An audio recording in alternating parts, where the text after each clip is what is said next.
ports, harbors, everything to tie Iraq with the Belt and Road Initiative. 1 week when he came back, there was a big demonstrations. The Kuwaitis have hand in that demonstrations. The UAEs had hand in that demonstrations. The Mossad agents also as well. And then there was a overthrow of that prime minister to cripple that deal to liberate Iraq economically. Who came in his place? Al-Kadhimi, he came in his place. That person, when he came in power as a temporary prime minister, the first thing he did, he meted Trump. And when he came back, he said there is no Belt and Road Initiative, China, Iraq. It's a propaganda, but there is a deal between Basra and Aqaba. And basically that is tying the Iraqi oil and natural gas resources to be sent to Jordan and then to Europe. But once you dig into that deal, it's basically in the hands of the Israelis, and they are the ones that selling it to Europe. How much natural gas? It's 100 million cubic meter a day. And I did the calculation. It's about 75% of natural gas that the Russians supply Europe. So it's a big number. And the Iraqis will sell, or basically the oil will cost Iraqis $27 to give it to the Jordanians and the Israelis. And what's above $27 goes to the Iraqis. So it's also controlling Iraqis in another way. So there was a lot of manipulation, a lot of divergence of the liberation of the Iraqi economy. Until then, the new prime minister that is governed today, he came back and then he tried to build the infrastructure again. But then we saw how corrupted he is. So it's an ongoing war to liberate the Iraqi economy. That war has been fought very heavily, but we have a lot of people that are involved, a lot of governments are involved. We have the Saudis are involved in that, the Qataris, the Emiratis, and the Kuwaits are also involved in that, and that's how they try to cripple building the Al-Faw harbor in Iraq. A lot of bribery.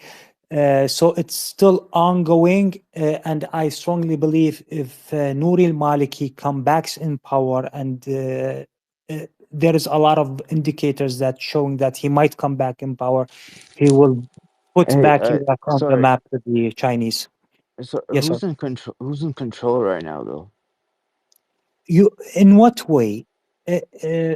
Are you talking about the economy who's controlling the money flow into Iraq? It's the US, 100%. You said they have 100% control of their finances. Of Yes, 100%. I see. I see. There is nothing that goes into Iraq without the green light from the Americans. I mean, we even conducted a deal with Siemens to build a 56 turbines to be mounted on the oil rigs, because with oil fields you have natural gas that comes out and it gets burned. So the deal with Siemens that cost $1.6 billion for a 56 turbines to mount them on those oil rigs to produce the electricity that Iraq needs, and it will take it 6 months to be independent. Then after that, it can even transport or sell electricity to neighboring countries. Based on the words of the German ambassador in Iraq, he literally said that the U.S. embassy intervened and did not allow the deal to take place, and they forced the Iraqis to sign the deal with General Electric. What happened after that, we signed the deal with General Electric. We paid them $700 million as a first payment. They never pursued with the deal, and then they forced the Iraqis to buy the electricity from the Saudis and the Kuwaitis instead. So it's When was this? this was 2020, 2021, 2022, this period. So it's always ongoing. This theatrical theme, it's always playing out. And this is why we in Iraq, we love and we support the popular movement force, because they are the only one that are free from these political cat and mouse games. And we want them to be as strong as possible, even stronger than the military, because we are very aware that there might be a military coup on Iraq, and to bring the Syrian military, which is basically a ex-ISIS militants, into Iraq, and to overthrow the regime and the democracy in Iraq, and to And govern. Gabriel, sorry, Yes. Anthony, to jump. I was trying to find a place to jump in, but I am interested in what you got to say. Guys, we have got the YouTube working again. Apologies. You know, your boy's not good at tech, but it's live. The YouTube is live. So if you did want to listen on YouTube, the tweet is in the nest. We are live on YouTube as well. Apologies, apologies, apologies. But I appreciate the chat getting us a lot of love there, a lot of patience there. The best community, without a shadow of a doubt, in the whole of social media. Appreciate you, all of you guys. Sorry, back to you, Gabriel. Yes, sir. So that's why when you hear in the media this militias in Iraq, this Hashd al-Sha'bi is killing Sunnis and all of that, it's a crap. The Hashd al-Sha'bi, or the popular movement force that came to power based on the fatwa of Sayyid Ali Sistani in Najaf, it have Iraqi Muslims, Christians, Yazidis fighting with it. It have both Sunnis and Shias inside of it. It's the only force that we have faith in. I'm not saying that we don't have faith in the Iraqi military, no, but they cannot be corrupted or overthrown by politicians. See them as the National Guards in the US, or see them as the Revolutionary Guard in the Iran. So it's a separate division that keeps the country stable with all this political chaos that is going on, because there is a serious threat that the Zionists, or let's say Israel, want to overthrow the entire Iraqi regime and to give the green light for the Syrians to come in and to overthrow the regime. And basically that is the same plan as what they had with ISIS, to come to invade Iraq, to overthrow everything, to cut the ties for Iran to breathe, or to have a more geopolitical strength in the region, because Iraq is very close with Iran. So, and Iraq bases a threat on Israel.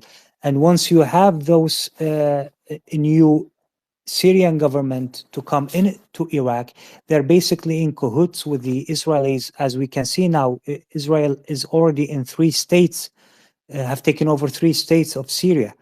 And we know the greatest Israel want to expand all the way to Iraq. So it's ongoing political war with inside the Iraqi government, because parts of the Iraqi government is supported strongly by those Arab nations, the Gulf states, and the stronger part is mostly supportive of the Iranian regime, or the Belt and Road Initiative. And the Kurds, they have their own agenda. I'm not talking about the people, I'm talking about the government. We all know how deep they are with the Mossad, and they have also Mossad cells in northern of Iraq, so they have their own plans. So it's a little bit chaos, and the one that keeping control of that chaos is the Hashd al-Sha'bi, which is controlling and avoiding all the,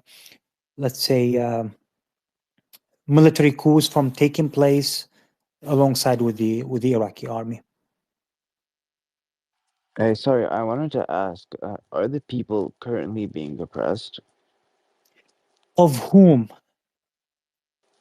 Just in general, I wanted to ask. Not really.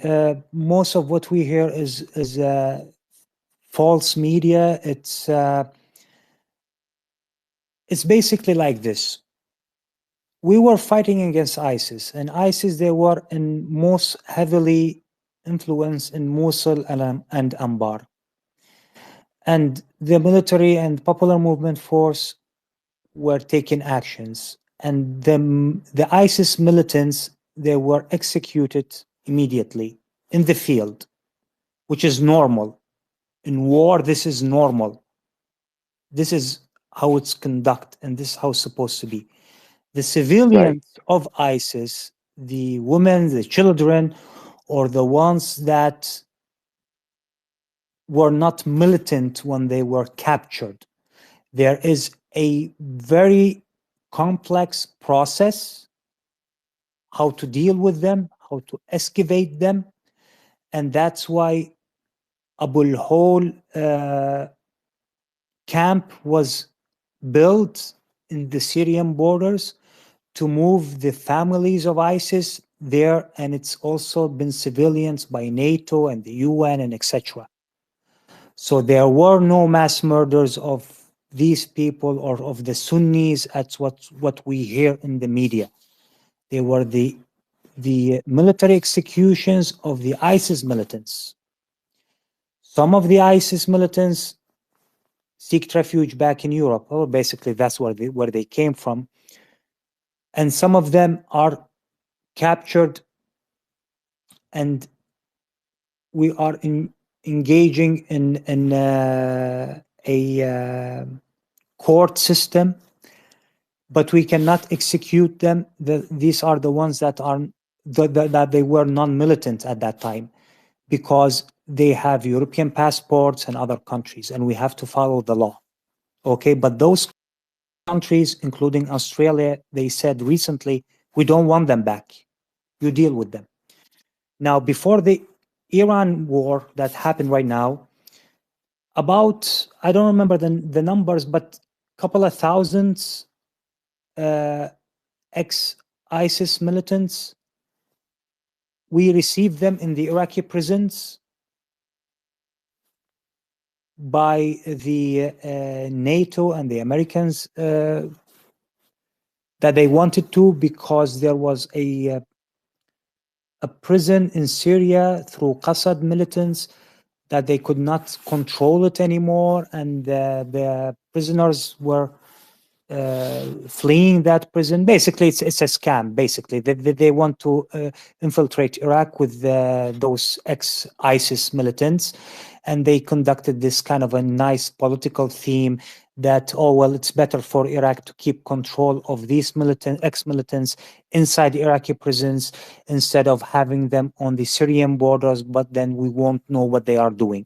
This is a pretty tactical plan for a military coup from within inside Iraq to have ISIS gaining power again. So this is very scary. We are very aware of it. So nobody has been oppressed. All of that crap is nonsense.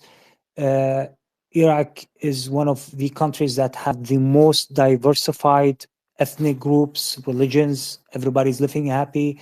We have democracy.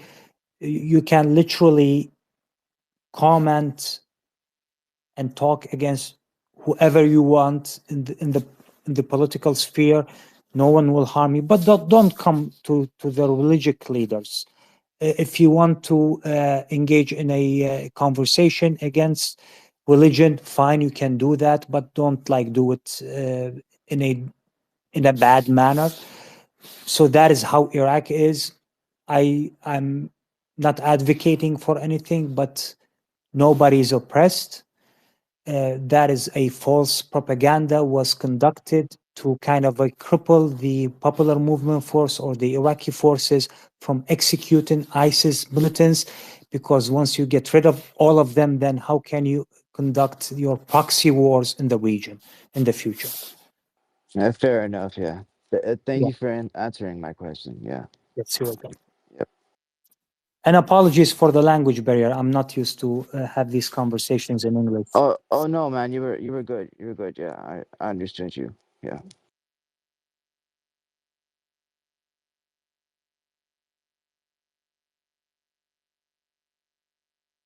Yeah, Gabriel, I just want to also add, I really, the West, especially like America, really needs to listen carefully to what you're saying here. And I'm making notes as you speak. I've learned a lot and I'm learning a lot, sir. Thank you so much for laying this all out. And God bless all here. Suli, thank you, panel, for allowing this gentleman to give us a real good insight in the background behind the curtain. Thank you so much, sir. God bless. Appreciate Thank you, that, so really Andrew. appreciate it. Great analysis by Gabriel. Appreciate it. Let's go to Red. Red, jump in. Give us your thoughts. Yes, hi. Good to see you. Thanks for the mic. Sally, I don't know how you do it, but all the power to you, my brother, for keeping this space open in this, information warfare that is also going on. So thanks for that. And I would like to second everything that Gabriel said about there's so much misinformation and so much, um, you know, the reality that the Zionist propaganda, especially in the West, like to describe the countries of the Levant, the Fertile Crescent, Iraq, Syria, Lebanon, Palestine, and they always like to, change reality and paint things as different. Like one thing I would say, for instance, like they always tell you, Israel is the only democracy in the Middle East, right? And we're right next door, like Lebanon. Lebanon is a democracy. Lebanon has, members of parliament, prime minister, president. They never tell you, for instance, that the president in Lebanon is Christian, like always. So the agreement is the president is always Christian, the prime minister is Sunni, the head of parliament is Shia. They don't tell you that. They don't tell. So yeah, and so this is because Israel always wants to paint the picture as if the poor little group of Jews, and around them it's just the savages, Muslims. It's that whole superficial painting of things that suits Israel. That's one. So yeah. So on I hear that Netanyahu has six fingers in his right hand. that's that's interesting, and I think we need to follow up on that. Or is it AI? Why is it AI? Is he injured? Is he? Is he? So there's something to follow. The other thing is that on the Iranian front, I believe it is very clear that the Iranians have checkmated the Epstein regime. That was definitely a checkmate. And now Washington needs to decide whether to double down or, start thinking of withdrawing. And funny enough, chess was invented by the Persians, and checkmate means it's a Persian. It's Shah Mat. Shah is king, and Mat is. So this is just a little bit of poetic justice here. On the Lebanese front, they are slowly but surely confirming to themselves on their media in Israel that they miscalculated. This is what they do, and I think the West kind of does that, but Israel does it much more because they always love to give their people a lot of propaganda of their successes. So since before the ceasefire in Lebanon, they're like, we've finished Hezbollah's done, all that kind of thing, and they keep repeating it, but then they fall victim to that lie. They start believing something that is not true, and the fact that they decided on the third day of the Lebanese front going back on, to fire, to send 4 helicopters and think they can do an airdrop in an area that I know very well. I used to go and hunt there, Nabi Sheet, where any intel from inside Lebanon would tell you like, no, like no, that's really not a good idea. And that tells me that they're failing on the intel front, and I think most of their successful assassinations were more AI intel, like AI generated kind of intel. Because when Hezbollah was fighting in Syria, Hezbollah was more exposed they were more on the surface. They used to travel from Lebanon to Syria and all that. And I think this is when that Achilles heel was revealed to the Israelis, where they could connect a face and a name to a phone number, and then the rest, who calls who, and the whole thing of how AI can generate by who calls who the whole time.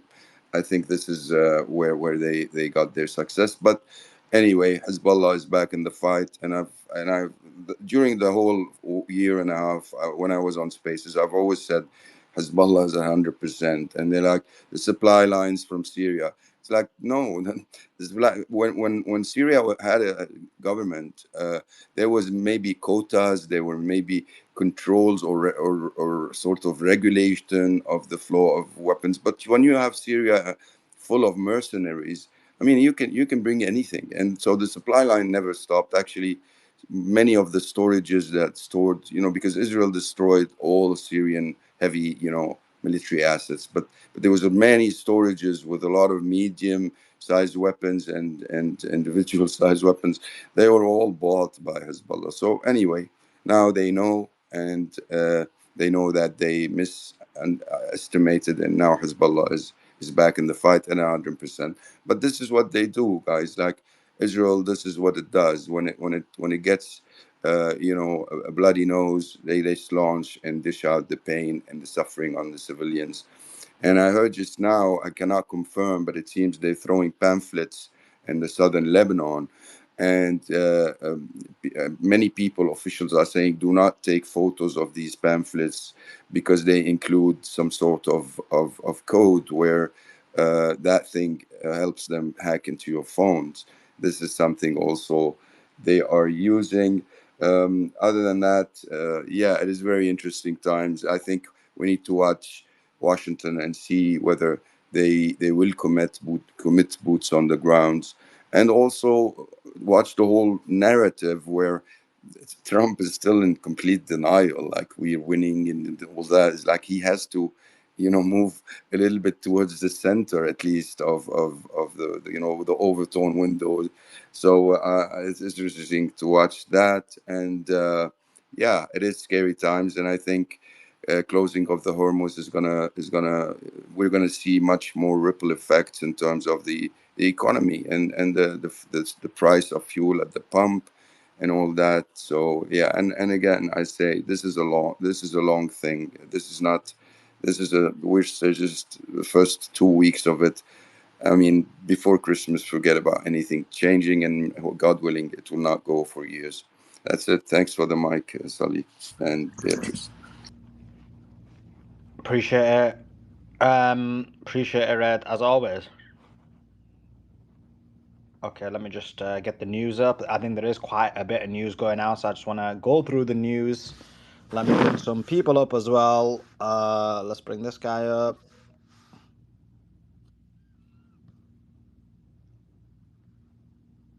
Okay, cool. Okay, let's go through the news. Quite a lot of news coming out, actually, guys. 1 second.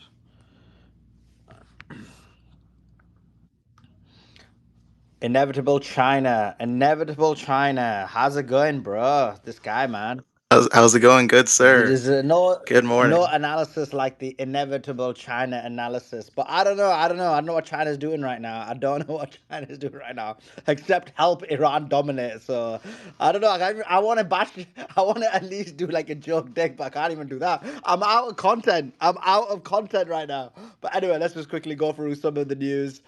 Hexat on Mujtaba Khamenei. He says, we know the new so-called not-so supreme leader is wounded. He put out a written statement yesterday, but there was no voice and no video. He's on the run and lacks legitimacy. Well, we've also got reports that the same thing is about Netanyahu, because Netanyahu put out an AI video yesterday with not 5 fingers, but 6 fingers. And so the question mark now is, where is Netanyahu? Hexet said the following on the Strait of Hormuz. Remember, this is just him living in his Christian Zionist delusions. The only thing prohibiting transit into the Straits right now is Iran shooting at ships. It is open for transit should Iran not do that. Bro, this guy's there. Guys, guess what? the strait is actually open, but you know what's stopping it? Iran. So it's kind of open, but just Iran might shoot you. So it's kind of still open. Bro. I can just imagine XF like banging his hand on his head like, it's kind of open. Like, I can't see a barrier there. Just Iran might shoot you. How dumb can you get? You can't be that slow, bruv. You can't be that slow. This cannot be real. I cannot have just read that. I just read it now and I'm like shook. Bro, this guy is off it. This is where you get a Fox News presenter to be your defense secretary and he's like extremely low IQ. It's still open, but we kind of can't get through because Iran is shooting at you and taking your ships down. But it's still open, but you just might go, you might sink. There's no ship that starts at the beginning and gets to the end without Iran's approval, but it's still open. Bro, this guy, I can't believe it, bro. Okay. France and Italy have begun negotiations with Iran to have permission to use the Strait of Hormuz. So a report asked him, you have said the US military has aerial and naval superiority over Iran, yet we're not escorting ships through the Strait of Hormuz. How do you not plan for this? He said, we plan for it. We recognize it. But because ultimately we want to do it sequentially in a way that makes the most sense for what we want to achieve. Okay, dude. Okay, this guy is just content. We need to actually start reviewing his lives because actually these are hilarious. I didn't realize there was so much content. Hegseth was just asked flat out how many American casualties there are, and he refused. This is what he had to say. Yeah, right there, green jacket. Mike Rush, the Washington Examiner. How many American casualties have there been, and where were the American service members when they were injured? I mean, it's a bunch of return to duty. So we've had the large majority have gone in for some medical treatment and return to duty. We've had in Kuwait, Jordan, down across the southern flank a little bit, a variety of places, most from one-way attack strikes. But I want to clarify that. I think what we've tried to do here is clarify those numbers rather than saying KIA or WIA wounded. Be more clear about that because the overwhelming majority, almost 90%, no doubt. Yep. That's him refusing to answer. His reporter said that the Trump administration underestimates Iran's impact on the Strait. For decades, Iran has threatened shipping in the Strait of Hormuz. This is what they do, try to hold the Strait hostage. Does CNN think we can't consider that? It's a fundamentally unserious report. The sooner David Ellison takes over that network, the better. Yeah, obviously they want the Ellisons. Oy vey. Yeah, we want Ellisons to take over the network because then the Zios own that as well. I mean, Zios own it anyway, but this is like Jewish Zionists themselves. This guy's just off his rockers, bro. Like, how did he say that? This is crazy. Unserious. More fake news from CNN. Reports that the Trump administration underestimated the Iran war's impact on the Strait of Hormuz. Patently ridiculous, of course. For decades, Iran has threatened shipping in the Strait of Hormuz. This is always what they do, hold the strait hostage. CNN doesn't think we thought of that. It's a fundamentally unserious report. The sooner David Ellison takes over that network, the better. Literally telling you that basically media has become state media. Zionist state media, that is. That is crazy. Hegseth said, exactly. Hegseth says biggest strikes on Iran will happen today. He said the biggest strikes on Iran will happen today. So, and I'm hearing actually some big strikes from the resistance from Iran and Hezbollah are going to be huge today as well. Either today or tomorrow. I'm kind of lost with the timing now, but yeah. So I think today is going to be a huge day, guys. Today is going to be a huge day. Hegseth on the girls' elementary school. He said, we don't target civilians. Iran does. We will investigate and we will get to the truth and we will share it with everyone when we have it. Well, you kind of did target civilians, a lot of children. So I don't know what he's talking about there. We had, obviously, I put out a tweet because where is Netanyahu? Where is Netanyahu? There was great protest throughout Iran. Iran's foreign minister Araqchi was out there, as was Ali Larijani, as was Riza Padan, as was various other the Chief Justice, various people who were on Israel's and the United States of America's hit list were all there. They've now confirmed that 4 US servicemen have been killed in the crash of a KC-135 refueling tanker, with 2 people still missing. As you know, 2 KC refueling tankers were taken out yesterday by the United States of America. Sorry, not by United States of America, by Iran. The US pretended like there was an accident, and like every single situation where the helicopters, where the fighter jets, where the tankers get taken out, they're like, "Oy vey, this is an accident." Well, it's not an accident. You got smashed. You got smashed up. So, let me just put this link in this thingy. So, guys, guess what? I've got a tweet in the nest, and this is actually linked to what we're talking about. If everyone can click on the tweet in the nest and open it in a separate tab, whether you're in the space, whether you're in the YouTube, open it up in the separate tab. It's a breakdown of day 13. And what it talks about is, so do open in a separate tab, and I am in there chatting with you guys, and then I'm going to continue on with the news as well. But just, I set it for 9:15 for it to come out, you see. Where is it gone? Because I want to go in there to chat with everybody. Here you go. Okay.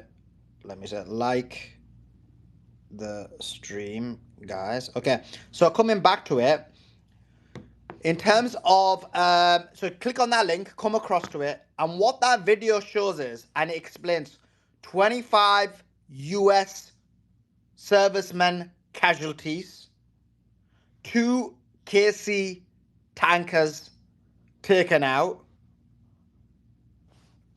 What else does it say? Okay, the USS Abraham Lincoln hit hard.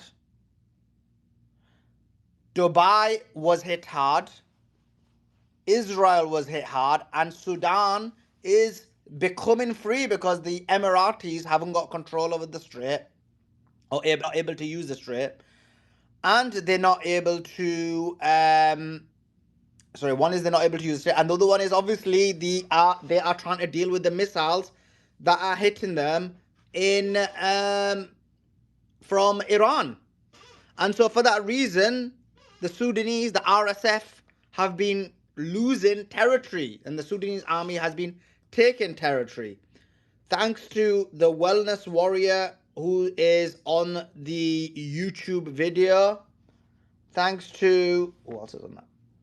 Okay, thanks to JYH Oxo and NYK, who's wrote Oive. Thanks all of you guys for coming across to there and opening a separate tab. Guys, open a separate tab and support our work.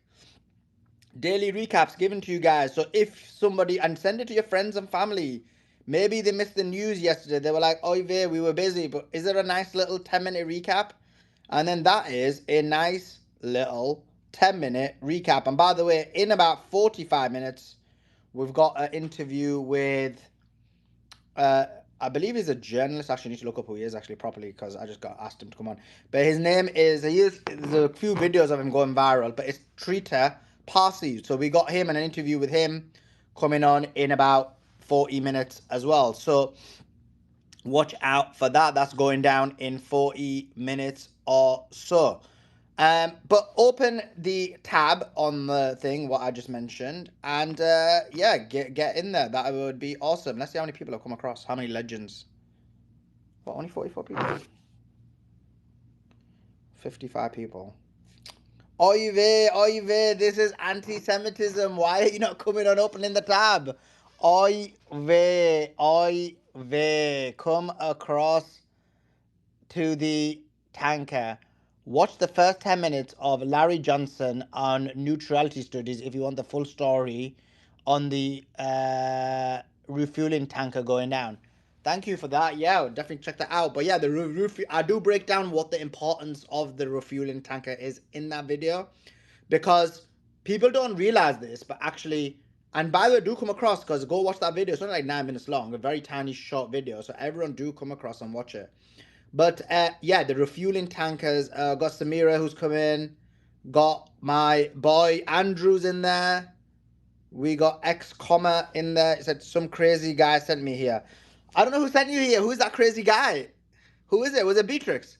But in terms of the tankers, they're actually, and I explained this in the video in detail, but they're more important than actually the F-35 fighter jet. So if you took out an F-35 fighter jet, taking out a refueling tanker is actually more important. So the fact that two were taken out is a huge victory for Iran and a major, major loss for Israel. So that is an important point to know. So make sure you got a separate tab on. I can see we've got 70 people in there. Let's try and get to 100 people. Andrew is saying, essential info here, folks. Please listen, take notes. Exactly. Queen Finn is also in there as well. Appreciate you. Appreciate each and every single one of you. Okay, so let's get back into the news. Well, actually, yeah, so make sure you're coming across to that. It's a very short video, ain't that long. But yeah, support the video, support the news, support the information that we're relaying. This is the most important time in our lifetimes, without a shadow of a doubt. And we need to be a part of the resistance, because you know me, you may think I'm exaggerating, you might think I'm doing hyperbole, but I don't think I've ever done that in the last few years. I've always kind of played things down, less dramatized things, just made logical predictions based on data and information we have. And I really do believe that cases straight from Twitter. Nice one, legend. We do have, this is, in my view, without a shadow of a doubt, the final battle. This is the end. In the next day or two, America is claiming that they're going to do the biggest bombing campaign they've done in a very long time. Iran and Lebanon, my sources within there tell me that they're going to be doing something huge in the next day or two as well. This today, Saturday, Sunday is going to be, it's going to be crazy. It's going to be significant, and it may direct the way the future is going to go. And what I mean by that is, if Iran wins, this could be the start of the end of Zionism, and likely the end of the US empire as well. If Israel and the US win, this will be the start of Pax Judaica and the new empire, which is the Jewish Zionist empire. And so if you look at Hegseth, if you look at MAGA, all of them are trying to relay the same point. They're saying they're winning, they're dominating. And actually, we are one of the few news sources going 24/7 on a large platform, as well as our page, which reaches billions of people. I think it's like 500 million views we've got. And then when people reshare our stuff, you're looking at about billions upon billions who are pushing out the actual real news. And if you want the Americans not to use a nuke, or the Israelis not to use a nuke, and you do want the no boots on the ground, you need to push the fact that they are losing the war, so that they realize that, look, they're losing now. If they go on the ground, the loss is going to be even worse. And so it takes you, me, like, trust me, I'm getting, like, it is tiring to do all these hours, I'll be honest with you. It is like, oh man, I want to do a lot less now. And then I think, no, we need to continue. So look, I'm only asking you to put in the effort that I'm putting in, and actually less, is that, try and share what we're doing, share the videos, share the tweets. This YouTube video we've got, I just announced it, we only had 80 people who came across. Like, you can open a separate tab, like that is the minimum we can do in order to help support what's going on. In there, I highlight how bad it's going for them. We got to all do everything we can to push back against the Zionist agenda, and we have to do everything in our power to make sure they lose. Let me just see this chat, because I am reading the chat on this video. Is it? Oh, John says, real legends and warriors for truth are in this chat. God bless you. Right, John? You're right about that. Helena with a lot of fire emojis. Freedom with another pelter of an update. Ah, what a legend. Appreciate it. JY, I'm just going to say JY, says, oi, hey, oi ve. And then Exotic says, if they are claiming everything is an accident, then the US soldiers don't. And Helena says, hey. So appreciate every single person who's in that chat. I am reading all of the information on that chat, as well as we are giving you the real news and real information on this news. And we're going to give you more news updates in a second. Because this video that I put out should be ending any minute now. And I want to kind of push everybody to be opening that video. Samira with the golden, I would say pure gold statement that says the internet resistance is standing strong. I can see some people in my normal chat asking questions, but I'm only reading stuff from the YouTube video chat at the moment. So anybody who's got a question, if you come to the YouTube video chat and ask a question, I will answer it on the space. JY says, Sully be multitasking. This is what I do, bro. This is my life now. I'm so multitasking. It's unbelievable. I'm speaking to the audience. I'm reading one chat. I'm reading the other chat. Trying to get these lazy guys to open another one. We must not have many Gen Xers around because they're like active. They'll open a second chat. I think we got too many millennials on this YouTube, bro. I think we got too many millennials and too many boomers on these. Actually, I think the boomers have come across. It's the millennials. The millennials on YouTube and X are just too lazy to open a separate tab. Do you wear pants when streaming? Actually, I don't. I wear shorts. Someone said it's actually impressive. Not gonna lie. Of course. Oh my God, JY. Of course it's impressive. I did the video. Of course it's gonna be impressive. What are you talking about? Jack Sound with the laughing emoji. Musty says, we're all going to have withdrawal symptoms when the space isn't 24/7 anymore. Well, yeah, if Iran wins, I guess the withdrawal, I will be in such a state of euphoria, we won't even have a withdrawal though, will we, Musty? Because Iran will have beaten Satan on earth, the darkness, the evil, the destroyers of people. So I don't know, we'll be in a state of euphoria, I think, Musty. I'm just reading the chat on there. NYK, shorts with slippers. No, just shorts. I don't have any slippers on because it's like no shoes. The studio's a no shoes studio. We don't want dirt from outside in the studio. So there's no slippers or shoes in the studio. NY. But yeah, it was, I was very happy with seeing what happened. You can see, I'm just watching the video now. But yeah, I was happy with the Sudanese, the UAE taking part in the oppression, the genocide, the destruction of my Sudanese brothers and sisters. For what? For gold? For a gold-plated toilet? For a gold-plated towel rack? For gold-plated banisters? Is this the reason why they abused and oppressed our Palestinian people?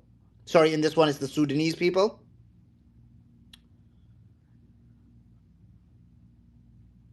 It says it's 9:30 a.m. Eastern on Friday, so peaking at 100 live views like you did is impressive. Oh yeah, actually that's a good point. It is 9:30 a.m. in the morning. I just got up, so you know I get it. It's the morning. I'm so used to the night shift. It's actually good to do the day shift. Someone said agala. I don't know what that means. K is like agala with a look emoji, but I don't know what that means. Okay, so let's get. So appreciate. Thank you every single person who came and watched that video. Really means a lot. Do share it with your friends and family, auntie and uncles, cousins, sisters, friends, work colleagues.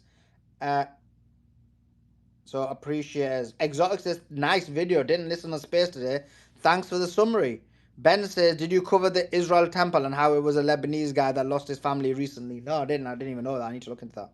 I doubt that's the case because I thought the guy was part of ISIS or something, which is an Israeli controlled group. But anyway, let's get back into the news. Lots of news, and by the way, we're going to have that interview with Trita soon. Let's get into the news. I've got the TikTokers. They're going to come on in a second to do the TikTok. Okay, let me just give some more news that you guys may or may not have missed.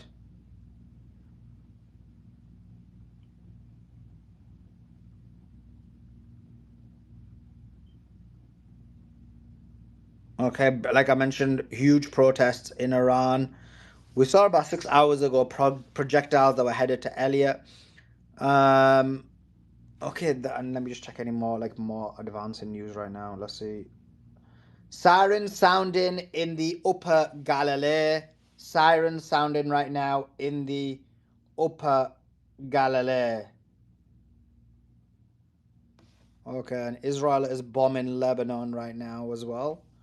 Israel is bombing Lebanon quite hard. I'm just about to put this video out. Israel bombing Lebanon right now, and warning sirens in Galilee is the latest news, guys. I'm going to obviously interrupt you with more news as and when we receive it. But let's go to Tony. Tony, jump in. Yeah, good morning, Suleiman. Good morning, Beatrix. Thanks for the mic. Yeah, thank you, Gabriel, and you share a lot of information in the Middle East. That's showing a really big picture and from like a very actual point of view. And thank you very much. So, in my opinion, I think I really agree with what Suleiman just said. We should clearly let especially let Americans understand what is actually going on in the Middle East. What's the local people they really thinking, they really believe, and what they really look at this big picture. And so we should let people to have that kind of conclusion. This war, America is already losing. It's not in a bad way, but in a good way. And you know, uh, very clearly we can see the American the military base in the bunch of the Gulf the states already been destroyed, and those space are they going to be rebuilt? I think it's going to take a really long and a lot of the labor force. And plus, and there will be a lot of conflicts and between those nations and with Iran or with other nations as well. So, in my opinion, I think hopefully this war doesn't need to be escalated more. And I think the only matters is what kind of a situation and will be left after American the military base withdraw, and there will be living in a mass or a bigger mass. But that's just in my opinion. I think the bigger mass it will be left there, and they're more rely on China. It just if let's talk this way. If for a bigger mass, if let's say use a really heavy that kind of a like a bomb or something like that and make a big mass, that would just push all those nations closer to China. You know what? Because they will need China, the labor force, the technology, the equipment, and to rebuild all those production. And they still need China to have that kind of the supply chain. And then there will be comes to the financial, there will be comes to the like a like a payment system and the technology system like the satellite and with the military equipment. So just I want to paint this a big just my personal view. So hopefully, and we can end up this mass, and sooner I think it will be better. And America is a great nation, is an impressive country, but a lot of works need to be done in America. I'm living in California, and I'm from China, so I know a little bit about both countries. I hopefully, we can bring those young kids back, to America, and there will be a lot of work need to be done and to make this country better. And so, I just think probably the era and of the domination is, I would say, it doesn't matter or people or nation, it shouldn't always think the absolute control. Because once you look for the absolute control, and the people, they will feel frustrated and they will look for the alternative solution, and there will be the conflicts. So I think the world could be a better place, and it just treat each other with respect and with common sense, and go through the trading and make everyone's life better. I land here. Thank you so much. Thanks for that, Tony. What is going on? Inevitable's bringing all his Chinamen in here. It's like a Chinese invasion. You're talking about the American empire. It's literally going to be the Chinese empire. We're going to have to be subservient to the Chinaman. I'm going to have to learn Kung Fu. Okay, let's go to AI news. Have you got any news? Give us your news, brother.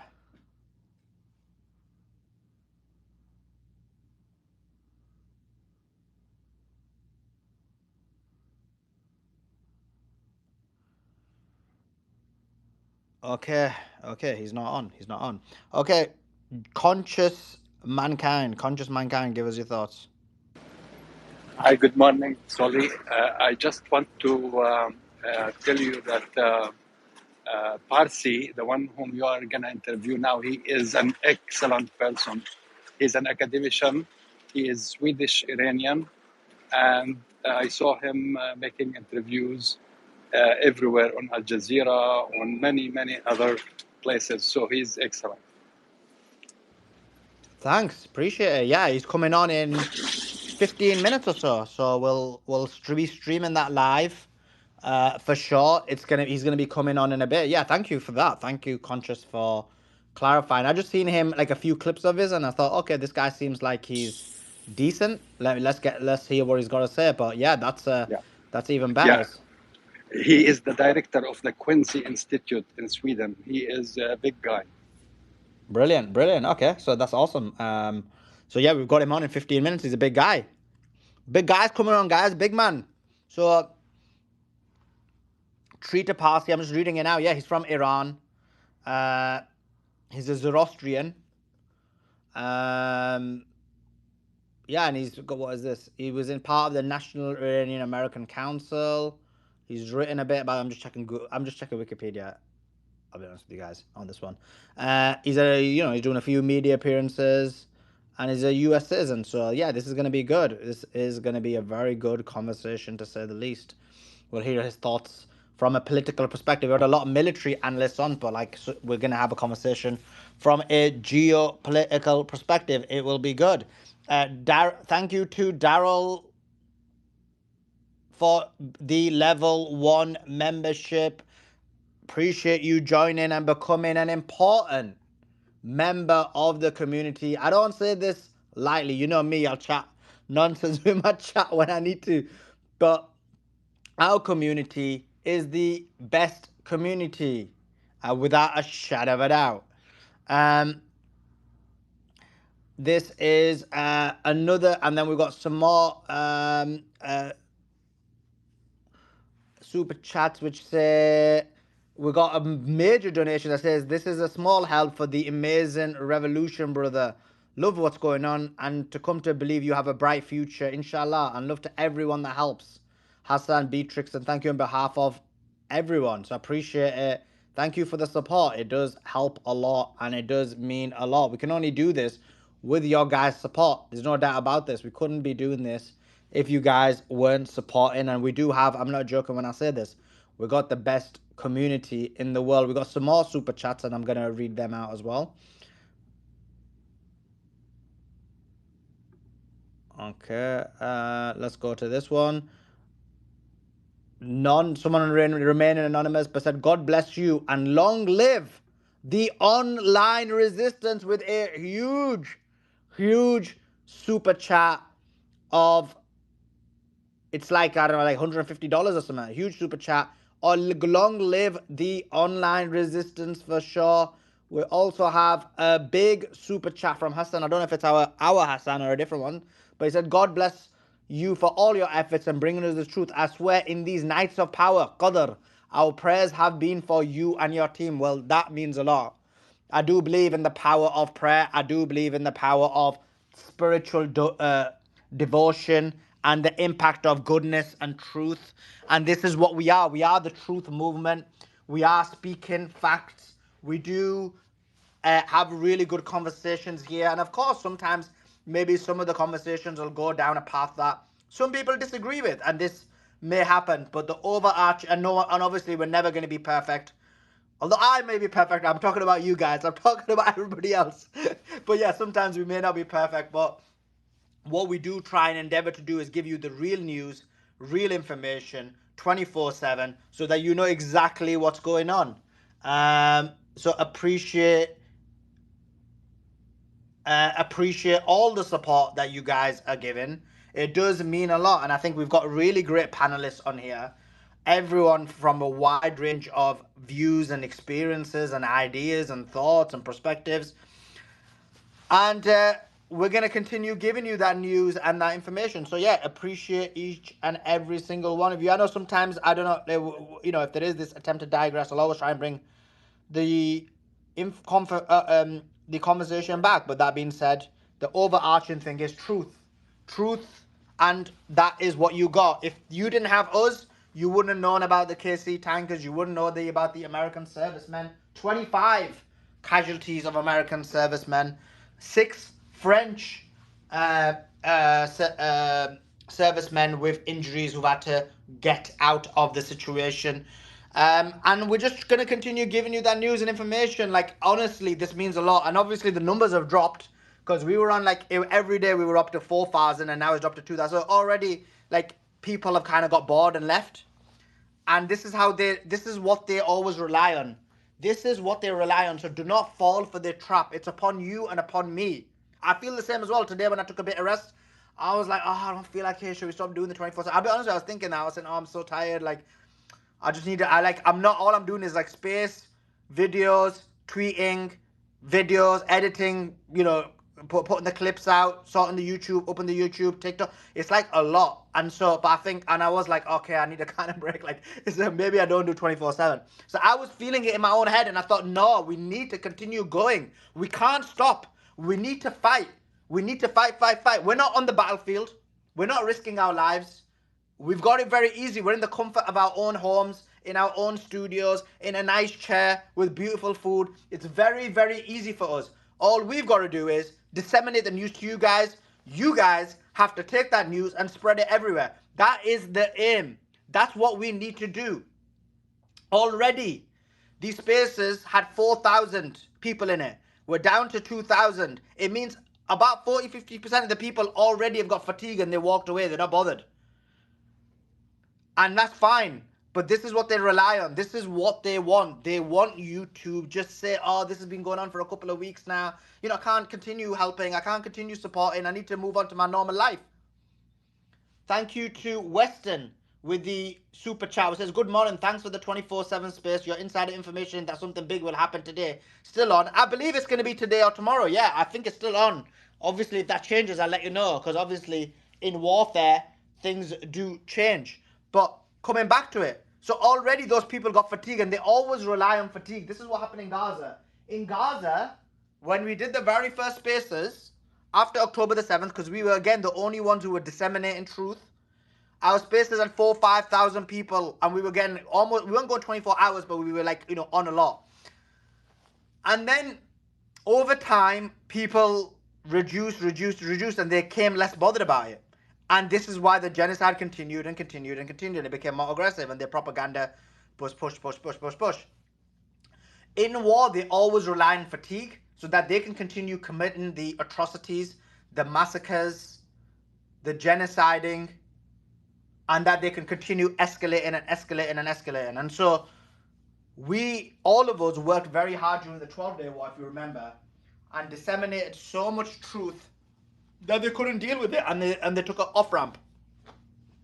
And we need to do the exact same thing now. This time they've changed the algorithm, so that has impacted it. But also some of it is fatigue. Some of it is fatigue, but we can't let this fatigue go. I was feeling fatigued today. I'm not lying. I'm serious. So I feel it, but you gotta stay on. And all we gotta do is disseminate the news to you guys, disseminate the information. You guys need to take that news and disseminate everywhere. Retweet, reshare, send the YouTube videos to your friends and families, get people on the live stream. This is all we can do. We gotta try our best. This is the final battle, as I said, and I really actually believe that this is the final battle. Let me quickly give you some more of the news.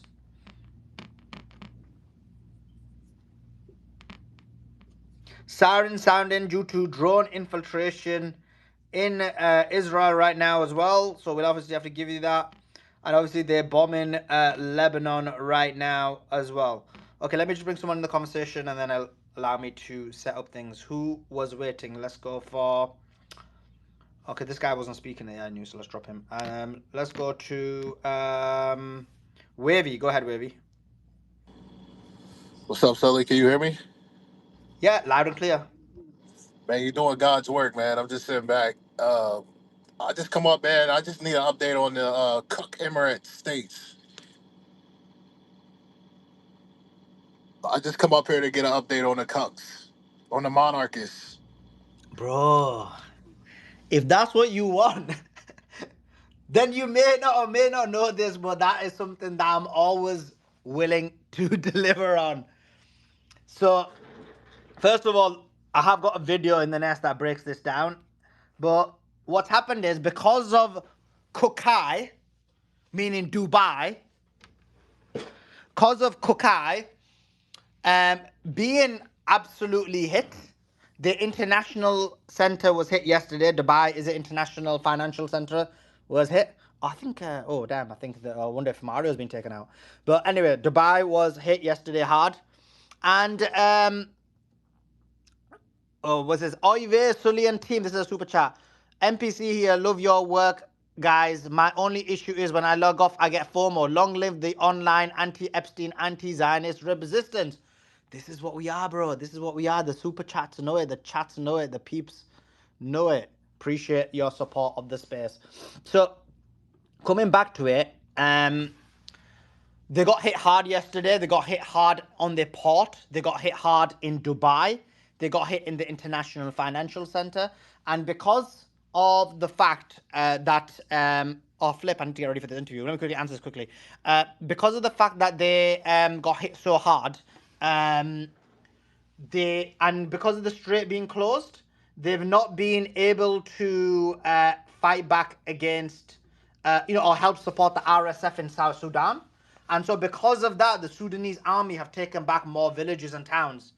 And so they're getting smashed up. Like, if you should be supporting anyone getting hit as hard as Israel is those guys. And when I saw my Sudanese brothers and sisters cheering, I put a video out, I think about 8 hours ago of it.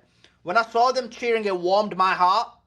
Because I know sometimes people may think that when I attack Dubai, that is somewhat personal because they banned me.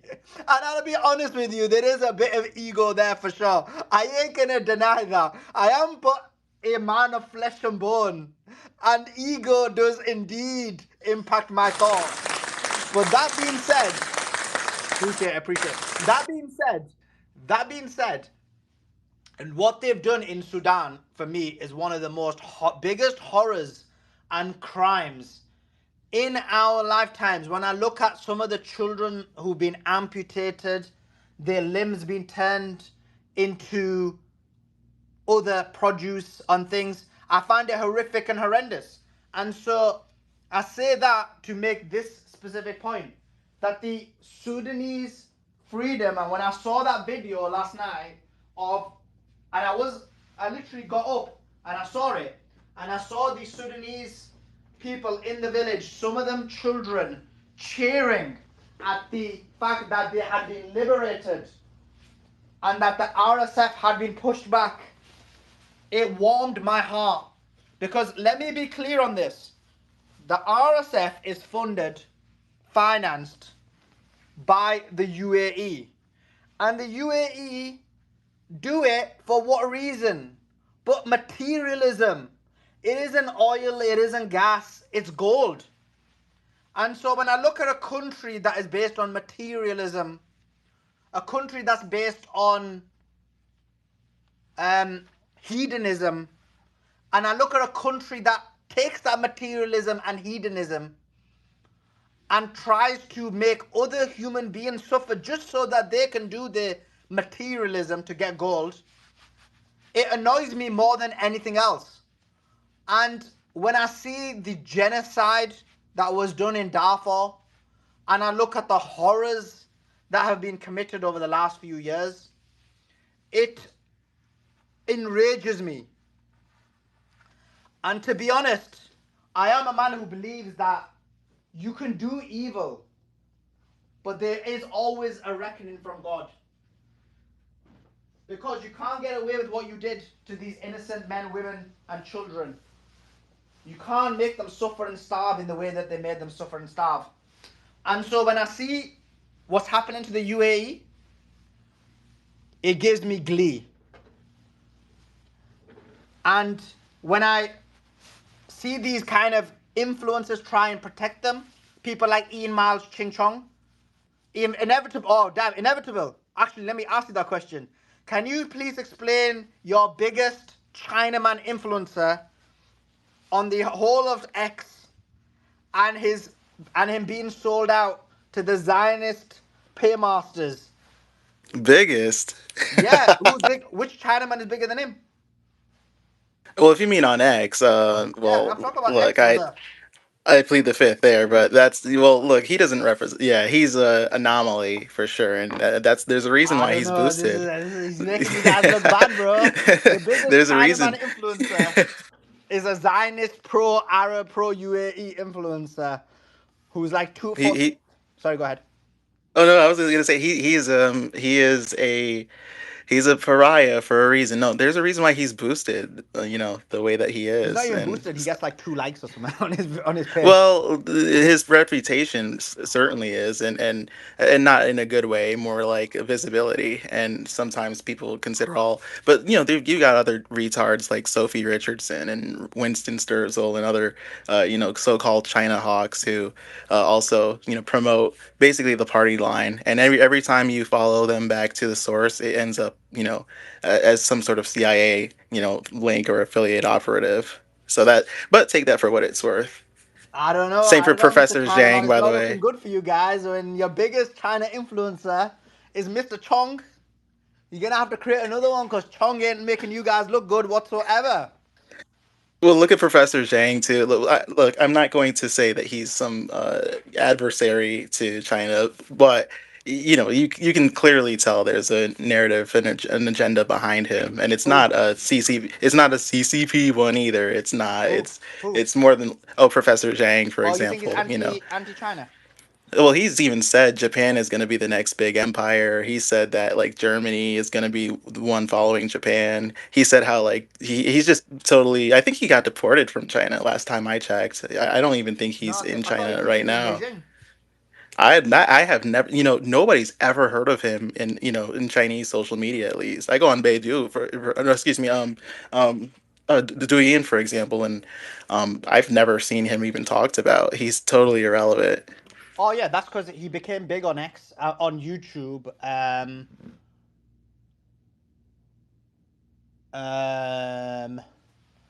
What is it again? Yeah, and He became big on Reddit YouTube too. last year, didn't he? Because of his prediction about Iran. Miles Chong isn't even Yep. Chinese. We don't claim. Sorry, someone's crashing out. Someone said Miles Chong isn't even Chinese. We don't claim him. Sully, why do you say pro-Arab? What's wrong with that? He's a butt licker. Why don't you want to say it with your chest? You meant pro-GCC? I've been awake 37 hours. I don't know what you're talking about, bro. Anyway, I've been very But clear on he that. brags, by the way. He brags about being like affiliated with Epstein. Oh well, at least I'm popular enough to be affiliated with Epstein. It's like, what kind of Who? flex is that? Ian Miles Chong. How was He he brags affiliated with about it. Epstein? Well, I think he bragged about like the proximity. I think he was. I think last time I checked. Oh no, with Maxwell, Ghislaine Maxwell. Oh yeah, he had And some Reddit. Yeah, he had some Reddit thing with it or something, right? yep. Hmm. Yeah. Oh my god, he's making you guys look so bad, bro. Oh my Yeah. god. Well, meanwhile, we didn't even let Epstein in. What did we say? The agents, or rather the CPC agents that he met with, or were like, hey, watch out for this Zio dog. I don't know if we can say Jew. Well, we're on YouTube, but so I'll be a little careful. But yeah, you know what they said about him. So there's that whole affiliate ring is not welcome in China. That's for sure. Yeah, for sure, for sure. But all I gotta say is these just sound like excuses for why the number one Chinaman influencer is Ian Miles Chung. Geet says we don't claim him. You don't claim him, but he claims you. But he is a Chinaman for sure. Wait, what? How come I can't get in the middle here? Okay, yeah, let's get you. Okay, we're gonna be going live in a few seconds, guys. That was just a bit of jokes. I like my inevitable China guy. We're gonna just, guys, make sure you retweet the space. Let's write on here with treater party. So what was the institute? Someone said he worked for some institute. I'm gonna mention it now, so I don't have to look on Google. Let's see. Treater master Quincy Institute. Okay. This is what we do. He's seeing me like this is my prep, like literally 2 minutes before the interview. I don't even prep for these interviews. Like I don't prep for these questions, guys. I just literally do it off the cuff because I'm that damn good, guys. But that being said, I was thinking I need to make. I don't know anything about this guy at all, so I'll say, oh, welcome to Treater Party. He is part of the Quincy Institute. Where's it based? He's part of the Quincy Institute. Where's the Quincy Institute based? Do you guys know? Oh, American. Okay, American. Okay. Okay, that's it. That's what I'll say to him. Okay, we're going to start the TikTok, guys. So you got to be good now. Very good behavior. We're starting the TikTok. You know, the TikToks, they get a bit, oh, flip. I haven't even got the StreamYard ready. 1 second. What about? Okay, if you're on the YouTube, it's going to move across, obviously, as you know. So there we go.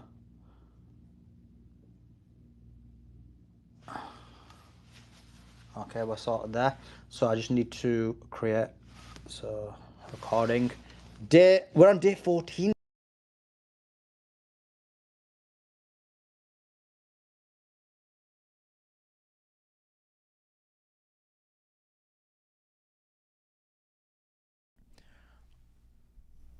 Okay, YouTube guys, let me know if this is working. Okay, we're going live on the TikTok. YouTube guys, let me know if this is working. TikTok account is, I can't even remember the name of TikTok. I think it's Sheikh Suleiman X. I've got like different names for each of the accounts, which is kind of a big L by me. But it is what it is. Okay, I need to retweet this. How do I share it? Okay, copy link. Right. YouTubers, yeah, we're brilliant. Brilliant. We're going live. Oops. TikTokers are gonna get triggered now. The cortisol levels are gonna go high because I'm just putting out live with. I should have made the poster first. I always thought I need to do that, and I just forget. Live with treater. Because I noticed with the YouTube, if I do it first, then it helps. Everyone comes to the YouTube. Sorry, Sullivan. Do you mind I ask a quick question for Gabriel? I mean, we're gonna be going live in literally a minute, so I don't think he'll be able to have time to answer it. Who's asking? Yes, sir. Please go ahead. Who's asking? Okay. Tony, well, you can answer it if you want, Gabriel, but I'm going to cut you off in literally 30 seconds as soon as Treater comes. And he's already come, so we can't even. Okay, we're going live. Okay, I've put it on the TikTok. Okay, TikTok guys, they probably got triggered because we weren't live for a few seconds. Let me just put it on here, and then we'll be live in 1 minute, guys. Let me mute everyone. Okay, and I just need to tweet this out, and then we're sorted. Here we go. Live with... I don't hear anything.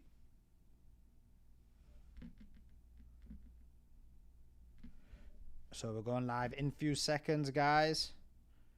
Make sure you retweet, reshare the space and the YouTube and the TikTok.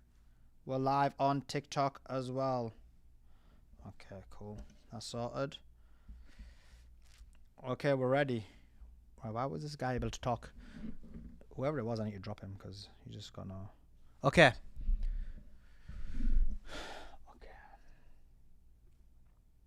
Can you hear me? Can you hear me, Suleiman? Hi, Treater. How are you doing? Can you hear me? I can hear you. I did not know whether I need to have a tie for this one or not. I always misguess. Am I underdressed? No, you're looking brilliant. You're looking marvelous. Don't worry. I wear a suit and tie just to try and just to put some lipstick on to make myself look better. But my audience is well versed with you, and they do like you a lot. They were telling me about you just before we came on. So we're live on YouTube, TikTok, and X. Fantastic. Yeah. So I'm just gonna. Please promote my handle as well if you can. Then. I will. Okay, guys, we are live with Treater Parsi of the Quincy Institute. He's been given geopolitical analysis of the current war with Iran, a war that was initiated and started by the United States of America and Israel. We're on day 14. Treater, thank you so much for taking your time out to join us. Thank you so much for having me. I appreciate it. I mean, we appreciate it. The honor is ours. So, Treater, we're now 14 days into the war. If you want to give my audience a kind of holistic understanding of where you think we are and how we got here. We are in a state in which I think it has now been clear, frankly, for about 9 days, that Trump's plan A came crashing down. It was based on completely false assumptions put forward to him by the Israeli prime minister, who made Trump believe that Iran is very weak. You don't have to really negotiate with it. It should just surrender. You can be the president that finally gets rid of this regime altogether. Don't go for a deal, go for the big thing. And that assumption led him to approach negotiations not as an exercise in finding a compromise, but rather just pushing the Iranians to surrender, which of course did not happen. That assumption has now also led him to believe that the war would only take 4 days. We're now, as you said, in the 14th day. The United States does not have a plan, does not have a strategy, and is essentially improvising this war at this moment. The Iranian side, on the other hand, already had a plan. They knew very well that they would have to outlast Trump in time, that their advantage was not firepower, but their ability to define the geography of this war, as well as its time length. I think they are feeling quite confident, to be frank with you, that they have succeeded to overcome at least the first hurdles. The US has thrown everything it can at them, including the killing of the supreme leader. Instead of that causing the implosion of the regime, it has actually really energized the base of the regime.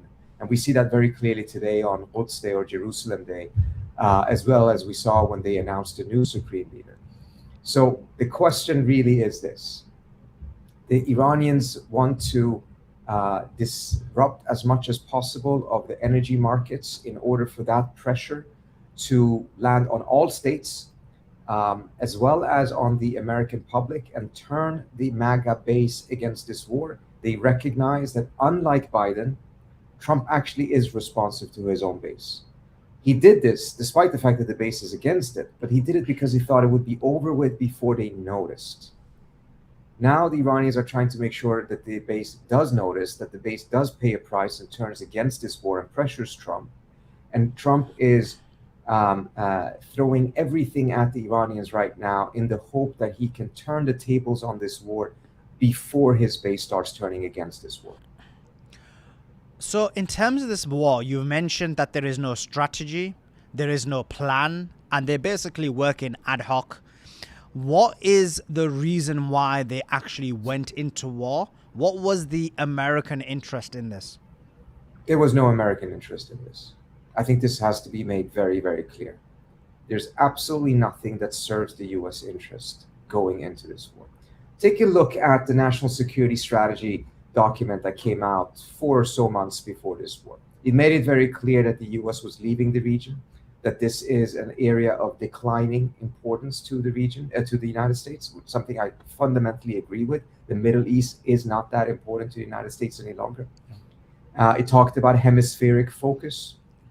All of those things have just been completely thrown out the window. I mean, I think it was Kurt Mills who kind of cautioned people to say, look, don't think of this national security strategy as the Magna Carta of the Trump administration. They're not going to follow it letter by letter. At this point, it doesn't even have the value of a Post-it note because they're completely gone against everything in it. This war started because of the Israelis managing to play Trump's psychology in a manner that the Iranians didn't even try to do. Again, as I said earlier on, they really pressed on him that Iran is weak. They know that Trump is not in principle against war. He's not in principle even against regime change, despite the fact that he's spoken out about it extensively and made major promises of not going down this path. What he's in principle against is adventures that are not fast, that are not providing almost a quick guarantee to a glorious success. That's what he's against. So he goes into Venezuela and he has that quick success and he's been basking in that glory. And the Israelis are essentially saying, look, this is going to be way better than Venezuela. This is going to be the biggest thing. This is the regime that has been taunting the US for 47 years. Instead of going the path of these painful negotiations and compromise, just take them out. They're so weak. All you need to do is push a little bit. And that promise of a quick victory led not only him to go into the war, but only with one plan. And that plan was for this to be over in 4 days. And now when that is not the case, he does not know what to do. He's just throwing everything he can at them in hope that the sound of more and more explosions in Iran will cover up the fact that the US does not have a plan. And that is the million-dollar question. As per what you mentioned, the original plan was 4 days. We then start hearing a week. Then they said the first phase is a week. We start hearing a month and a half. We've also heard reports that could be even September or to the midterms. Yeah. But then we also have a ton of reports that says that Trump wants to get out. He's given the Israelis a week, and we're kind of having these contradictory pieces of information. In that aspect, in terms of, we understand that Trump's initial perspective was quick in and out.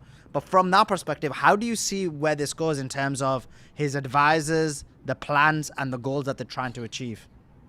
So let me try to give you an explanation as to why there was suddenly that change of messaging. Because you're absolutely right.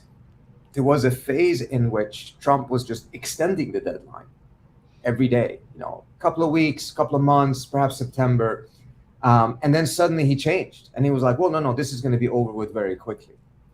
What happened there is that at first, after failing his plan A, he realized that the Iranians are playing for time. And as a result, he was kind of trying to say, look, don't think you can out-insane me. I'm more insane than you are. I can go on till September. But the more he said that, the more he rattled the markets. And he actually played in Iran's favor because the Iranians were trying to make sure that the oil markets would collapse and put that internal pressure on the US. So then he suddenly shifted and said, no, I can end this anytime. I can declare victory. In fact, we're already won, but I'm just going to do a couple of more things. And that was all aimed at calming the markets. And this all happened last Sunday, because last Sunday, oil prices went all the way up to almost 120. And he needed to quickly go in and try to calm down the oil markets. And that's when the messaging shifted towards saying, look, we already won. I can end this anytime soon, et cetera, et cetera. That does not in any way, shape, or form reflect reality on the ground. That was all about calming the markets. I'm actually surprised the extent to which he managed to calm the markets, because I don't understand with what credibility they're taking his statements. Reality on the ground is that the Iranians are still closing the Strait of Hormuz. Their ability to continue to do so is very, very significant. This is not the plan of closing the Strait of Hormuz that existed 20 years ago, in which the Iranians would have to put out mines. And all of the war games of the United States show that the US would open it up, but it would take 2 weeks. That's not what we're talking about now. Now they have essentially a smart blockage of the straits, which is that they're threatening to shoot missiles at these ships just as much as the Houthis did. But it also enables them to tell which ships can go through and which ships can't go through. So Chinese flagged ships are going through. Iran is actually selling more oil now than it did before, whereas other ships cannot go through. And they don't even have to hit the ships. They just need to shoot. Even if they miss, what ends up happening is that most ships won't even bother trying. Insurance costs will be too high. There will be no crews that will be volunteering to go through this little human experience to see whether you survive the Strait of Hormuz. So their ability to do so is very strong. And it's also important to understand the kind of missiles or rockets they would use for this are short-range missiles, not the ones that need these massive launchers that they're shooting at Israel. They have a huge arsenal of these other missiles, and they can be fired much more easily. So it's not the same scenario in which the US can take out a large number of their launchers and then suddenly it doesn't matter how many missiles they have. This is a completely different technology. And I think the Iranians right now, perhaps a bit overconfident, frankly, but they seem to be very, very confident about their ability to close the straits. And in fact, if you're listening to their messaging, they're not going to end the war just because Trump declares victory and says the war is over and he stops shooting. The Iranians will most likely continue the war. They'll continue to shoot at Israel, and they'll continue to close the Strait of Hormuz until they get something out of a ceasefire. And they made, some demands. Some of them I think are extremely unrealistic, and they probably know it, such as demanding reparations. But one I think that they will really stick to is that they will seek sanctions relief as part of this deal, so that they come out of this deal with a trajectory that is more positive than what they had prior to this deal. And it will be potentially quite tough for Trump to swallow that. But the alternative is that he will continue a war that eventually likely will destroy his presidency. See, we've kind of grappled with this idea quite a bit. And it is that there is just three possibilities now for Trump. Either he makes a deal, because the current bombing, as you said, isn't achieving anything. He can continue to do so, but there's no progress occurring. You look at Iran has hundreds, if not 200 different military sites, underground bunkers, and they possibly have hit one of them, maybe two. And because what they're doing isn't working, they've only got three. I mean, what I see is they've only got three solutions, and I want your kind of thoughts on this. The first one is, as you mentioned, a deal. And let me just go with that one first. So in terms of the deal, you talked about sanctions relief, but if you were to be in a scenario where you were to give sanctions relief to Iran, if Iran was allowed to trade with the world fairly, which is all it wants, that would result in Iran becoming an extremely strong power within the region. Israel would not want that to happen. So how does Trump, who went to war for Israel, agree to sanctions when this is definitely not in Israeli interest? You're putting your finger on something very, very important, which is, first of all, that Trump is faced with only bad options. And secondly, that the type of divergence that always existed between US interest and Israeli interests are coming to the fore as this war continues. So in a scenario, for instance, in which the Iranians would make this demand, or let me take the other scenario first. Let's say that the US leaves and ends the war, and the Iranians continue to fire at Israel. What is Trump going to do? If he goes back into the war, he will have completely ruined his own credibility. Markets will not buy him any longer what he's saying about an end to the war, and markets will realize, okay, he truly doesn't have control over this.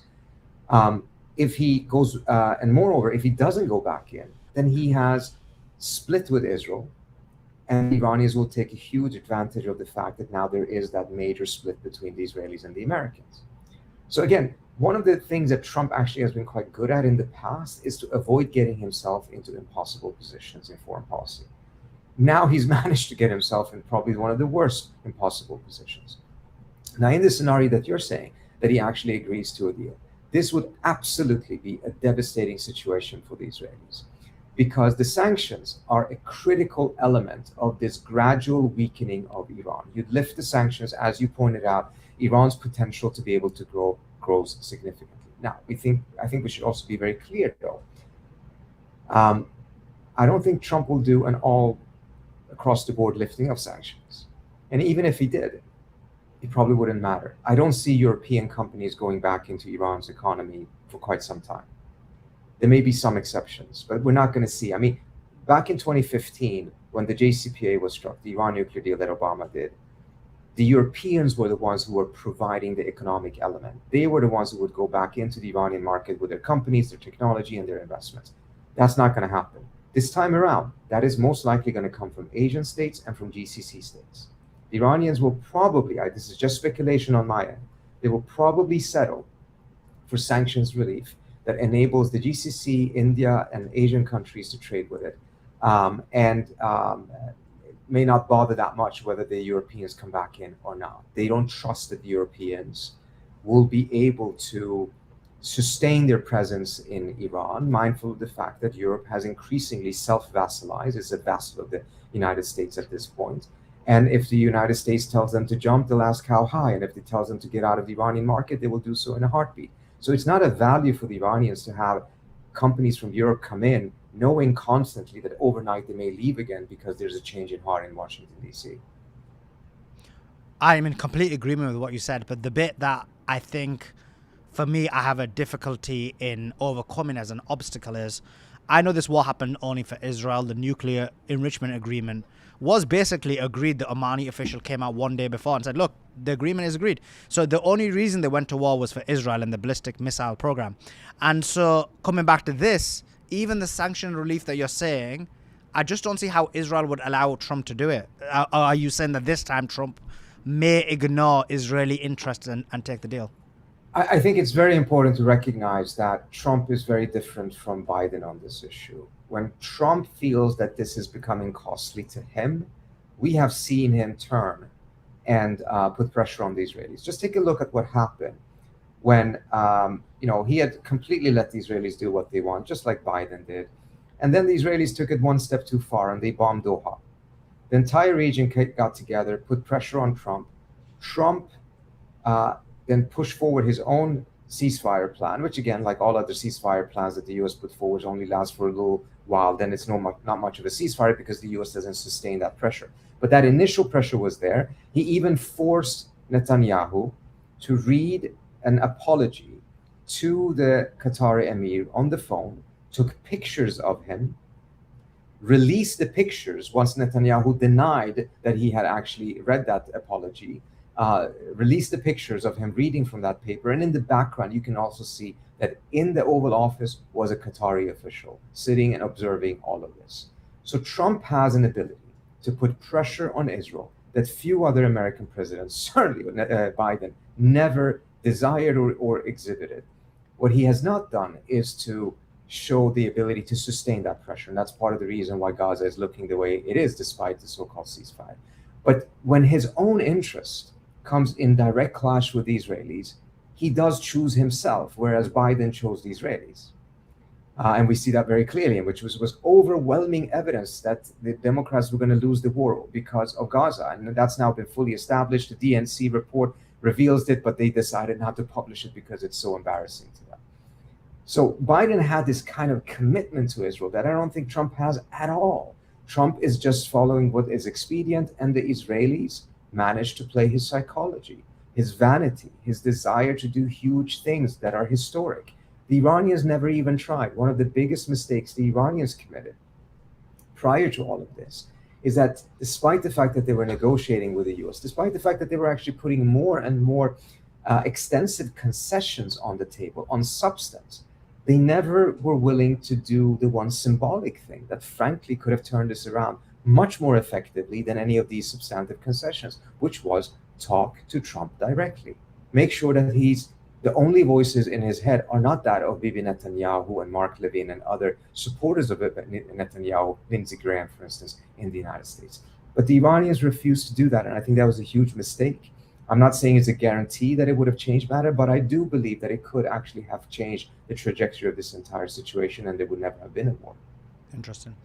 Now, one of the thoughts that is kind of taking gear and accelerating in terms of an idea is this notion that possibly there could be boots on the ground, that their current plan isn't working, and the next stage is, if they don't have the agreement that you mentioned, boots on the ground, or even some are hypothesizing the possibility of a nuclear bomb being used. So what's your thoughts on both of those possibilities? Look, boots on the ground for sure. This has already been raised with senators, etc. And if you listen carefully, the senators cannot go and say publicly what they're being told in classified settings, but they can give hints. When they keep on saying, I went into this briefing worried about boots on the ground, and I'm more worried about it now.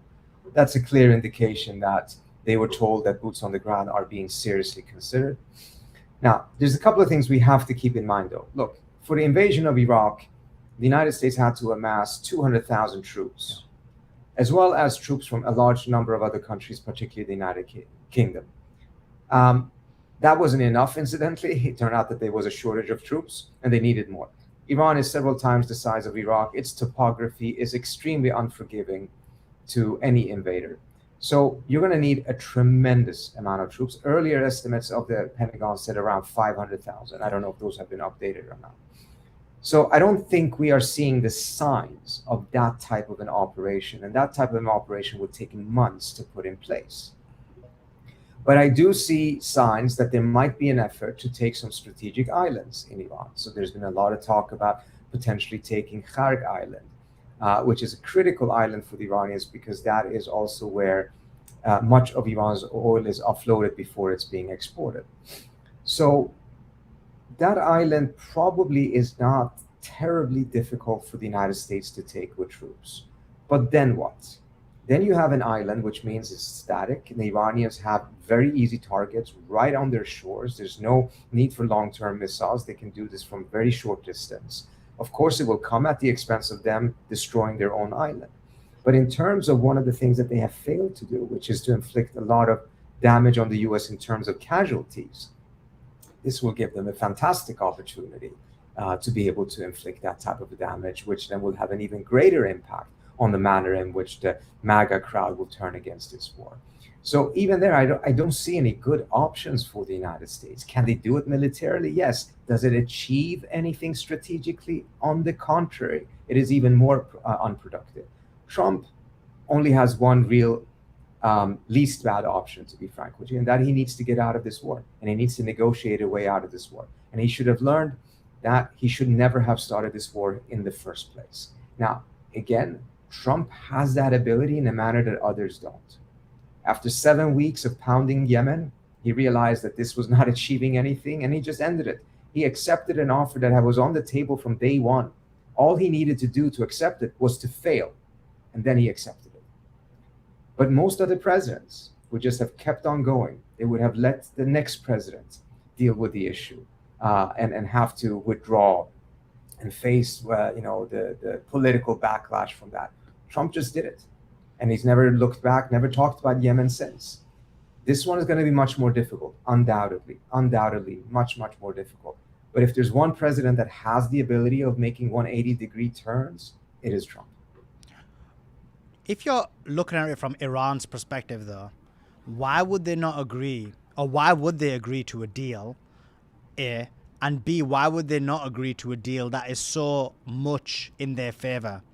And what I mean by the first element is, what we've seen is whenever Iran has been on the negotiating table with the United States of America, whenever they've been given guarantees, for example, before the 12-day war, they were given guarantees that Israel would not bomb them, and then Israel bombed them 2 days before the meeting that was planned. They were in negotiations now, and they started the war against them. How can they trust any deal that the United States of America puts forth, that deal will be substantiated and it will be honored, especially when there's the risk that they could be back in the same situation in a year, and in that situation it may be much better for the US and Israel. They may have recalibrated the situation, they may have learned from all of the mistakes they made this time. Iran has the US and Israel kind of where they want them. They may never ever get this chance again. So why would Iran agree to a deal? There's a set of guarantees that I think they will be looking at that are none of them ironclad, but none of them based on just trusting the US and Israel. First is they would never agree to a ceasefire until they believe that the war has been so costly to the US, to regional states, to the global economy, and to the Israelis as well, so that there will be really some sincere rethinking about ever starting again. That's one. If the war is ended prematurely, as they believe the June war was, they now tend to regret agreeing to that ceasefire, is because they believe that it ended up not being costly enough for the US and Israel, and as a result, the temptation to restart it was too strong. So that's one. Secondly, they will probably try to bring in Russia and China into these negotiations. This will no longer be just the US and Iran. We've had this tendency in the past that the Iranians wanted a bunch of other countries involved to deal with the US because of a variety of political considerations. Then a shift towards they have to deal with the US directly, cut out all mediators, no P5+1, no Europeans, etc. Deal directly with the US, but use some facilitators. Now I think we're going to go back to a scenario in which the Iranians will insist that the Russians and the Chinese will be at the table, and perhaps some others, GCC states, in order to make sure that any violation, any complete breach of the deal by the United States is not just something that is an insult and a violation of the trust of Iran, but is a violation of the trust of Russia, China, and many other states. Raise the cost for the United States to do this. And thirdly, and I think this is again very, very important, is they recognize that the Israeli economy, the American economy, obviously is much more dynamic than the Iranian one. Peacetime benefits primarily the US and Israel. Their ability to regroup, rearm, rebuild is stronger than that of Iran, particularly if they're under sanctions, which is why any deal from their standpoint, in order to have a guarantee that it won't be another attack or some form of a guarantee, would also have to involve sanctions relief that enables Iran to change its trajectory positively. And it's not just in order for them to be in a better situation, it's very much as a guarantee for not getting attacked again. Because if you don't have that sanctions relief, then essentially Iran is not only ending the war at a state that is less strong, weaker than it was before, but also because its chances of getting sanctions relief being obliterated by a premature ceasefire would mean that Iran also would be in a state of continuous weakening. And as a result, the weaker they get, the greater the temptation for the United States and Israel to attack again. So it needs to change that trajectory to be in a continuous state of strengthening in order to, again, provide that type of a buffer against any fantasies of another war being likely to, this time around, lead to a victory. So again, the price for the Iranians to end this at this moment, I think, is very, very high. And mindful of where Trump's psychology was and where he's going to have to go is a long distance, because he started his psychology thinking, I'm going to have a glorious victory within 4 days. And now he's going to have to start thinking about negotiations with Russia and China and potential concessions. That's a very long distance. So that tells me that even though he has the ability to make a 180, he will not do it very quickly. It will still take some time before we reach that point. Okay. And you're in Washington quite a bit. What's the prevailing thought in Washington? Because from an outside perspective, it seems like, look, you have a scenario where both sides are occupied by the Israeli government. That being said, some of the Democrats have been coming out from a partisan perspective and kind of pushing back on Trump recently, especially in terms of the way the war has been conducted. So what is the kind of prevailing idea and thought? Do they want this war to continue? Do they want to continue conducting this war for Israel? Or is it that they want them to pull out? Or is it that they want this war to continue, they just think Trump's done a very bad job? So you have many different factions and considerations here. You do have people in the Democratic leadership who couldn't say it publicly because the Democratic base is so strongly against this war, but who probably wanted this war. They wanted this war because they thought that it would be good for Israel and it would be bad for Trump. So it's a double win. Good for Israel is important for them, and eventually would be bad for Trump, which is good for them as well. You have progressives that are terrified and mortified by this. They're much closer to the Democratic base on this issue, at least, and they have been fighting against it very vocally. People like Ro Khanna, people like Bernie Sanders, people like Chris Murphy, Van Hollen, and others. They're not all necessarily defining themselves as progressives, but nevertheless, they have been pushing back very, very hard. Tim Kaine tried to get the an authorization to use force by Congress not to be provided to the administration. Then you have on the Republican side people who live for this kind of stuff. I mean, Lindsey Graham has never seen a war that he hasn't instantly fell in love with, and has been pushing for all kinds of different wars. So him, Tom Cotton, Ted Cruz, etc., they're all in on this. They would be a degree of a cost to Trump if Trump chooses to end this. And then you have a lot of others who are just following Trump. But for them, this potentially will become a problem. Because once they start seeing that this is having a cost in their districts, amongst their populations, oil prices going up, grocery prices going up, this will be devastating for them in the midterm elections in November. They will pay the political price for this war before Trump does. And at some point, many of them may actually break with Trump. If they're seeing that he's not willing to end the war, that he's just doubling down, tripling down without any strategy, etc., many of them will defect to save themselves. We've seen that phenomenon before. It will be more difficult with this president because of the control that he has of the Republican grassroots, but it will happen.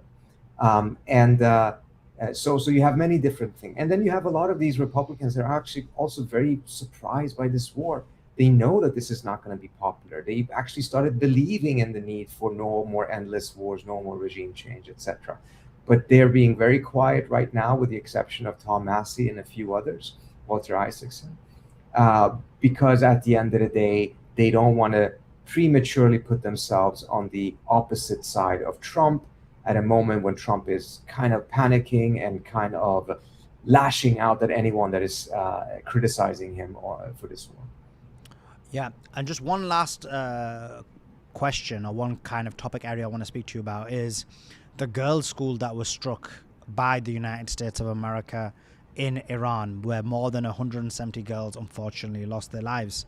Initially, the claims of the Trump administration was, it wasn't even our missile, it was an Iranian missile. Later, it was confirmed that it was a Tomahawk. It did have the American barcodes on it, and it was something that had been fired by the United States of America. Now, there are claims that this was a misfiring, or it was something that went wrong, or possibly, although the administration has said this, that it used to be a base 13 years ago and this was faulty intelligence. I've also heard reports that this was faulty intelligence given to the United States of America by Israel. Whatever that may be, and obviously I do want to hear your thoughts on that, one of the prevailing things about this is the fact that there's been no apology, no form of sincerity about what's occurred, and it just demonstrates the actions that are occurring in this war is very much in line with the Israeli actions in Gaza, targeting schools, hospitals, medical centers, universities, civilian buildings. What's your thoughts on that? Look, it's clear that this was an American missile. This was also, even though I don't believe they deliberately targeted a girls' school, they targeted it twice. This was a double tap. So it wasn't a misfire in the sense that, they knew that this was a girls' school and they accidentally fired at it. They deliberately fired at this building twice. This specific building was part of a base 10 years ago. There is a likelihood that this was identified as a target by artificial intelligence that they are using. We've seen that elsewhere. So for instance, there's a park in Tehran that is called Park Police Park. It's had nothing to do with the police, but it's just called that for some reason. That was struck. And it appears that that was AI that identified it as a target because of the word police in it, because they were going after all police stations in the early phases of the war. And there was no human oversight to verify that these targets actually make sense, have any strategic value. And it may be that this was done that way as well, that you have AI just going through a bunch of Google Maps and identifying it, and as a result going forward with it without any human oversight. Now, you have some Republicans, senators, that have actually expressed regret and apologized. You've not seen it from the administration. You've not seen it from the president, who not only went out there and said that this wasn't us, he even claimed that Iran has tomahawks. And there's absolutely no one who believes that. So, his credibility on these issues, I mean, he benefits from not having any credibility. He can just say whatever he wants. But I think this will be one of those test cases when it's so utterly clear that this was done by the United States. Will it issue an apology in a manner that it has done in the past? I'm not saying that the US is perfect, but it has. Or will it go in the direction of the Israelis that never apologize for anything, double down and accuse anyone who asked them to apologize for being anti-Semitic or something like that? So it will be a test case to see exactly where Trump is going with all of this. But you have people in his own base. I mean, Tucker Carlson said something very interesting. He said, we would never target this school deliberately. And if we did, then we have become a country that is no longer worth fighting for. So there's some elements within the MAGA base that are holding up very strong values and say, look, you can't cross these lines. You have to apologize if this was done by the United States. And again, it will be very interesting to see how Trump handles it. So far, it's just been a refusal to apologize. And you have a Secretary of Defense that believes that any norms around the use of force, any laws of war are just some sort of a woke invention.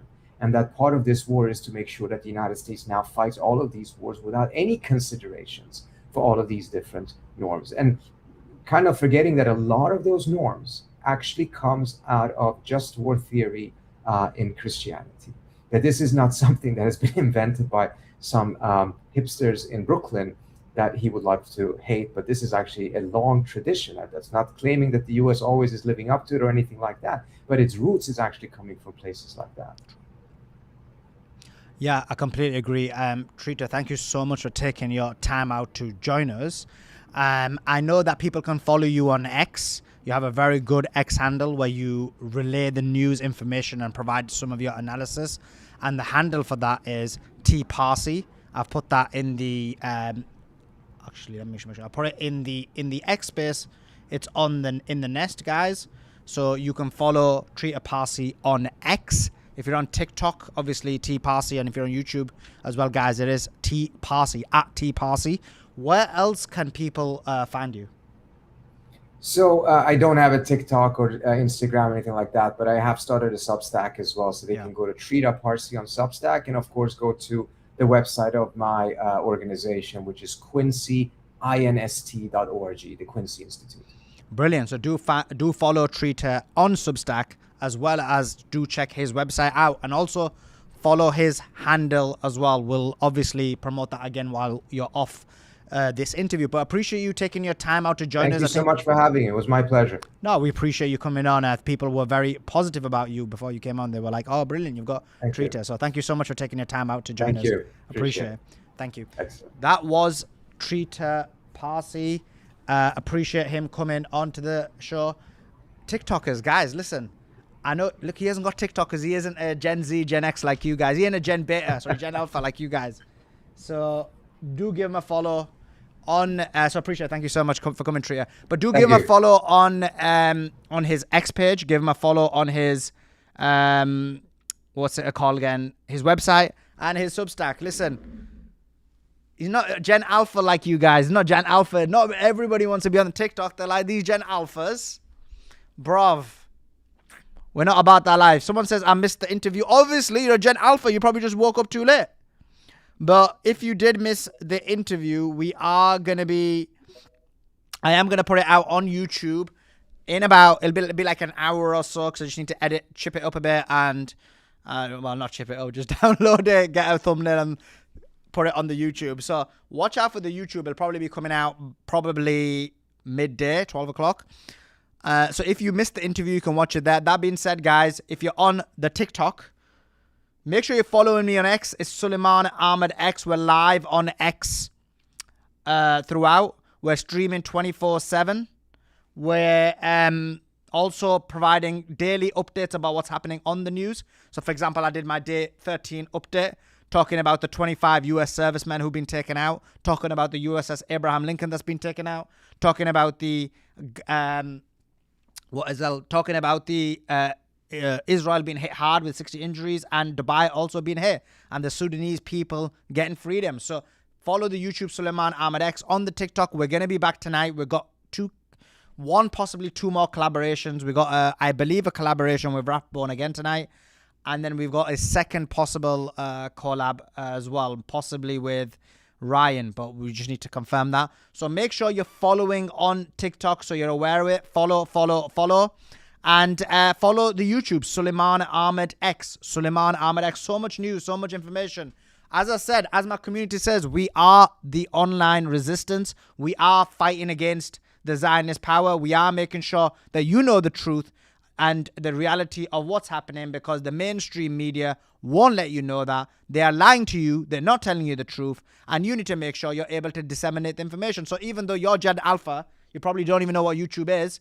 Follow the YouTube, Suleiman Ahmed X on YouTube, and send it to your friends and family, your auntie and uncles and your grandmas and granddads. They may be on YouTube. Okay, let's read some of the TikTokers chat and then we'll move back to the X and speak to it. Okay, so what you've got here, it says, big up Sully. Thank you for that. Thanks, Sully. Appreciate your support. What else have you got from these Gen Alphas? Apparently not Gen Betas. Gen Betas are like last year. Smashing UK style. That's what we got to do. We got to smash UK style. Halal Dog says, love it, bro. Thank you. What is that? Do you do halal hot dogs or is it halal dogs? How is it? What's a halal dog? Don't forget me, the granny love. Oh, we love the boomers. Much love to the boomers. Gen X. I mean, that's why you're here, because you're Gen X. Gen X is all about it. They know it. But what's a Gen X doing on TikTok? Okay, any questions from the TikTok? If not, we'll wrap it up. And what we'll do is we'll be back again tonight for the interview with the collaboration with Rathbone. Thank you for what you're doing. Appreciate it so much. I love TikTok. Yeah, okay. I know you do. That's why that's why you're on there. Is that Pete Hexeth? He's like, oh, Pete Hexeth earlier today was like, guess what? The strait isn't closed because a boat can travel there. Just Iran shoots it down. And you're like, bruv, are you stupid?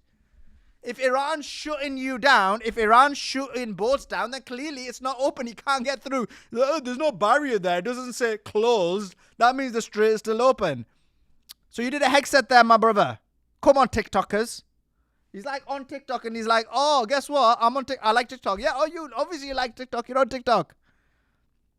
Carry on the great work, Sully. Respect. Yeah, I appreciate you.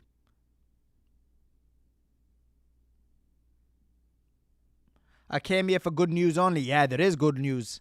Tel Aviv got boomed. Dubai got boomed. US Abraham Lincoln got boomed. 2 US KC tankers got boomed. And if you watch my video on YouTube, I explain why the taking out of the KC tanker was important. I believe that it's even more important than taking out fighter jets. It's much more important. And I explained that in that YouTube video, which is the day 13 update. So check that out. And we're on day 14 of the war now.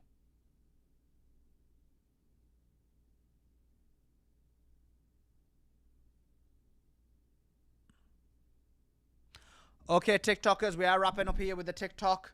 We're going to be back on the space, so you can listen to it on YouTube. Suleiman Ahmed X. We'll be back with a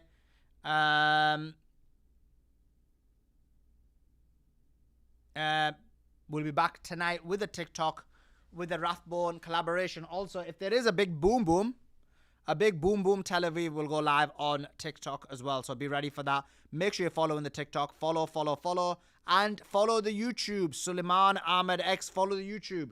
Follow the YouTube. Anyway, much love to you. I'll see you. Emmy says, thank you, Sully. See you on YouTube. Yeah, we will see you on YouTube. Appreciate you guys joining in. Appreciate you guys listening. And for sure, we'll see you next time. Okay, we're back on the X space. Appreciate you all. We had the conversation with Trita. Great guy, great conversation, great thoughts. Andrew, how do you think? What do you think of Trita and his thoughts? Hey, Zuli, yes.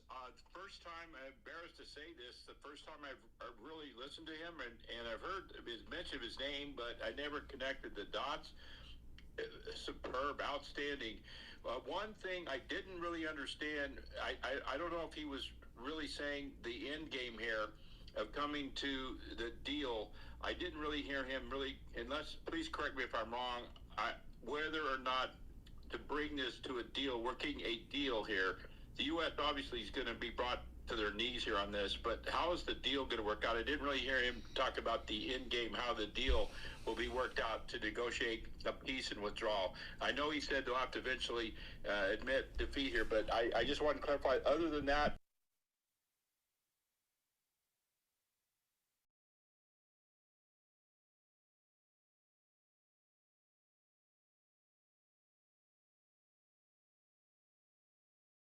sharing it on all my sphere of influence. Appreciate that. And YouTube guys, let me know if let me put this on.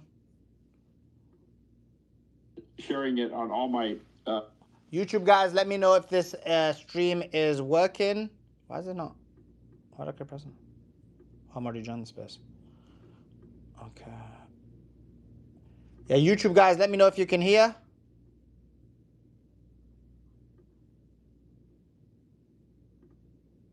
The space. Yeah, YouTube guys, let me know if you can hear the space. Yeah, good, brilliant. Okay. Yeah, what his position was is that the agreement will result in sanctions relief. And his position was that the sanctions relief won't be overarching. So in the sense of it won't include the Europeans, it won't include the Americans, but it'll include everybody else. And that was his view on that. I mean, I don't think Iran should agree to that. I mean, I agree with the Europeans about the Europeans. They're kind of irrelevant to the situation. But I think Iran is in such a powerful position, they're going to have to, they should get an agreement on whatever they want because they are, in the strongest position. Yeah, thank you for clarifying. That's what I wasn't really clear on what he was saying there. And thank you. I agree with you, Sully. Iran is in the driver's seat here. There's no doubt in anyone's mind that has any sense of intelligence or is not completely psyoped into the MAGA cult that Iran is in the driver's seat. America is now bending the knee. America must bend the knee and bow down. And I'm going to say this strongly. God is not mocked. We have good versus evil here in the United States. And I don't want to use the E word, but let's use the E word, the Epstein class versus the moral resistance. Professor Ramadi laid that out very well in your interview there. America is must come to their knees on this, and the world must see this. But what I love most about this is Israel, National Zionist Israel, and all their hubris and evil. They're now in derision. And folks out there, listeners, please study the word derision. And I'm using that in the strongest biblical sense. God will not be mocked. Thank you, Sully. Appreciate that, Andrew. Thank you so much for your thoughts. And guys, follow us on YouTube. Follow. The tweet is in the nest. Make sure you're following us. Let's get as many people in here as possible. Get your friends and family in here. The only place for truth and real news. And I gave a daily recap as well. It's a nice little 10-minute recap in case you're not there, you don't know what's going on. You can just send your recap, the 10-minute recap, to your friends and family. It goes through the news. And we're streaming that live 24/7. The chat is loving it. Chat said W Andrew, so they're loving it. Okay, Doc, thank you for joining us. Much love to Doc as always. One of my most favorite people.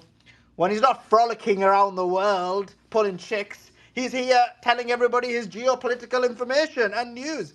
Doc, thanks for joining us. Give us your thoughts. Yeah, thanks, Sully. Yeah, I am getting ready to go out to Turks and Caicos in less than a week. So yeah, globe hopping.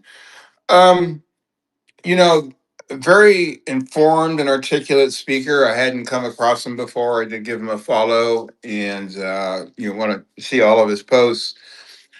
The thing that his evaluation of the dynamics between Trump and Bibi, I think, was missing an element. I think he talked about the fact that Trump can turn on a dime and gave a couple of great examples, and that ability to uh, flip a 180 on any one position is based on his narcissism and his hubris and his desire to do great and large things, as Trump used huge things. What's missing in terms of, you had a comparable with Yemen, how we started there and just flipped on a dime and said, mission accomplished, we're done. What's different between that situation and Iran, I think, is the Epstein stuff. And that wasn't a topic that you guys, at least I heard, choose to cover. I don't think that Trump can flip on that dime in this situation if one assumes that he's compromised by the Epstein files, and if one assumes that Bibi would be willing to blackmail him on that. He also didn't really address in a fulsome way, I thought, the power of AIPAC and money on the politicians in Washington, D.C. I do think he's very accurate, though, as to the political damage that's being done to the conservative movement here that he's led since 2016. I think he's destroyed his base in large measure. I agree that Republicans are going to pay a heavy price. I don't think that even if senators started to distance themselves from Trump because of the war in Iran, that saves them from scrutiny for their support, not only for this war, but from October 12th from last year, whatever it was, I forget the dates, from last year. But he did sort of flip last year as well. They declared victory. They said they destroyed the nuclear capabilities of Iran when they bombed that mountain base. And in the run up to this war, somehow that's all been totally forgotten. Like, oh, we have to destroy their nuclear program all over again after having destroyed it, last year. So there's no truth or honor coming out of our administration, out of Washington, D.C. And that's what, legitimately terrorizes me. I'm here in Los Angeles in what would be a very if Beverly Hills was destroyed because of an attack of Iran. For those who don't know, the FBI warned California officials that there are sleeper cells. Iran could attack here in California, not just with sleeper cells, but with also drones, which makes absolutely no sense at all. The range of these drones is not that they could target even Washington D.C., much less California. So very, very informative interview. All the ones that you've done in the last week or so have really brought a lot of awareness to Americans and those who are following you all over the world as to the voices that we don't hear out of our media, the voices that we don't hear out of our politics.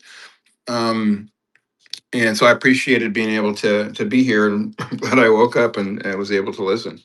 Great interview, very informative. Appreciate that, Doc. Appreciate you always, and you endorsing it in that manner does mean a lot because you are but a smart, intelligent man who understands geopolitics really well. So I really do appreciate it.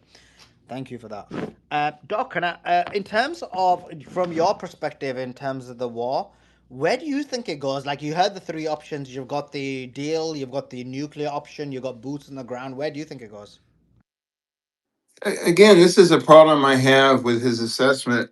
Yeah, he's completely right. I mean, we're all guessing. You're asking me this question. Is what do I think of the future? How do I project the current state of affairs and my understanding of them into a prediction of the likely outcome of this?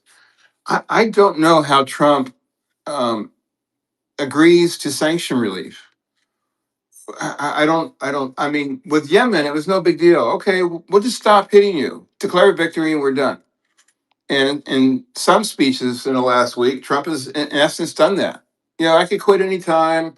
We destroyed their navy. We destroyed their air force. They can't project power anymore. And I don't know why he hasn't taken that tack. But unlike Yemen, there's going to have to be some concrete changes in the geopolitics and the relations, not only between Iran, Israel, and America, but between China, Russia, and EU. What Iran has been able to do by closing the Straits of Hormuz, which is just insane to me, that anyone in America or even Europe thought that that wasn't the absolute most likely outcome of attacking Iran.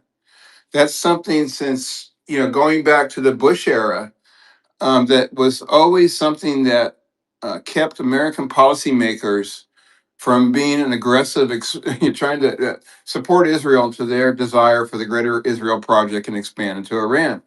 And that's what always kept reasonable politicians looking at the bigger picture. By bigger picture, I mean money, and the ability to profit off of the oil trade out of the Middle East. This was so predictable. So I'm still confused. I don't know if there's been another agenda, there's been another agreement with Bibi to continue this past the point where we could force open the Straits of Hormuz, continue our relationships with the GCC countries, maintain or rebuild our bases there. I don't see how we get from where we are right now without Trump or Bibi or both actually surrendering in not only in their conduct and that they would have to forestall any more attacks, but as was pointed out during the interview, they could declare victory, even declare sanctions relief, and a year later come back after rebuilding our missile and military might in the Middle East. How we assure Iran's security, dealing with as long as we're dealing with Trump as the U.S. president and Bibi as the prime minister. I think that that leads me to conclude that there will be boots on the ground. Reportedly, there's 100,000 American troops on the border with Iraq and Iran, and Iran has 300 to 500,000 soldiers they can deploy in putting them off. And not to and you also have to consider the fact that Iran hasn't really used the best and most effective and most powerful parts of its missile program on Israel. So I still remain very concerned. Actually, concerned to the point where I was talking to my girlfriend who about the risk. What do we do if California is attacked? What do we do if Los Angeles is attacked? What do we do at the port of Long Beach, which is one of the busiest ports in the world because it facilitates trade with China and the East? This isn't over, and no one should relax here, and we should be very concerned about whatever efforts both Israel, America, and Iran try and carve out a long-term sustained victory for their independent countries. So, uh, as much as I'm globetrotting and having fun in my life right now, which is great, I try and come on here as much as I can, and I really appreciate the space. You've we've known each other for years now, and the growth of your your platform, the way that you can entertain and inform at the same time is really unique, and you really are one of the best space hosts. I don't care about TikTok and betas. Yeah, I don't care. Really on the space, and it's my congratulations to you, and to be part of it, a little part of it with you over the years, and Beatrice Khaleesi. It's been very very rewarding part of my life right now, and I really appreciate it. Well, Doc, I really appreciate you, and actually, you don't understand how much that means coming from someone like you. I've always liked, respected, and really valued. So yeah, that does mean a lot to me for sure. And I'm not just saying, and they're not just platitudes. So I really do appreciate you, and really do appreciate Doc coming on the space, speaking out for the truth and peace. And all he wants is peace in the world. And Doc is right. We've known each other for 3-4 years, however long I've been on X. I've known Doc, and the journey we've gone through has been absolutely amazing, and it's been very inspiring. So I really do appreciate Doc. Okay, Suli, if I could just respond one point that Doc made. Yeah, of course you can. Yeah, hey Doc, agree with 99% of everything you said, sir. You're an amazing man. You have your full-time job, and you always get in here, no matter what, to get in your wealth of information. For those that are out there that don't know it, Doc is a practicing attorney. He always brings in level thinking and a tremendous amount of wisdom and an overwhelming amount of knowledge about how the political economic systems work. But one thing I do, totally understand Doc's concern, but I want to stress American. I know I'm an American, served my country for over 20 years, sacrificed and lost my own flesh and blood to this war, needless wars. But I must say, America, and it hurts to say this, but the truth is, Breaking news. Launches from where's it gone? Launches from Iran to central Israel detected. Launches from Iran to central Israel detected. That's the breaking news. Back to you guys. yes, Oh, but we've got another breaking news as well. Sorry, can I read this one as well? It's this one. Oh, I don't want to move away from it. Well, okay, let me just tweet this out. Okay, so this one is big. This is coming from CENTCOM. This is. Let me read this, and then I'll give it straight back to you, Andrew. But yeah, that is a breaking news. Launches from Iran to central Israel. So I may have to interrupt, and if it's big, then obviously we'll jump on with a few people. Okay, it's here. All crew members of the US KC-135 loss in Iraq confirmed deceased. All 6 crew members aboard the US KC-135 refueling aircraft that went down in western Iraq are now confirmed dead. The aircraft was lost while flying over friendly airspace March 12th during Operation Epic Fury. The circumstances of the incident are under investigation. That's the same line they always use. However, the loss of the aircraft was not due to hostile fire or friendly fire. That's the claim. The identities of the service members are being withheld until 24 hours after next of the kin have been notified. So that's that. That's the latest news on that. But sorry, back to you, Andrew.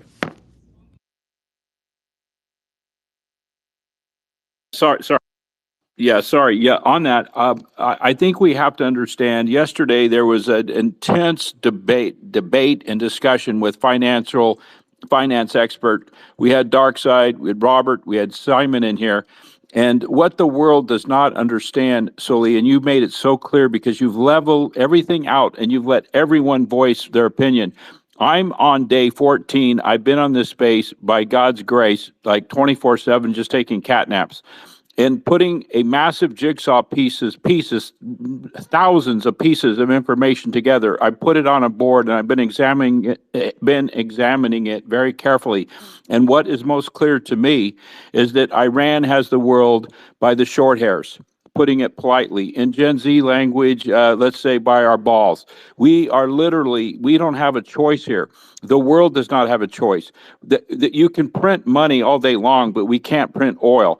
The world will be in extremis, and I urge the listeners to really understand the etymology of the word extremis. We don't have a choice, and we are literally we're going to have to acquiesce to Iran's demands. I know that's heresy to say that. I know that makes me sound antipathetic, but that's the truth here. So they'll be able to know. I agree, Andrew. Guys, is it okay if I say a word or two about this? Yeah, I mean, you just interrupted Andrew. Do you want to let him finish and then you can jump in? Yeah, of course. Yeah, and I'll land it there, gentlemen. I love you all. And believe me, don't let anyone call you unpatriotic, because guess what? I want to see I dare anyone to call me unpatriotic. If you call me unpatriotic, then I want to see you put your son on the front line and lose your loved ones. I want to see you come and serve your country for over 20 years and the sacrifice that I made my entire life for our country. So I'm speaking the truth because I go all the way back to Vietnam. I want people to listen. This is not a game. I'm tired of watching the little corporal, the little monkey, jump around on the news telling us everything is fine. line. I heard it in Vietnam. I heard it in Iraq. I heard it in Afghanistan. I'm done with this. Yeah. Okay. Let's go to T. Go ahead, T. Andrew, awesome work. Yeah, so I've been like in this space for a long time, and Suleiman, I was on your voice call during the last war. I was up every night listening to it. Thank you for your help. And I actually live in a country in the GCC, so I was not going to talk back then. I'm currently out of there. But going back to what Trita said about how this war ends, I've actually researched this part, and I have a theory too. It's similar to what Trita has said. So this war will in fact end in some ways on Iran's terms, because they can keep the strait shut. And what we're really looking at is the Europeans have a 90 to 120 day time frame. That's how much fuel they have. Australia, where I'm also from, has only about 30 days of fuel. So the Iranians actually have it up their sleeve. How sanctions end up being removed, look, it's a tricky one in terms of how it's done. But Iran's ultimate trump card is they can keep the straits closed to the Europeans, to these countries. So, what do you guys think about that? How does this? How do these sanctions end? I think that's where we should discuss maybe another time. But I think that's a really interesting area to explore.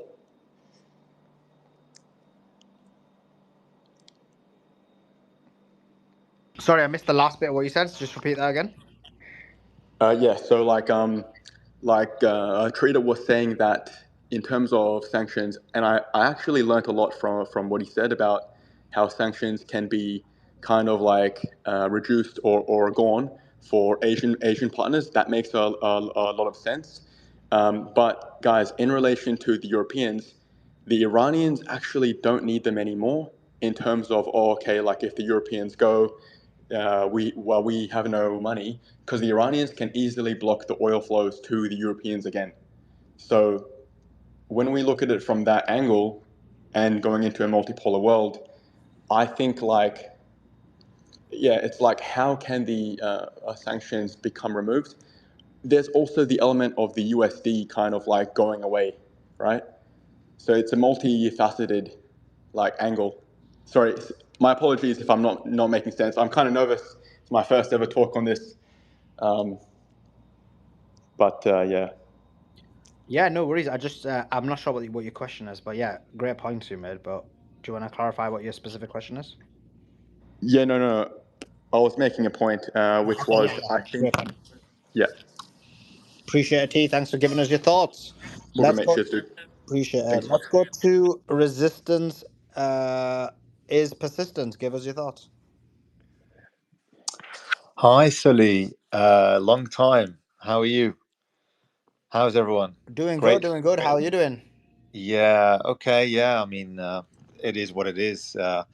It's unfortunate we're in this, but I think it's necessary. Great spaces, honestly. I've been listening every day since the war started. I only listen sometimes to your spaces when it's on, sometimes because of work and so on. But yeah, really love your spaces. Keep it up, and I hope you become even more massive. So, and thank you. The panel has been fantastic. So, Andrew, I love you, mate. You speak such a great truth, and out of your tragedy, honestly, I mean, you're just doing some really good work and spreading the news. And I just wish that we have more voices like you in the States and everywhere else, really. So really thank you for that. Your insight is exceptional, and some of these panel has been really good discussions, really good talking points. What I wanted to say was, I think for me, this is an existential threat for America's appearance as a global military superpower. It's not, for me. Yeah, everyone can say about this is Israel or Iran's existential threat, this war, but I think it demonstrates how ineffective and weak and vulnerable America is. It's just an illusion, in my opinion, in terms of its military prowess compared to any country that can fight back, essentially. Iran is probably the first country that we've seen that's able to legitimately fight back and destroy destroy assets of the American military empire, to the point that it's actually dismantled 19 bases. They've made at least 4 inoperable, and they made the Bahrain base, the base in Bahrain. They said that actually it was after the third day, it was likely to be inoperable if the missiles continue. And yes, so that's in so that a lot of these bases, which are cities, then little mini villages, so to speak, they're all empty. We heard that 43,000 troops left the whole entire region. I don't personally believe they're going to come back. I don't personally believe that the GCCs. I'm listening. I'm listening to Arabic stations from Saudi to UAE, and there's lots of prominent people. There's political analysts that are all saying, "What's the point of having these bases? We shouldn't be having these bases anymore." And that actually, there's some really important political analysts in Saudi Arabia that are saying, actually, Iran has the right to defend itself. Israel and the United States decided to attack them, and so of course they have justification in actually dismantling the bases and even the oil fields. We don't agree with it, but we should expect Iran to do that because they are essentially United States assets. So even amongst the media in the GCC, they're also voicing, there are some dissenting voices. They're angry with Iran. They believe that they're projecting their power, and Israel is also projecting its power, and they're stuck in the middle. But there's also a lot of voices that are saying, actually, Iran are literally doing us a favor. They have the right to defend themselves. They're the ones that attacked. They're the ones that have been placed under heavy sanctions, and look what they're doing. And look what they're doing, considering that they've been going through so many sanctions over the last few decades. Whereas and we thought we were they're saying we're under an illusion that we were being protected by America. And actually, when the shit hits the fan, so to speak, excuse my language, then they go and defend Israel. And now we know who the real allies of the United States are, and who actually pulls the strings. So we should be cautious about actually aligning. And also, the head of Saudi Arabia Saudi Arabian intelligence chief 3 days ago, and I've got the video. I think it's in my feed. He said, because they asked him about the Abraham Accords. This is the thing, because there are some Zionist media in Saudi Arabia and in the Gulf countries. You just can't dissociate from them. But so they'll ask these questions. What about? Are we likely to, once the war ends, will we likely to pursue the Abraham Accords? And he said, don't even talk about Abraham Accords. What are you talking about the Abraham Accords? What they did to Gaza, there's no way we're even going to consider the Abraham Accords, especially. And now it's done, it's dead, it's over. We should not be talking about this right now. We've got some serious problems in our country that we need to discuss, and we need to really rectify, and how we want to progress, how we want to go forward in the Middle East.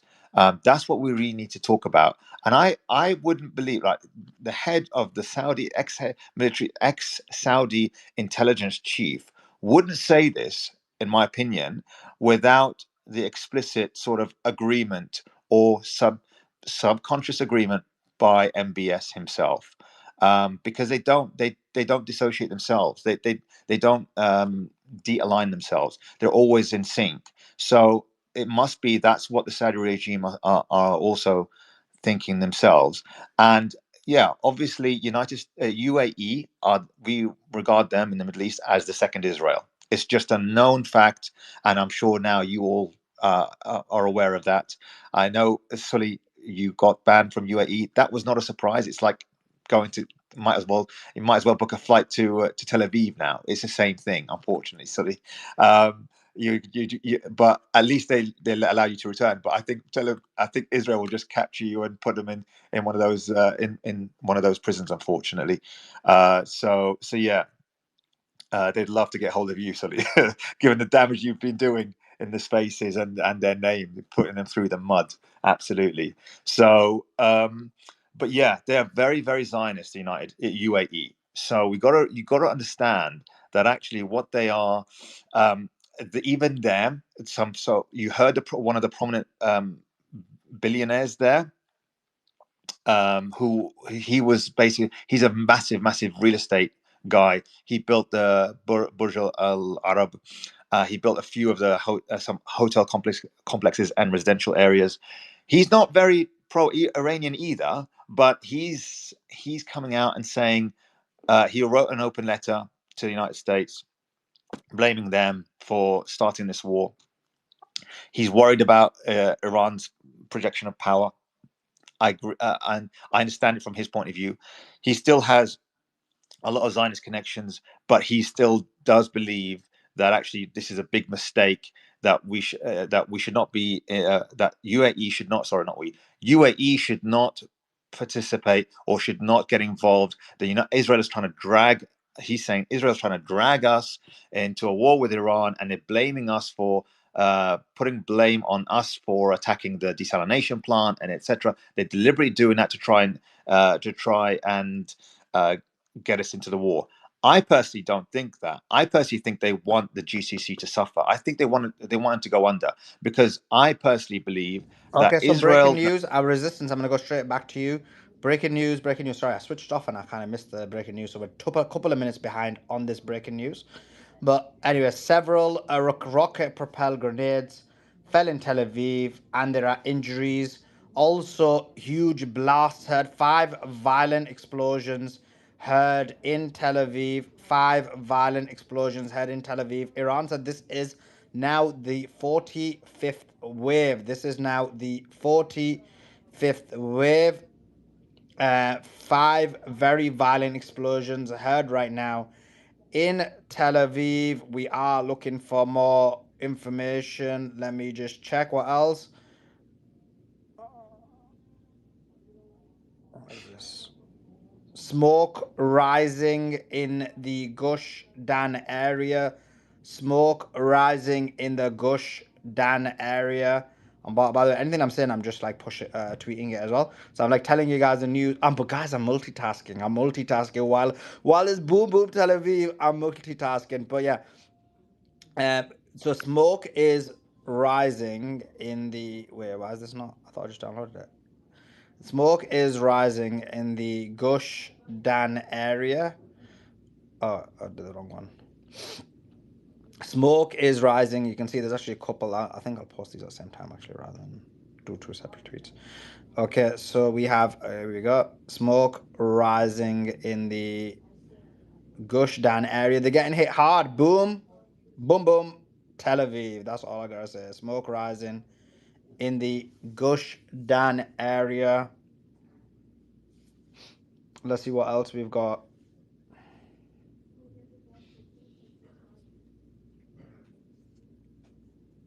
Tel Aviv has been hit. Tel Aviv has been hit. They're obviously not allowing these videos out, so we're only getting videos from outside of Tel Aviv. What's this? Sick. Okay. Okay, and then okay, I gotta do it one at a time, I think. The IRGC have put out a video saying wait, why is it not let me?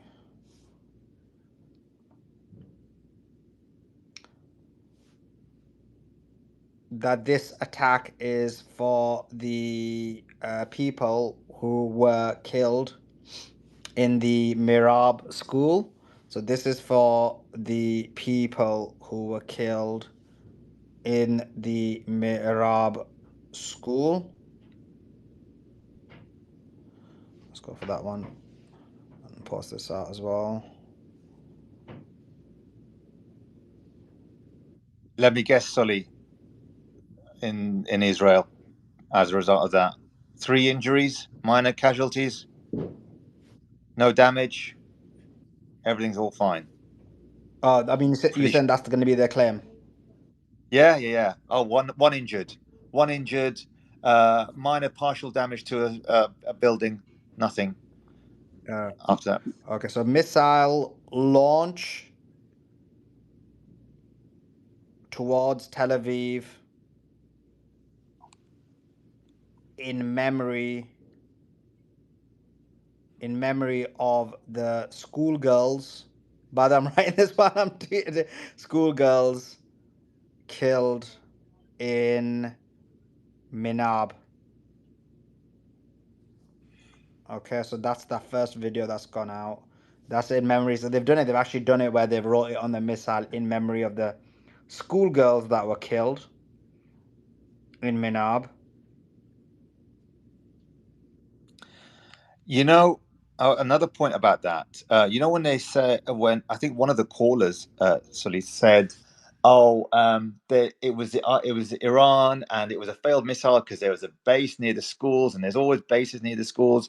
If you have a look, one of the messages I put, uh, if you look at the one of the tweets I had was, I showed a picture of RAF Northolt, and RAF Northolt has got 4 primary schools just around it, and a secondary school, and a secondary school around it, which is a high school.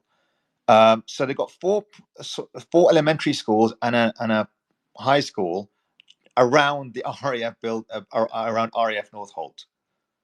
So anyone says that, and anyone says, "Oh well, you know, it's their fault for putting schools near a base." Actually, that Minab school, the bases, those bases are pretty old. They're 12 years old, and they were discontinued. They were defunct, dismantled, and a school was built on top of it. But you'll still have remnants of some of these old bases there. Unlike where you got in Israel, where we caught a influencer in Israel showing actual troops in a schoolyard, actual trucks, military trucks with all sorts of heavy weaponry in a schoolyard in the school. Like, isn't that ridiculous? Every action by them is an accusation. So, and I would just want to say as well, and also US CENTCOM, they're the biggest bunch of liars you'll ever likely to meet. I mean, are we expected to believe that the US soldiers are all Captain Americas here, practically indestructible? Because that is basically what they're saying. Um, and the fact and the idea that I remember Mankos saying that they've got navies, the maritime, they have military dominance in the maritime area near the Strait of Hormuz. Then why are they 1,000 kilometers away? Why is the Lincoln or the Abraham Lincoln 1,000 kilometers away? Because every time it goes near, it gets hit, and they have to retreat. Iran are imposing a military dominance in navy dominance in the Strait of Hormuz. That's not in question. And to think that actually that it's just because they can show videos of hitting or destroying some ships, and one was an unarmed ship as part of a parade, it's just so cowardly. I'm sorry. Yeah, I don't want. yeah, exactly. This is we've been discussing this. Thank you so much. That's the absolute fact. And then the evidence, we have the preponderance of evidence is clear from day one, without doubt, for certainty. The United States has absolutely zero control of that strait. Absolute zero control. And if someone says that's a lie, then I say provide the evidence, and I give you back the evidence, a preponderance of evidence. Then why is the strait closed? Why the strait is closed? Because of the asymmetrical naval, surface, air, missile defense and offense of the existential war that Iran is fighting. We've been going over this in detail for the past 7 days. And here's the thing, boots on the ground. Please, please listen to me. I was in the first Gulf War at the Pentagon with the watch captain. Just some breaking news. Sorry, Andrew, I'll give it straight back to you. Just give me 2 seconds. Breaking news. 2 breaking news is actually this one here I'm posting out right now. We now have visuals of missiles breaking, footage of missiles hitting, footage of Iranian missiles hitting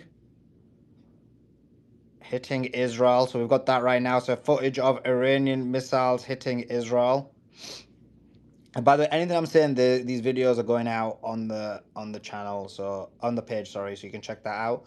So that's the first piece of news, which is we've got the footage. The second piece of news is this: there's a fire on the USS carrier Gerald Ford, and reports are stating that this fire was started deliberately by crew members in protest. So a fire started in the USS Gerald Ford, and it was allegedly started deliberately by crew members because they are protesting the war. So those are the two. Let me just any more before, because I don't want to interrupt Andrew again if he's in mid floor. Okay, we're gonna have a statement from the leader of Hezbollah, Sheikh Naim Qasim, at 8:30 p.m. Beirut time, which I believe is what five. It's about what in about an hour. I think it probably is. I Okay, think what it's else we got? 30 GMT. Sorry. I think it's 6:30 GMT So that's in 2 hours then, right? in 3 hours. It's 11:30 here now. Yeah. So it's 3:30 here. Okay. Yeah, I believe Sorry? it's in 2 hours. I'll double check. Yeah, it's in 3 hours. Yeah, you're right. 3 hours. Okay. So that's gonna be in 3 hours actually. So Aerospace Force Commander says we launched 30 ballistic missiles, weighing 1 ton and 2 ton, towards targets in the occupied territory. Let's see if there's any more. A fire has broken out in Holland. A fire has broken out in Holland. Oh, wait a second. I missed something else as well. There's something about Bashiva. Oh, bro, there's so many hits, bro. Okay, 1 second. There's actually a lot of news coming out. 1 second. So a fire has broken out in Holland. So let me just put that in. Breaking. Fire has broken out in Holland. I need some big boom booms. I think, I need some. Sully, I personally think now looking at all some of the posts from Russia and the last several days, I think they're right. I think Netanyahu is dead, in my opinion. I know it's unconfirmed, 100% unconfirmed, but I predicted if he's dead, I predicted to my mates, if he's dead, they're going to come out. He's going to come out in AI, and we're going to have to prove that he's come out in AI. He won't show his face. I proved that. I put a tweet out. Yesterday was AI, and he had 6 fingers. I saw it, yeah. And now the Iranian regime today said, "Look, it's AI. He's dead. Why are they putting out? We said he was dead when we attacked the bunker and when we destroyed his home, right? And then ever since then, we haven't seen it, and we haven't seen him. Sorry. So I'm thinking that he is dead, along with Ben Gavir. That video of him saying he's back, blah blah blah. Well, fuck yourselves or whatever. Excuse my language. That's based on a 2024 video. It looks identically the same. He's wearing the same clothes in the same backdrop in the same office, and it's a 2024 video, and it looks like it's regurgitated AI. So I'm not sure about Ben Gavir either. David Barnea, no one's seen him. He's the head of Mossad. Again, another one that the Russian intelligence has said that he's also dead, as well as several other generals claim. I mean, this is all unconfirmed. I'm going to preface this. It's all unconfirmed, but all the dots are aligning with that. And also, I also said, if he's dead, the courts are going to pardon him. The courts are going to pardon him. Then they're going to pardon him if he's dead, bro. He's dead anyway. He's not going to go to trial, is he? No, he's not. So he doesn't have to go to trial. He doesn't have to show his face in public because he's dead, right? So he's dead. The courts will pardon him, and all of a sudden they're going to say he's going to step down. They'll probably make a deal saying we'll pardon him if he steps down from office, and then he departs. And all of a sudden they'll say he's terminally ill and dies, and he's dying of some sort of, like, I don't know, liver disease or whatever it is, and then he's going to disappear into the night because they're not going to say he's going to die. He's not going to say he's dead. He's been killed by Iran, because that would be like, that would cause chaos in Israel, because this is why they employ this decapitation strategy, because it works on them, but it doesn't work on countries like Iran, on regimes like Iran, right? It work on the GCC, but it won't work on countries that actually believe, like Hamas. It doesn't work on Hezbollah. It wouldn't work. Yemen, Houthis, it won't work. But on paper,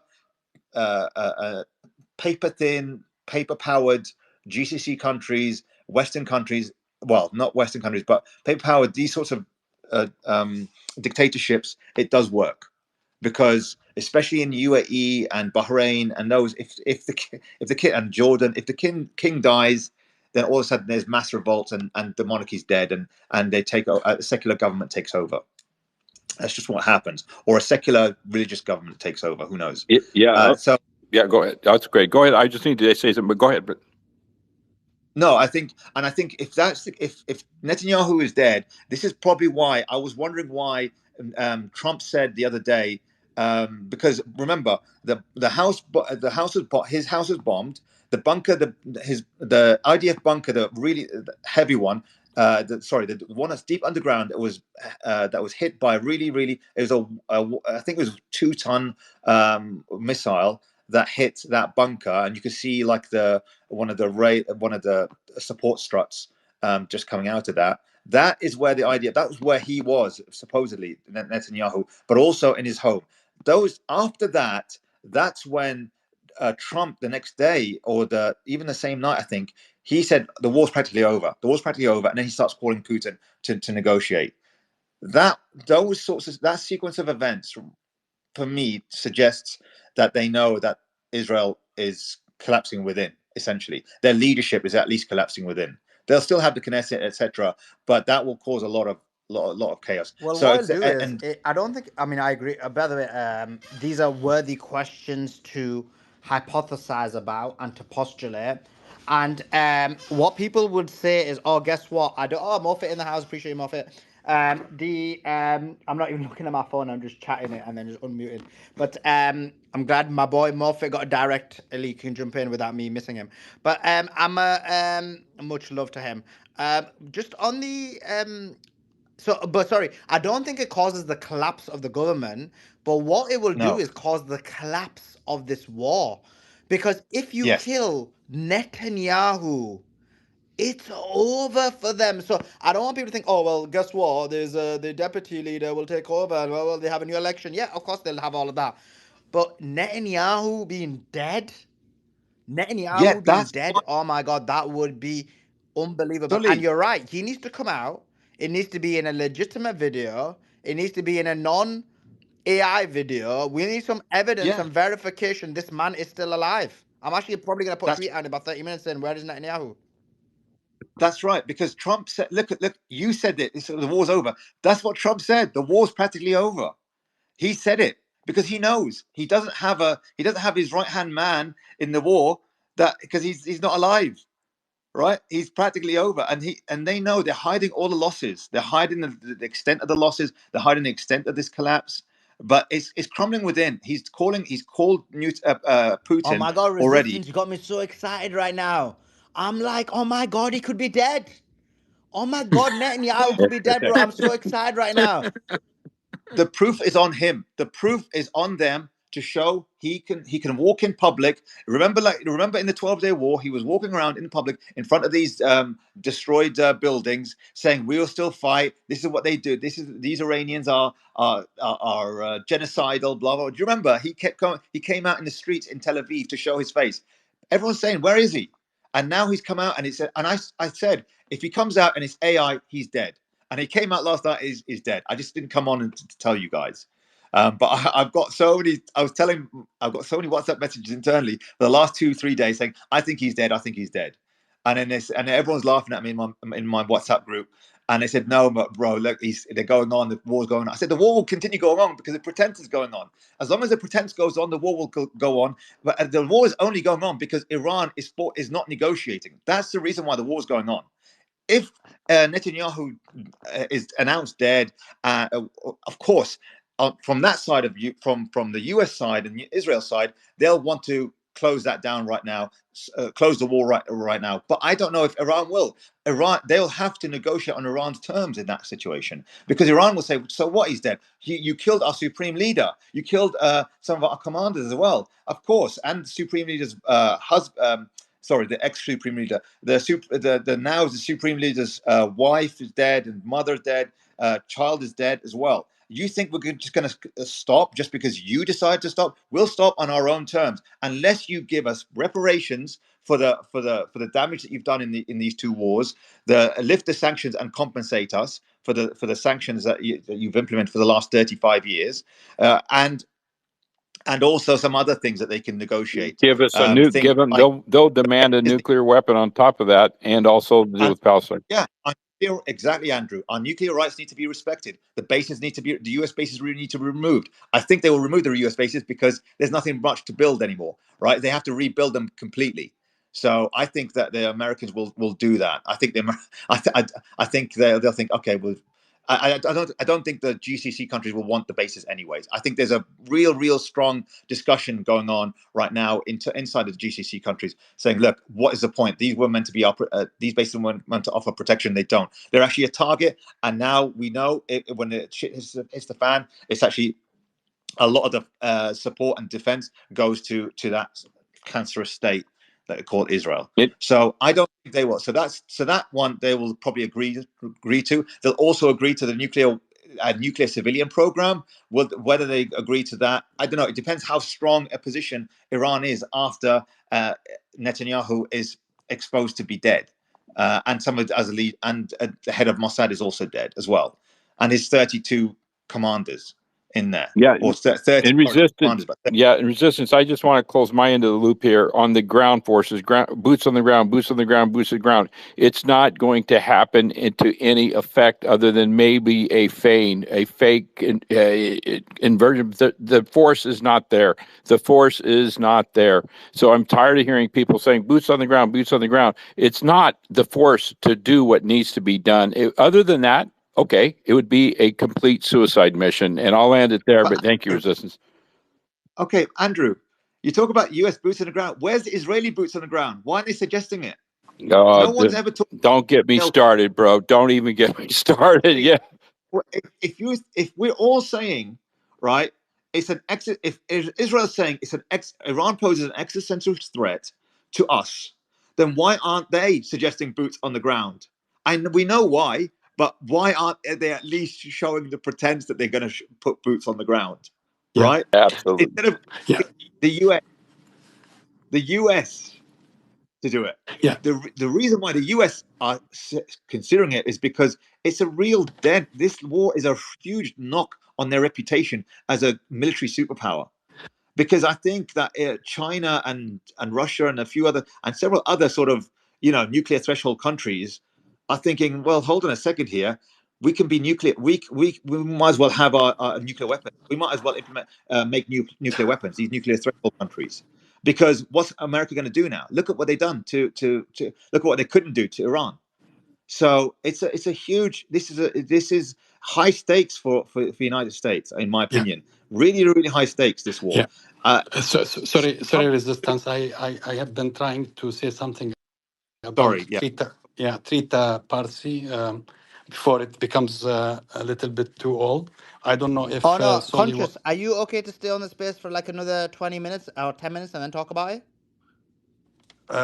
Okay, because I have actually I have to go. I have been waiting, but anyway, it's okay. No fine. problem. If you can't wait, then go ahead. It's just that the reason I was saying that is because I've got the video coming out at 12. So if you then I would have given a nice little 5-10 minute introduction before we release the video. No, sure. It's just two small points. Thank you very much, Solly, for this excellent interview. In 2 minutes preparation, you did an amazing job. Imagine if you had more. It's wonderful.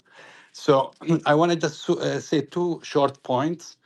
I think, considering that Trita Parsi is a co-founder of a Quincy Institute, which is very well respected, he has always to be balanced, and he always appears in mainstream media. I saw him being called for Iran matters on the mainstream media. So we have to consider what he says within these boundaries. But I don't see any disagreement with what he said and what we discuss here. The panel you have, Sulaiman, is amazing, and I think, considering all his status and knowledge, he did not disagree with anything your panel was discussing here. Thank you very much. Appreciate it, Conscious, and thank you so much for having patience. And yeah, listen, guys, I've actually, bro, listen, just think, I'm just like, while I'm running the space, while I'm giving you guys the news, while we're tweeting out, I've actually got the video of, I've put it up and with the thumbnail. That's going to be coming out in about 22 minutes. I was going to do it at 11:45, but then I thought it was too soon because we're having a bit of a conversation and Tel Aviv's being hit. So that'll be coming out at 12. So I'll put a tweet out about that, Conscious. So you'll see it on my page. And give the guys, give the YouTube a follow. It's in the nest. I want to get the number of followers on the YouTube up to 48,500 if we can today. If we can get to 500, I'm amazed if we can do 500 a day. Get to 50,000 by Monday. That would be awesome. So if we can get everyone to follow the YouTube, get your friends and family. We're getting so many good interviews, and I'm already in conversations about getting some big guests in regularly, as opposed to like we do one and then we have to wait a few days. But if we can get them in regularly, a lot more interviews, a lot more conversations, all that kind of stuff. So yeah, guys, follow the YouTube. Your boy is putting the grind in. He's putting the graft in for you guys. Much love. But yeah, let's go to Appreciate It, Conscious. Yeah, that interview is coming out in 20 minutes. What's his name again? Resistance is persistence. Go ahead. You were saying something? Yeah. So again, I just think that this is the United States and Israel are in a real bind right now, and I know everyone's been talking about it, but more so the fact is that where do they go if all of a sudden they know, look, they're hiding this big story that Netanyahu and some of his staff are dead. Ben Gvir, I also believe he's dead. I don't have any. There's no evidence that he's out somewhere in the streets right now. They just got regurgitating videos of him from 2024 that are AI manipulated. But yeah, and some of these. So I don't know. So the linchpin of this Likud extremist party are sort of they're now disappeared. So where is the force behind this war? The force on the U.S. Israeli side, and how far can Iran negotiate? I do believe that their nuclear weapons, they will negotiate regarding the nuclear right, and I think they could even. And I imagine that Mustafa Khamenei is probably saying, "Look, let's just restart our nuclear weapons program, let's start a nuclear weapons program," because that was my dad's fatwa. It's not mine, right? My dad's fatwa died when he died. So I'm not doing that. This is no longer a case. And the only thing I'm concerned about with Mustafa Khamenei is his mental state. I know he's still wounded, he's still injured, etc. But to lose so many of your family members, it's hard. It's hard. It may give him that resolve, but it also, who knows what his. But I personally want to believe the former, where it improves his resolve and increases his resolve, and he wants to, and maybe that's the case. From what I'm hearing, I've got two best friends who are Iranian. They again very well knowledgeable in this in the political sphere. Their dad was prominent in the government as well. They're telling me, look, I don't think we can't be thinking about this right now. What we can say is that the supreme leaders, that role is nothing to be sniffed at. It's something you take very seriously. The council of these religious clerics, they really take all of that into consideration, and they have in-depth discussion with the candidate. So they would have assessed that, and perhaps that's why it's taken so long. So yeah, let's put that to the side. But it seems like this Iranian, the Iranian government, especially now with a lot of people coalescing behind the government itself. I listened to Professor Morandi. He said the other day one of his students, they went to the protests in December and January time, and they came back, and now they came back crying to him to say, look, we apologize, we were wrong, we were really behind the government now, how we were fooled by the government, etc. So this is what Professor Morandi said in an interview just the other day.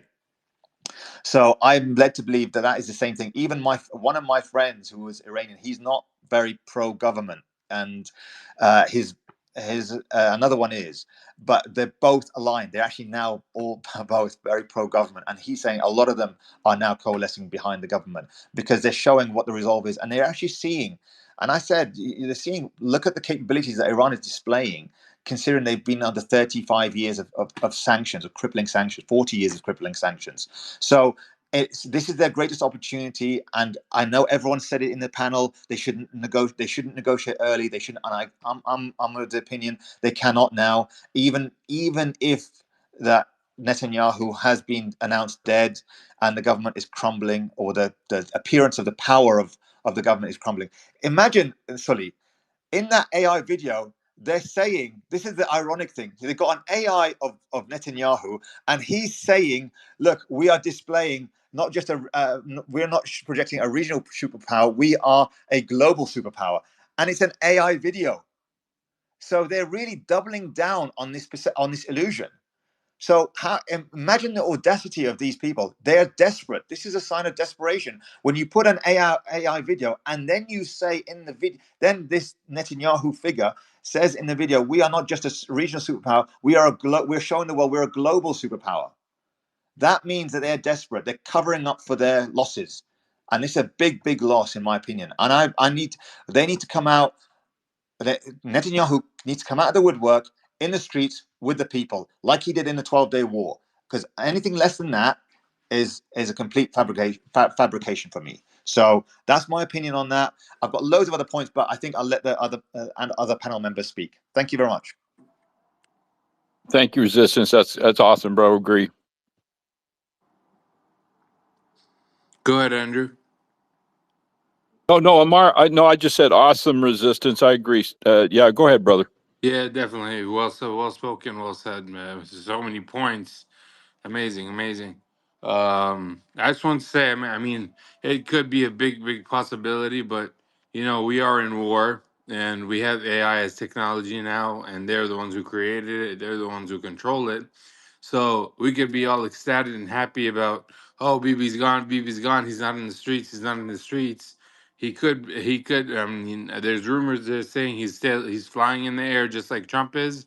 Some are saying he's in Cyprus. So there's so many rumors going on that I think that maybe they can even use that against us. Maybe show us a fake AI video so we think that he's not here, and then they implement phase two.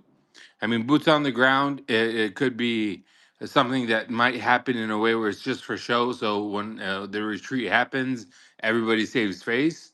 But Omar, yeah. I want to say something. If he's in Cyprus, they can easily put him in an office behind with an Israeli flag and then let him speak. Why do they need to put an AI video? Do you know what I mean? If Oh he's no, alive, definitely. You're 100% sure, yeah. but let's just say strategy of war changed from swords to technology, or swords to guns to technology, and then he's using this technology against everybody else and against Iran, against what he wants to plan to do, just to show that, oh, okay, you guys killed me, but nothing's changed, and then maybe something else happens. It's just a theory. Let's consider a conspiracy theory, but there is so many possibilities that politics is such a dirty game, and like you try and figure out one thing but another thing comes out. You try and figure out what he says and what he meant, and then it turns out to completely opposite. But the good analysts and the good people and the educated people that have studied all these things in political sciences, I mean, have much more experience than me. I have experience on the ground and the different things, but it's just a theory, but I really hope boom, boom, boom, boom, Tel Aviv. Boom, boom, Tel Aviv, indeed. It's what we live for. It's what we're going for. Is the boom, boom. And actually, I am putting pictures out on the boom, boom.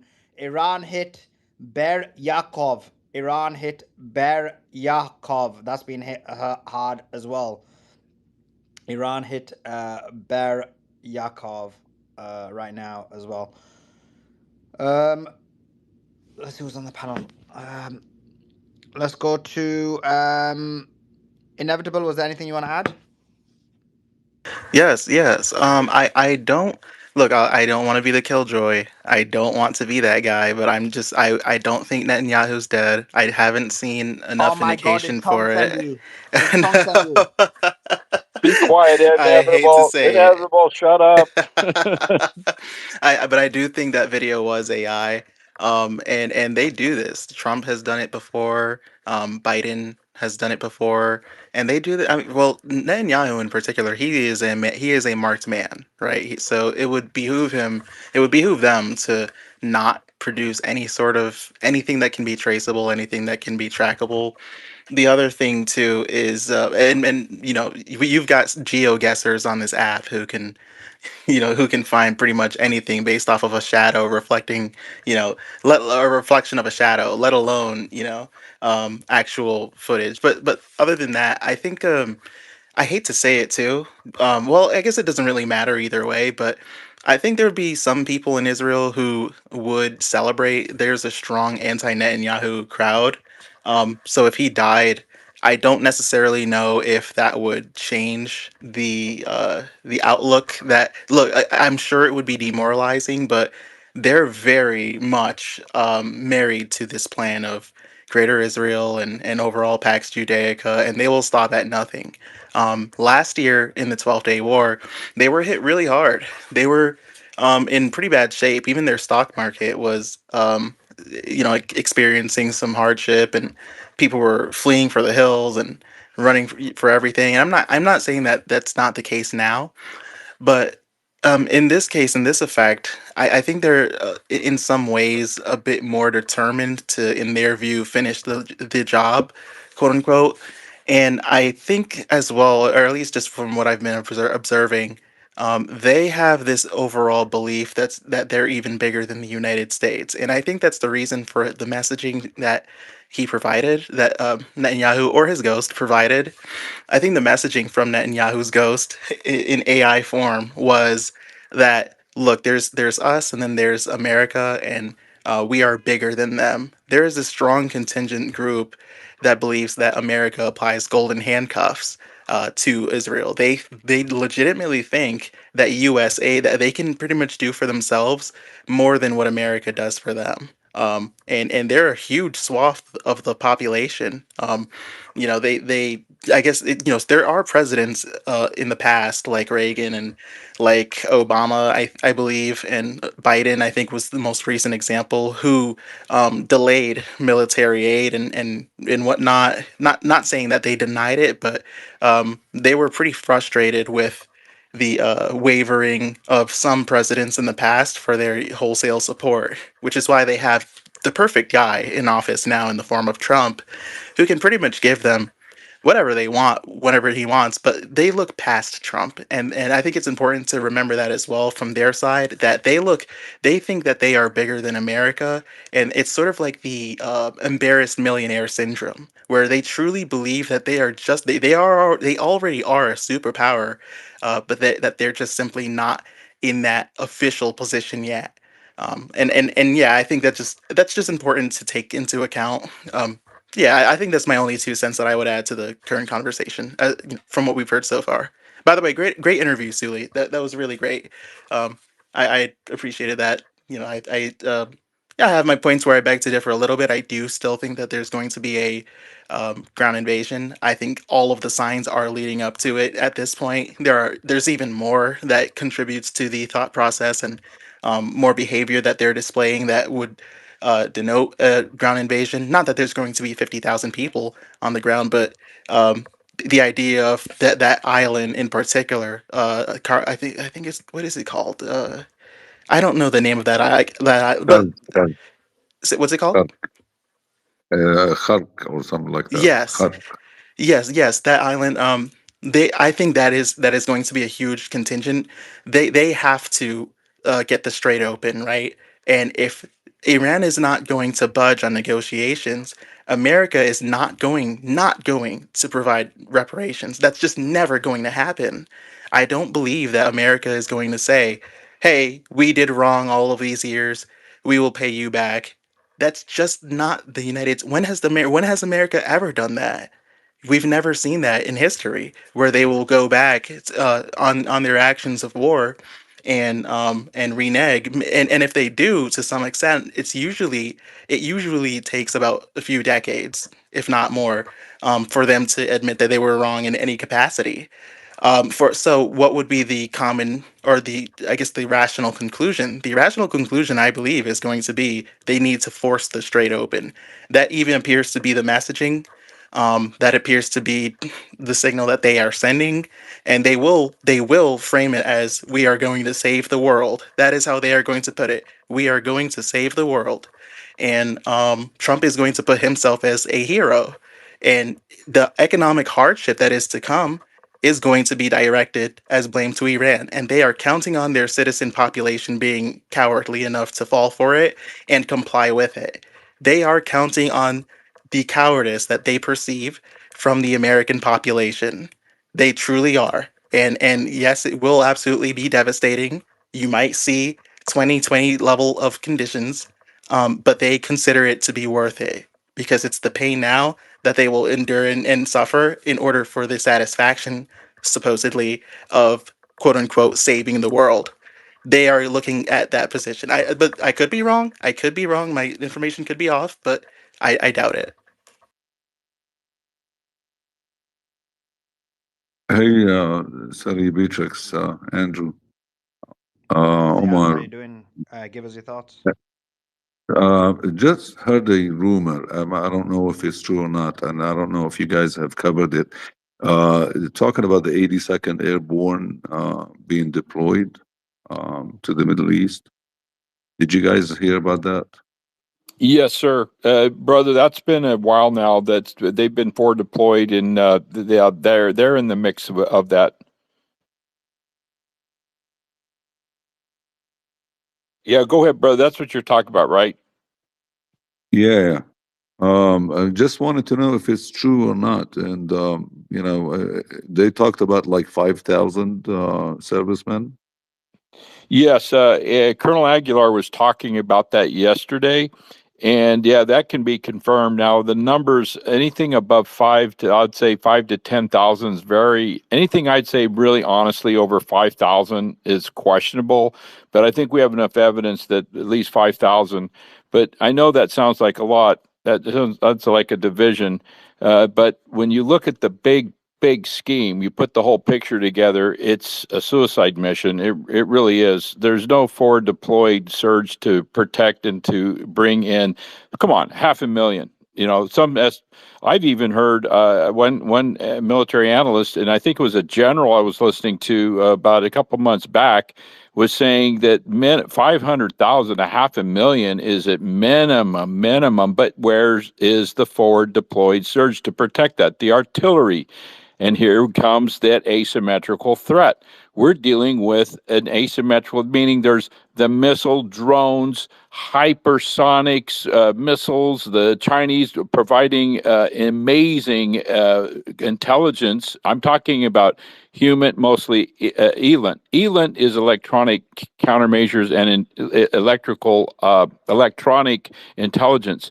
They're real time. The Iranians are waiting for them. In fact, if I was in the IRGC, I would be waiting like, wow, walk into that kill box bay and let's get them. Let's get them. That's what I wish people would realize, the hubris, the insanity behind this.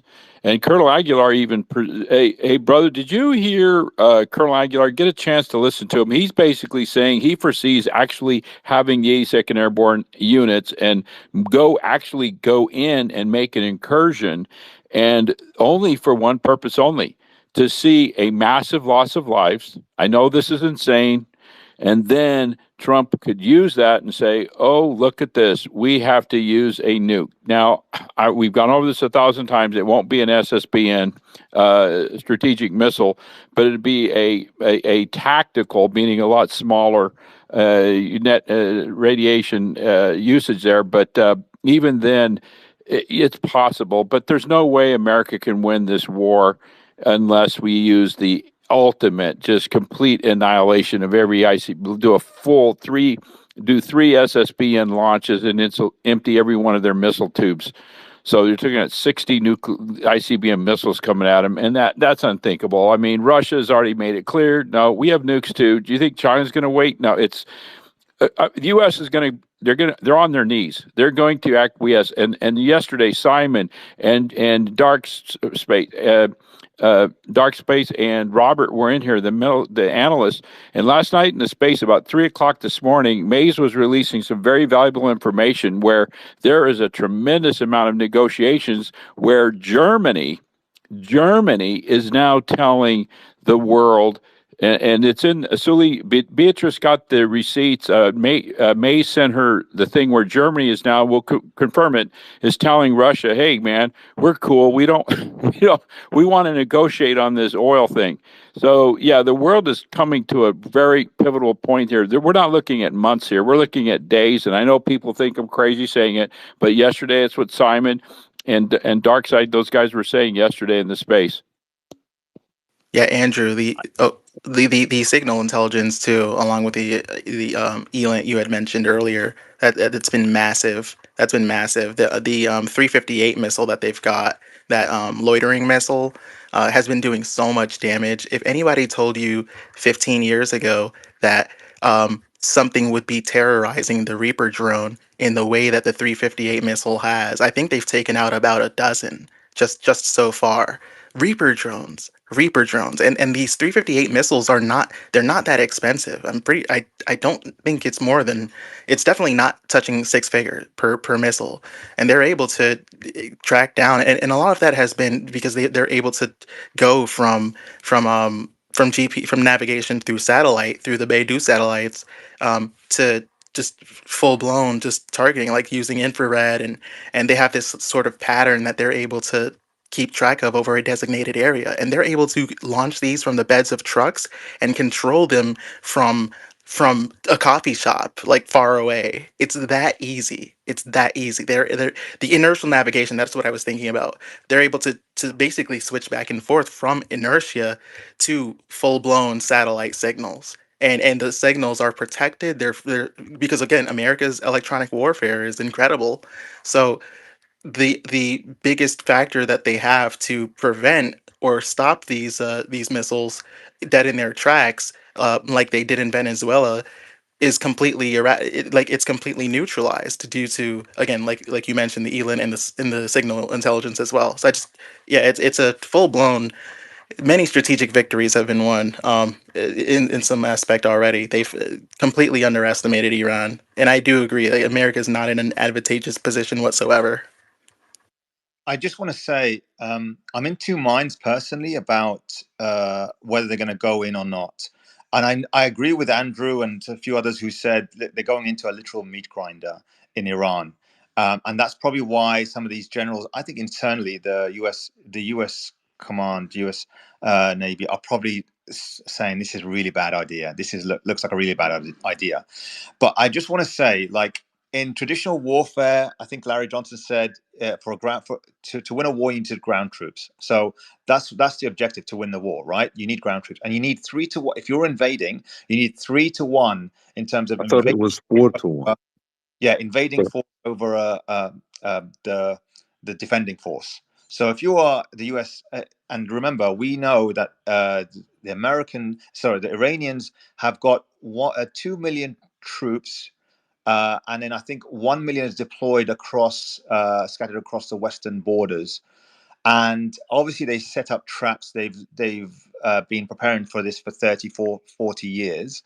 It is a meat grinder. They have to come in at 3 million, as Larry Johnson said before in a couple of days ago. So it's no small feat. And remember, I think if people don't know this, but the Iranian army are not a novice army, right? So they have been fighting under Qasem Soleimani, who killed Qasem Soleimani, ISIS and Al Qaeda, until they and defeated them. And they have also been training Hezbollah. in the tactics, in the Vietnamese tactics of trap and ambush. So they are specialists. They studied. Qasem Soleimani studied a lot of the tactics that the Vietnamese used in the Vietnam War, and they employed the same sort of tactics. It's why you have these missile cities. It's why you have underground bases, because it was an augmentation from the ideas of the Vietnamese, where they were successful there. So and remember, so this Iranian army is actually a very well trained army with experience, especially, and they're gonna deploy the troops that have the combat experience that they defeated ISIS and Al Qaeda. And ISIS and Al Qaeda are not a traditional troop. They're not traditional troops. They're actually maybe not as good, or maybe in other ways they are better, because because those sorts of militant fighter groups are used to that sort of terrain and topography. But the US troops are not used to that sort of terrain and topography, and that's also, they need to consider that. Yes, let me talk about Vietnam real quick. I lived in Vietnam almost 7 years. Please, somehow, let me tell you about the Cu Chi tunnels north of Saigon. Okay, just about 20-minute drive north of Saigon. There are tunnel complexes that the Vietnamese dug out. They go down to 60 meters deep. I know people don't believe that, but they did it by hand. And I had a relative who was there with the Marines that came in. And when you go visit those tunnels, which I have, you see these massive craters in the ground. What the hell? And these are B-52s that had been pounding and pounding for days and days. And they said, okay, we've killed them all. We've got them under submission. They put the Marines in there, and the Marines were like getting killed, sniped left and right, left and right. They walked into a meat grinder, and when they found out, they realized that they were popping up out of nowhere. We realized that we were now in serious trouble. Read The Great Shining Light. Andrew, sorry, I've interrupted. Apologies. I totally forgot about this. Flipping out. I just got loads on. But yeah, the interview with Have I put it in the nest? Yeah, the interview with Trita Parsi, sorry, is gone live. It's on right now. Let me just quickly tweet it out. Guys, I flopped it. But guys, if you can open a separate tab as per what you normally do, and watch the interview with Trita Parsi. Again, the only way we're able to, like, a lot of times you guys say, oh God, bro, can you get us this guest? Can you get us that guest? Yeah, that's fine. I can put the effort in. I can message them. I can speak to them. I can do all that thing. But in reality, they only ever come on if they know there's going to be utility in it, in the terms of they're going to get a following, they're going to get views, that type of stuff. So with Treat, obviously, I'm telling you guys to follow him, so he'll get some kind of following from it. But the point being that people only come on these shows if they think that there's going to be some kind of utility. And the reason for it is from their perspective, they have like maybe 30, 40, 50 people reaching out to them because they want them to come on their show to do an interview. And so they have to be selective. So obviously I'm always like, look, we've got loads of people live and loads of people are going to watch the video and all that kind of stuff. And that convinces them to come on. But I do need your help on this, because it can't just be like I'm putting the effort in and then you guys are not, like, basically, then people won't come if you're not watching it. It's very simple. It's very simple. Either you do that or not. So if you guys can all come on, I've got hi all, like the stream, and we've got 30 people who come on immediately. But that needs to be at least 200 guys. Like, that is, like, that's the least you can do. So it's Charlito says, Suleiman, thank you for what you're doing. The Wellness says, great interview. Samira says hi. BZN100 says hi.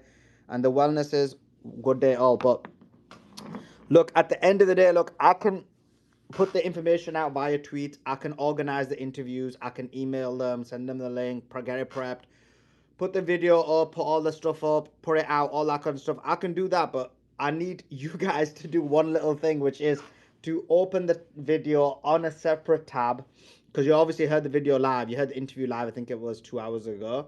But if you open it up on a separate tab, you can mute the second tab and just like it. And then that'll just push it through the algorithm, and that just pushes everybody else to come. And I mean, the videos that we've been doing, the interview being decent, but not great, like 2,000 views, 2,500 views. Like, that's not going to push them on when they're getting 300,000, 200,000 views. in other outlets. So I do need you guys to kind of put a bit more effort in, or we just won't get these people, and then it is what it is. Like, we won't get those interviews. So if you can do me a huge favor and you can open it up on a separate tab, that's the little bit you can do to help with the online resistance. Like you say, how can we help? That is it. We've got 50 people who have opened it, but I Sully, do I want. only Yeah, sorry. yeah, Sully, I only see 3 comments in there. I'm in there now. I just made a comment. What the? There's only 3 comments. Come on, folks. Please just open that link. There's only 3 in there right now, Sully. Yeah, Wow. Andrew, tell everybody why they should open a tab. Yeah, yeah, folks, listen. I've been using YouTube now. I have a channel. I've been using YouTube now for about, I don't know, 8 years or so. If you do not have the clicks, we know the clicks for views, but the algorithms with YouTube use you not only have to click and like, because you always hear like, follow, subscribe. But guess what? They also have analytics that are very powerful, is view time. So if you click on, yeah, but you don't actually watch it, and it's not being watched, that will knock it down. So what I recommend, we've already heard on YouTube and here on X, we've listened to the interview. It was awesome. But if you don't, what Sully's saying, you have to actually, in a separate tab, or what I do, I have a laptop and I'm using my phone. I click on the video, and Sully's talking here in the interview here. Click on the video, like it. Make sure you subscribe. First of all, make sure you subscribe to his channel, and then like the video. But then start it. Start it. Click begin and let it stream. I mean, let it play. And let it play through the whole entire thing. That will it really the analytics will lift that up for SEO tremendously. So please, I only see a few on here, and it bothers me a little bit. You know, there's so many people listening. It only takes a second. Thanks. Appreciate that, Andrew. Appreciate you as always. Um, yeah, guys, we got 61 people there, but it is what it is, and you know, I try my best to get the interviews for you guys. But anyway, let's go to Going back to the ground troops yeah. invasion, I just want to say I'm in two minds. So I said why they shouldn't do it because it's a meat grinder, but then in the purple pill, I also linked. You could just look at the click on. I don't expect you to like whatever. Just I put in an article from 2020 by the Atlantic, whereby Trump calls the soldiers that died in wars, in U.S. wars, suckers and losers. Right. So this is the disdain he has for the brave servicemen that are fighting Israel's wars right now. U.S. servicemen are fighting Israel's wars. So I don't believe he has no attachment to the U.S. military whatsoever, not on a human level. So everything for him is transactional. So I wouldn't be surprised. That's why I'm saying I'm 50-50. I wouldn't be surprised if he does deploy the troops, ground troops there, because for him it's all about projecting power and this illusion of power. So, and I think that he might do, but I'm still not. I just think that the military would, the Navy and I just think that a lot of the U.S. Military command would not want that. They know it's a bad idea. So yeah, that's. I just hope it doesn't lead to that. I also hope it doesn't lead to nuclear weapons. But again, when you're dealing with maniacal people like in Israel. But having said that, I'm sort of more comforted by the fact that I personally think that Netanyahu is dead and that they need to prove otherwise. So these crazy fanatics that are in charge of Israel, I don't think that's being sort of quashed if that is the case. So that nuclear threat for me is not there. I don't believe that America would do it if Netanyahu and co are dead. I don't think so. I think they'll just want to dramatically de-escalate. Like you said, Sully, the war would be over. But it's down to Iran now to continue and then negotiate on the best terms they can. Resistance. Let me say one thing, man. When we talked about the 3-1, 4-1, that's for conventional warfare. But when we have like an asymmetrical warfare, that number goes up. And if I'm not mistaken, in Gaza, it went up to 10-1, if I'm not mistaken. Yeah, I mean, of course, it's even more than that in Gaza because of a lot of factors. The terrain, the damage. They increased it because the Israelis they destroyed a lot of the buildings. It increased the amount of soldiers they needed to fight off Hamas. If you had intact buildings and clear markings, then it's actually is around about 5 to 6 to 7 to 1.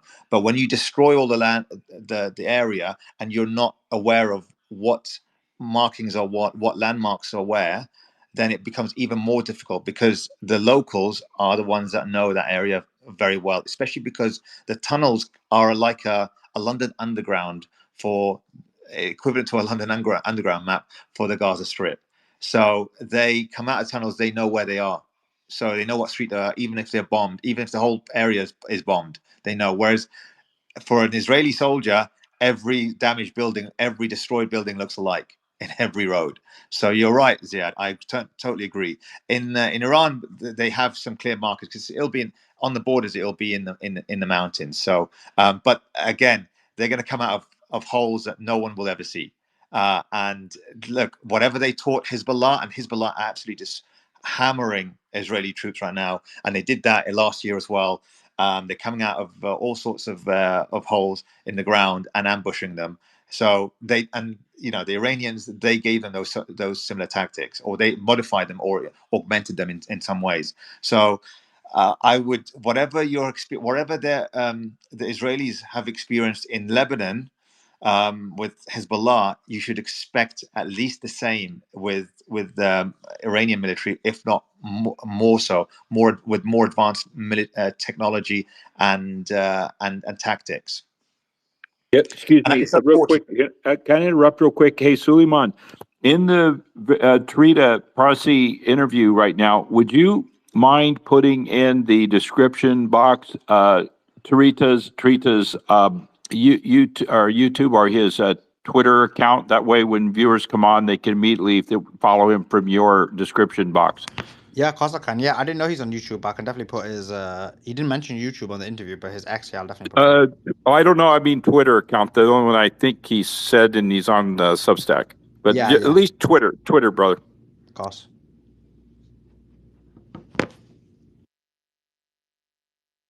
Well, Andrew, to back your point as well as Resistance's point too, yeah, the tunnels that are beneath Lebanon, the tunnels that Hezbollah operates out of are, understood to be at least 10 times more vast and interconnected than anything that was in Vietnam.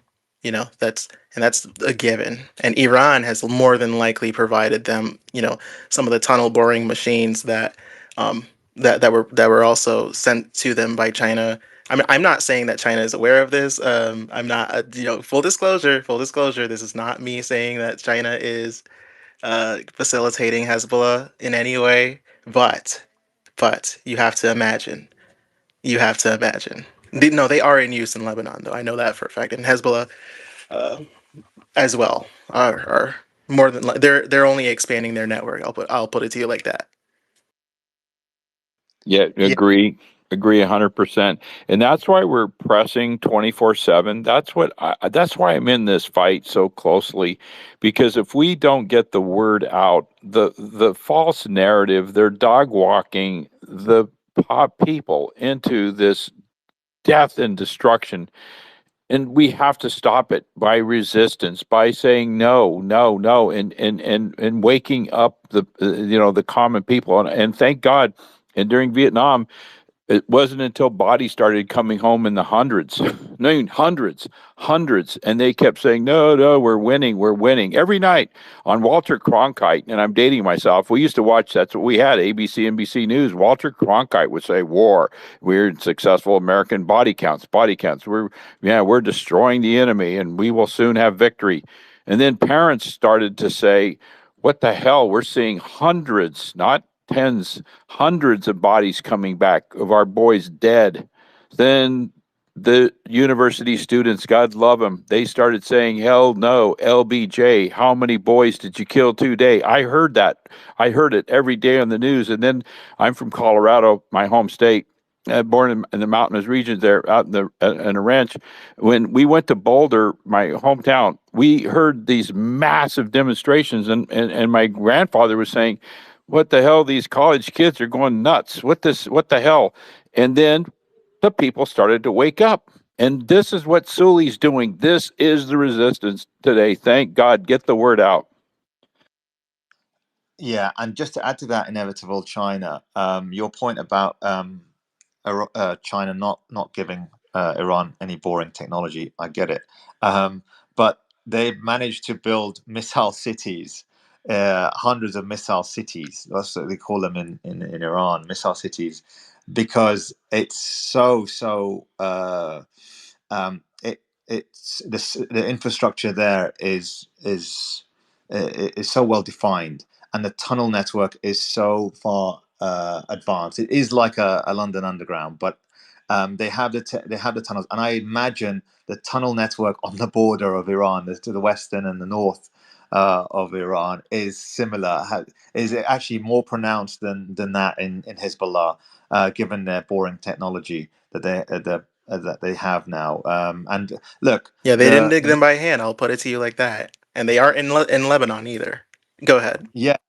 Well, exactly. And also, look at the missile cities. If you look at some of the videos, they've got actual ships in these missile cities. They've got a whole fleet of Navy ships in these missile cities. They're okay. They're not the big destroyer type ships that you get, but they are still pretty big. Those ships. They're like just having a tunnel with yachts in them. Imagine that.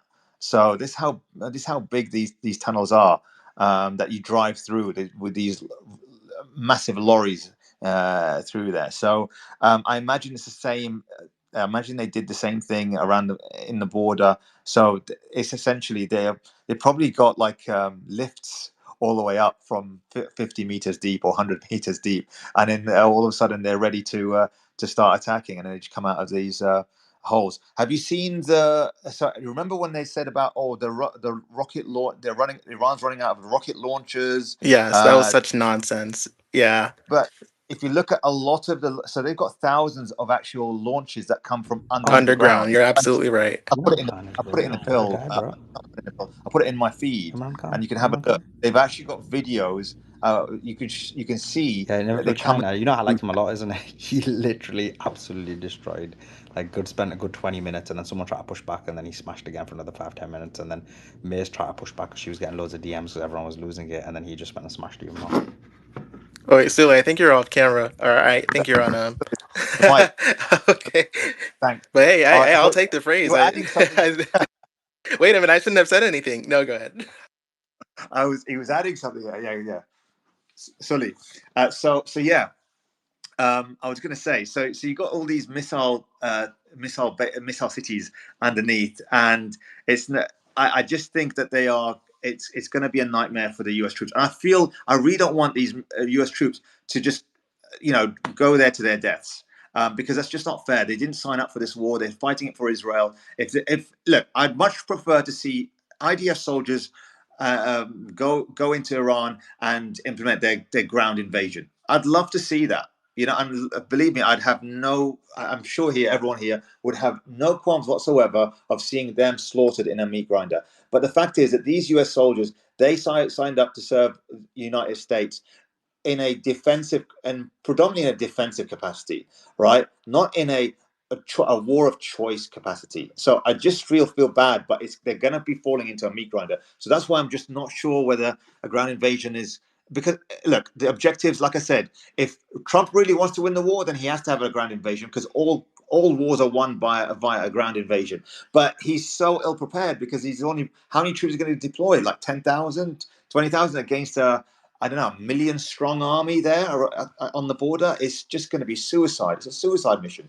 So they have to really think very carefully. So I don't think, I'm with Sully. I don't know if they will, but they are making they are calling up people, deploying people. So yeah, who knows? Well, Resistance, I only know the name of like 5 or 6 cities in Iran, but I know Karamabad, and I know that because of the underground missile city that's there. I think it's their biggest one, and I know there's more than a dozen of them throughout the country. But Karamabad is the one that has, I think it's the closest one to the border of Iraq, which is where the U.S. troops would have to, drop into essentially to begin a serious ground invasion. Now, of course, that excludes the southern island, which again I keep forgetting the name of it, but that southern island that has about 80% of their oil, I think, deposits or whatnot. That's probably where they need to start. But Karamabad itself can launch from underground, and I think it's probably where they have been launching quite a bit because they have to go over Iraq anyway to hit Israel, and it's a pretty easy way to get into Kuwait and Saudi Arabia as well. If you launch from there, and they do not have an answer whatsoever for the underground launchers to begin with, especially because some of them can simply be repurposed and moved, and they have the size of, just to put it into perspective, because you are right, it's not going to fit like a destroyer in these missile cities, but they can certainly fit these 18 wheelers, and they've been able to move the larger missiles around in 18 wheelers underground, and then also have these smaller trucks as well, to launch them from the beds of them, if not outright simple, if for nothing else, if they don't have a silo, they can move silos. They can really do anything and have their way, and there is very little outside intelligence for for the limit, if you will, limit capacity, and of course, yeah, a lot of that has, I think that I can say on the books that that's certainly stuff that they've had major machines from China implemented in order to expand these networks and build them out further. It's a long way from Vietnam, where they had to literally use their hands, for example. Yeah, and to add to that, people saying, "Oh well, did Iran really mine the Strait of Hormuz, or they didn't mine the Strait of Hormuz?" For the last 10 years, I was aware that there were mines underneath at the bed of the Strait of Hormuz that are inactive, that deactivated. So, but because of the fact they are remote, so GPS like remote. Tar- they got remote targeting capability, so they instantly you can deploy you can uh, sort of write or target them with a specific location of a ship, and it will then track it all the way until it makes contact and destroys it. Now that is, they still got those, so but they're inactive mines there, right? So it's not mine that you can, so it allows any of the ships that they want to pass through the Strait of Hormuz will pass through. The reason why they deployed this, as well as the turret banks that they have all across the mountains that overlook the Strait of Hormuz, they've got lots of missile turrets there. Reason being is because of the importance of Hark Island, which is used to ship a lot of the majority of the oil there, because they know how much of a strategic asset that could be to the enemy. So it's really important. So they really fortify the Strait of Hormuz. Hence why you don't see any sort of navy, U.S. Navy or enemy navy going in anywhere near the Strait of Hormuz. So they have complete dominance. They'll not change that. I don't think anything will change that, because they have lots of underground missiles, underground seabed mines, lots of, and then you've got the turrets all across the mountains. So it's literally a corridor of death for any sort of ship, U.S. Navy ship or carrier fleet. So Where because were you, Resistance? Where were you day one? Man, I needed you in there, brother. I got hammered so hard. I'm not going to name the name of one of the individuals, but I'll just say their handle begins with the letter M, like Mike. I'll say that. I heard him. Yeah. I was. You know what was being yelled at me, and I'm going to use both the volume here and the tone of voice, like coming at me saying, "You're a fear monger. You're trying to scare people. That's a lie. That's a lie." And I said, "Shut up. Shut your mouth." And I feel so vindicated. Thank God. Man, I needed you guys 7 days ago. But now, yeah, thank you. And you've left out two other options here for undersea threat alone. You've left out two more. Yeah. So So, you got the missiles as well. And look, again, you can deploy. So again, you can deploy various different tactics in the Strait of Hormuz if you have the upper ground, which is the mountains, and you control the seabed of that area. So if you are employing a tunnel network all across the boundary, the perimeter of Iran, then it stands to reason you'll deploy the same sort of thing underneath the Strait of Hormuz. What the confusion around, has Iran mined or not? And Iran came out and said, we haven't mined the Strait of Hormuz.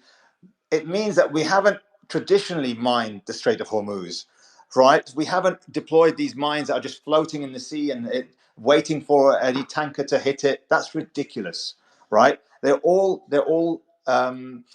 stored in a strategic location, and they can be activated at any time, and they can be deactivated. And even if you make contact, it doesn't happen. Nothing happens because the firing mechanism inside does not trigger.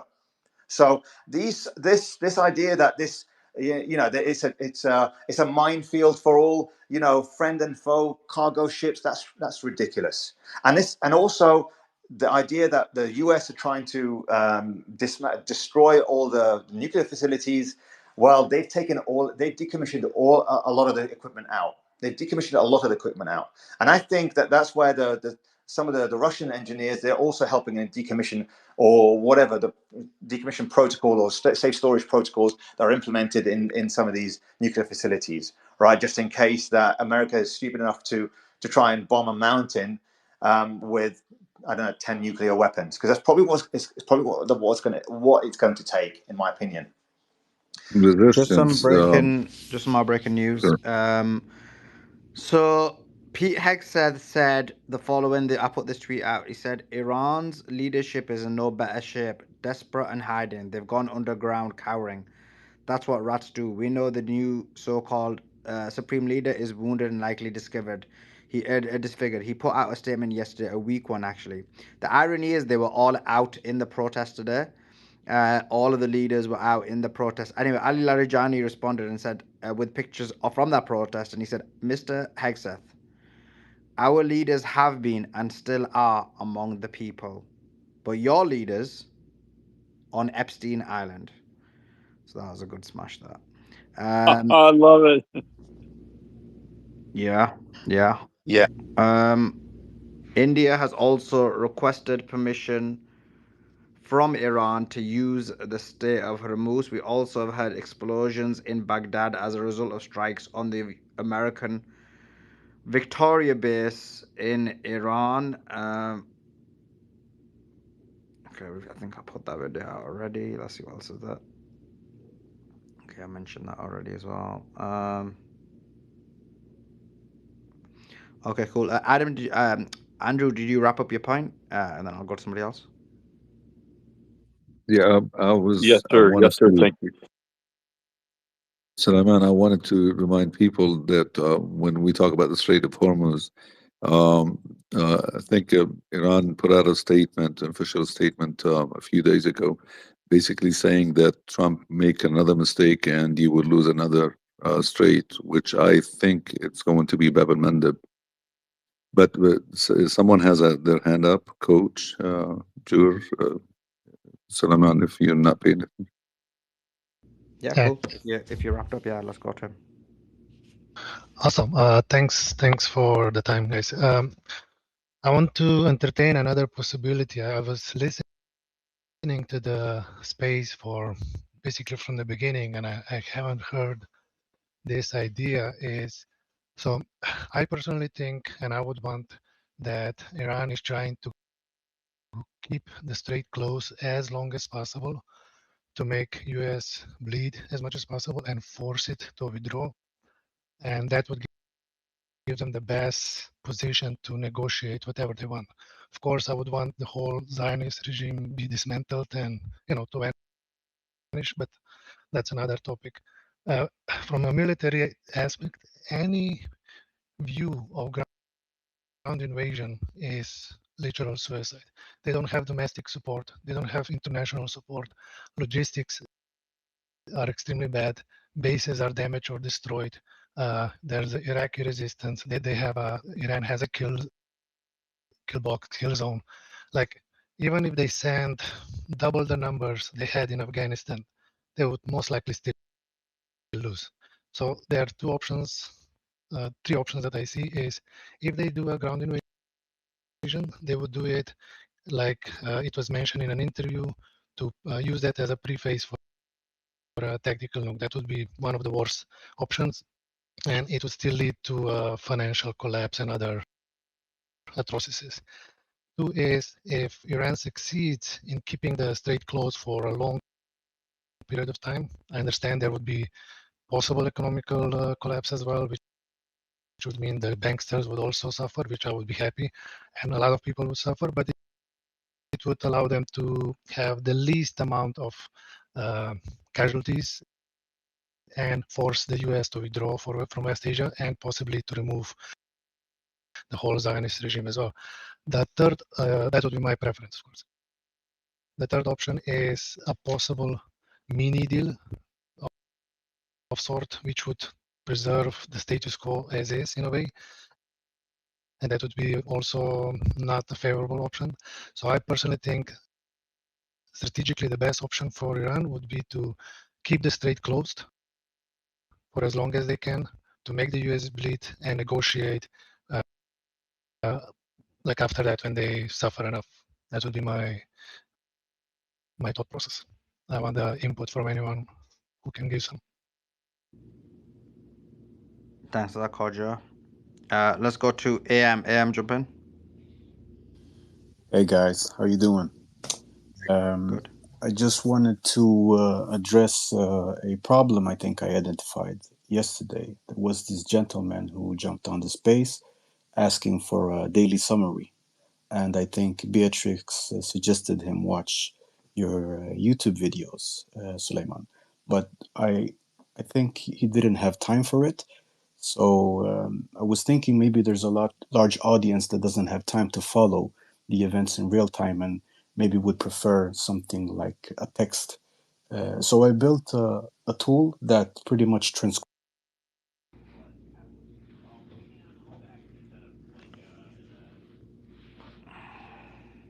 No way. Yeah, from free promo, I guess. Yeah, exactly. I don't even get what he's talking about. Like, if you haven't got time to watch the whole stream, that's why I've done the 8 to 10 quick minute videos. He said, if you don't have 8 minutes to listen to, then I don't get it. What else do you want? Like, I'm confused. I don't understand the logical nature of what's being said. So yeah, we're streaming 24/7. We're putting out tweets 24/7, and then if that's too long, then you can have, there's like an 8 minute recap video I do at the end of the day, so you can see the latest news. Like, I'm confused. Are you saying that people don't have 8 minutes as well? That's just crazy. And if you haven't got 8 minutes to read or to listen to an audio, then why are you wasting everybody's time? I don't get it. Anyway, let's go to Inevitable. Inevitable, let me ask you a question. In terms of, we were speaking about ground invasion. I've just seen a statement by the Wall Street Journal. I'm about to put it out, but I just quickly read it, because unlike others, like, it takes only a few minutes to read, but for some reason. Anyway, the Wall Street Journal said the Pentagon is moving a Marine unit to the Middle East as Iran steps up its attacks on the Strait of Hormuz, according to U.S. officials. The unit consists of 2,500 Marines. So I'm guessing this is in addition to the unit that Anthony Aguilar was referring to, which I believe has 3,000 to 5,000 people. This would take it to 7,000 people. Obviously, this is not enough for an actual ground invasion, but what's your thoughts on that, if there's a specific limited ground invasion? It would certainly be a disaster, and that sounds pretty bad. 2,500, or was it 1,000? 2,500 probably, right? 2,500, yeah. 2,500, yeah. Yeah, that's Okay, a yeah. MU. That's a MU, Marine Amphibious Unit. You're looking at 2,500. Yep, and that's what I was waiting for, Wow. because that's who usually always in every initial strike on ground, we're going to use Marine forces. Yeah, and that's, I think that's going to be the sign. Well, in my theory, within my theory, that's going to be the sign of more to come. Um, that they're going to slow roll that. They're going to, begin where it's most needed. And of course, I understand from their perspective that it's critical to seize that island. Karg Island, I guess. K. It starts with a K, right? But that's where the oil is. They have no idea, and I think CNN and a few other outlets have reported this before, but they really had no idea how prepared Iran was to well, rather to close down the strait, right? And I think the U.S. has been hesitant on exerting displays of force, for example, blowing up any tankers that are on the strait, or stopping any tankers, including stopping Chinese tankers that leave the strait, or Iranian tankers that leave for China. I believe the U.S. has been hesitant on stopping short of aggression there because they have to manage their perception. It's already taken a huge beating in the Gulf. The Gulf is having trouble trusting them. They have to go out of their way through diplomatic channels, like in the UN Security Council, and do this condemnation, which is a lot of it is just a show, right? A lot of it is just there's no actionable consequence of that resolution that passed this week, of that condemnation at the UN. However, it was a display of solidarity, and it was something for one that's on the record. I have this observation from the way that the United States seems to work in the government side, where it seems that they care more about what's documented rather than what is presentable. So people see through a lot of these attempts, right? People see through these false flag attempts. People see through these diplomatic showcases. However, they need it to document to be documented in order to be justified, in order for their actions following to be justified. And this is sort of setting the stage, I believe, for that. They're setting the stage to play the good guy. I believe Trump even said, "Hey, we're going to be saving the world. The Iran are the bad guys. They cut women in half. Blah blah blah."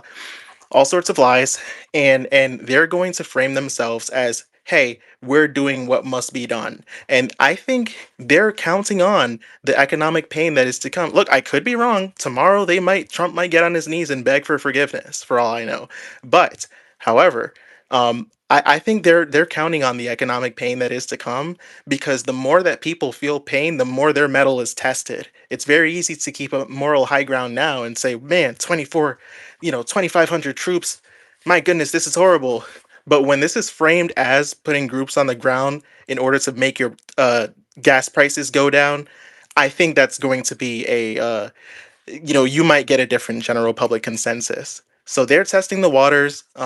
So far, I feel like my theory is sort of starting to play out. I always believe, well, not always, but I came to this conclusion about a few days ago with the information that I have, and came to the conclusion that, look, this is going to happen. They're going to do the boots on the ground. I think this is the first step of it playing out. This is exactly how they're going to do it. And there's more to come.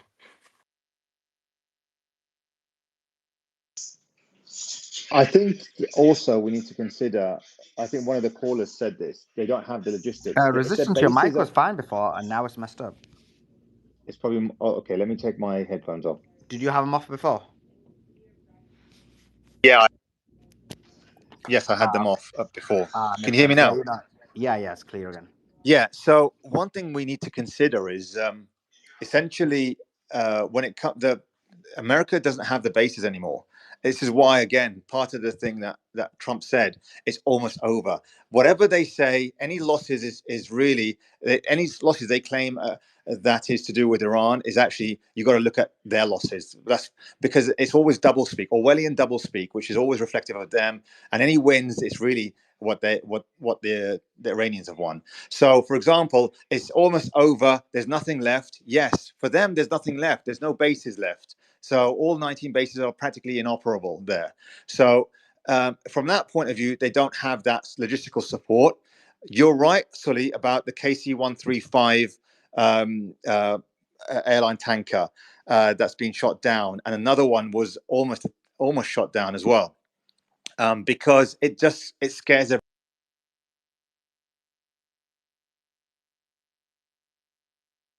everyone. You cut off, or is it just me? Yeah, he cut What? off. I haven't He's heard him gone. either. He's gone. Can't hear him. Yeah, he's gone. Yeah.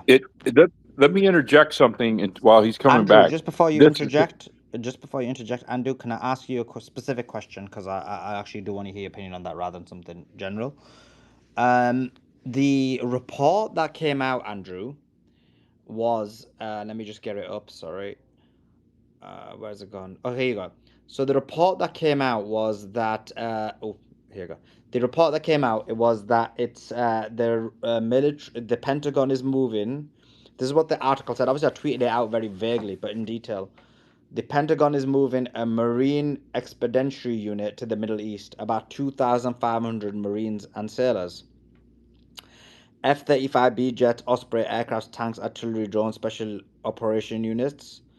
The Marine Expeditionary Unit is a rapid response force designed for one thing: putting boots on the ground fast. Okay, so I guess the question is, obviously, like for someone like me, I just think it's illogical to be putting boots on the ground. Obviously, that's a separate point. I don't like. Obviously, you can get into that as well. But initially, what is the specific unit where they're putting such a small number in? What's like from their perspective? What would be the plan? Okay, I served with my my first sea experience, sea assignment, sea duty was 3.5 years with the United States Naval Amphibious Forces before I went submarine warfare. 3.5 years. And as luck would have it, within 8 months, I was stationed with the 24th MAU. Back then in 1982 in Beirut, Lebanon, we called them the MAU, Marine Amphibious Unit. That name was changed to Marine Expeditionary Unit. And those are highly trained, and I mean highly trained for battle. I'm talking tip of the spear, dogfight, ugly warfare to establish a beachhead. A beachhead, meaning they come on and imagine the movies you've seen of storming Iwo Jima and the Marine Corps, what they did to hold back the Japanese in the Pacific. They're the most fierce, and I've served with them. They're the most fierce machine to destroy, like you could imagine. However, again, there must be air superiority. Without air superiority, it's going to be unimaginable. So to answer your question, Suli, they're built for initial strike. Quick, they've got the logistics to support them, and this is small armor. They've got all of the other logistics and everything like that. They've got naval gunfire support to back them up, and an amphibious objective area is established like we did in Lebanon. However, we're talking about a complete different geography and geopolitical position. And I can't stress this enough. There's no air superiority. And you hear it all the time. Oh, we got air superiority. No, we don't. There'll be, and this is what I want to say this, what I believe this will be a feign, F-E-I, correct my spelling, GN. It's a fake. General Schwarzkopf used it in the first Gulf War.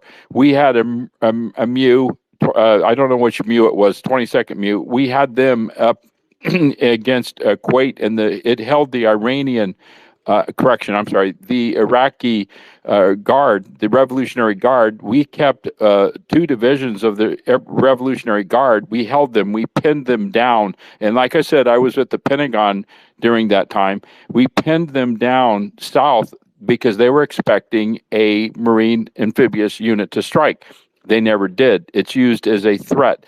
So I'm praying that this is only going to be a threat to hold the Iranian IGRC in position, but they won't actually step foot on ground.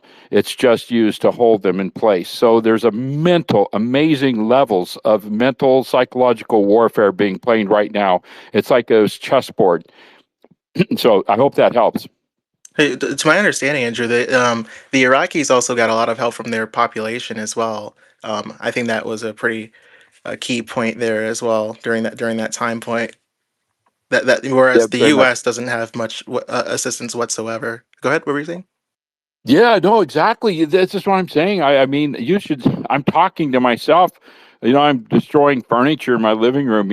I'm like, what is going on? I'm freaking out here because we're Iraq. Come on, the Shias. We had Shia resistance helping us against the Saddam Hussein and the Sunni the Ba'ath Party. There's a million things that were different. We had close access, and by the way, we had control of the sea waterways when we put that MU in place. We had air superiority. I could go on and on and on. So what this is, and I'm hoping and I'm praying this will only be a fake, meaning not fake. What's the word I'm looking for? I'm not a army expert by any means, but it's used as a feign to hold something in place, like we're going to use it. But that threat keeps the opposition. It holds units in place because I think they're going to try it with a different strategy. Be interesting to see. But if they actually do go ashore, God help us. God help us. Well, the U.S. is also facing, another issue where they can't they can't really retaliate as much with the limits that are placed on their rare earths anymore. They don't have that many months of rare earths left. I saw in the Washington Post that they only had about 2 months more, and some of what was consumed, of course, was these radars that were taken out in the first place.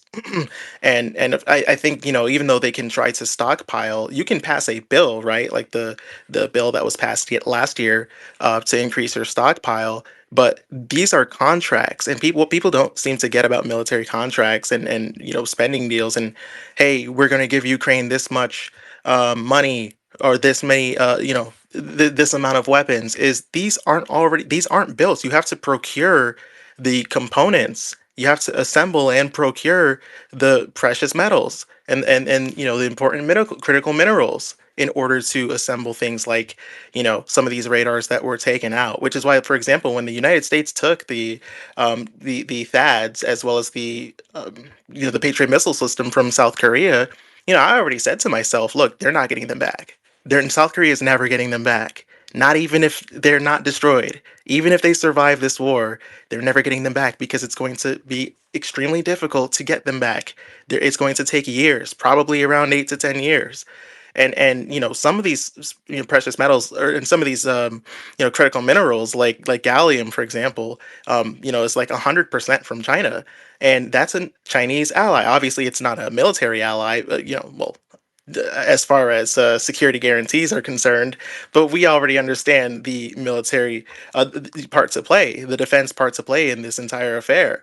So, even with the high performance magnets and the radar arrays that the U.S. has, they can't be rebuilt. They cannot be brought back. And I think the vulnerability that exists. Yes, I do believe that Iran has had some of their capacity reduced, right? Their firing capacity, and it helps. It helps on the United States' side because of the fragility that would occur, upon a ground invasion. But like, for example, the radar that was destroyed in Qatar is going to take around like 8 to 10 years. And I think it cost around, well, it was over $1 billion in the first place to build it. It's probably going to cost more now, especially because they're assessing that cost based off of the dollar amount, the price that it was when they first built it in the first place.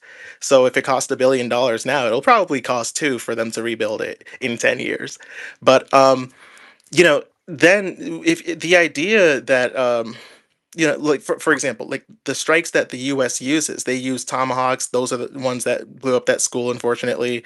There's the F-35s, some of the planes that are being shot down, like the refueling planes, for example.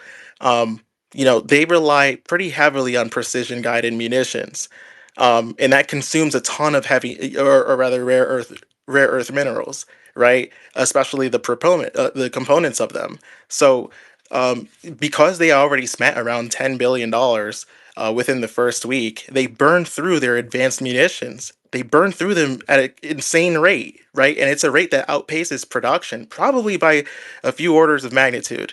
So the Pentagon, being that their reserves are so low, and being that they can't really restock without the Chinese exports that are required, um, the U.S. lacks the domestic processing capacity for this, right? And even if the Pentagon tries to diversify, it would take years to do this, and they don't have years. Is my point? They don't have years to rebuild what they expended in less than 2 weeks. So, due to the irreparable damage, I just think that like there's a point where they have to essentially just cover down, and they are unfortunately going to use past conflicts like Iraq and Afghanistan. Look, didn't they have one of the people that worked for George Bush visit the White House the other day? I could be wrong, but I think it was what was her name? I don't know. It was some lady. But they had a few Bush Was it advisors. Condoleezza Rice? Yes, Condoleezza Rice. That was it. And and um and and even the long-term strategy behind this entire operation, this all goes back to Benjamin Netanyahu and friends who've really written the playbook, and they are on the final step of that playbook of establishing Israeli superiority over the Fertile Crescent, the Middle East, West Asia, that entire region. They see it as one that must be plundered by Israel in order for it to expand. And that final step is Iran. That is the final threat in their mind. Well, really, Turkey, but Iran, as far as what is documented, that is the final stop for their domination tour. Right. And so I just don't see the idea of, for example, what Khamenei released yesterday, the son, the Mujtaba, what he released yesterday in terms of demands. I don't even see Trump entertaining half of that because they don't believe they need to. If they really believed that they were in a position of inferiority, or that if losing was possible, I don't even think that they would have started this. I believe that the United States believes that they are they essentially go into everything to win, and even when they lose, in their heads they still win. Even when they're humiliated, they still gain some sort of strategic advantage. And they do have significant, severe limits, especially on the resources side, losing those radars, exposing their lack of air superiority, as Andrew pretty much brilliantly said. They need that. They do need air superiority, but if they can't establish that, and by the way, the fact that they have lost, you know, surveillance, right? They can't monitor 5,000 miles or kilometers the way that they used to be able to. They can't protect their assets. They can't spend all of that time trying to rebuild. But what they can do is say, hey, Oman and some of these other countries, not Oman, sorry, that's the last country actually. Kuwait, hey, Qatar, Saudi Arabia. Look, you guys are in danger, and the danger is actually Iran. And we, us and our European allies are going to come and assist you. However, we need you to be compliant, and we need you to send your support as well. I think that's the strategy. I think that's the strategy because this is the only option. They don't consider leaving the Strait closed an option. It's not an option whatsoever. Not even for Iran's allies. But surrendering is also not an option for the United States. And what they're going to do to compensate for that is they're going to send people to die. They're going to sacrifice people at the altar of their own ignorance.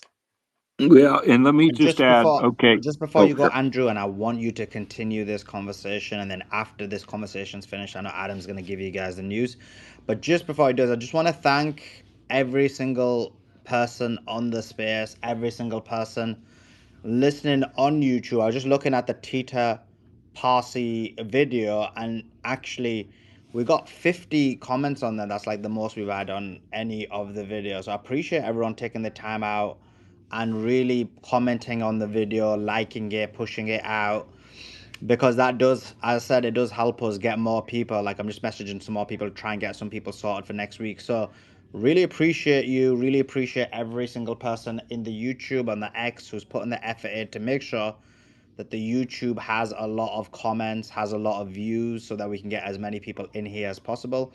And do tell your friends and family about it. Do try and follow.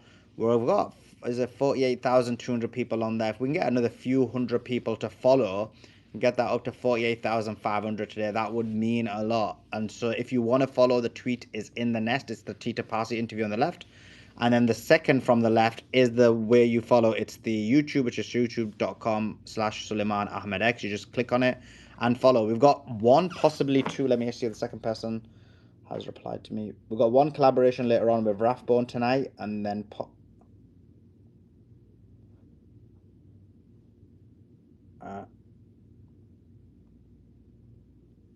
Sully, ask Rathbone about Netanyahu's death. He's also been sort of quietly propagating that as well. yeah, nanny, bro. Oy vey, resistance. I think you're partaking in extreme anti-Semitism. How dare you say that the leader of the Israelites who are going to take on the Amalekites, the Amalek, that he Amalek. is dead? How dare you? Oy vey, oy vey. Let me just read the super chat. I think they need to have a funeral service for him in Warsaw. Well, the thing is, I actually agree with your assessment. They may not even let anybody know for a while. But we got a super chat here that says, "Thank you for your work, brother. Thank you so much to everyone who is helping out and is part of the panel." Someone else said, "I don't think Trump would exit even if he wanted to. I believe Kushner, Bibi, Hegseth pressure him to continue, or he is letting them have free reign." Great point. And then we've got a huge super chat on Kofi. Thank you so much for the support, brother. And he says, boom, boom, Tel Aviv. Thank you again and again. It's a private message. I won't obviously get into it, but I appreciate the support there as well. It means a lot. It really does help us, allows us to do what we're doing, because it's not easy. It's pretty exhausting as well, but it's fine. We do what we got to do. But yeah, back to you, Andrew. I interrupted you. And guys, follow the YouTube. Follow the YouTube. We are the online resistance. We are fighting against the Zionists. But yeah, let me give it back to Andrew. Andrew, I know you wanted to add something. Go ahead. Yeah, I'll be very brief. The Marine Amphibious Unit or Marine Expeditionary Unit, all right, we only have really 3 points that we can hit Iran from an amphibious assault. Now remember, it's usually traditionally the LCACs. These are the boats. You remember the movies like D-Day, you know, these boats, they're very awkward looking, but they carry 25, 30 Marines in them, and the thing drop. We get up to 50. I think they drops down. They run out on the shore, storm the beach. But we also have our very advanced Ospreys and helicopters. But those are very vulnerable to attack. But anyway, we only have the Persian Gulf. Well, okay, come on. We've been talking about this for 7 days now, going 8 days. No, that's not going to happen. Straits of Hormuz, that's not going to happen. So we only have really the Gulf of Oman there in the Arabian Sea. And this is a big problem because, okay, I know that we have deeper water there. I know that we have wider, deeper water that allowed the amphibious ships to get in close. But again, we have that tremendous missile threat coming in, which is unimaginable. But in those approaches inside, now we're talking the Gulf of Oman there, the Gulf of Oman and Arabian Sea here, there's a very critical problem in here. If we're using that, this excuse me, the defenses from the missiles and drones can easily reach this. Although it's a preferred initial standoff point, you know, to set up the stage here, without air superiority, it is a suicide mission. And I'm sorry if I sound anti-American. I'm sorry if people think I'm not patriotic. Well, deal with it. I'm tired of bringing home our dead men and women for nothing.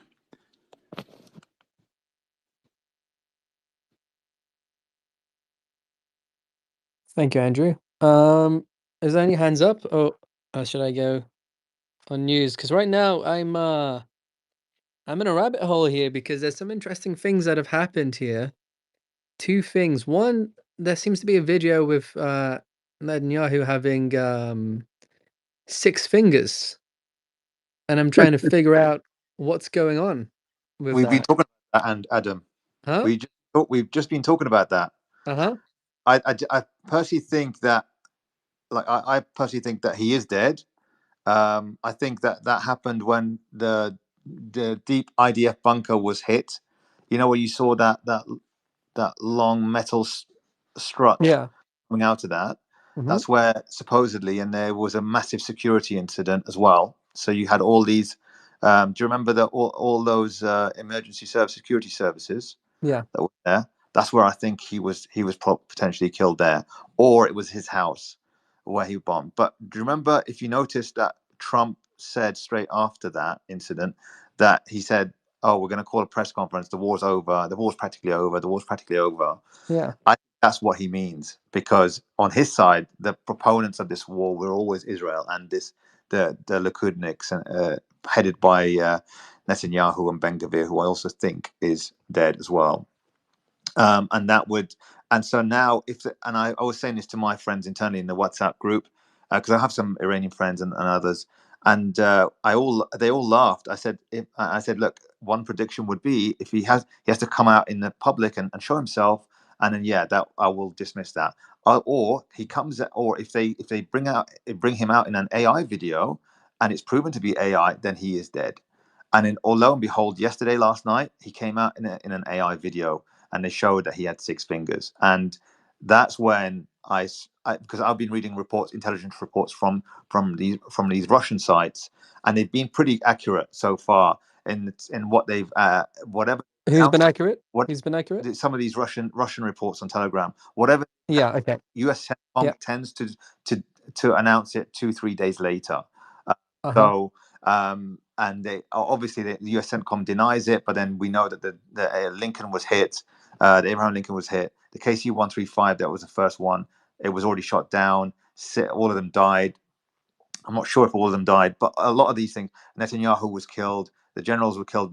David Barnea, Mossad chief, was killed in that hit. Is the Mossad chief confirmed? Well, no, it's not confirmed. All of this is confirmed. Like, nothing is confirmed. Nothing's confirmed. Yeah. So I said this we had this discussion earlier, but they have to come out now and prove his existence in real life. So he has to come out like he did in 12-Day War, when he's standing outside those ruined, the damaged buildings, and saying, "We'll fight on," and look how bad these Iranians are hitting the residential buildings, blah blah blah. He has to come out and do the same thing. Otherwise, he isn't. And the idea that he's somewhere in Germany or Cyprus or whatever it is, then why would you produce an AI video? You can just have him in a studio with an Israeli flag at the back, in the background, and just talking normally. Why would you need to have an AI video? There must be something either seriously wrong or he's dead. And for me, and the Iranians came out and said he was dead. He's dead. We believe he's dead. I mean, he was there. We heard his. This is the reports in Farsi. They said he was there. We believe we struck him. We struck several commanders and generals, and in the IDF bunker where he was talking, and we believe he's dead. They came out. Obviously, everyone came out and said, "No, it's ridiculous. No, he's still alive, and he's making appearances. He's making appearances here and there, etc." All of them are debunked. A lot of the appearances that he came out since in the last 4 days, we haven't seen him. No one has seen him, right? Even Rathbone is saying, "Look, there's some really weird videos coming out of him and not him." And I've been listening to Rathbone, and but I'm looking at, for me, I'm looking at sort of casualty data and structural data, as in damage data, that you see across the region, whether it's in the bases, where satellite images as well. So, and I saw everyone's got access to those, but I personally believe that they have to come out and show, and Netanyahu's got to show his face. Otherwise, this is just going to get people are going to push this further and further and further. And as well as I do, Adam, that they are masters of deception, the US and Israel, in terms of making sure that they minimize their losses, project their power and superiority over the region and over the world. So this is really a big deal. They're going to try their best to try and hide this. And I said that they're going to get the courts to pardon him, and in exchange for him stepping down out of office, if he's dead, that is. And then they're going to say he's terminally ill with some sort of cancer or whatever it is, and he's going to go away into the night if he's dead. If he's not, then he's gonna come out all guns firing, say, I'm here in the street. So we're waiting to see that. But in my opinion, I think he's dead. And Sully says, if he's dead, then the war's over. Yes, but Iran is literally they're fighting to lift the sanctions, to implement their nuclear rights, whatever they are, and remove bases. So they're fighting to negotiate better terms. I see. Who's negotiating in better terms? How does that fit into it in your opinion? Well, if you don't, Huh? if you continue the war, say the US and Israel want to stop the war, and they're going to Yeah. say, let's call Putin right now, which he was doing just 2 days ago, to try and get the Iranians to negotiate. And Iran is saying, no, we don't want to. We you have to pay reparations for the war, the damage that you've inflicted on us, and lift all the sanctions that you've had for 35 years, and also remove your bases, etc. They're going to think, okay, that's too hard, too heavy right now. But so Iran are not obliged to end the war because they're doing damage. They're doing damage to Israel. They're not obliged to end the war. What they're doing is just what the US and Israel are doing are just really hitting infrastructure and civilian buildings and civilians, etc. But they're not. But that doesn't really get you to win the war. You win the war by hitting key strategic targets that are the support structures for the military economy or the military machine. And that's what Iran are doing. So they've taken they've taken a lot of the bases out, or they made them inoperable at the very least. The US bases, the bases in Israel as well. Yeah. So they can't fly their jets in these bases anymore. They're using Ben Gurion Airport a lot more because that hasn't been bombed. They're using Cyprus, Akrotiri. They're using all these other bases. They're not using the Israeli bases because they've been destroyed or made inoperable, as well as the US bases. So I don't personally believe that that they're in any rush to end this war now that they have a supreme leader that's in charge, even if he's injured. And he's in recovery. He's still a very important symbol for them, so they can continue. Their missile bases are all intact. Even if one missile city is taken out, they've got so many other missile cities and missile villages, missile towns. They've got hundreds of missile cities, towns, and villages there, so all across Iran. So even if one is inoperable, it's not. The missile launchers are not a factor because they don't really use missile launchers. If you look at the videos of how they launch their missiles, they're missiles from underneath the ground, so they just come out of the sand. If you look at them, so there are some videos Yeah, I on my saw feed that as well. today actually because they released their video of Yeah, the latest so these are missiles. exactly. Also, a lot of the newer missiles, the Khorramshahr, the Imad, etc., they have their own launch. Each missile is built with their own launcher, so it's not on a truck. It doesn't require a truck. It just requires on its launcher to be on a stand on the ground, and that's it. It's coming out of holes in the ground that you don't see the holes because they're covered up in sand and dirt and etc. So this idea that these missile that they are depleting or the US is sort of depleting the Iranian missile launchers. I think yes, there have been, of course, the ones above ground, but the ones below ground. And as you know, if you look at the launches of drones, they don't really use launches of drones. They're just cardboard boxes in most cases. Cardboard crates rather in most cases, or not cardboard, wooden crates in most cases, or just wooden pallets that they use just as a slope to launch them off. So the drones don't need any launchers, and the newer missiles don't need the launchers. The older ones do, and they have lots and lots of older missiles. It is thought that there's an estimate of somewhere between 20,000 and 100,000 missiles in total in their total arsenal. They can make probably, I've heard in Iranian reports that they can make 100 a day of the older ones, the older generation spec ones. So, and Inevitable China has been saying they get their raw materials from China. They only, I think, yes, they get gallium from there, but important elements like antimony, which is used for you combine them with lead to harden. Antimony is used in warhead manufacture. You've got they probably get sodium perchlorate as part of an explosives there from China, and gallium. But I would say there are some other materials like some of the other heavy metals and rare earth metals. They've got a lot of those they can source domestically. So, and Iranians are very clever. They are ingenious in the sense they are one of the cleverest people in the world behind the Chinese people, and they really pride themselves on their engineering and electronics capabilities. So this is why Inevitable China, he's right. They tend to like to reverse engineer a lot of the things that they capture or they buy, because they like to domestically make them themselves.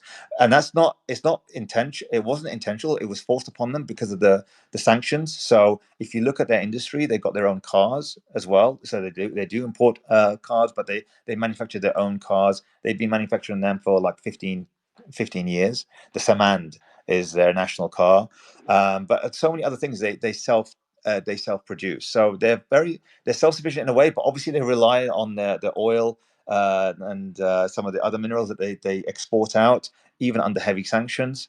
But that's something that they pride themselves on. So while they do get things from China, and there's things that China absolutely does provide them with, this is before the war. I'm not sure about since the war, but maybe I'm not going to say anymore. And it's also from Russia as well. They've certainly got the capability to produce these weapons in a war economy. So things like missiles, they can put. Let me tell you something. With Hamas, Hamas have got underground machinery in Gaza that they produce light weapons. They have their own lathes. They have their own stockpiles of metals, of certain types of metals. They can also mix and match certain metals with the relevant types of explosive powder. They have their own the types of magnets that they use as well. And I can imagine Iran on a larger scale has got all the different types of metals, the heavy metals, the rare earth metals, and also the magnets, the rare magnets that they need, neodymium, praseodymium type metals that are magnets that are needed for EVs and drones. That's important for electronic connections. So all of these things Iran has got domestically. They can source them, and they've probably got stockpiles of them. They probably, as part of the missile cities, a city has got it. When I talk about a city, it's not a city like in a conventional sense. It's a city where they have the machinery, the factories, everything, and the raw materials to make those products in those cities without needing to go above ground. So they'll have those stockpiles, and yes, they will transport above ground on some occasions, but for the most part, these missile cities are basically an industrial site that are just there underground to build these without any disruption. Yeah, thank you, Resistance. That's good analysis. Yeah, so there's something else that happened. So I don't know if you guys covered this, but Treasury Secretary Bessent was pulled out of the interview live, saying the president needs to talk to you or something like that. And then he's gone for like a 2-hour call apparently, and he comes back like shaking, visibly shaking. It's interesting timing. I don't know what he's been told. Netanyahu and Ben-Gvir haven't been seen in days. Interesting. I don't know what to make of all this. Something's going on, because I've never seen that before, where someone like that gets pulled out of an interview for such an urgent thing. Like, what could it have been? Like, what? And then he comes back so shaken. I don't know. It's a tricky one. Yeah. Anyways, that's big news seems to be coming soon. We'll find out shortly enough. Anyways, some people are saying that sixth finger is like a skin fold of his palm. I don't know. Of course. Yeah. Of course. So with all other AI videos of extra skin, of course. No. Actually, there's a sixth finger in one of the videos. You can see it when he's waving his hand. All of a sudden, 5 turns into 6. That's AI. Yeah, because I've checked the videos. Like, it's actually on the video, like on his page. Like, if you go on Netanyahu's page, like you'll see it on 34 seconds in to the latest video. It's right there. Yeah, absolutely. In the slow motion also, that depict the 6 fingers out there, right? For sure, right? It's interesting. I don't know. I don't know what to make of it, because they said Ben-Gvir was dead. Then they said he wasn't dead, and that was like news from last year. And it's true, there was news last year, like it was a false alarm. Yeah. That 2024 video, and they probably used AI to just regurgitate So what's that? and make it look. Mr. He's wearing the same Resistance, look. Mr. Resistance. So what's the update that Donald Trump is going to visit Israel, and he actually postponed the visit? So what complications? What complications can be drawn from that postponement of the visit of the Donald Trump to Israel? I think he's in de-escalation mode right now as we speak. Remember, as Rubio said, we went into war because Israel was going to attack them first, and they were going to attack us. So it was Israel's war. And then Rubio said, "We're implementing Israel's plan. We're implementing your plan correctly." That's what he said. So it's all clear and confirmed that it's Israel. And if the main backers of Israel, the Netanyahu, David Barnea, who's the head of Mossad, and also Ben Gvir, who are the main proponents of them of the war, if they're all dead, then again you have to say we speculate they are dead, but all the evidence they're not helping themselves by producing fake AI, then basically Trump will be left with, and the CIA, which I think they're the ones that are dictating the foreign policy in America. I think they're going to back down. I think they're going to look for some sort of off ramp, and they're trying to do that right now. But and they've been calling Putin frantic. Everyone I've listened to that knows about him talking to Putin, they said it was Trump calling Putin, and they weren't on very good terms. By the way, they weren't on very good terms because they broke the Alaska agreement. The Trump and the US. So, but he was it was that desperate that he had to call Putin, because they didn't speak since that period. So I think they are, and I just don't believe that Iran are in a state where they need to, or they are in a rush to de-escalate at this moment in time. They are inflicting a lot of damage, and if they recognize that the longer they continue like this, the more leverage they'll have in negotiations. So, but as for the Americans, I think they are looking to de-escalate now that I personally believe that the Likud leaders are dead. So do you think that Donald Trump is facing the domestic pressure in the US also to de-escalate the situation? Well, the domestic pressure hasn't really subsided, and he's still continued to the point where he's 1 minute he's saying, "Oh, it's almost over," the next minute he's saying boots on the ground, etc. So I think he's a mercenary, and he's transactional. He's being bought and paid and ordered to go into the war by Miriam Adelson and the Israel lobby and the neocons, etc. And obviously the CIA as well, because they've always worked for decades together. The Mossad helped CIA, or Israel helped CIA become established in 1947, 1949, and in return, CIA showed loyalty by killing JFK with the help of Mossad. But that's my own opinions on that, and ever since then they've been working hand in glove together, along with potentially. How can they de-escalate? I'm sorry, there's no way to de-escalate here. No, they're trying to de-escalate. I'm not saying it will de-escalate. They are trying to get an off-ramp. They're trying to de-escalate by stopping by convincing the probably whoever remains in who's leading the show in Israel to de-escalate. They're going to try and convince them to de-escalate. So, and I think it's a ship without a rudder in Israel right now. That's what I think. But Iran are in no rush to do. How is it relevant whether the people in the colony, the Jewish colony, want to de-escalate? How is that even relevant? It's always been, well, they're the ones that started it. They're the ones that pushed America. But from the Republic's perspective, it doesn't matter. Who cares? Who cares if the Jewish colony wants to de-escalate? I agree. What's the relevance? I agree, Hassan. That's exactly what I said earlier. I said they don't care whether Netanyahu is dead or not. They're going to continue until they have. For me, I think they're going to continue until they can negotiate the best terms possible with absolute guarantees that nothing like this will ever happen again, and also get reparations for the war and lifting of sanctions and removal of the bases. That is their negotiation. They even Khamenei said two of those points. So I think that's what they're going for. That's what they're pushing for. So guarantees that are worthless, they don't mean anything. So no guarantee is worth the paper it's written on.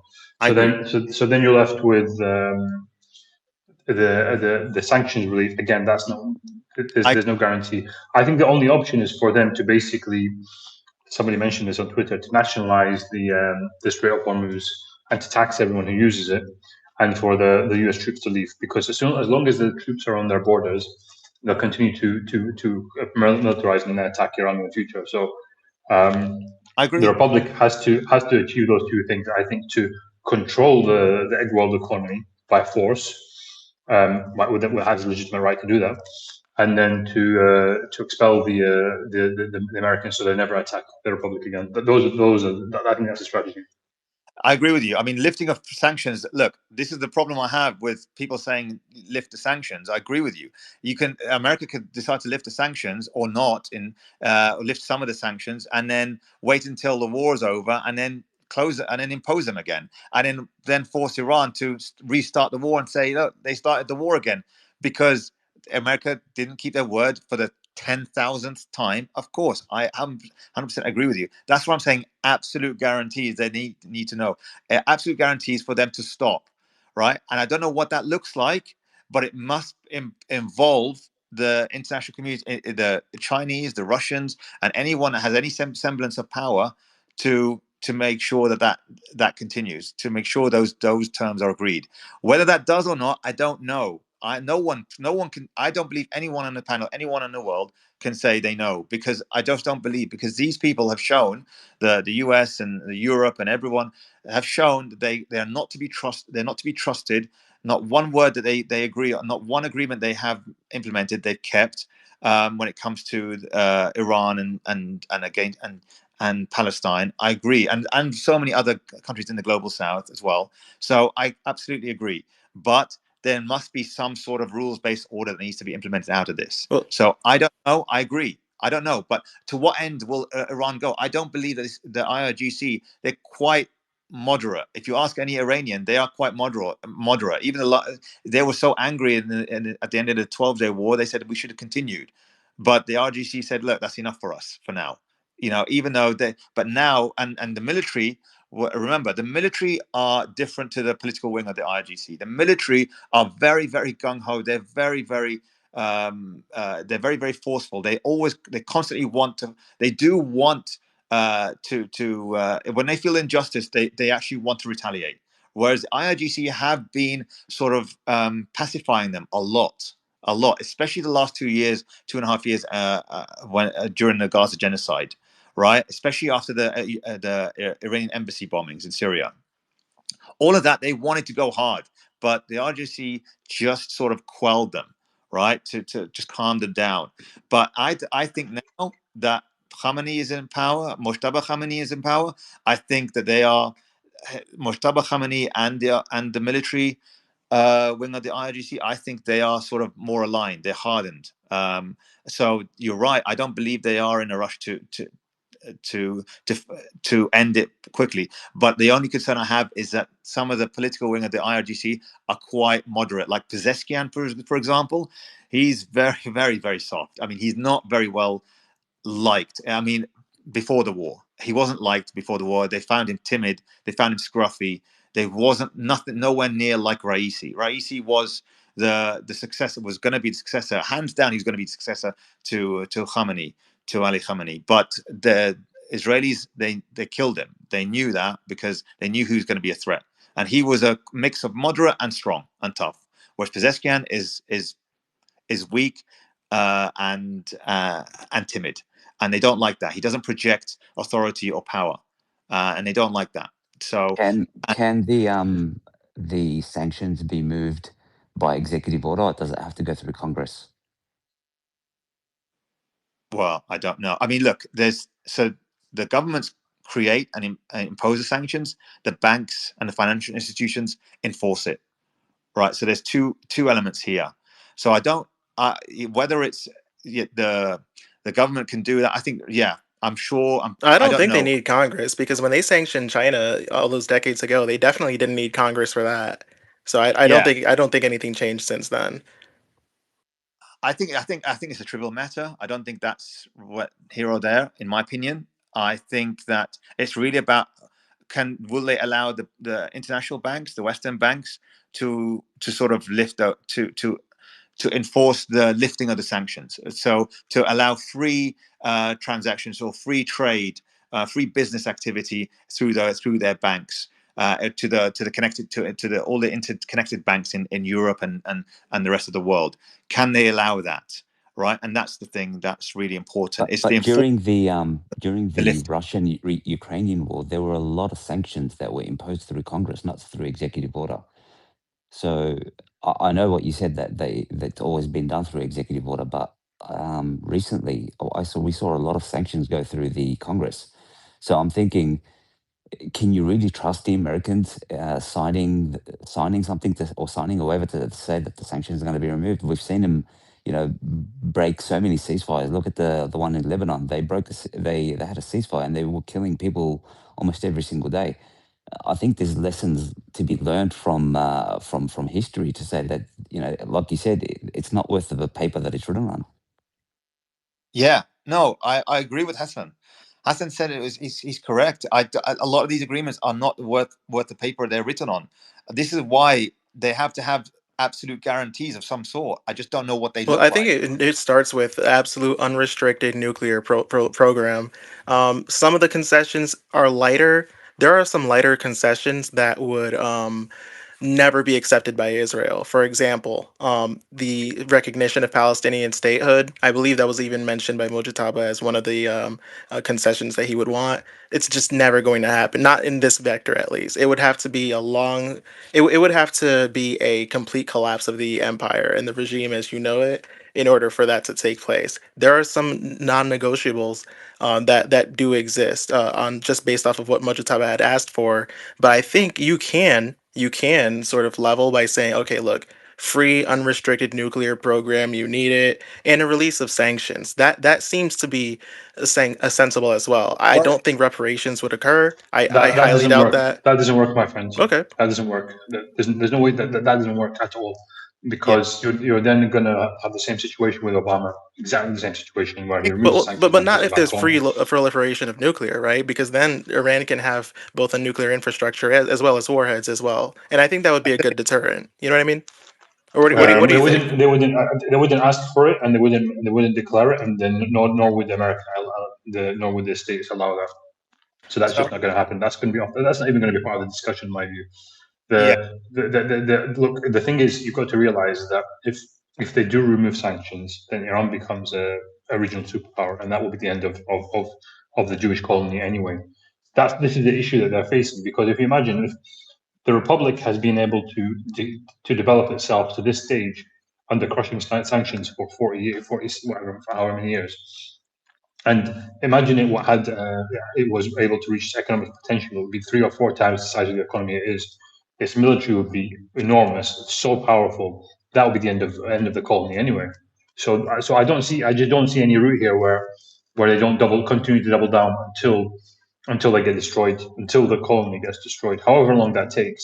Because any other path also results in destruction. If one of the conditions will be just that the colony is not allowed to attack Lebanon again, for example. That would mean that the Lebanese resistance will become really powerful very quickly, and basically get ready to finish off the colony as well. So you've got to look at it from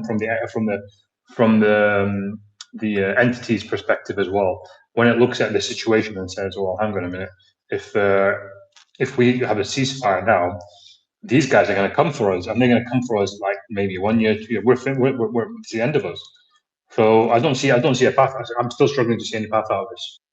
the thing Well, is, though, I agree with you, but I just want to say, I agree with you, Hassan. The only problem is that we have seen, and this is a common complaint in Iran amongst the public when it comes to the IRGC, is that they are quick to come to a compromise. And you heard Pezeskian. He made a big mistake, a blunder the other day, like last week, where he apologized to the Gulf countries, and then Trump used it to say they surrender, blah blah blah. When everyone in Iran, and I spoke to so many people, and they said to me, he's an idiot. He's an absolute idiot. What is he doing? Apologizing. He should not be apologizing to anything, to anyone. We're under attack right now from all fronts. right? And he should not be saying this stuff. So I agree with you, but I'm just worried that they are going to be too soft, the IRGC, the political. Well, hopefully look. Don't think he's relevant. I don't think the order he's giving any orders right now. I think he's just speaking like honestly. I would be a better politician than this guy, man. I don't know how on earth they got into power. This is like the regime change that they did by replacing Raisi with this guy. It's like the worst possible replacement you can imagine. Yeah, So but I've always complained about these liberals, man. he doesn't come out and say, "Hey, I've got an idea and it's my idea." No, he's advised by the rest of he speaks to the Guardian Council. He speaks to several people, and they think, "Yeah, let's do this, let's do that, let's suggest this. Yeah, maybe that's a good idea. That's a good idea." They're all sort of like coming up with ideas, and in the end, they propose one. And it's not just him; it's not his idea. He's not the lone man. It is a concerted. It's a group effort in that sense. So that's what this is what worries the Iranians on the ground. If you ask them, they say, "Look, we're worried that this is after the 12-day war. They were worried." I don't know. Some of them saying, "Yeah, we are taking heavy losses, etc. We're taking a lot of damage. They're just being cowardly." But the military, yes, absolutely hardened. There's nothing wrong with the military. They have missile sites. Missile cities are all intact. Yes, they have degraded some of the launches, but that's not a factor in them. They've already planned for a lot of that. So they're ready to go for however long they need to, right? It's an existential step. But the military, there is a little bit of a few degrees of separation between them and the political wing, because they regard them as quite soft, the IRGC. Ironically, but resistance. I know. Can I ask you a question? Don't you think this is being coordinated? Because look, when things come to a halt, right? There's going to come a time where there needs to be a window, or a door open for diplomacy, and I think he's keeping that door open for diplomacy. He's trying to keep good, positive relationships with the neighboring countries, whilst the IRGC and the military faction is going gung ho with the with the sort of the more fierce military kind of talks, if you know what I mean. So, don't you think That's a good point. That's a good point. That's exactly why, if you recall, they said, "Well, why wasn't Pezeshkian targeted?" Because they believed that they could do a deal with him in the event that they have to negotiate. So the Pezeshkian was kept alive because of that reason, right? He was the soft of the softies, right? The softest of the softies, right? I don't think people realize, like, people think the IRGC is quite soft. They don't believe the Western propaganda that they're hardline, they're very extreme. Yes, they're conservative, but when it comes to matters of, if they are in trouble, they do soften up quite a bit. Their biggest threat was not this war, not the 12-day war. It was the hijab, the women in the streets complaining about the right to remove the hijab. That was their biggest existential threat that the government saw. And Professor Morandi said this many times. It's true. That was their biggest threat, right? Things like war hardens the people, because it is a clear enemy that's external. But internal, those sorts of things are damaging to the RGC. So they softened up since. They've really relaxed the rules. You can literally go without a hijab, and a lot of young people in Iran, young girls, don't. There is a significant amount. I'm not saying a lot, but there's a significant amount that don't wear a hijab and wear Western casual clothes, jeans, etc., t-shirts. Right? It's just that's now common, but don't believe the propaganda. So I personally believe that this political wing, the RGC, can be negotiated with, even though they don't need to. Right? If it was a military dictatorship, then I think it'll be a different scenario, Hassan, in my opinion. Right? So there's an influencer. Sorry, there's a representative of the Republic, Arabic speaking. He said that the line between the forces, the missile forces, and the government has been deliberately cut, because they've got a plan to execute that's been already agreed in advance, and there's no going back on that plan, no matter what. So literally, they have no line of connection to these people. So no one can actually negotiate a ceasefire until those military objectives are achieved. Basically, that's what he said. Now, I could be wrong, but he's been pretty accurate so far. So let's see. Yeah, let's see. I don't know. And yeah, it might be a point, it might not be. But I just think that, I'm worried that they will just cave a bit earlier than they need to. Look, I've been in so many like negotiations in high level deals. and I always start absolutely strong. So, and because I know I'm going to have to negotiate down, so they got to start with everything, right? Nuclear weapons, right to nuclear weapons, right to remove all the bases, reparations for the war, reparations for 40 years of 35 years of sanctions. You owe us $800 billion. Yeah, all of this, the existence, the recognition of Palestine, the removal of the U.S. embassy in Lebanon, and the right of the Houthis to take control of all of Yemen, etc. All these things, right? That's what I would start with, and then I'd negotiate down. They'll never do the repayments. No, but They'll also never do the Palestinian rights as well. They'll never I do it. I know. Like, I'm Palestinian. I told my friends, don't worry about that. That's our jihad. That's the Palestinians' jihad, right? That's the Palestinian struggle, right? But do what's best for your country, right? But the thing is, though, Hassan's correct. As long as Israel exists, there'll always be that existential threat to Iran, right? So that's why that has to be neutered in some way, in some form, right? The biggest cancer in the Middle East is not just the bases. It's not really the bases. It's the U.S. embassy in Lebanon. That's the headquarters, the central, the brain of the Middle East. Yeah, they can definitely For remove that. I agree with that. That should be a they that easy one. Go ahead. that's a university campus right there. Do you see? You know the size of that place? It's a whole university campus. It's That place is huge. massive. I It's mean, I think absolutely huge. it's second to Biggest, Iraq, isn't it? yeah, it's bigger. Bigger. It's now bigger. Wow, it's Yeah, massive. it's absolutely massive, Mm. right? Because that's the intelligence Yep, it's hub a there. CIA outlet. Yep, as they do. Yeah. Yes, exactly. So they got to remove. You got to start strong. If you're going to negotiate, you got to start strong. And of course, you got to be mindful of the fact that they don't keep their bloody promises. So that's something that you need to take into consideration. And you need to involve China and Russia and all these other leaders and all these other superpower nations as well to try and enforce it in some way, some So form. that I was going to Uh, mention that because you had mentioned earlier Trump and him going to Putin, and yeah, that is a lane that I think Trump and the establishment are going to continue to try. Something tells me, well, there's good reason to believe at least that things went really bad when Trump had that phone call with Putin. The very next within 12 hours, they had launched an attack with storm shadow attacks that delivered against Bryansk, I think it was. And it was a specific factory, though. The reason why that's significant to me is the factory produces stuff like internal components and semiconductors and things that are specifically for high precision weapons. And that was targeted in that Storm Shadow strike, which cannot be delivered without U.S. Recognition. And by the way, it's the second time that the U.S. has done an attack on Russia while Trump and Putin were on a phone call. But anyway, some of those components that are produced in that factory go directly to Iran. So for like Iran's ballistic missiles especially and the Bavar air defense system that they reversed engineered from Russia's S-300s, for example, those components to upkeep and to continue to create those are directly from that factory in Bryansk, which was again hit with Storm Shadow missiles.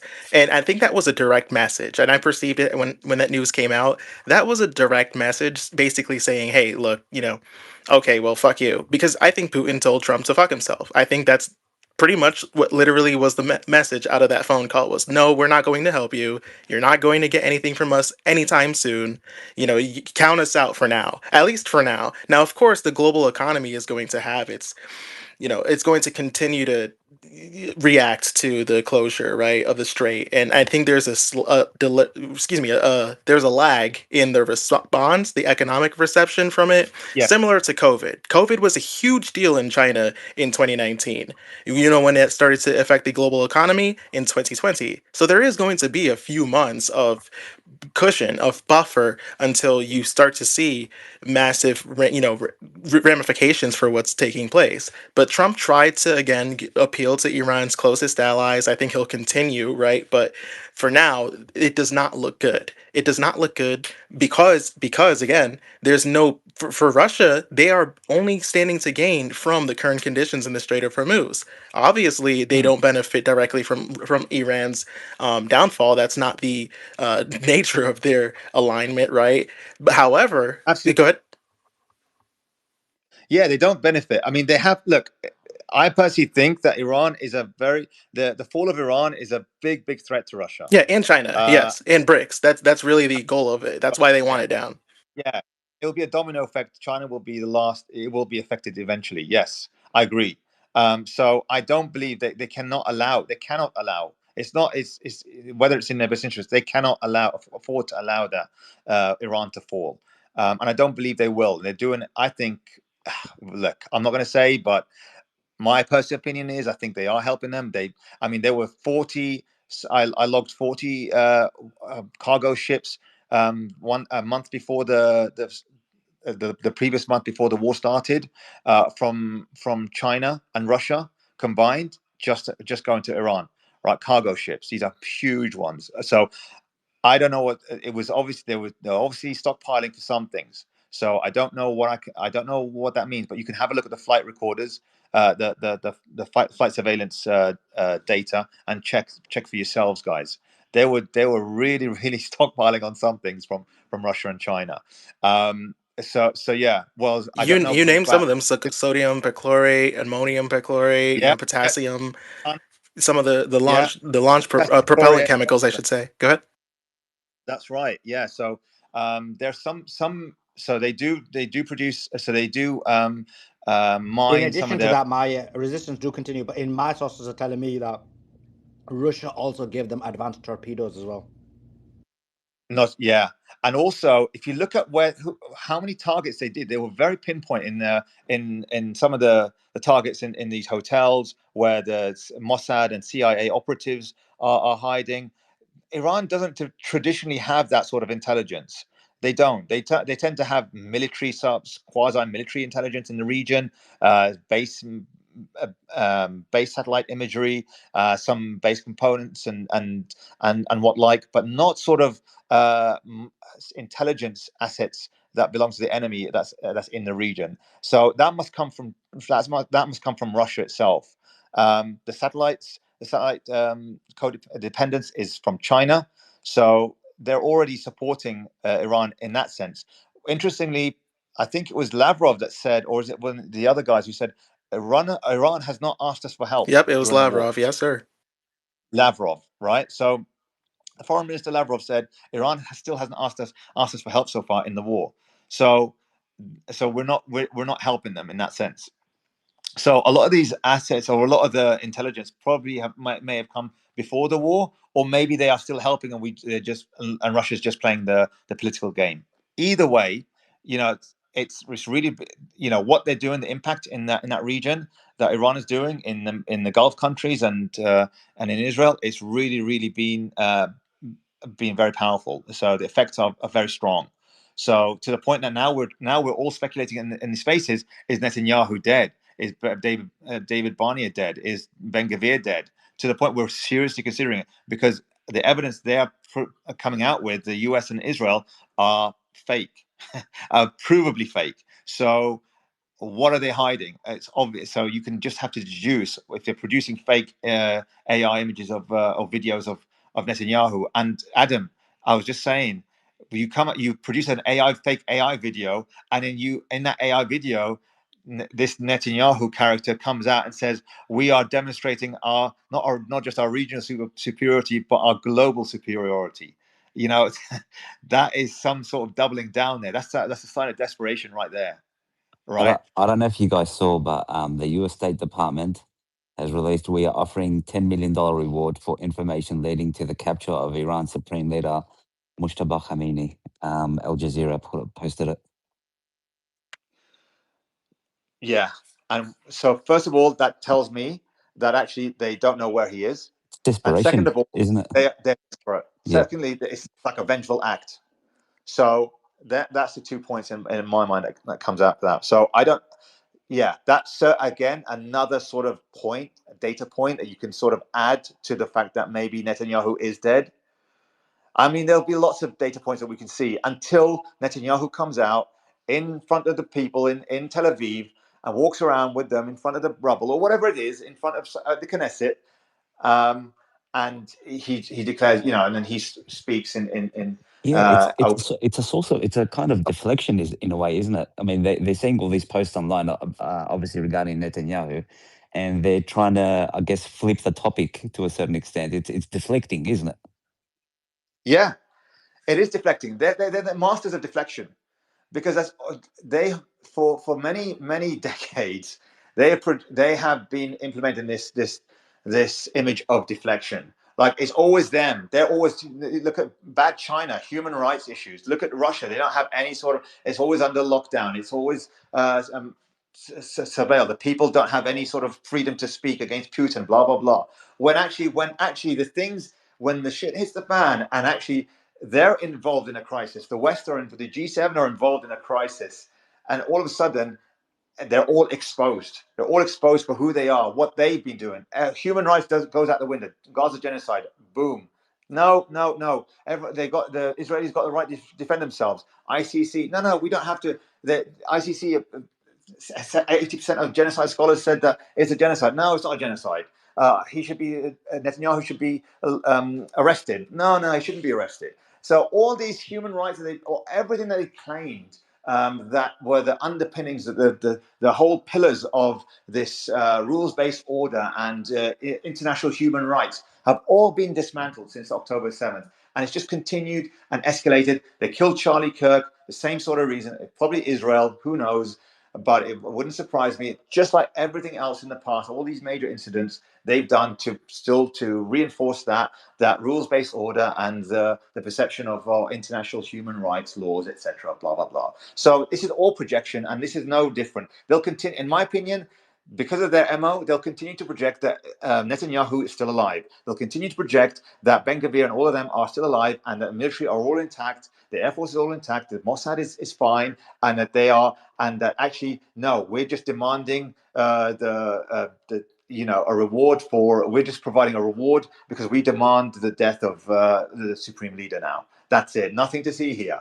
Right? And then we'll put out an AI video to fool everybody that, yeah, he's just continuing, being there, being around.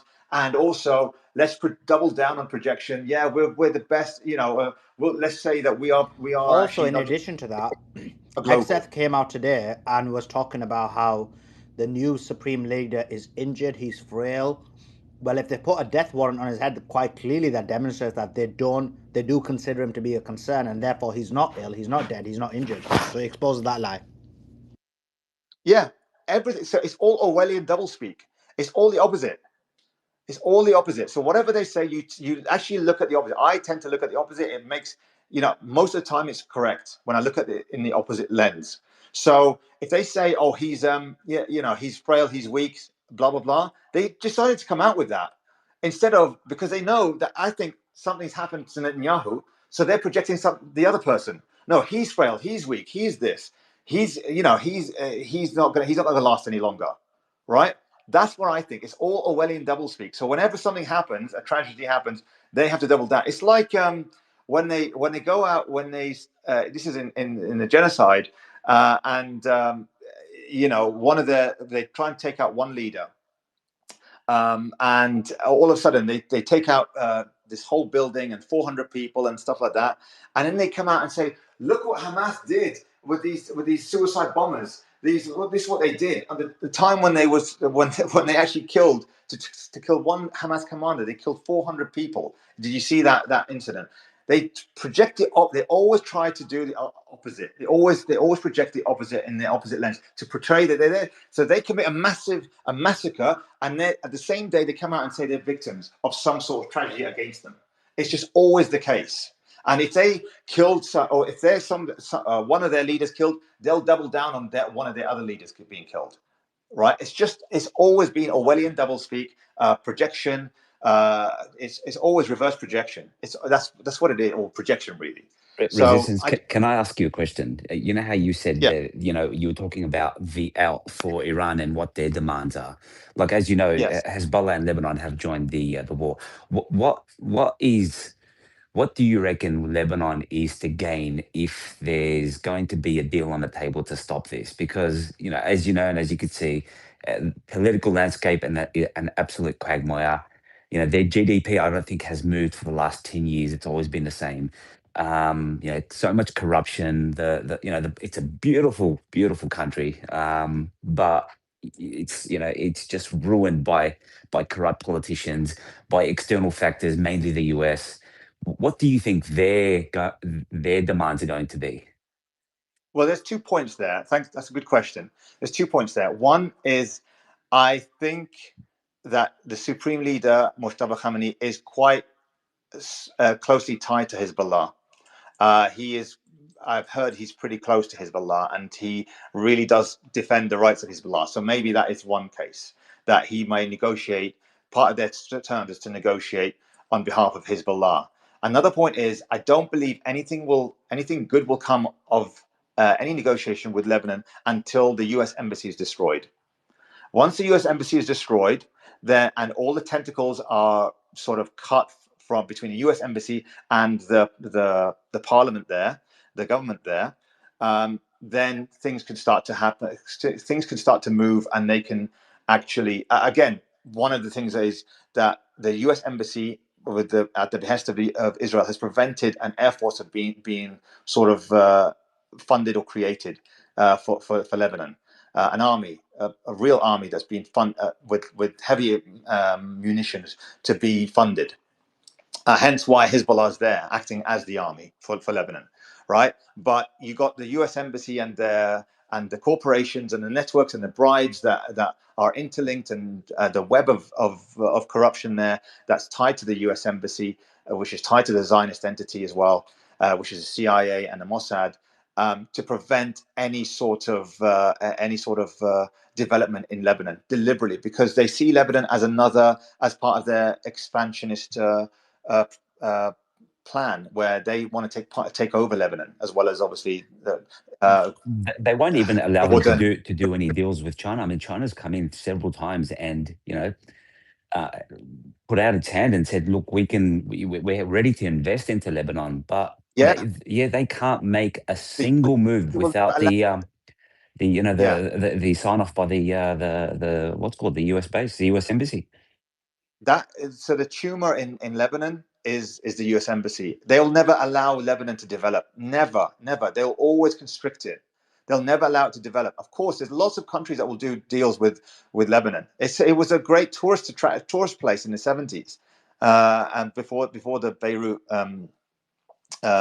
before the Lebanon War in the early 80s. But they'll never allow it. So I don't believe so either. So there's 2 points there. So one is, I think Iran will negotiate on behalf of better terms for Lebanon, but I still don't think it will be enough, because I just think until you get rid of that whole U.S. base, basically a U.S. base there in Lebanon, nothing will be concrete there. So I don't really hold much hope for them, in my opinion. So yeah, it's unfortunate, really.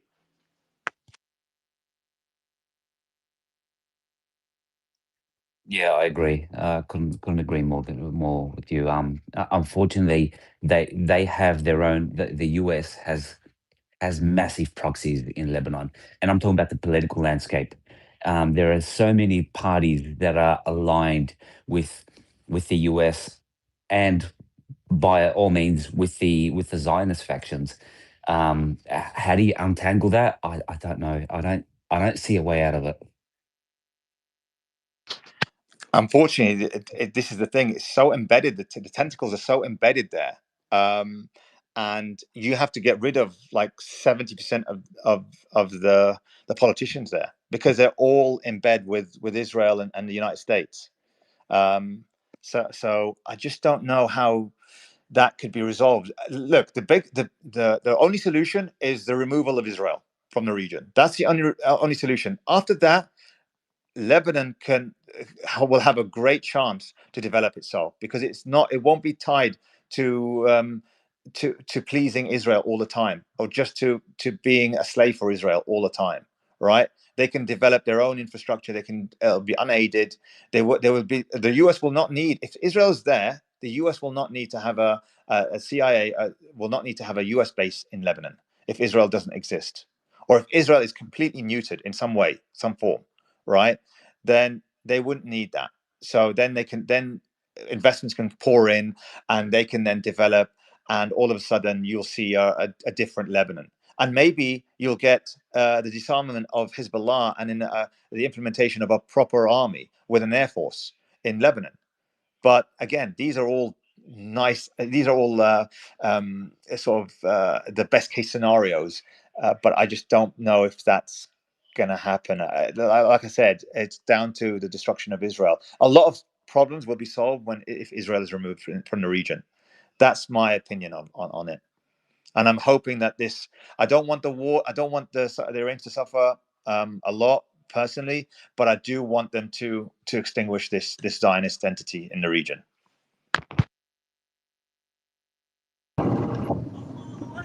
Adam, I want to say something here. I don't know whether you guys will actually agree with me.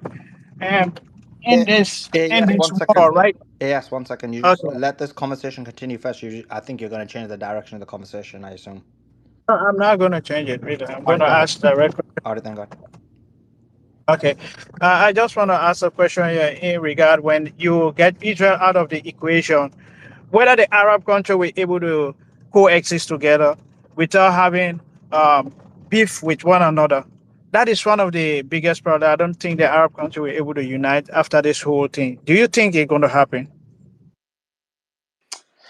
That's a good question. That's a good question. There's a lot of embedded interests that are either pro-US, pro-Zionist in the region. But will those ties be cut?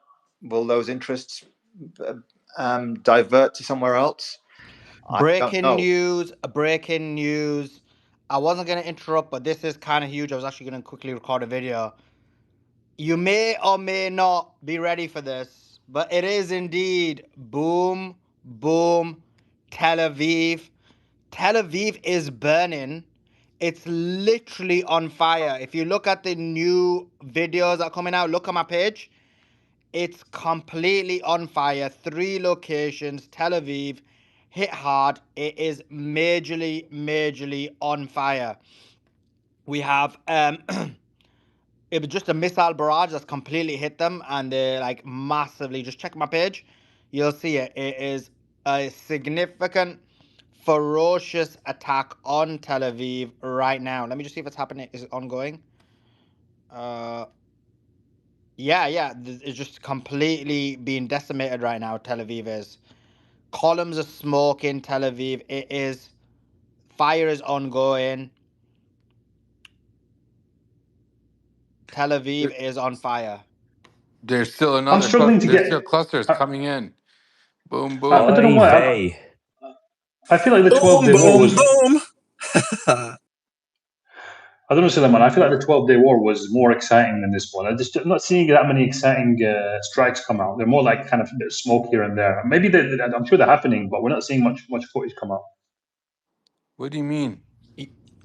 It's because Hassan, like you got to remember, they're censoring the footage right now. They're telling people. Yeah, that's what I'm saying, man. I'm Yeah. finding it difficult to get so excited. I want to see flattening, man. I want to see, no building standing, man. Every building that stands, it hurts me. It gives me severe pain, man. It makes me cry. It's a Sully, calculated war. It's not a sprint, it's a marathon. bring your friend Facts. yesterday from Israel that you had a debate with. Oh She'll tell yeah, I you heard why everything was fine. She told us everything's everything fine. was fine. Oy vey, Saleh. Oy vey. No way. Oy vey, oy vey. You guys are partaking in extreme anti-Semitism. Oy vey, oy vey. There is no issues in Tel Aviv. I'm having my coffee. I'm a croissant.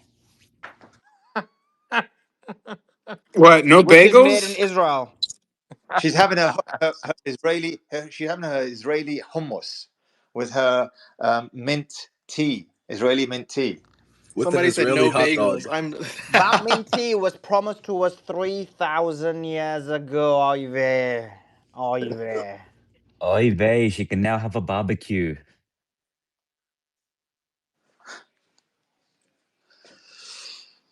But No, yeah, but Anyway, check literally, that out. That's on my literally, page. It's Sully, like Sully. completely on fire. Honestly, man. Really, every single time I'm gonna keep doing this. I'm gonna keep thanking you. This revolution, it's taking us really far, and it's gonna keep taking us further. So much love, man. Really, really appreciate it. Appreciate Yeah, it, thank Omar. you. Appreciate it, I want Omar. to Thank throw you. in one too, man. Suleiman, you're an absolute tank, dude. Like this guy, Suleiman is an absolute. Suleiman Superman, honestly, man. Like 2 straight weeks, no breaks. I mean, this guy's an absolute legend, man. If you guys are in this space right now and you're not following him, I mean, something's mentally wrong with you. You guys got to scroll up, tap on his profile picture, hit that follow button, hit that notification bell. This, believe it or not, Suleiman reported on this before even CNN, Fox News, ABC. I remember that first day. Oh, it was like 12 a.m. in American time, and I didn't even know what was going on. I just saw Suleiman's face, and it was just like, oh, like, Israel strikes Iran. Then I was like, no way. Like, I didn't even see it in the American news. That's why it's like so important to follow people like Suleiman who are independent, because like I was shocked. I was like, no way. That, like, we all knew it was going to happen, like thanks to being in this space with smart individuals, but like I didn't think it was going to happen that day until I saw Suleiman's space. And the American news was literally like hours late, like literally like 2-3 hours into our space. Then they finally started to announce it. So, I mean, big time shout out to Suleiman. He's an absolute beast, absolute tank, Mo, hey, absolute G. hey, Mo, look, you're burying the guy in flowers. He's going to be unlivable. So, Sully, please just give Mo the co-host now, right? Look, we got. I think Adam's got some news. Adam's got some news for us. Come on, man. The guy's head's going to get too big. You're not that great, Suleiman. Chill out. Bro, it's Now we gotta you humble guys him. know Hold it's on, my weak Suleiman. This spot. is As this soon is as I get praised, it's my kryptonite. Be humble, bro. Be humble. Look at the Republic. What it's doing, man. What are we compared to the Republic? Come on. Nothing. We're nothing compared to it. This is why we're just the cheerleaders. We're just online resistance, but they're doing like everything, bro. We're just hoping and dreaming that we can identify and highlight what they're actually doing accurately, as opposed to the Zionists who are trying to minimize what they're doing and exaggerate what they're doing. So that's all we're doing is just highlighting and identifying what they're doing. We're doing nothing, bro. Like if they fall, it's over. We're just like literally the mouth. I wouldn't say the mouthpieces. We're just there to like relay what's actually accurately happening, which is what the media won't allow us anyone to do. Yeah, brilliant space, Sully. I'm going to drop down. I need to break my fast, but thank you. I'll be listening. So thank you, everyone. Appreciate it, and don't be a stranger. You I disappeared for won't. too long. Thanks. But appreciate you. Great. I think you had a great conversation. Great contribution. Thank. Appreciate resistance. Bye bye. Doc, jump in. Yeah, I don't know if you've been talking about this. I just joined about an hour ago, but I have heard enough of the space to know that other people are talking about what I'm interested in right now, and this is a video that BB put out in its obvious AI nature. So I'm wondering if BB's dead, who's running BB's account? What are their motivations? Could we even have it be the case that Trump and Iran are in communication? Certainly, we know the U.S. has tried, and Iran has said, no, we have nothing to talk about. But I think if, yeah, forgive me, but the speaker you had earlier today was speculating that this could de-escalate very quickly for all the economic reasons that Simon, points out and discusses. But also because Trump has a nature and character, at least in the past, of being able to turn on a dime, do a 180 flip on his previous position, and move off another direction, because his only concern isn't being judged. A narcissist doesn't care about being judged. He only cares about achieving great things and preserving his legacy as he sees it. So again, my base question is, who's running the AI? What are their motivations? How does this change our collective calculus, individually and as a group, what we think is going to happen next? It's a Facts. good. And by the way, guys, we're getting bot attacked. Our spaces are being massively bot attacked by the Zionists right now. So just a heads up. Make Oh sure you damn! guys follow Thanks Suleiman. for telling me. Let me quickly put it in the title. Because they do that to crash the space or to try and get us banned. So I'm glad you noticed that. Let me quickly put that in. Thanks. Just to answer Doc's question, I think it's a very good question. It's a pertinent question. I think part of the reason why they're doing this is because if someone like Bibi was to have been assassinated, that would literally destroy this entire facade of not being able to be pushed back. and that the fact that they're untouchable, unmovable, and people will lose confidence in the war, and I think people in Israel will lose confidence as well. So I agree with the resistance who made the who positioned the argument that they're going to continue on with this lie for as long as possible without anyone realizing that he is dead, and he'll just reduce his public appearances to zero, and all of his appearances will be like through where he's alone in a room on his own, and therefore it can be administered via AI. So the only way Netanyahu would demonstrate he's alive is by going and taking a public experience. I feel like he's too scared, like part of me wants to believe that they got him, but the other part tells me he's a coward and they're probably using the deep fake AI so he stays hidden in his bunker this entire time. Well, yeah, but I think it's generally understood by those, particularly in the field, about the limitations of AI. And the hands is something that's been, at least I've noticed, I think others have as well. It's something that AI doesn't deal with very well. And there's also the teeth issue. And the videos on the teeth, I haven't seen one in anything close to high def. So I see what they're saying, but in some respects, it seemed those commenters who believe on a teeth thing are seeing shadows a little bit. But I just don't think it would be an intelligent person, particularly in the profession of intelligence, wouldn't think that this would pass muster, that too many people would recognize that this was fake. And so I'm still wondering who is the power in Israel if Bibi's dead? And what are their intentions? Are they hardliners?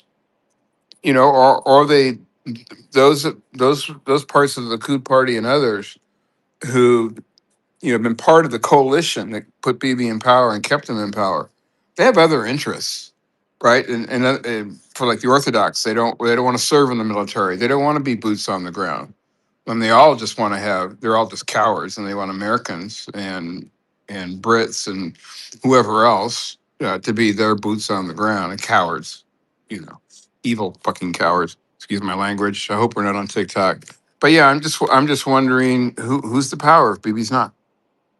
Well, there's a few people that I don't know any names, right? But there are people, for example, okay, like the clean break, agenda. That's often attributed to Bibi, but it wasn't written by him, right? It was a few people, right? I think Richard Perlman or something like that. He was one of them, and they've had this agenda sort of play out for quite a while, to a T, even when he wasn't prime minister. So I do think that it would probably stand to reason that whatever agenda is continuing and playing out now would continue even after BB's gone. However, I do agree with the point that his death would be a major blow of morale. Certainly, I think that's the case. And it would probably behoove them to try to hide it. I think as well that it's probably just OffSec. They're just trying to make sure that they can't, because he is a hunted man and he is a coward and he is a rat, just like Hegseth accuses of the others. Hegseth basically explained the Likud government without actually explaining who they are. Which is kind of ironic, right? But it's exactly what they typically do. But no, I mean, just the entire agenda that's been playing out over the last 2-3 decades, you know, uh, and the rejection of the Oslo Accords in order for their narrative to presume control over the Middle East, and to quote unquote secure the realm through offense. That is certainly playing out no matter who's there because of the consortium that Oh, makes up oh, the Israeli oh, state. Good. okay. I grant you that. That the powers that be, the strings that control BB. There's always strings, and no matter what level of power you seem to go up to. Let me grant you that, and just speculate. Would they continue on this long-term plan? We'll call it the Greater Israel Project, for lack of a more specific term. Would they continue on the path that they set for themselves, intractably so, it seems, in the face of the damage being done by Iran to Israel, in the face of the closing of the Strait of Hormuz and the economic catastrophe that's going to happen, before the end of April. Certainly, there are too many countries that don't have or won't get a consistent supply of energy without it affecting the economies all over. I mean, I do private banking with Morgan Stanley, and although my assets there weren't affected, they did close, like BlackRock, withdrawals from certain funds. So there's going to be a cascade effect because our economy is just, at least the American economy, on pins and needles. With so much debt, and particularly in the face of funding a continuing war, what that would mean. It's I just wonder if that wouldn't dissuade the Zionists from their path and trying to seek another way. I mean, it's time for a retreat. I mean, militarily, statistically. Totally. That's a very good point. I think you're speaking from a rational basis. I think some of these people that are in charge over there are not rational, and they don't operate from that. They operate from a fanatical stance, and I think at their core, they truly believe that Iran's nuclear program is an existential risk. Even though I do think that that would be a good term for a ceasefire, or rather for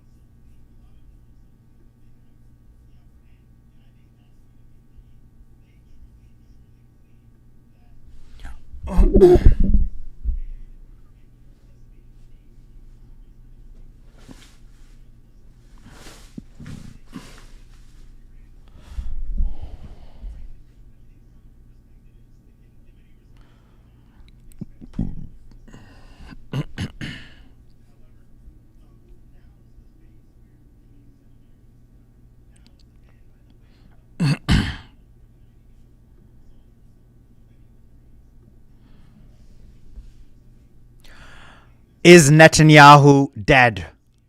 That is the number one question that has been spreading throughout the social media and throughout the internet. The question mark is Netanyahu dead? We're not going to know the answer to that question because they're keeping it under wraps. But reports suggest that this is highly, highly probable. And now the reason is, why do people think that there is a high possibility or a probability that Netanyahu is dead? Well, basically, he came out yesterday with a video, and many users identified that that video was produced by AI. And so if Netanyahu is relaying information via an AI video, then the question mark becomes, where is Benjamin Netanyahu? Let me show you the video from yesterday that was clearly identified by users, by people on social media as being AI. So this first video, which I'm about to get up, you will be able to see,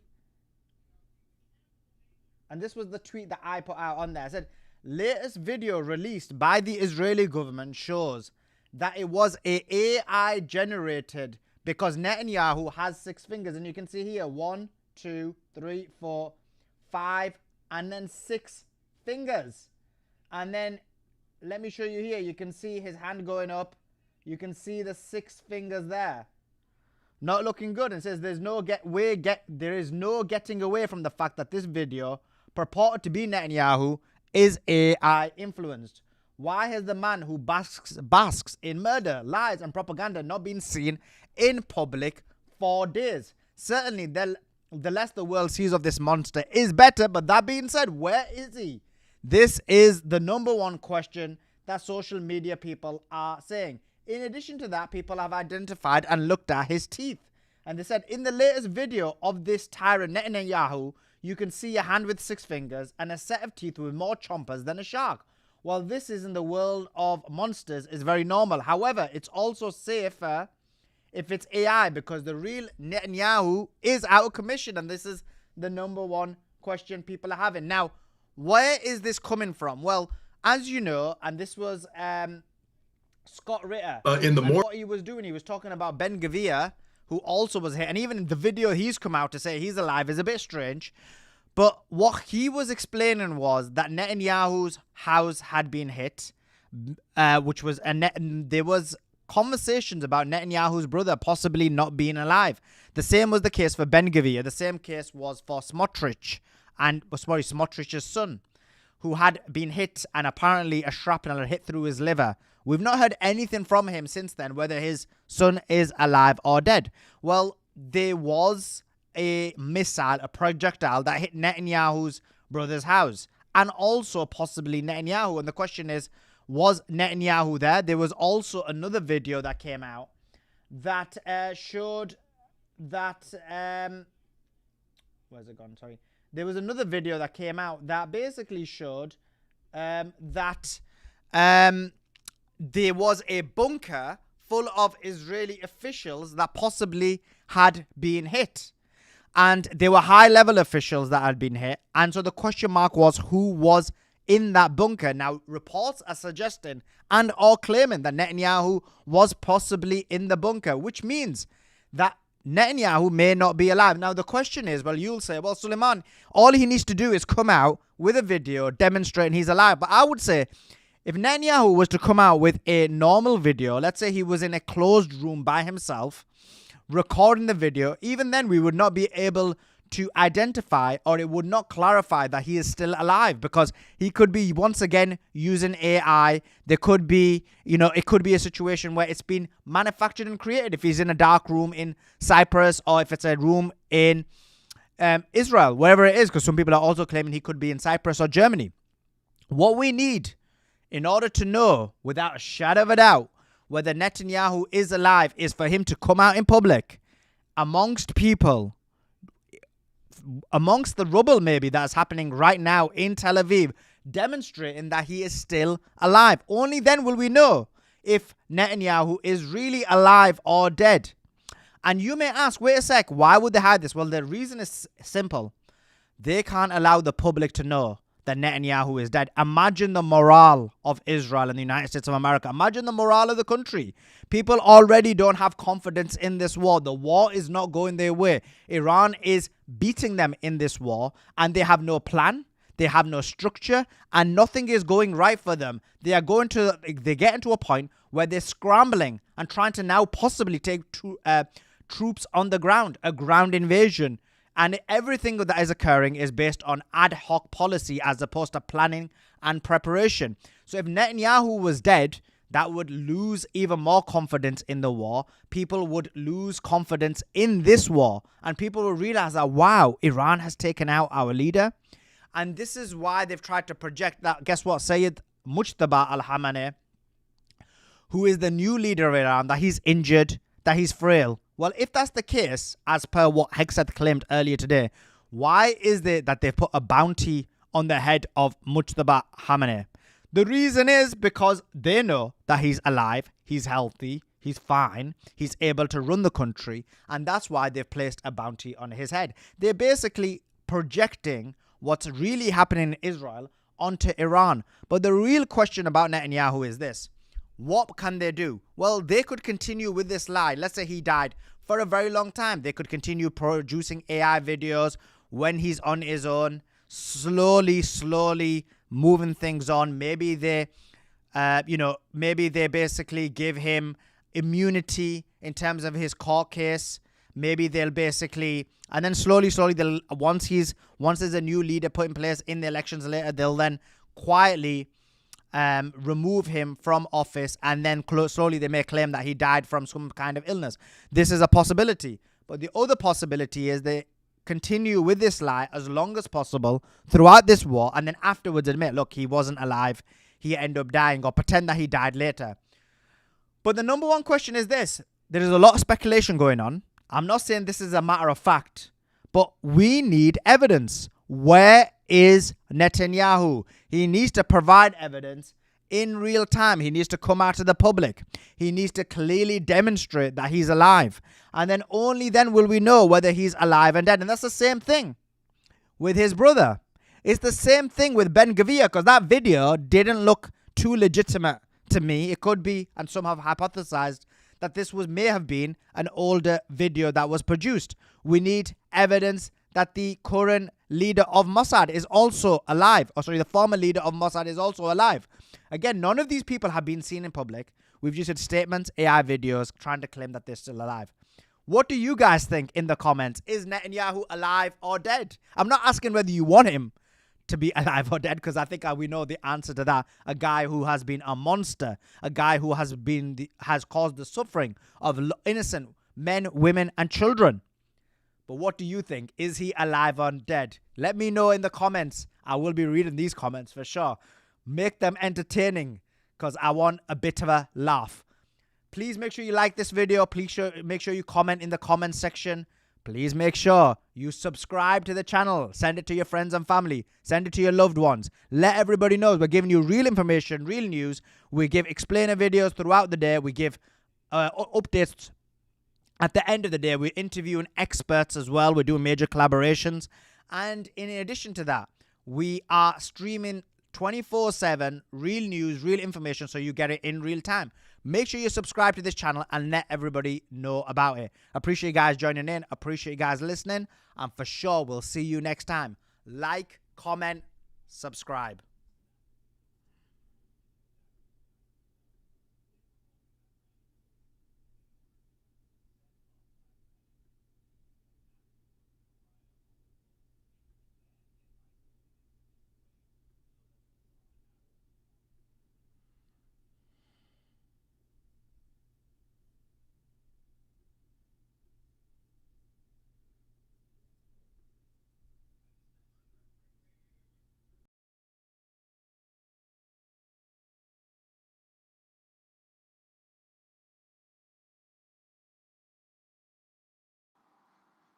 I just don't see a regime change happening. Let me rushing back to my phone to comment on that. If that's their plan, that's the dumbest thing I've ever heard. I'm not saying you're repeating it as dumb, but if that's their plan, that's the dumbest thing I ever heard.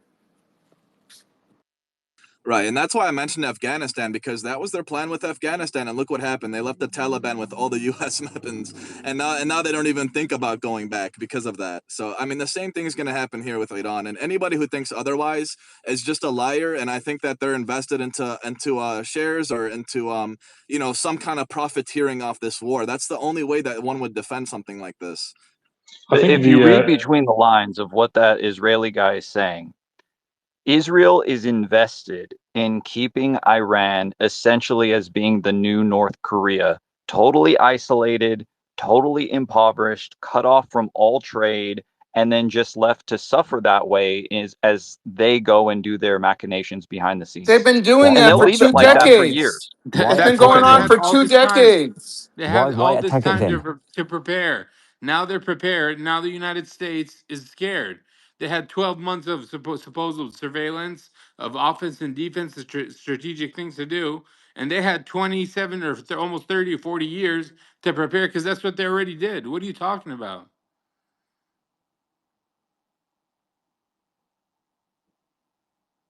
Okay, point made. That's the thing, yeah. Sorry, Yeah, go ahead. sorry, Mankos. I want to know from your perspective, what do you think is the end of this? What do you think is what's going to be achieved after all this? Thank you for that question. Yeah, so I see there's two basic paths, okay? One path, we know that they're trying to strike the IRGC a lot. That's been one of their main focuses. If they're able to succeed in killing enough of the IRGC leadership, then the other people in the Iranian government who are not the IRGC may win internal power struggles and actually form a more moderate government and be able to make a deal and end the war. That's one possibility. I would say the chances of that happening are like maybe 20% tops. 80% is that they're not able to kill enough of them. The IRGC stays in control of Iran through the end of the quote unquote war. And what you end up having happen is that Trump reaches a point where Hegseth tells him, yeah, we blew up all the targets that we have. It's done. We don't have anything left to bomb, really, unless you want to start bombing more things that you said we're not going to bomb, like economic targets. And if Trump decides, no, we don't want to bomb the economic targets because blow everything up, then that's going to make it worse for the people that we work with later, et cetera. So let's say he doesn't do that, right? Israel will want to do that, and then we'll have some conflict between Trump and Israel because Israel absolutely wants to bomb Iran into the Stone Age, and so we'll see how that shakes out. But Israel's endgame is to make Iran as poor as possible, as isolated as possible, as cut off from everyone, including countries like China and Russia, as possible, to the point where the people in Iran are so miserable and they have such hardship that the Mossad agents can go in there, use funding from Israel, smuggle in weapons from Israel, and then foment a revolution. I think that's Israel's endgame and game plan. But my friend, to Doc's point, so you're basically you're putting US troops through the meat grinder for the sake of a plan that, like you just mentioned, is maybe 20%, 20% chance of it happening. No, but there's no meat grinder right now. It's just Well, there dropping is. bombs. That's all we're People doing are right now. dying. You've got soldiers that are dying. Yeah, based on what we're being told, right? There's been what 16 soldiers dead, but we don't know what the real Yeah, figures that's are. like nothing when you look at other wars. But do you think it's worth it? I mean, look at one single life. From your perspective, do you think that one single life is worth doing what you're doing right now, where the achievement, right, the percentage of achievement from your perspective is 20%? And if you look at America's track records, right now you've replaced one Ayatollah with another Ayatollah. You've placed Taliban with another Taliban. You've replaced, Assad with a terrorist. Your track record for regime change. Don't even get me started with what you've done in Libya. Your track record for regime change has been a failure. So based on what we're seeing, you're Well, almost going to be listen, 100% failure. there's a first time for everything, right? Maybe we'll get it right this time. But out of all cultures, out of all countries, not Iran. Iran is more Actually, I think you're steadfast than wrong any of there. these countries. The population in Iran and the hardliner leadership in Iran are not like accurate reflections of each other. The people are not nearly as hardline as the leadership is. So they're actually somewhat ripe for regime change if you want to have a government that's more in line with the people. That depends on what news outlet you're watching, Mancos. I must say. Mancos, I've been to Iran, and while they were sanctioned, while they're closed off, while they had no internet, while they had no banking system, and everything that we saw in the mainstream media appeared to be not true, 100% not true. Everybody was gladly walking the streets. Some had burqas, some didn't. Some were wearing miniskirts. There's freedom. They can do whatever they want as long as they don't go overboard with the religion of Islam. And the religion of Islam only has 14 prohibited things. The rest you can do whatever the hell you want in life. So you're saying that they need a regime change because they're oppressed and they finally want to live life? They're living life better No, I than don't. I'm most not saying people. that at all. What I'm saying is that what you just pointed out, the fact that the Iranian population is a lot more liberalized than the Iranian leadership, because I guarantee you the people in the Iranian leadership are not having their daughters walking around outside in miniskirts. But Well, the same population in Saudi has Arabia. yeah, no, it happens all throughout the Middle East. All throughout the Middle East, there has been great liberalization, especially with women, and Iran is not immune to that. And so what happens is you have a situation where the people in the leadership have a much more fundamentalist view than the population. And so that leaves them vulnerable because they're not going to have as much popular support as the more moderate politicians in Iran do. Let me ask you this then: why would people in Yemen and Iran doing the same exact thing, chanting by the millions, lifting the red flag, which means total chaos is about to happen if they want to try anything? Why are they chanting "Let's have war, let's have war, let's have war, we're ready"?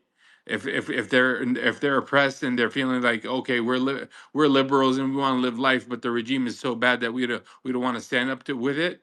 I mean, they're standing up with the I regime. think They're doing. I want to look at Mankel makes some valid points in terms of the liberalization of the republic. It did happen one of the things I like about having Manco on here is it does challenge some of our views and keeps us from having an echo chamber. So I think it actually strengthens our viewpoint, in terms of our beliefs. It doesn't change it that much, but it's good to challenge it. And he does bring up some valid points amongst it. One of them is liberalization of the republic. It did take place over 20 years. It was one of the ways they used to try to weaken society, to effectively Zionize it, to make people kind of forget the Palestinian cause. And to a large extent, it did work over the years, and that's why you had those protests over the years. You had attempts at revolution, attempts at change, but I'll tell you what's happened though since the Gaza genocide. More and more people have woken up, and it's shifted. The old generation. What you've got to realize is the new generation didn't have an understanding of the revolution growing up. They just saw that they're not doing well financially, they're under sanctions, and they're like, oh, they're fed up, right? But what this war has done, which I don't know if Manco agrees with it, but it's galvanized and it's awoken people. It's created a whole new generation of people who believe in the revolution now, who start to understand Also, what that revolution was about. Hassan, first of all, I think nobody disagrees about everyone being galvanized and uniting behind the government when there's an external threat.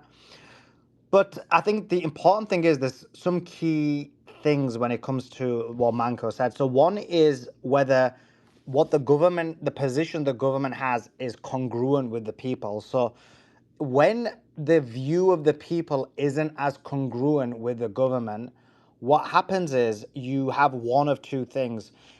You basically have it where the government either moves more closer to the position of the people, or there's such a disconnect that you just need to be a lot more totalitarian in your control of the people, with the risk that there could be an overthrowing of the government. So an example of countries where there is a disconnect with the views of the government is, let's say, the UAE. UAE is, the government's extremely Zionist, but the people are not. They're pro-Palestine. There's a major disconnect, but you're not going to have it because of their totalitarian, authoritarian views.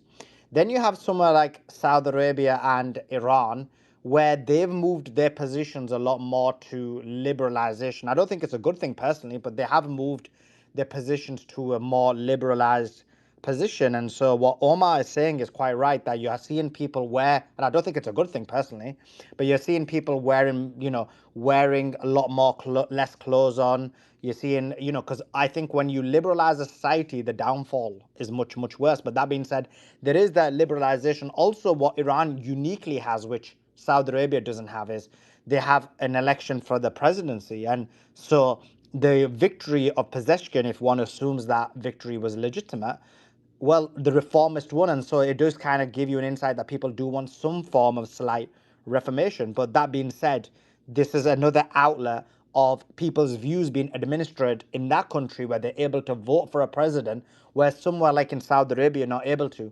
And so what's happened with Iran is there is a more movement towards a more liberalized society. And so I don't think that they are actually in a good position to be overthrown. And if you look at a large number of the protests very recently, you basically, and by the way, what I'm saying is confirmed by Iranian people, that even those who want liberalization are saying, yeah, it has become a lot more liberalized. Some people who disagreed, who don't agree with the government, are like, oh, we don't agree with with certain things, but actually now it has become a lot more liberalized. So actually, when you take all of those things into consideration, it's not actually potent for a overthrowing. Actually, if you look at most of the protests that have occurred over the last 2 years, hardly any of them are about women's rights or liberalization, and actually almost all of them are about sanctions. All of them about economy, and those are linked to sanctions, which isn't the government isn't responsible for. So I actually agree with some aspects of your thesis in terms of, if you've got a society and the government has a disconnect with the people and you don't have a totalitarian society, then it could cause this issue. But like Saudi Arabia, so UAE is an example of totalitarianism, when you can basically have it when you don't, and it just means you need to rule the country with an iron fist. Saudi Arabia is an example of where liberalization occurred. I think Iran's an example where they have kind of liberalized quite a bit. And so then I don't think that they're actually prime to be where there would be a rebellion. And then to compound it with what Hassan said, you've basically got it where with this war now, you've got so much unity within the country where people who disagree are just uniting behind him. You saw the guy who came last night or the night before, I believe it was the night before, who was against the current government, who is against the current government, wants the current government to be overthrown. Not once is against the current government, is exiled because of his support. He claims he was exiled because of his support of some rival or whatever it may be. But he's like, nah, I support the government against this attack by United States of America and Israel. So that's someone who claims he's exiled, someone who doesn't agree with the government, someone who possibly wants to overthrow the government. But again, because of what Hassan said, they've basically united in support of the government. So I think these are just some key areas to think about. But back to you, Hassan. Is there anything you wanted to add to that? No. I think you've covered most of what I was saying. But I think that they had to kind of agree to liberalize some of the some things in order to kind of release that valve or the pressure that they were under in the last couple of years, and now you can see that hijab isn't required anymore. But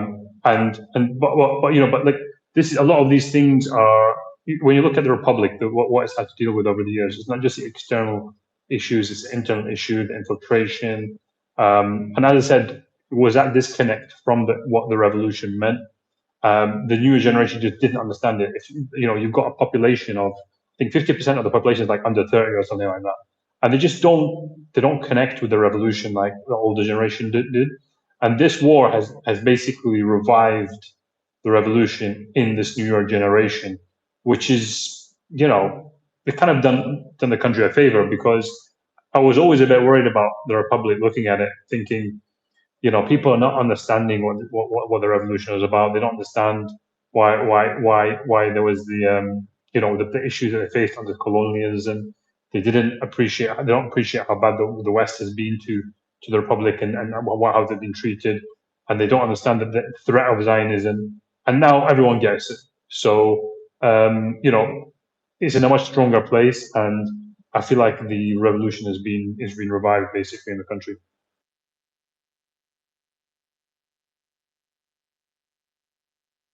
So my ideal outcome, and this is what Simon has also said is what China wants as their outcome, is that we get a more moderate government in Iran that is willing to drop nuclear weapons and make up with the GCC. Once that happens, the reason for America to be in the Middle East at all completely disappears, which means that America can leave the Middle East, which is what I also want. I want America out of the Middle East. And to enable that, we have to have Iran make peace with the GCC. Once that happens, also, the only reason for the GCC, now America is leaving, we'll still sell them weapons and everything, but we won't have bases there anymore. We won't have a presence there anymore. Once we leave, what reason does the GCC have to be friendly with Israel? And the answer is none.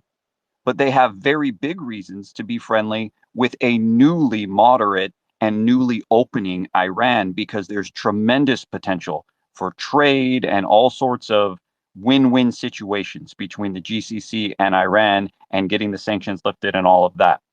Massive prosperity on both sides of the Gulf. So I think the isolation of Israel will be the result. But the issue is, Manko, you're missing something very important here. There was an effective regime change. This is why I kind of agree. One of the very few points I agree with Simon, because I don't agree with this thesis at all. But where Raisi, who was a solid leader, a strong leader, was replaced with Pezeshkian, they managed to successfully remove a really strong leader who was not willing to bend, and put somebody in who was much softer and more liberal and more reformist. What's happened now, though, is that the actions that the West has taken automatically creates a much harder line and makes the Republic dig its heels in even more.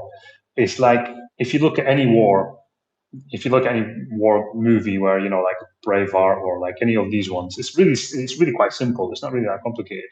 When you kill a supreme leader, when you kill his family, and that supreme leader is loved by a large portion of the country, and that country then wants vengeance and wants retribution on that, you create a much harder, firmer stance. And then you see that the they go further extreme. They go more extreme, then become less extreme because they realize to survive they have to become more extreme. And so that's, I don't see that as a possibility at all. I just see them, in fact, and I've said this before, any kind of softening now towards America is suicide. And I don't believe that a country that's as advanced in terms of civilization as a republic would ever commit suicide. So they're But not going to here's get the softer, thing, they're only going to get Hassan. harder. That's what happens at first. Whenever you start a fight, the other person is always going to get super angry and super amped up and get their adrenaline, and they're going to fight you right at the beginning. Sure, it's going to make everything worse. But after you pound on each other, and especially you pound on them for a good 10 minutes, and now you're exhausted, and now everyone's beat up, then people are willing to listen to reason again. So I think there is a path. Not right now. Everyone's still pissed off, but the war is going to continue at least for weeks.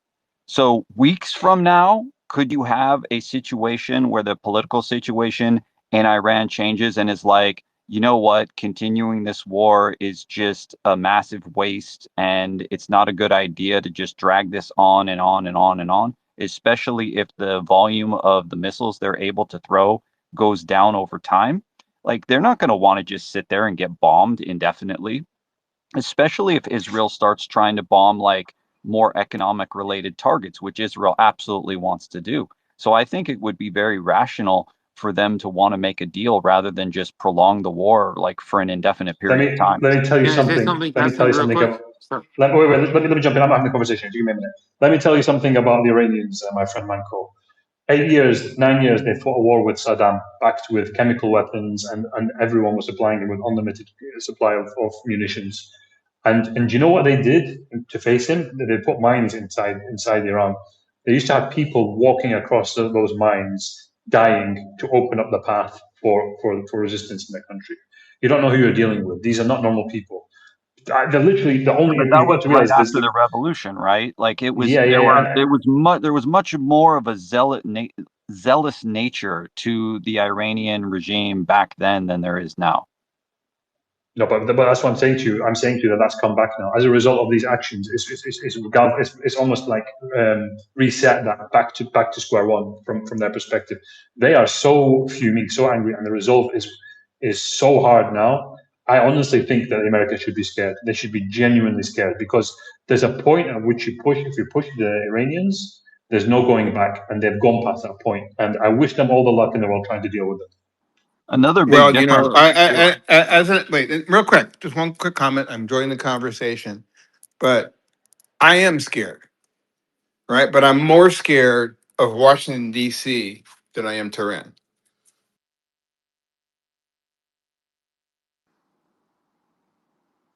One big difference between Iran and Iraq in the 1980s versus now is that Saddam attacked Iran, but on paper and in every conceivable way, Iran was far more powerful than Iraq. Saddam just thought he could take advantage of like a disorganized state in Iran because the revolution had happened relatively recently and that they would be able to, win a quick victory or something like that. But as soon as that didn't happen, it was inevitable that Iran was going to be the one with the upper hand because Iran had much more like population, much more economy, much more military power, had a lot of things. The one thing Saddam had was an advantage in some military technology at the very beginning, but then Iran was able to mitigate that. And Saddam was on the defense for like the bulk of that war. So it's a little bit different when you're fighting an enemy who fights you from very far away and you can't really do much back to them. And you just sit there and you're playing permanent defense because they're bombing you and you don't really have a way to hit them back very much. Just like Gaza. Yeah, if that happened, and I was having this discussion with Suleiman yesterday. If it happened that they didn't have a means to respond anymore and resolve, then yeah. But I just don't. I mean, I think they've got it. I think they can keep going. They're always very calculating what they do. The velocity or the level, the intensity which they're playing things now. I think they can sustain it for a very long time. Otherwise, they wouldn't be doing it. They would have gone And even softer. Mankos, I really want to say, I'm sorry I get a little I overreact or emotional when I speak with you. It's just sometimes it's frustrating, but I respect your opinion. We gotta respect each other and everybody's opinions. But I'd like to hear from Amanda because she's always got some nice things to say. Nah, you're valid, Emma. I don't need to apologize my opinion. Yeah, thank you for letting me come speak with all the men. I'm gonna speak as a daughter and a mother and a grandmother on the humanitarian side.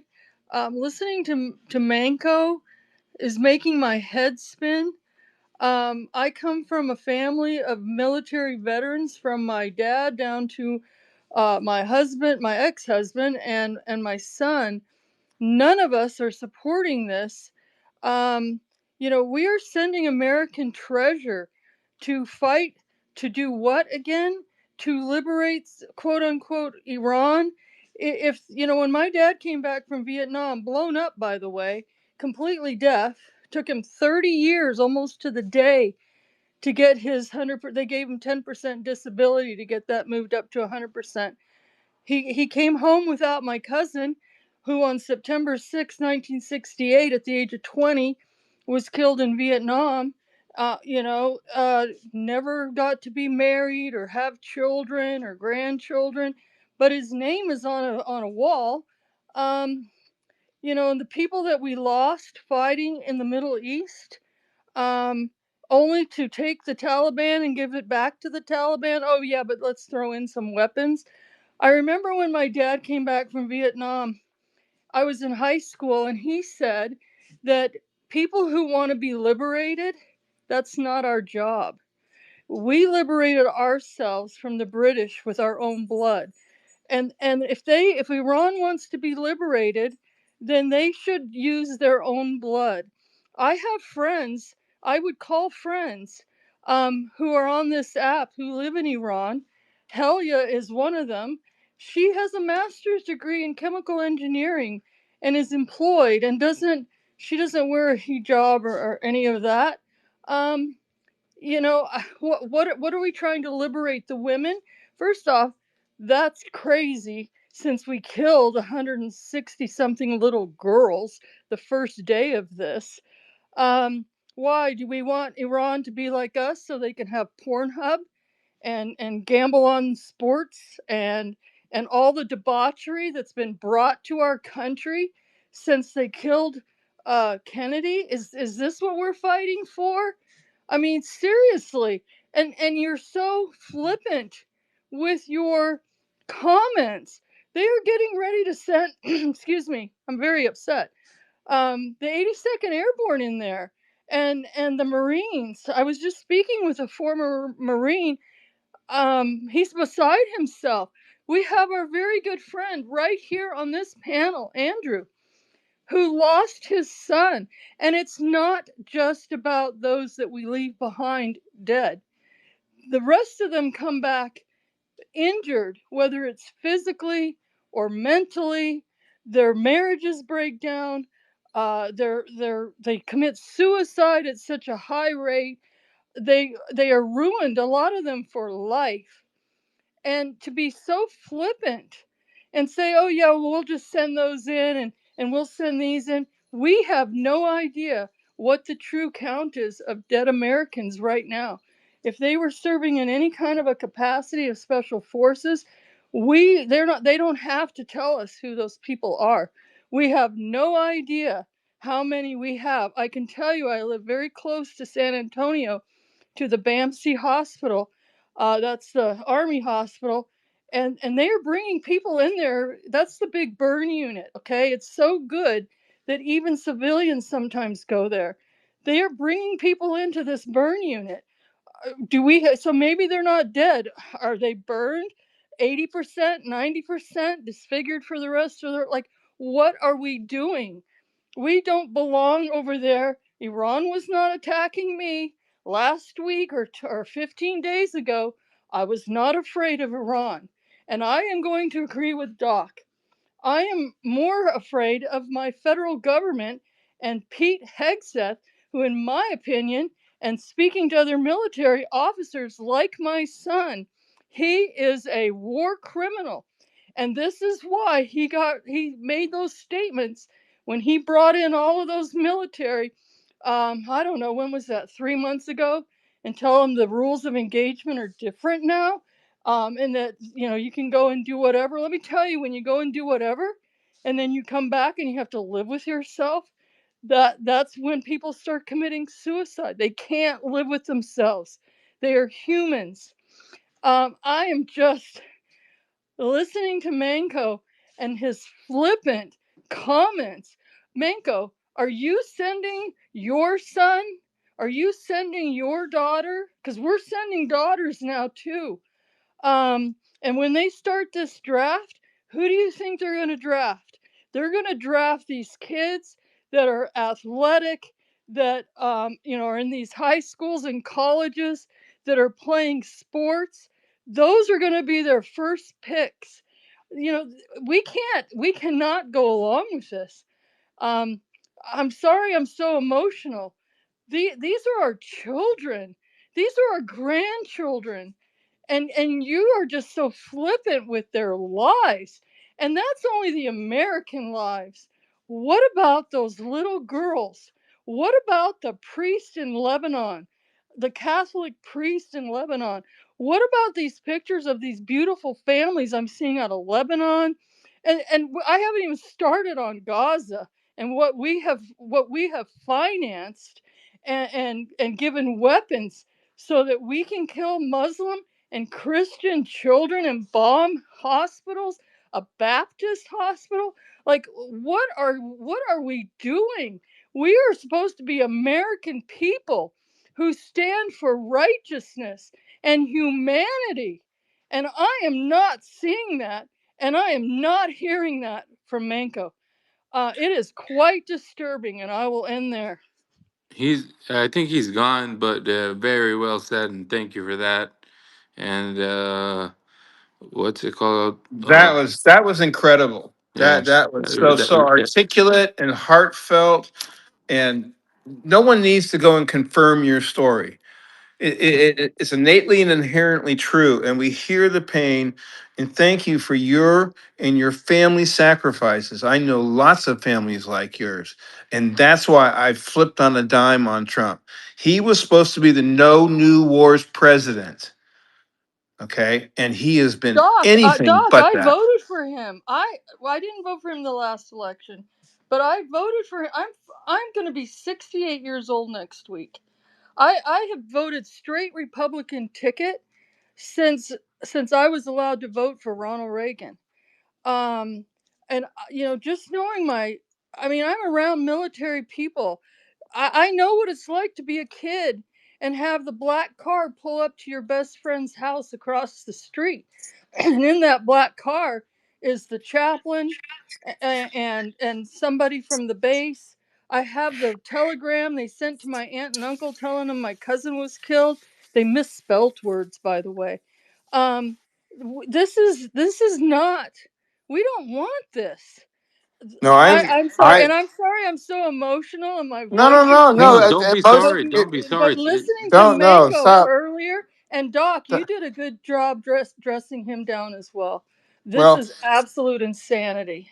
let me just say that we are consulting with. If he's, I don't know if he's taking a nap, 33 minutes, or he's Oh listening. my God, I'm here. I'm just listening to He's Amanda. always I think it's here. very important to listen to her. As But much as you can listen to a chick, but I think this is the one where she's making a lot of sense. we are core and always have been. I was 67 in December.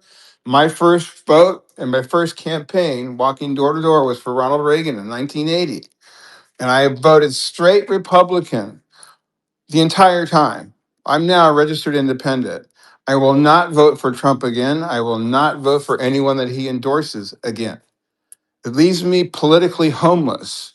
And that's why, and every American should consider, that we should be more scared of our federal government, who are send and already have sent Americans to die without a declaration of war, without adherence to our Constitution. And as you pointed out quite eloquently, the values that Americans have been raised with, that you and I were raised with, the Pledge of Allegiance to the flag, of the United States of America every morning.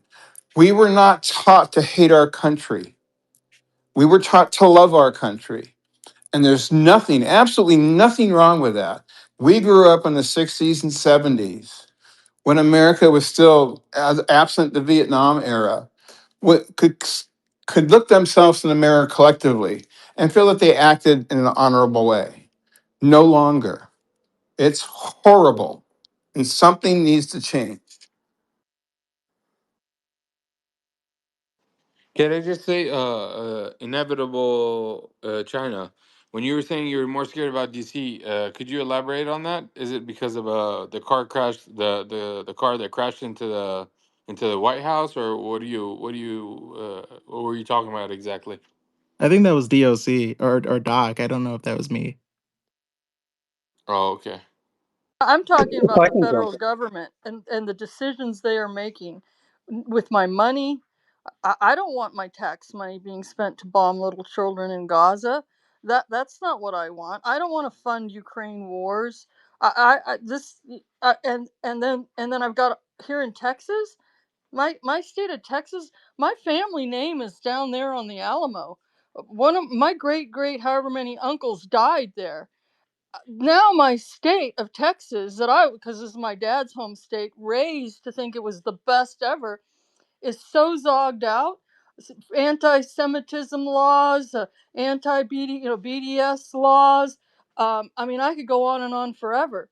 And it's every politician, and they're pushing this hate Muslim propaganda that they dug out of a closet from 9/11.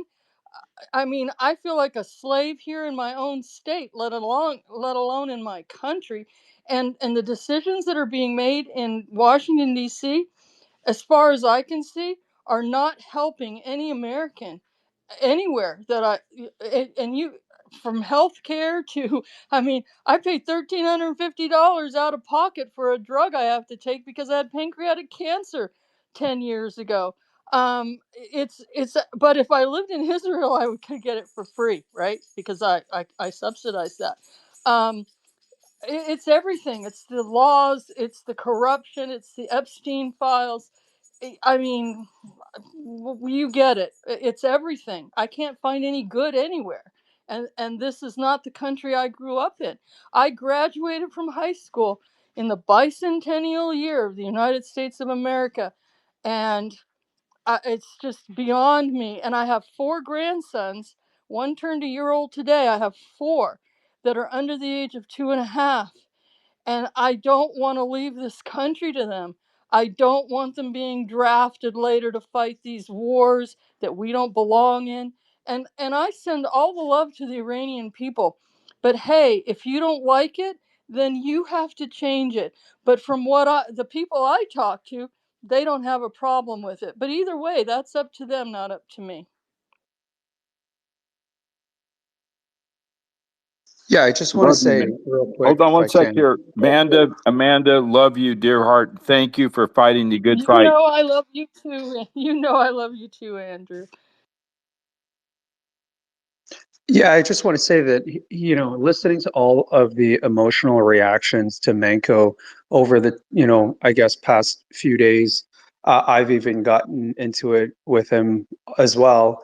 Um, it's just, I mean, I think a lot of the times it seems like he sounds like contrarian. And I also hear a lot that people think that having a nuanced conversation is important, which I agree with, but I don't think his conversations are nuanced. I think a lot of the ideas he says are, I don't know if he believes it himself because I find him very reactionary, but nonetheless, the thing is, I agree with Amanda and Doc. It's like, yes, I fear in this situation the American government more, but it's kind of like giving credence to a lot of ideas that Manko says basically gives way to these types of dangerous ideas to manifest, right? And I think this is like, in kind of like decades.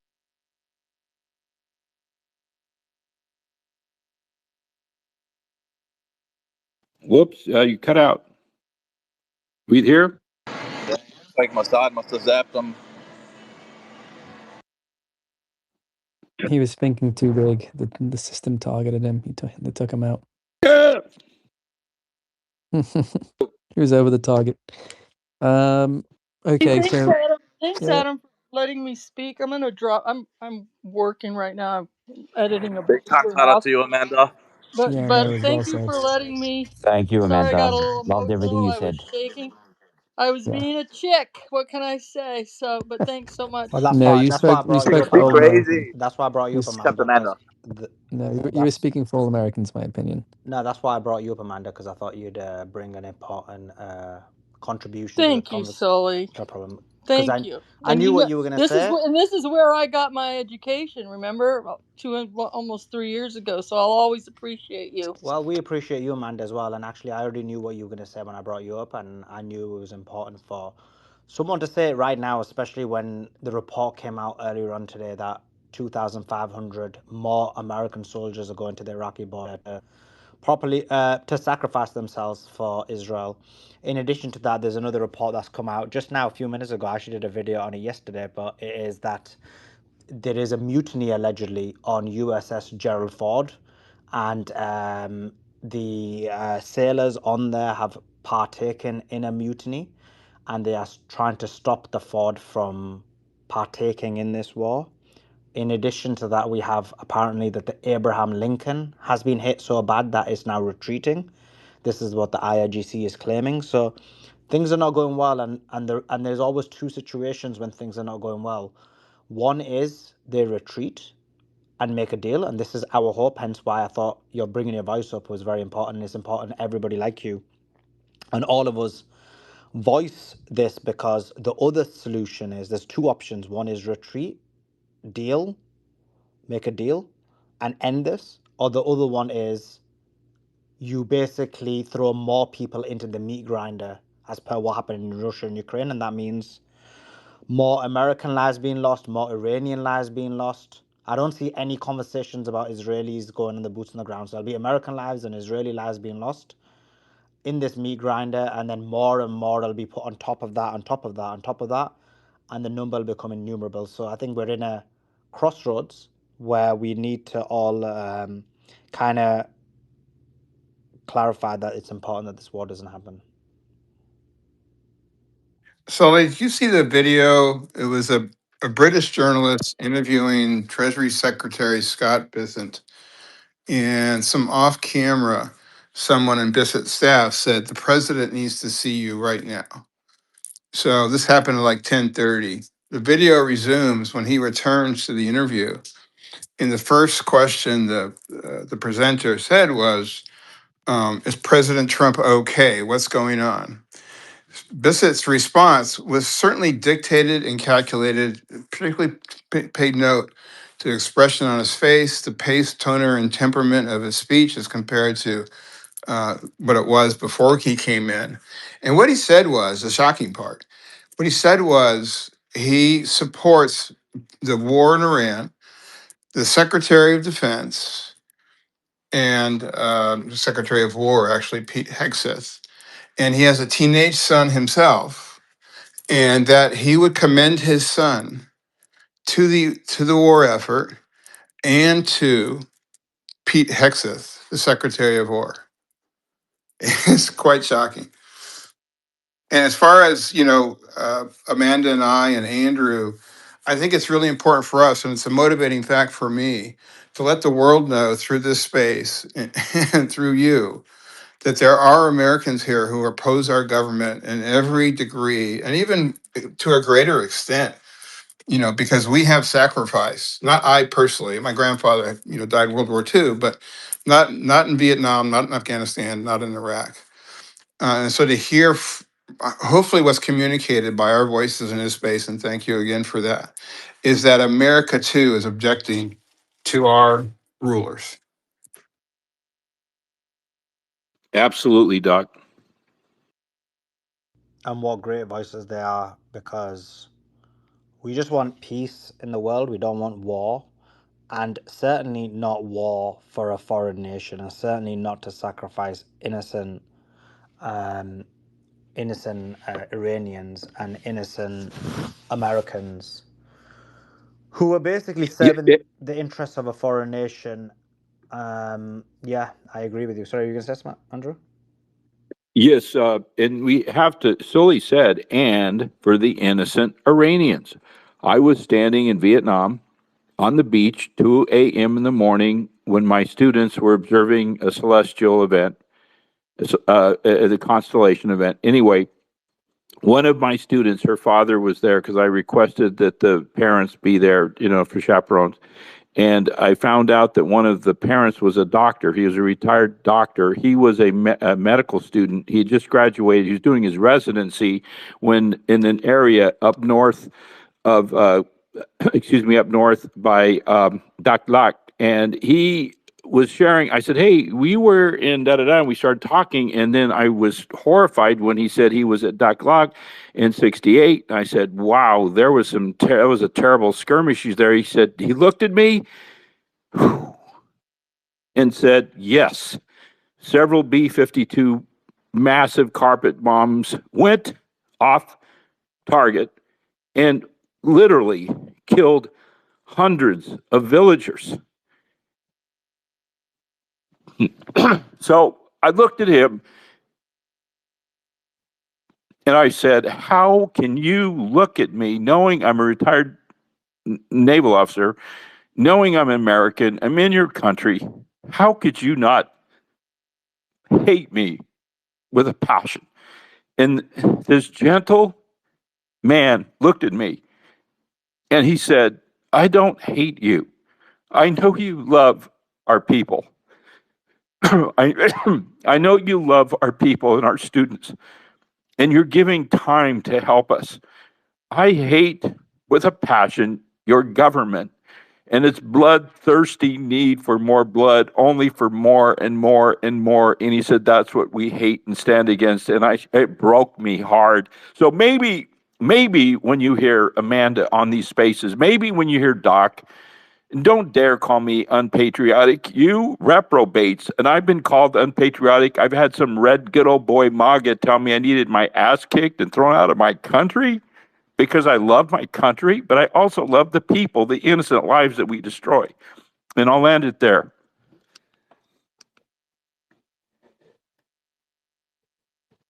Thank you, Andrew. Okay, we got a few hands, so I'm going to go over to Conscious Mankind. How are you doing?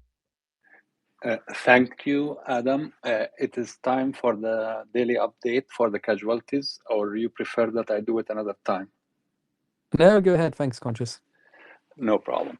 So I updated the numbers, and as usual, I will start with the confirmed numbers from Al Jazeera Tracker and the Red Crescent, as well as Reuters and the like. These sources report, I know the numbers for the US and Israel will be lower than what you expected, so I will say the confirmed ones first. For Israel, these sources say it's 15 killed and more than 2,000 injuries. Now, for Israel, the other sources which I used for, like, the Iranian press, TV, and so on, still they say more than 680 killed or injured. So it doesn't specify. For the US, the official number is 14 killed and 150 injured. However, we know that these numbers are higher because only the plane which fell down in Iraq had.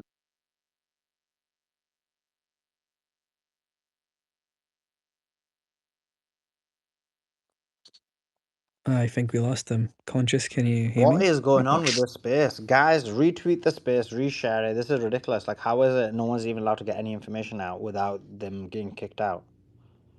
Yeah, very weird. Sorry? Oh, you're back. Are you there, Conscious?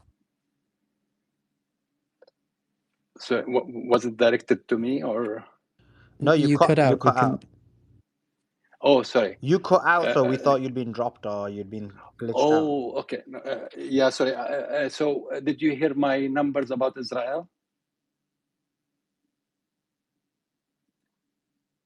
Hello? No, we didn't, Conscious. Okay. So I'll repeat from the beginning. Okay. So as I was saying, these numbers are from, confirmed sources first.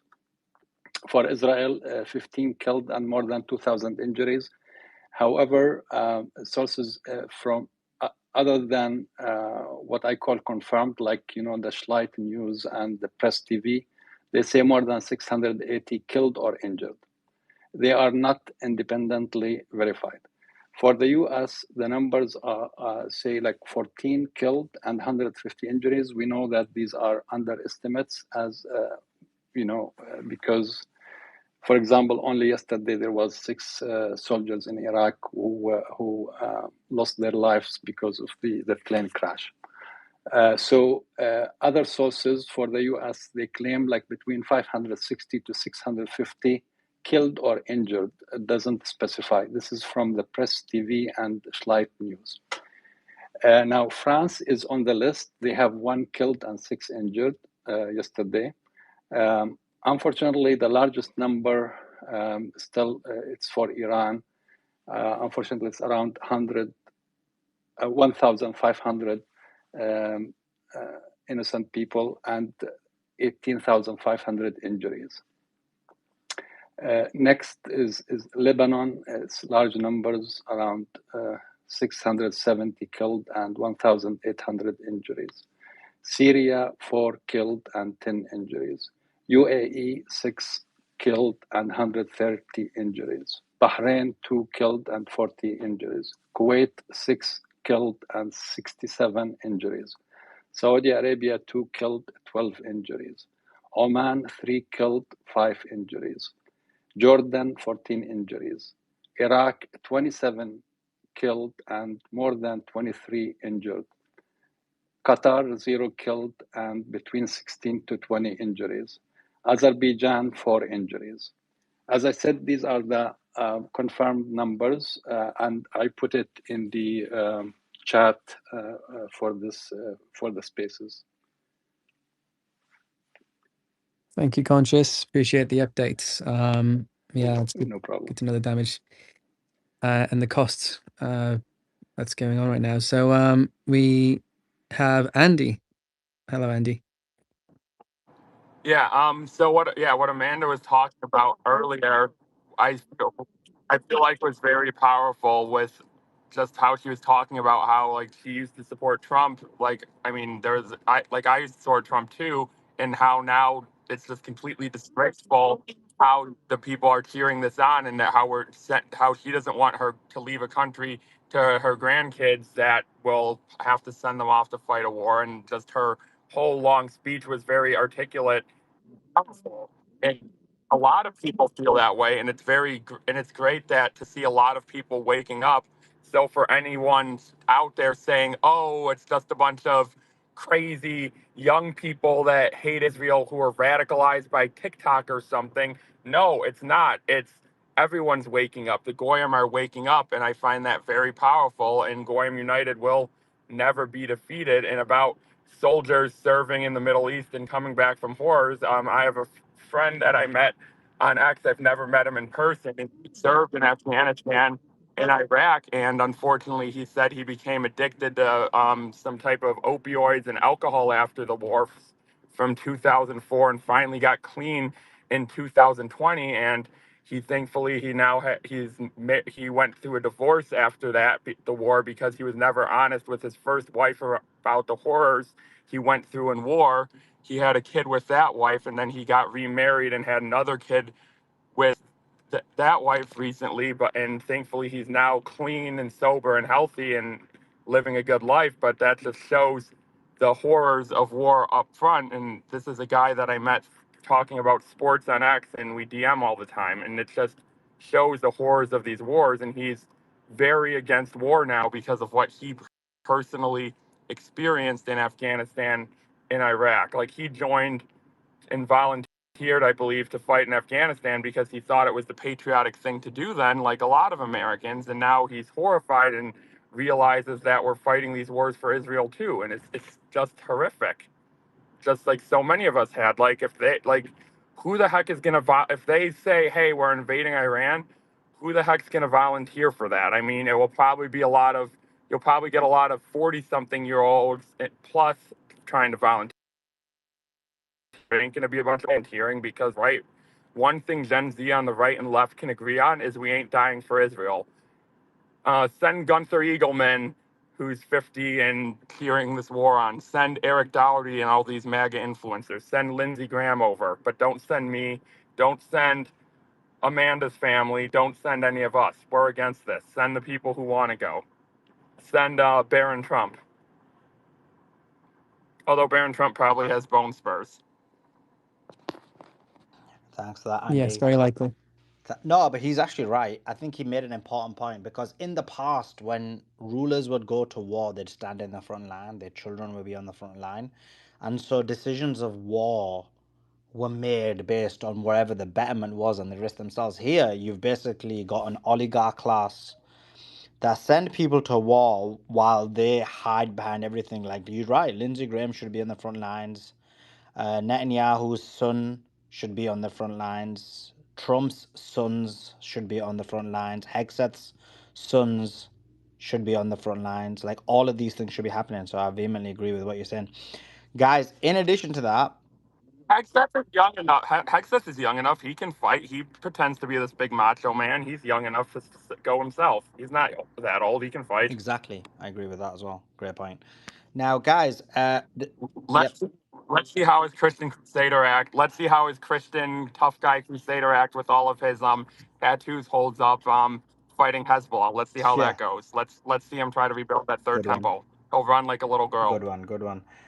So, guys, I've got a tweet in the nest. Obviously, the people in the YouTube chat heard me record it. But it's a question mark we've been discussing on the space. So I pulled out a quick video on it. And it is Netanyahu dead? That video is in the nest. Is Netanyahu dead? If you guys can do me a favor, like the last one, honestly, we had so much support from everyone who watched the video in order to give it the engagement that it needs. Oh, we already got 100 people already went there immediately. Wow, you guys are legends. Oh my God, so much love to you guys. Appreciate it. Yeah. We're your Goyim. We're your Goyim. We listen Goyim to everything you say. United. We will not be defeated. Much love to each and every single one of you. The guys are in the chat. The guys are in the chat. But yeah, if everyone can go to the video in the nest and click on it, we got 115 people, and if we can get that to 200, that would be awesome. Goyim United will never be defeated. I like that. But yeah, we need to use your line there, Andy. Say, yeah, Goyim United will never be defeated. Everyone, make sure you go on the video, watch it, and give it the support. And yeah, that's awesome. Appreciate it. Let me just think it on this. But yeah, that video is in the nest. And appreciate everyone who's chatting on there as well right now. And yeah, the YouTube chat was golden. Like, well, I recorded it while the YouTube chat was there, so they were like giving some comments or whatever. But it was awesome. And to looking at the chat right now, we have some little fish said his teeth disappear in the video. Also, he had 6 fingers on one hand in one screenshot. The teeth is the most obvious. Is he dead? Yo, yo, yo. No one knows. Yeah, too many fingers. He could be hiding or playing games. Yeah, his eyes look so different. Let's go, Goyim. Fire emoji and dashes. We've got Little Fish, Khan, Sida, Omar, Little Fish, Samira, Calling Larry, Ismail, Tuesday, Ismail, Chance, Helena and Josh AI, Font, and Mohammed Ajama, Mohammed Jama, and Saad, and Sniper, and JJ Sword, all of them on there. Yeah, and they're all saying, make sure you're liking the video, make sure you comment on the last one. We had 54 legends comment on the video. We already got 10 people. We already got 50 people liking it. If everyone can go and like that video, if everyone can write a comment, and let's try and get more comments than we did in the previous one. And do get everyone to follow the YouTube channel as well. You're right. What's his name? Andy said it. Goyim united and will never be defeated. That is a golden point. Andy, you are a smart guy with these lyrics that you're busting. Uh, I'm writing, write a comment to please. I've got everyone on there. I'm wrong. Cena says, Sully don't like me. Why? Why do you think I don't like you? I like everyone. Lewis Sharp on there. Ismail on there. Ismail said, I got like 6 other people watching. What a legend. Xplay says, whoa, smash the like. Saad says, let's get those likes up and subs up. If you're watching the stream on the phone, hit the X button to close the chat and hit the like button, subscribe and hit the bell icon for notifications. Little Fish says, eye for an eye, as they say. Louis Sharp says, please stop teasing this story. Yeah, I guess it is a tease if it doesn't end up being right. But you listen. Let's what's it called again? What's the word? Yeah, manifest it into the world. Let's manifest it into the world if it isn't real. But I think we have got some serious questions about him being alive, really. Miriam says, hi from South Africa. Listen, I've never been to South Africa. I'd love to go to South Africa. We're 210 people on there. So I appreciate all 210 of you who've opened the chat on there and listening to it. You guys are legends doing God's work. What Apollo says, the coverage of this war is top. Yeah, appreciate it. I mean, appreciate the entire family who has been given the coverage of the war. Sniper says he's dead. Sniper's confident. He's saying he's dead. I'm reading all the comments on the chat. I'm reading all the comments in this chat. We've got 220 people on this chat.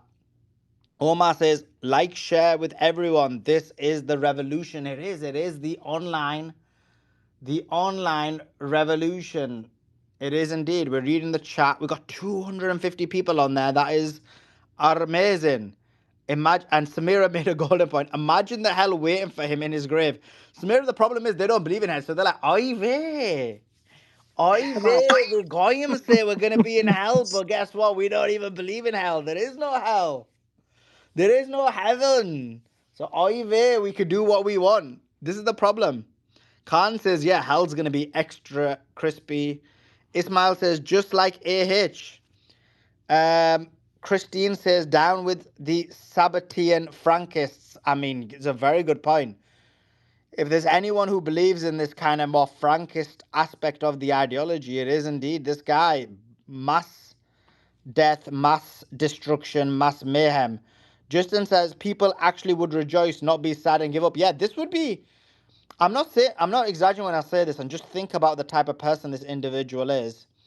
That if there's anybody in the world where there'd be so much joy, so much rejoicedness, so much happiness at their demise, would be him. I would say it would be one of the biggest celebrations for the death of anyone in the entire world. And that just to tell you something about this individual. Imagine living a life where billions of people, yes, billions of people would celebrate your death. That's an extra point. Excellent point.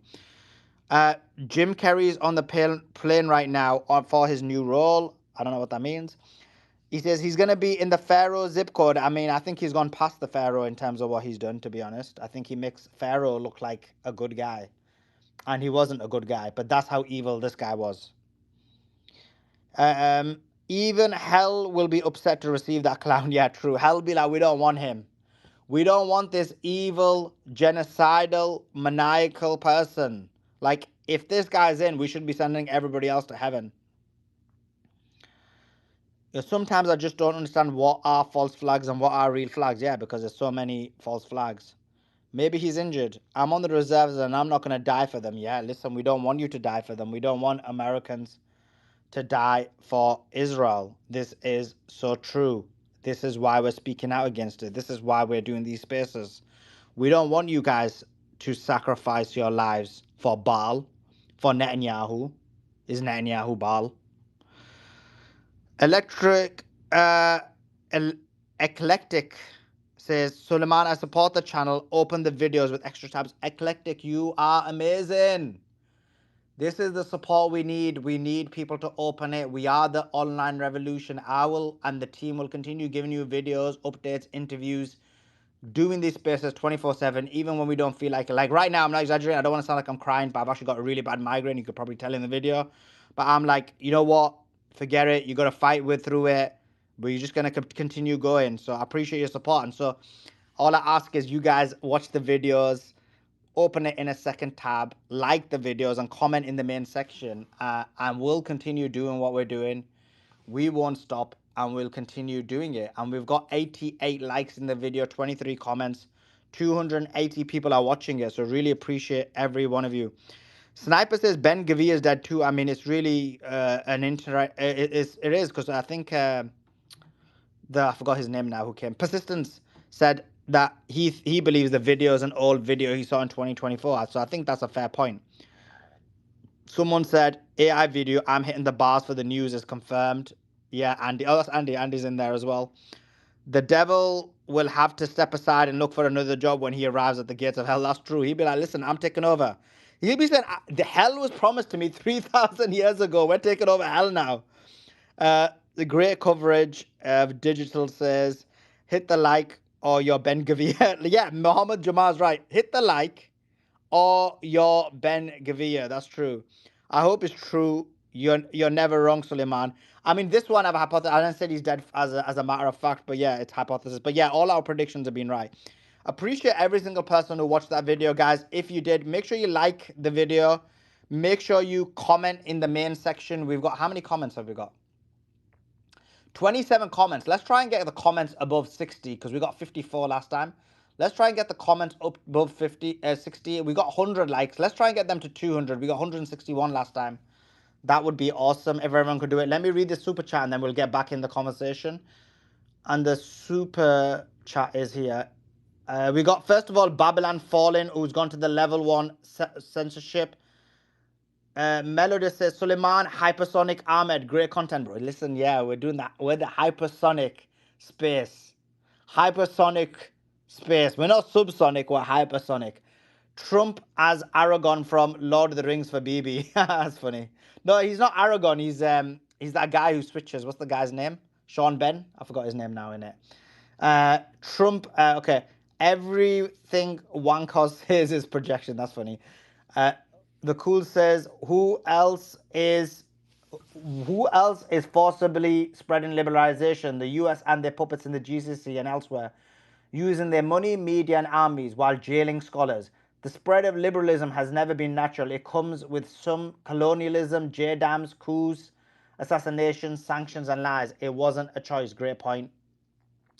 Thanks to Taste for Free POV with 5 gifted memberships. Appreciate it. Thank you so much for your support. Hi, Suleiman. I'd like to say something on X-Space. Yeah, come request. If I see you, I'll bring you up. But you need to tell me what your handle is.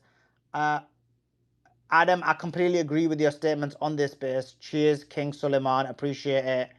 I don't think Trump would exit even if he wanted to. I believe I mentioned that already. Brilliant. Thank you so much for all of those super chats. Have I missed anyone? Yeah, I haven't. Okay. Appreciate all you guys. Okay, back on the space. Appreciate all of you guys. Real love to all of you guys. Really appreciate you guys a lot. Let's go to Omar. Omar, you got a hand up? Yeah. I just want to say something. I mean, with so many thousands of people joining in and out, I feel like the same people are always speaking. It's amazing that it's growing, but it would be more amazing if people would just start speaking their voice. I mean, some people get nervous, some people get like anxious. Just come up on here and speak your voice. Say what you think. Say what you want. And let's have a debate and discuss because this is what this is made for. This is the online revolution.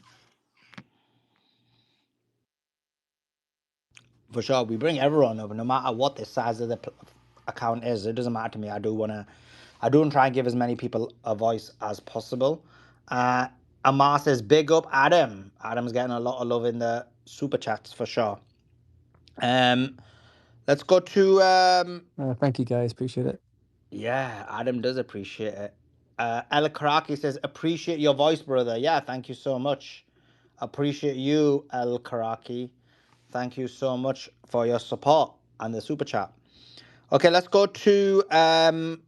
Have you got any more news you want to go through? Or Yeah, there's always news. There's always news. So yeah, so I don't know if I missed it because I wasn't around.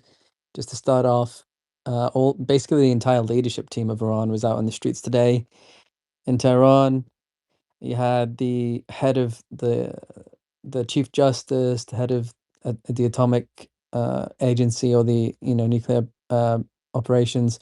You had Ari Larijani. You had the president himself. You had the foreign minister. All of them were above ground, meeting and greeting the Iranian people.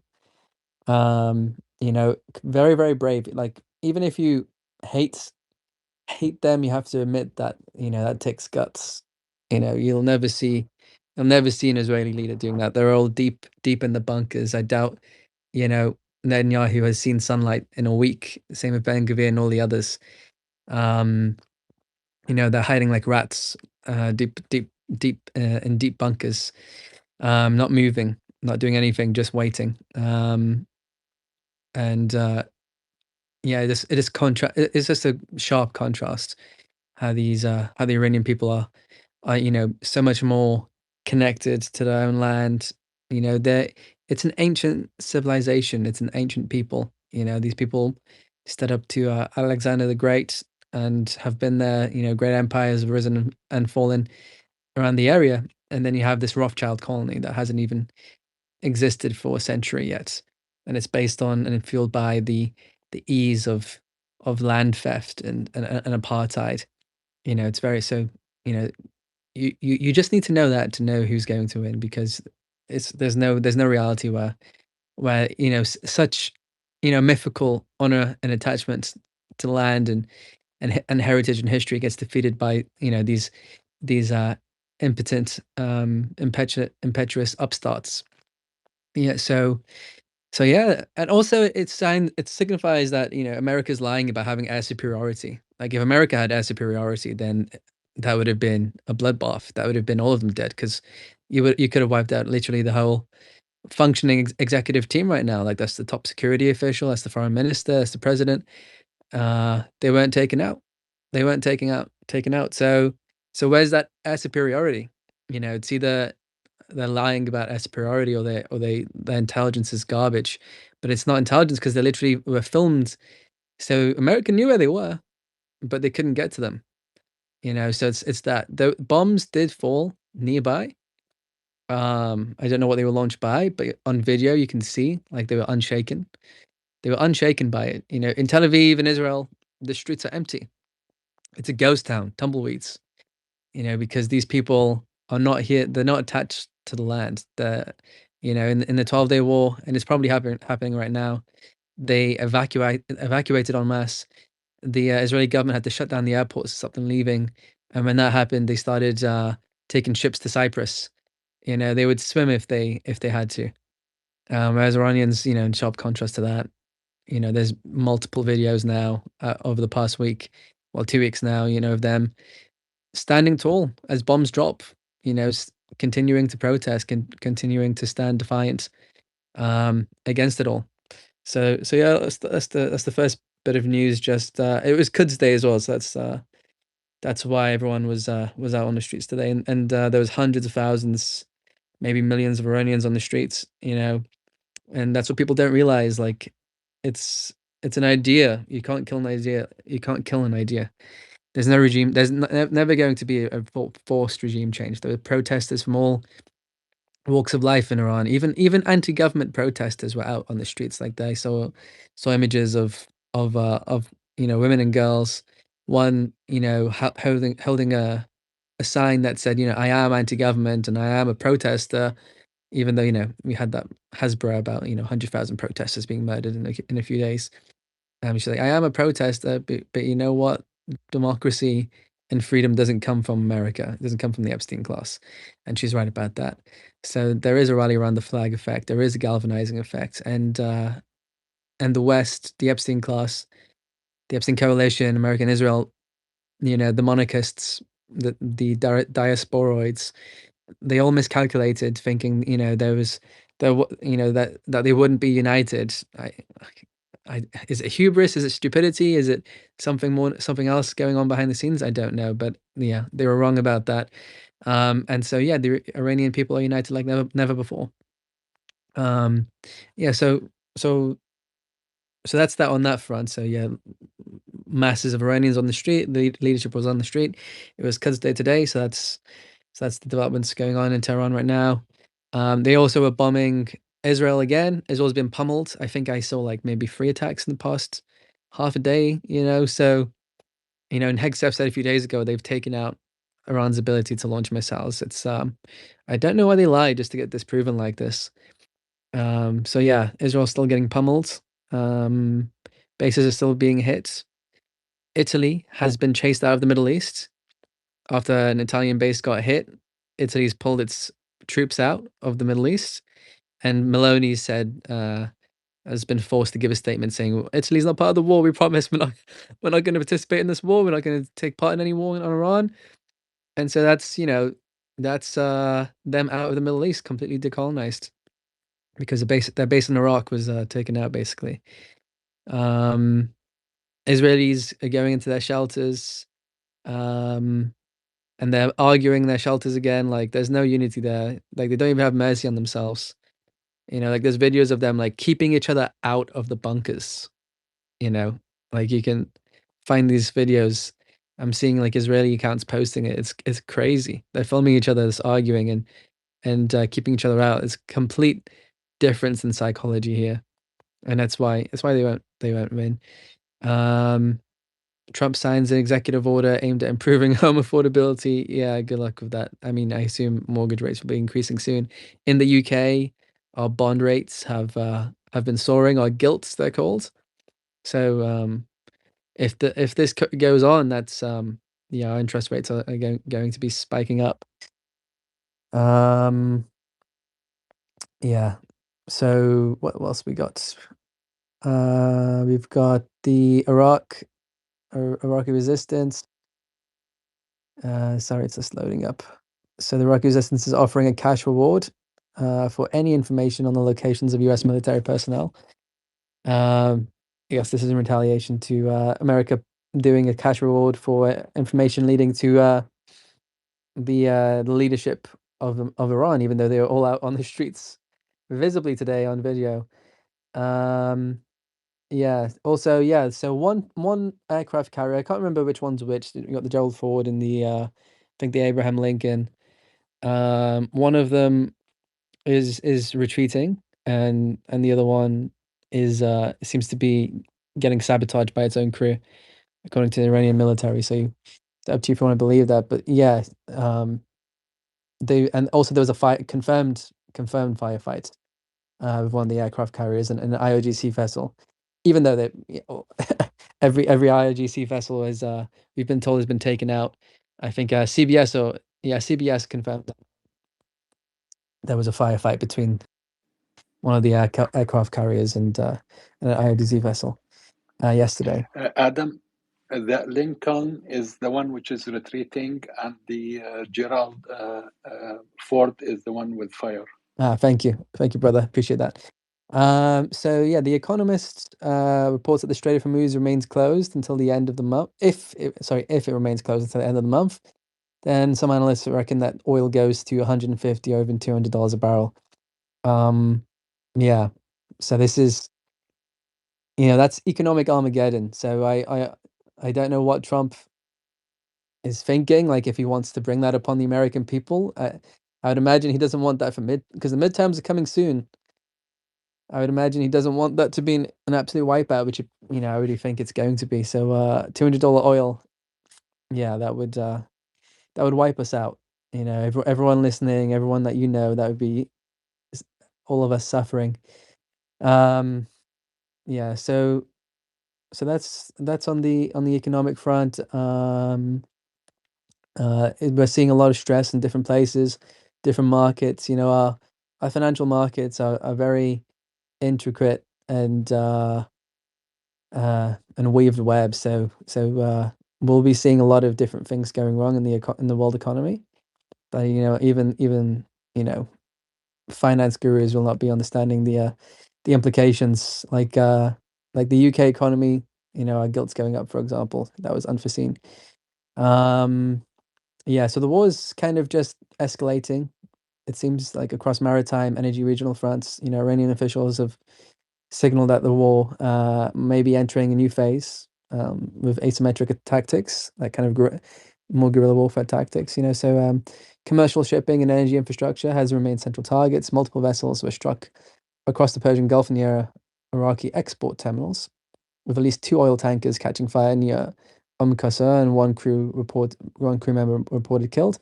Yeah, I'm seeing reports all the time of oil tankers being shot at, being lit up, and both sides. America is trying to take out Iranian ones, and Iran is taking out American ones, and it's carnage, really. And Hegseth, it's so embarrassing. The Trump regime is so embarrassing because Hegseth was like, he said the Strait of Hormuz is open. It's just Iran keeps shooting shooting at boats. Iran just keeps shooting at the boats, but it's open though. It's just, one issue. Iran keeps shooting the boats going through it. So it is, yeah, it's closed. It's just such weird language. And Hegseth has refused to confirm how many American soldiers have died for Israel. But refuses to confirm it because he knows the official number is much higher than reported. And I think so far official, according to CENTCOM, it's like 15, but it's much higher than that. Much higher than even 15. That's 15 Americans that have died for Israel for what? To replace Khamenei with a younger one, with a younger, fresher Khamenei, and to not open the Strait of Hormuz, and to just shame America with war crimes.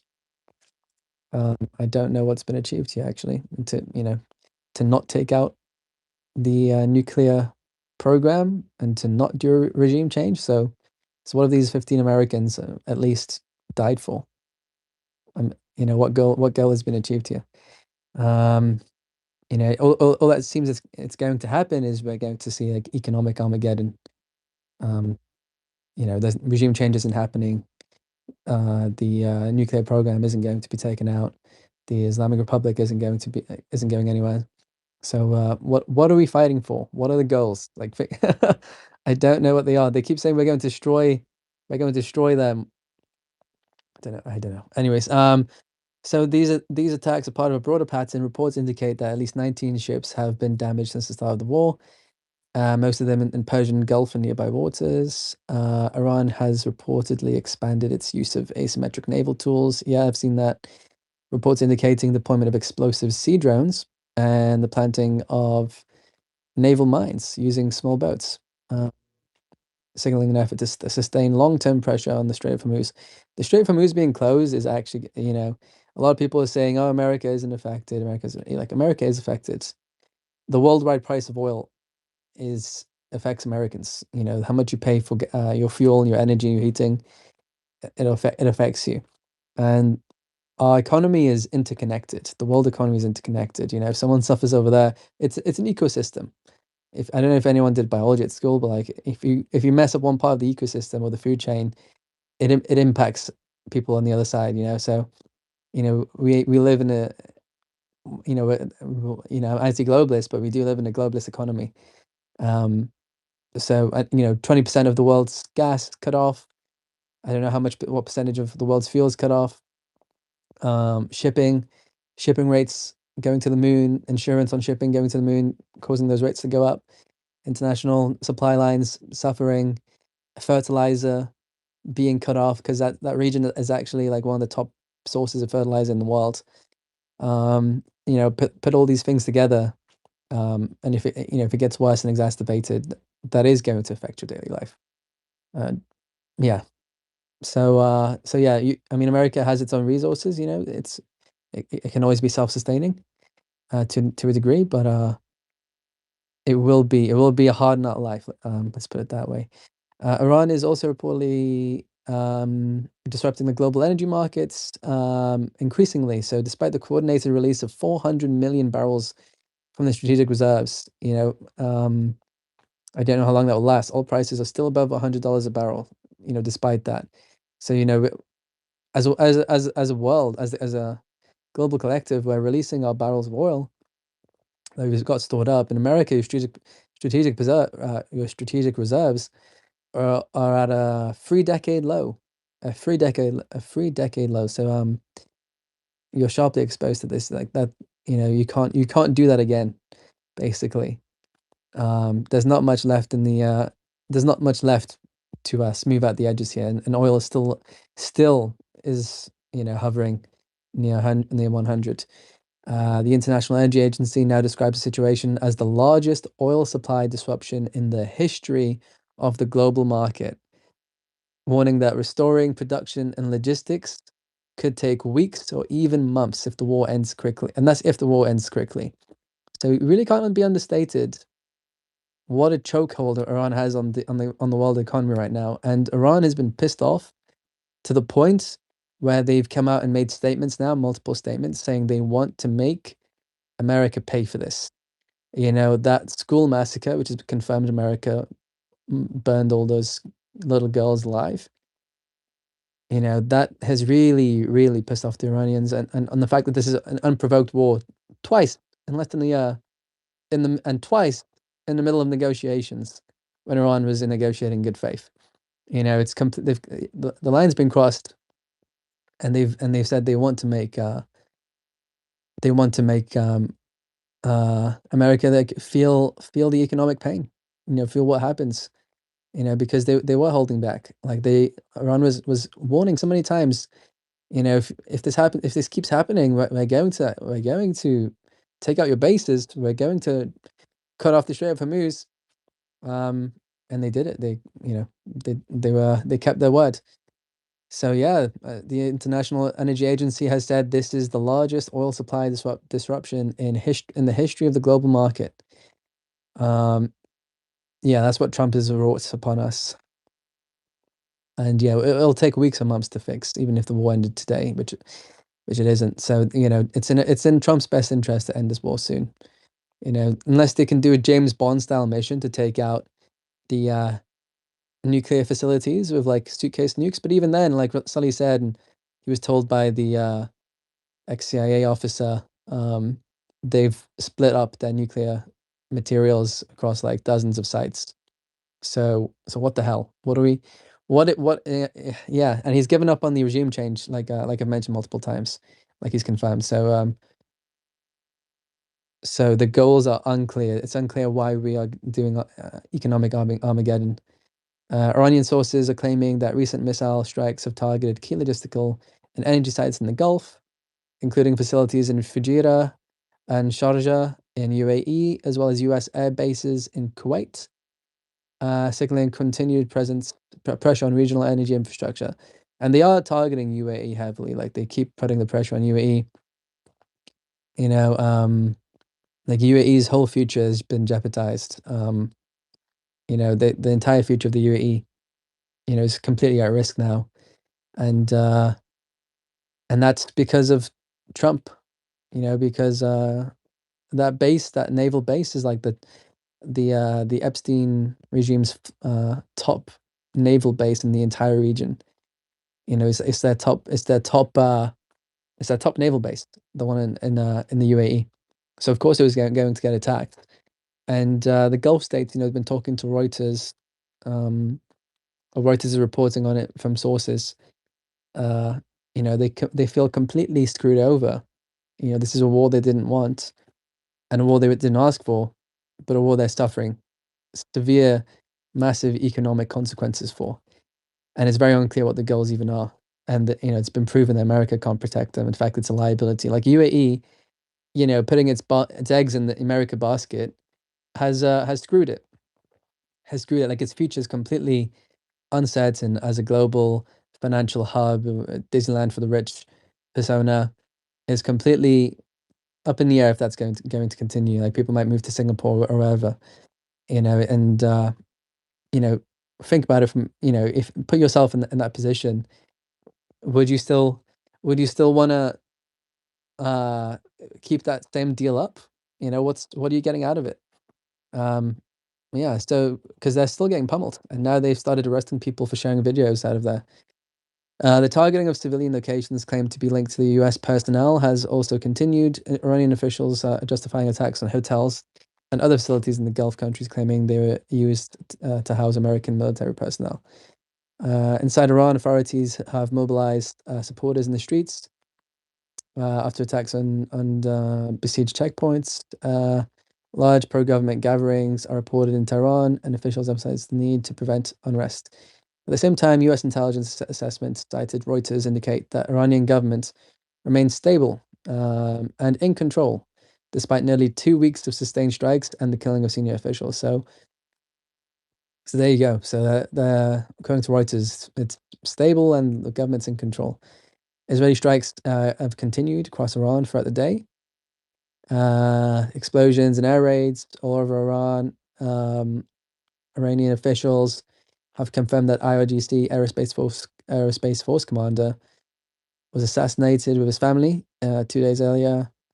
Iran's new supreme leader, Mojtaba Khamenei, has issued his first public message yesterday, like we mentioned about that one. Yeah, so and it's he basically doubled down on the economic sanctions he's putting on the world because of this attack. Iranian leaders also warned that if the country's electricity infrastructure were to be targeted, the entire region would be plunged into darkness within half an hour. They really have checkmated, Iran is checkmated. I know there's a lot of listeners here who are very pro MAGA and they don't like listening to inconvenient facts. They consider them terrorist propaganda or whatever it is. But Trump has been checkmated here. Because he can't, if he escalates and he goes for Iran's energy infrastructure, if he does try to do severe genocidal civilian damage to Iran, then they will blow up the entire region's energy supply to the world, and that will be a wipeout for all of us economically. That will be the end of the stock market right there. That'll be a massive crash in everything. It'll be like COVID on steroids. Like it's a checkmate. It's a checkmate, honestly. There's no way around it. That's why they haven't. That's why they haven't. If it wasn't for that, we would have seen Iran would be plunged into darkness right now.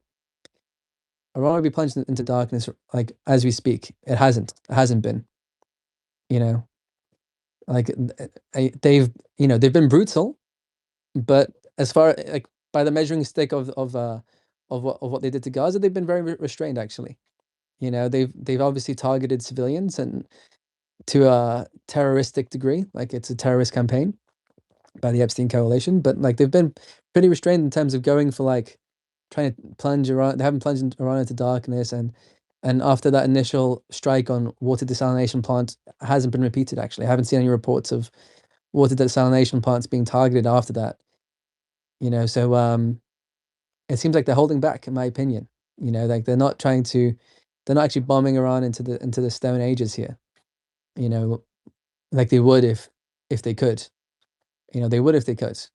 They would completely take Iran back to the Stone Ages if they could. But I think they've been checkmated, economically speaking. And it's incredibly hard for them to stop that. Because we're 2 weeks in, we're going into the third week now. And the Strait of Hormuz is still closed. It's still closed. It hasn't been, and Bessent has confirmed it's not militarily possible.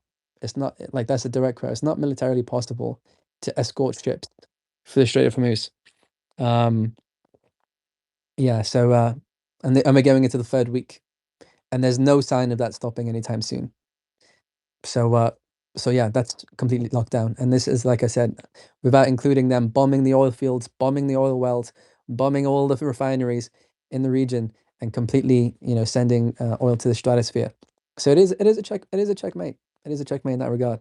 And you have to ask yourself the question: is the Trump regime extremely and severely incompetent, or what, or something else going on? That's what I'm asking myself.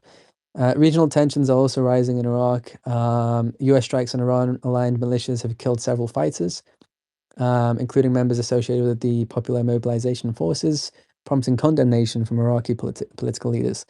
Attacks on Western personnel in Iraq are also becoming more sensitive. A drone strike on a joint French Peshmerga base in Erbil injured 6 French soldiers, raising concerns that casualties amongst NATO personnel could widen. And also there was an attack on an Italian base which caused them to completely pull out. Some Iranian security sources have claimed the attack was intending as a warning to France following its decision to deploy the aircraft carrier Charles de Gaulle to the CENTCOM operational area, signaling that European forces could also become targets. Yeah, so I guess that's the same with Italy as well. The conflict is beginning to affect major global infrastructure projects as well. Yeah, there we go. See, that's what I was talking about earlier. We are a very interconnected global economy, and it'll have unforeseen consequences all over the place. So work on major subsea internet cable project in the Persian Gulf has been suspended because of security environments. And so, yeah, and also billions are being lost per day due to all the flights that have been closed down. There's all kinds of stress being induced in the market. And the terrible thing is all the stress is being induced now, but we'll feel it somewhat, but it builds up over time. And even when the situation is fixed or ended, those effects will still keep happening. We'll still be feeling those effects, all the losses, all the blockages. Because remember how long it took to recover from like the blockage of the Strait of Hormuz, and how long it took to recover from COVID. These things stay in the system for long amounts of time.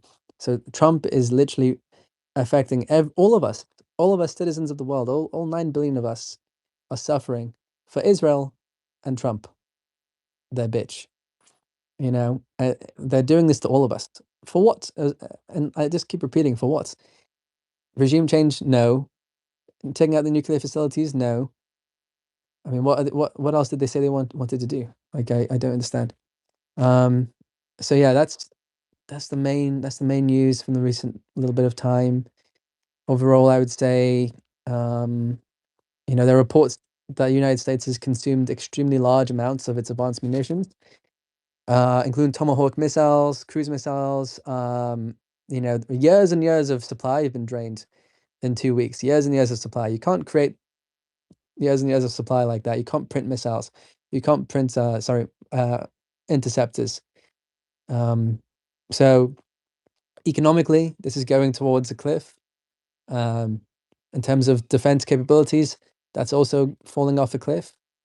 And Iran, despite MAGA insisting that they're out of missiles, is still pummeling Israel, still attacking UAE, still attacking all the Gulf states across the region. And it'll continue. It'll continue. We'll be here tomorrow, and I'll be telling you how, and Sally will be telling you about how Tel Aviv is being pummeled, and Israel and sirens in it, and sirens in Tel Aviv. And we're in the seeing that next right day. now as well. There we Tel go. Aviv's on fire. Yeah. Tel Aviv is completely on fire. You can check that out. Like, we're posting it out. It's just up in flames. Yeah, it's evolving into a prolonged and structurally complex confrontation. Maritime disruption, energy infrastructure, and additional regional fronts, are increasingly becoming likely. So this war is going to spiral out of control. It's going to spiral across the region if it doesn't end soon. So Trump is playing with fire. He's playing with our futures here. Like I said, none of his goals have been delivered, and they won't be delivered unless there's some James Bond operation across all of Iran to take out all of their nuclear facility sites. I don't think that's going to happen. So yeah, that's it for the news right now. We've got a few hands. I don't know who was first here. Thanks, Adam. Yeah, Conscious. All right, go ahead. Yeah, thanks for the comprehensive coverage. Just one additional thing I came across today. I probably it's worth mentioning if you heard of it or not. U.S. temporarily lifts Russian oil sanctions. This was announced by Dropsite Daily today. I think this will, this will indicate that what's happening in the Gulf region is affecting the whole world to the point that the U.S. lifts the Russian oil sanctions today. Did you say lifting oil sanctions? Yes, from Russian oil sanctions. They've been lifted, did you say? Today, that's but confirmed? they said, this is Dropsite News today, saying temporarily the U.S. lifts the Russian sanctions. Yeah. See, that's desperation. That's desperation. That's all the propaganda about how Iran's not a threat, it's not a problem. What was that? Sorry, what was the news? He said that the sanctions on Russia have been lifted, oil sanctions temporarily. But is that confirmed? Because we've had that for a few days now. Yeah, what's the source on that, Conscious? Yeah, Drop site. Oh yeah, he site said drop news. site. Yeah. Okay, well, Yeah. the problem with them is I don't fully trust them, but let's see. Yeah, we'll But see. I'll anyway, keep so looking out it for could that. be. Yeah, go on, over to you, Sally. Yeah. Okay, let's go to abroad. Go ahead, abroad. Good day, everybody. Can you hear me? Yeah, we can hear you. Okay, first of all, great space as usual. And I have a few questions, and I'd like to comment on the use of language in this space, because I believe the space would be even more successful.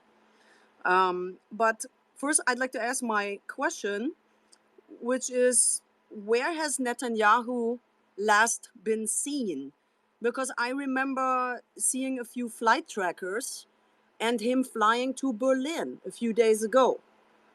Can you is he gone from Berlin, or have other locations of his presence been reported? Yeah, Adam, you thought he was in Berlin, right? I didn't think he actually went to Berlin. That was a while ago. That was like over a week ago, I think.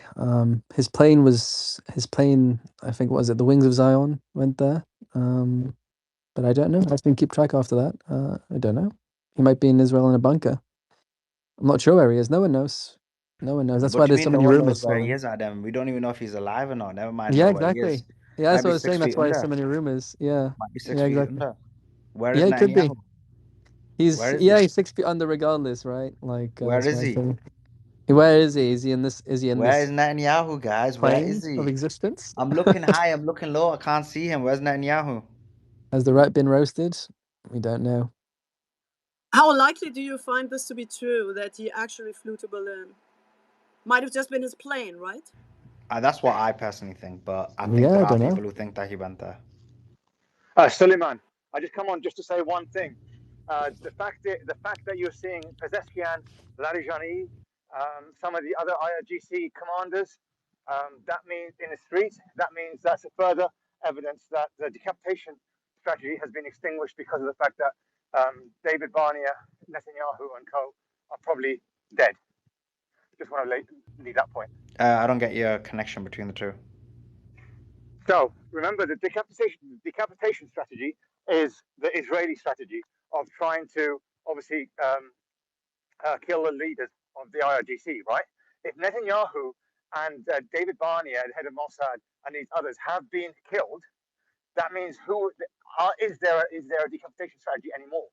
So that's why they're probably assessing it and thinking that actually their coast is clear, they've gone. They don't believe that there's any more assassination attempts.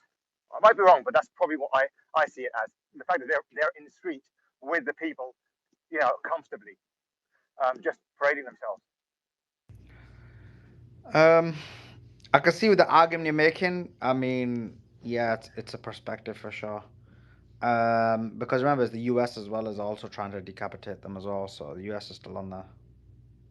Yeah, I don't think the US is so much of propagating this decapitation strategy as much as the Iranians are. I know they said they put out a £10 million bounty on Mojtaba Khamenei's head, but I think it's all propagated by Israel. Like I said, in my opinion, the whole purpose of this war, the objectives, everything is propagated by Israel. If the leadership is gone, then a lot of these objectives just extinguish overnight. You think the objectives are solely based on the current leadership or leader, actually? Yeah, I think it's the Likud party. I think it's headed by the Likud party, and Mossad. The leadership of that party is in disarray, and Mossad chief is dead with 30 of his officers. Then I believe that that threat no longer exists. I think that's why you're seeing these commanders in the street. I think that's where I disagree with you. I don't think it's a Likud party agenda only. I think it's an Israeli in total agenda. This is why I believe I saw a video of Yair Lapid doing the same propaganda about Iran. I think this is something they want in toto. Yeah, I agree with you. Netanyahu's was just the best guy to administrate it, and then that's Netanyahu's role. And then once he's fulfilled his mission, and then the left wing will take over. Yeah, no, of course, I agree with you. It's a whole Israel thing, and it's a whole Israeli government thing. But the whole purpose of this war, it was always instigated by Netanyahu. It was Netanyahu and his clan. He was always been angling for war with Iran, like you've heard for 30, 40 years. He's been identifying all those countries that need to be regime changed and destroyed, dismantled. And so Iran was the last one. It wasn't to do with, yeah, I agree with you. The left is also just as complicit as the right, but it's the right that's propagating this whole war. All the war objectives come from this party, but obviously they're all in alignment together. But I'm saying that now that the war objectives are gone, even though the left-wing parties, supposedly were left-wing, are still there, that doesn't mean to say that actually their will for this war is just as strong as the will for the extreme right Likud party. That's my opinion. They will go along with it, of course, if there's a leadership. If the Likud party is steering it and the Mossad is steering it, of course they will absolutely happily go ahead with it. But I personally think that the fact that you're seeing, which is unusual, you're seeing Larijani and co and Pezeskian in the streets, marching in the streets. They don't believe that there's a threat to their lives for whatever reason. But I think it's that their reasoning is maybe they've had word from the Russians that the decapitation strategy no longer exists or it's been diminished. But that's my assessment of why they're out in the streets. Adam, I got information about the Russian oil. It is also reported in the New York Times. Oh, wait. Trump removed sanctions on Russian oil to help oil flow amid Iran conflict. Yeah, the New York Times. It's a 30-day sanction relief. 30-day sanction relief. Okay. Yeah, 30 days. Yeah, temporarily. I said temporarily as... Interesting. Appreciate that, Conscious. Thank you for letting us know it's in the New York Times. I wasn't rejecting what you said. It was something I read a few days ago as well. And I did believe it was going to happen. CNN also. Yeah, no, definitely it's that. Just check. Thank you so much for providing the... we also have... I can actually confirm Suleiman. Yeah, cost 1 second. I'll give it straight to you to confirm. We've also got a super chat says, look at 36 and 37 second mark of the video. Netanyahu's teeth keeps disappearing and reappearing. Netanyahu. Oh yeah, brilliant. This is about the video that I did about if Netanyahu's dead or alive. But yeah, sorry, go ahead, Brad. You wanted to give some reference as well? You're welcome. Call me Marin. That's my first name. What was it? I said my first name is Marin. You're welcome to call me Marin. But if you don't remember, Broadcom is where my website is. That's all good. Doesn't matter to me. It's nice that you get me up to speak at all. That's really a wonderful concept. And I think the space is so much richer and more knowledgeable and informative because you like to integrate your audience, and that is a really good concept, I believe. Now, in terms of the oil, I just read yesterday, I think that sorry and regretful about his previous stance with rejecting Russian oil and abroad. You're cutting out. Abroad, what's happening is like, unless it's for me, guys, clarify. But like every 3 seconds, you're cutting off for like 0.2 seconds. It's a bit weird. Okay, I'm sorry about that. I just mentioned that German Bundeskanzler Merz also has re-engaged in negotiations to obtain Russian oil, cheaper Russian oil, because that was all very different conditions all of a sudden because the war broke out and the power structure shifted, and I find this a very positive sign. You know, when people stop being on such a high horse, usually the outcomes for the populations are a little bit better. And what I also wanted to mention, I don't think it's very funny to constantly put women down in a space. Maybe I don't have that sense of humor, but I would challenge everybody to look into the signs of it. You know, in fact, our conditioning makes us the people that we are, not our genetic outfit. I hope everybody realizes this in this space.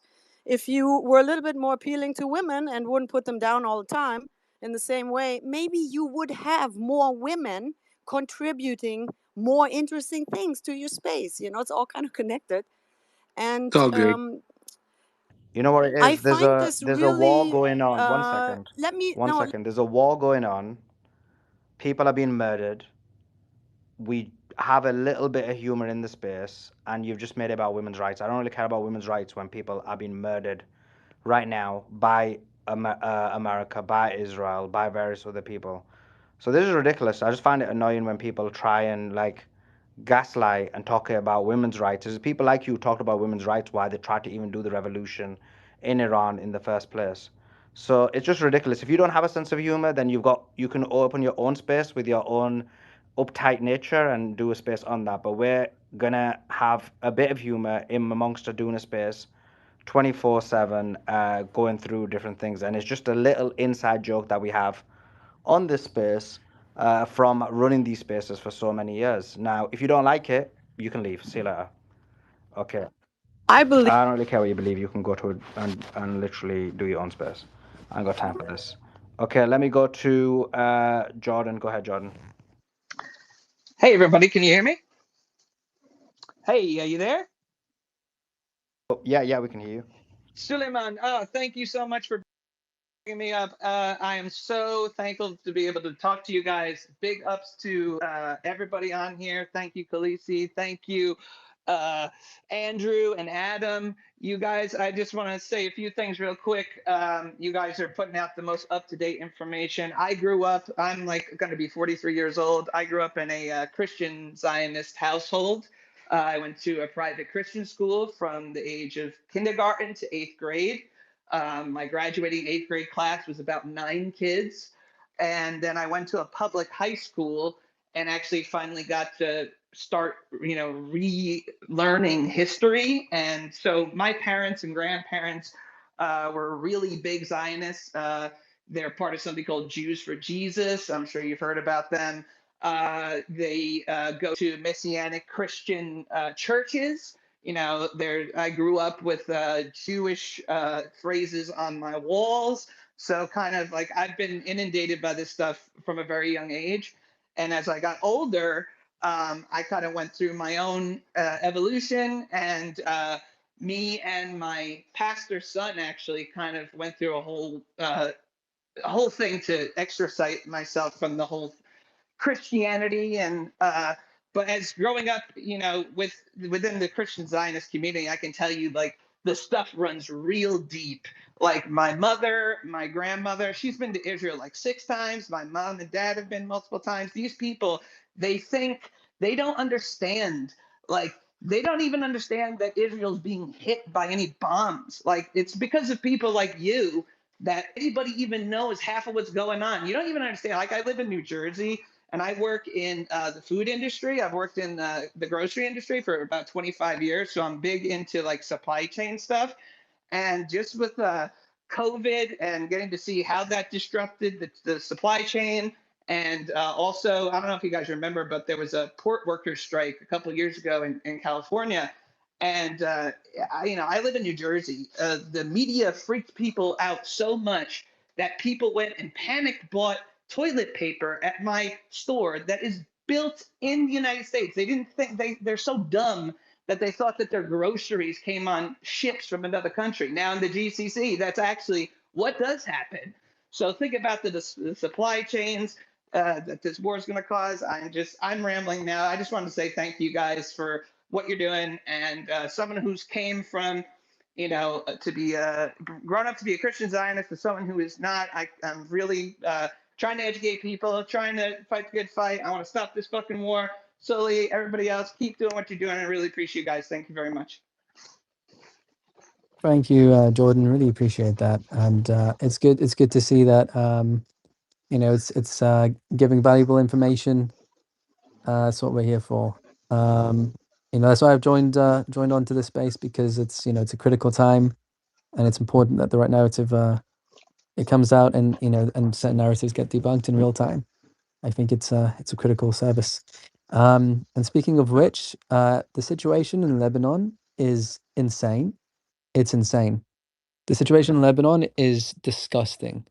What Israel's done, like Like, I don't think many people know how bad it is.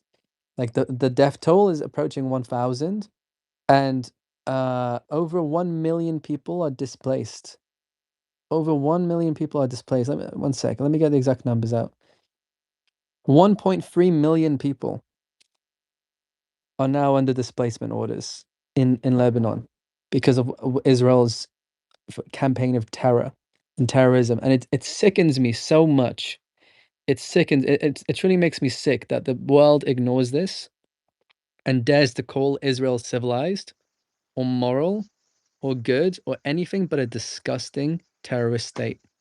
Like, 1.3 million Lebanese people who are minding their own business, living their own lives, are now displaced. That should be fucking Israel.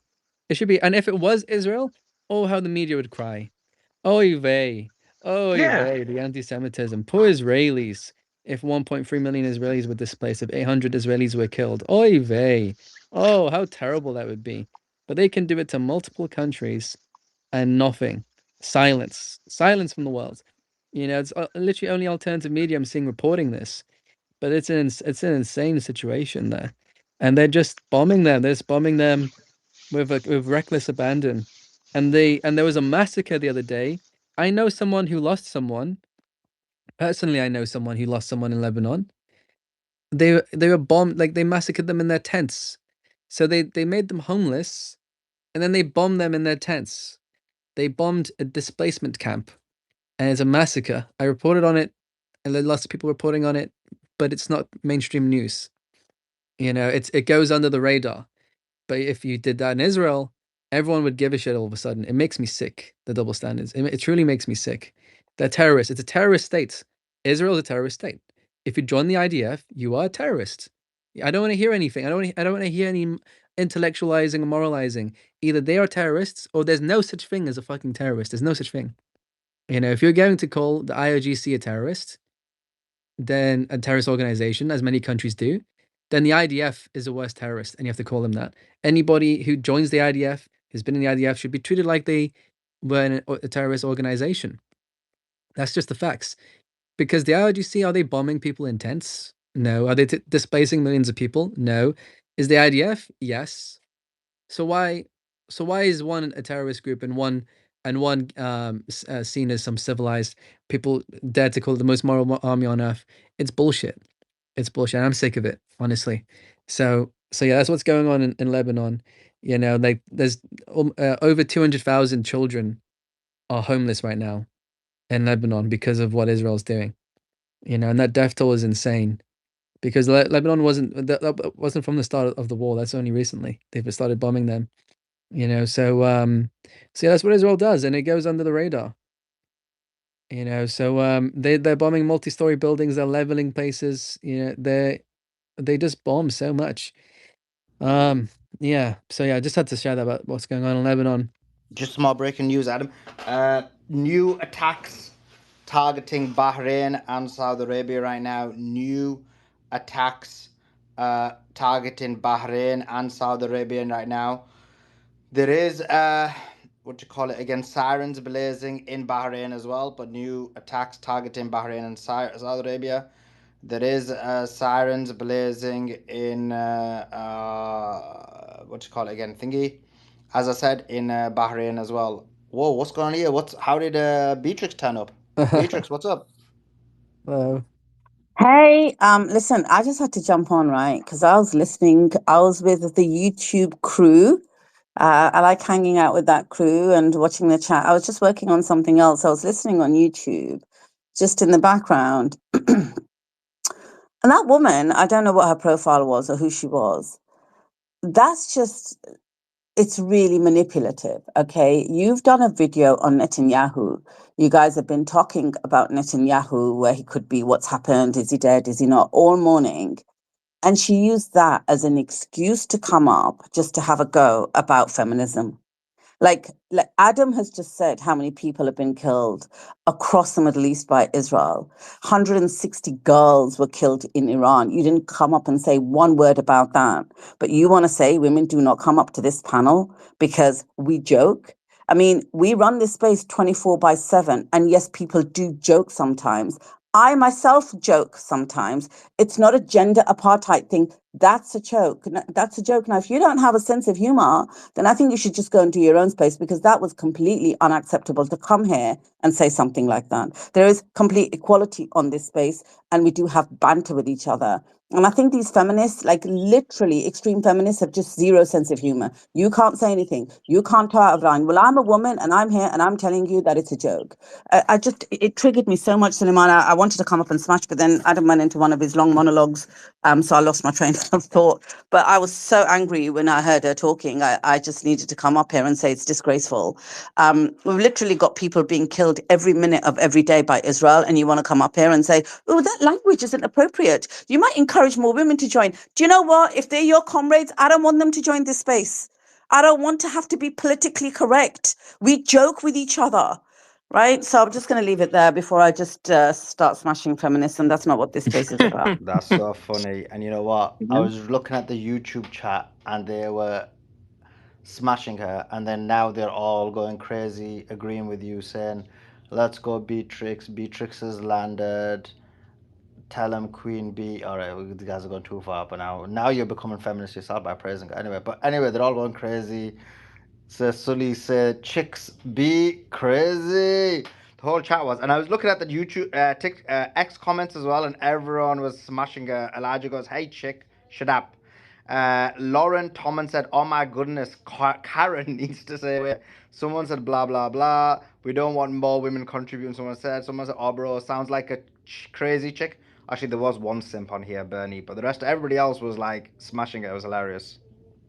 Yeah, I'm disavowed. I'm You know, going to be a somebody's simp saying to on you. the YouTube. No, you know what, Adam? Someone's I'm saying fine on if women here, right? And they're contributing. right. Yeah, what's that, Beatrix? They're like, yeah, somebody's on here. Somebody on here saying, "Send her to the front line.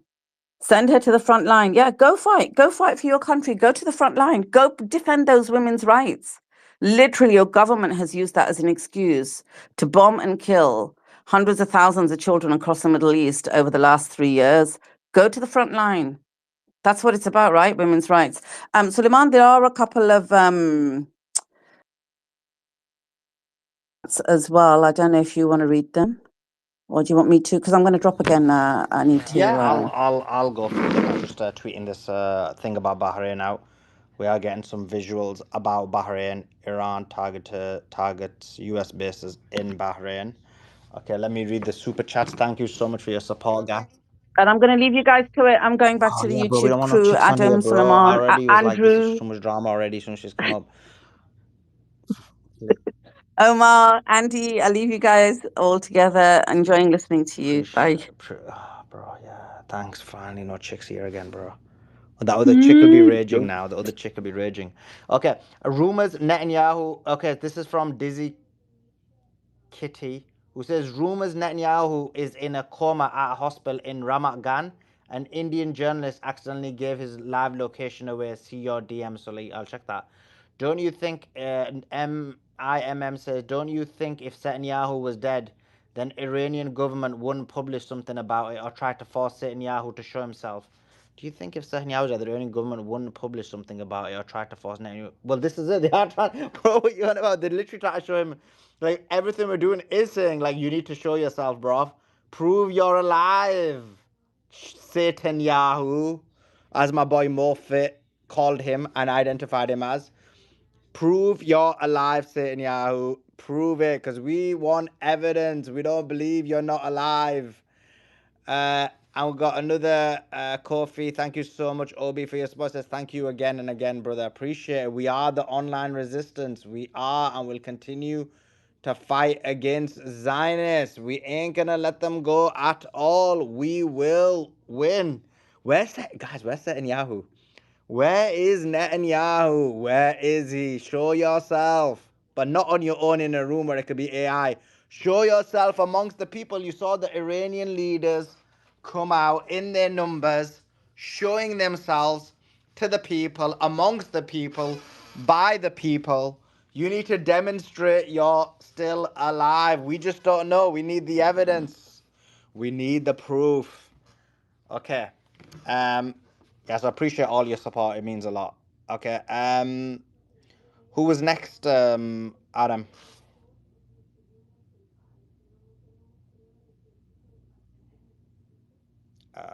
We can go to Matrix. Let's do it, Matrix. Well, hi Suleiman, thanks for having me up. Before I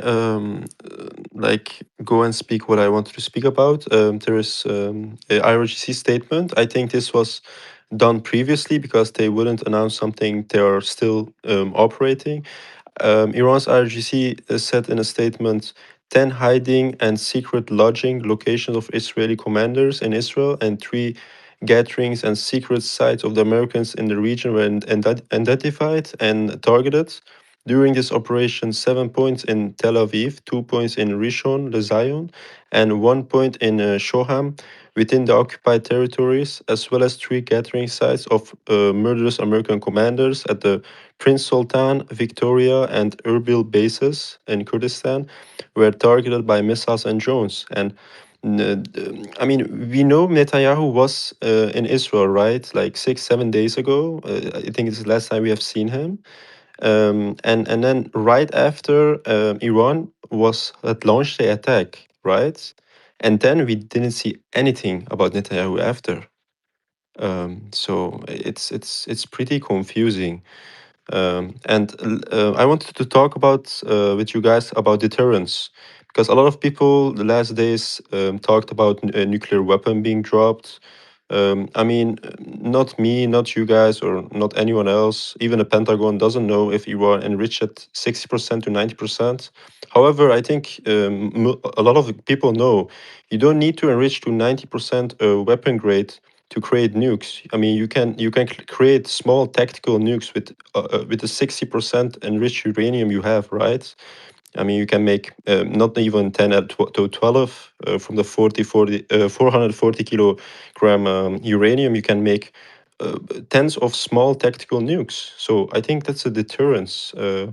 And if you look at Iran's history and the nuclear weapon program they discovered, Iran was just researching about, not that they were actively trying to pursue weapons, but they have had this kind of technology since way back in 2002, and they know how to make the device. They know they have the warhead. I mean, multiple Iranian warheads can be equipped with a nuke. They have the delivery 3-stage, 2-stage system. So you don't have to do it publicly. And one other thing I want to talk about. Well, imagine if Iran has nukes, but they don't like do a test openly and tell to the world. And America, imagine America knows Iran has nukes, but America doesn't want to tell the world, hey, Iran has nukes. So other adversaries don't go and think about, whoa, Iran has made nukes being sanctioned for decades, and they did it secretly, and they achieved that developing a nuke secretly. So I think that's something United States will prevent from other countries to know, and the adversaries to not go to the same path Iran went. But yeah, so even 60% is a deterrence, and you can make tactical nukes with 60%, like small tactical nukes.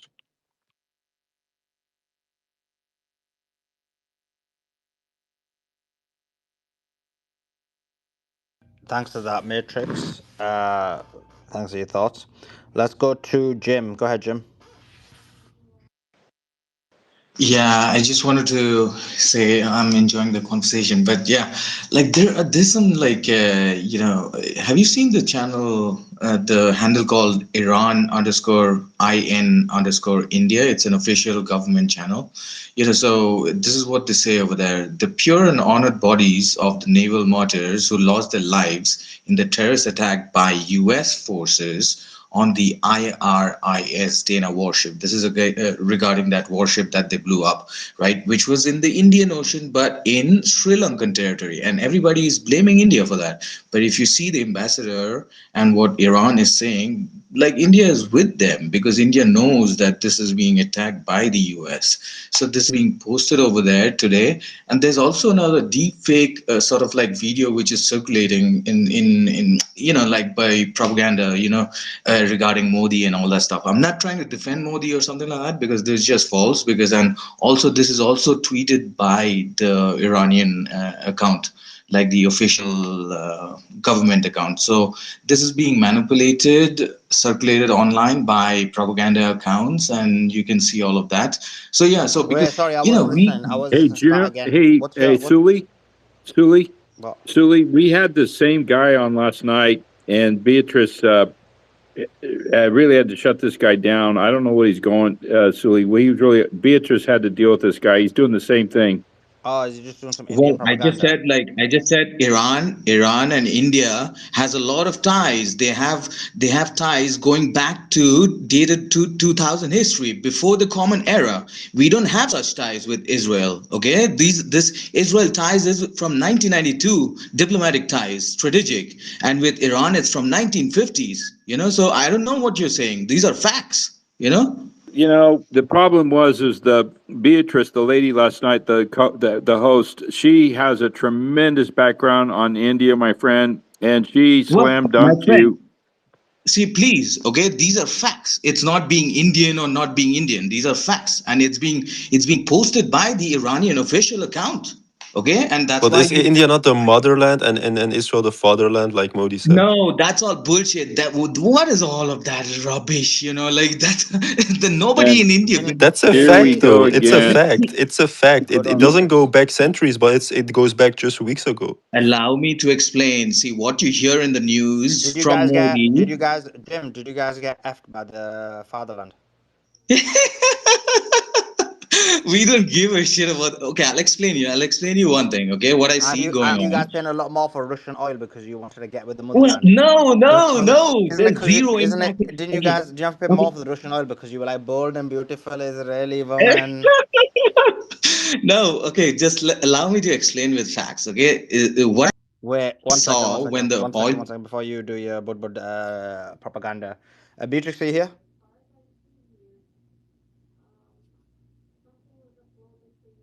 Beatrix, are you able to unmute your mic? Okay, I guess not. Okay, continue, Bud. Yeah, so basically what happened was like when the oil price like shot up, right? Like from 60 to Yeah, 120. sorry, Jim. Yeah, Suleiman, it always takes a few seconds. You know, these guys, right? I'm sure he's linked to that bloody feminist because as soon as I went back off to do work, he's come up and he's like, oh, yeah, not going to let Beatrice get any work done. Let me come up. I smashed this guy last night because he sat here. Don't unmute your mic, Jim. I'm talking, right?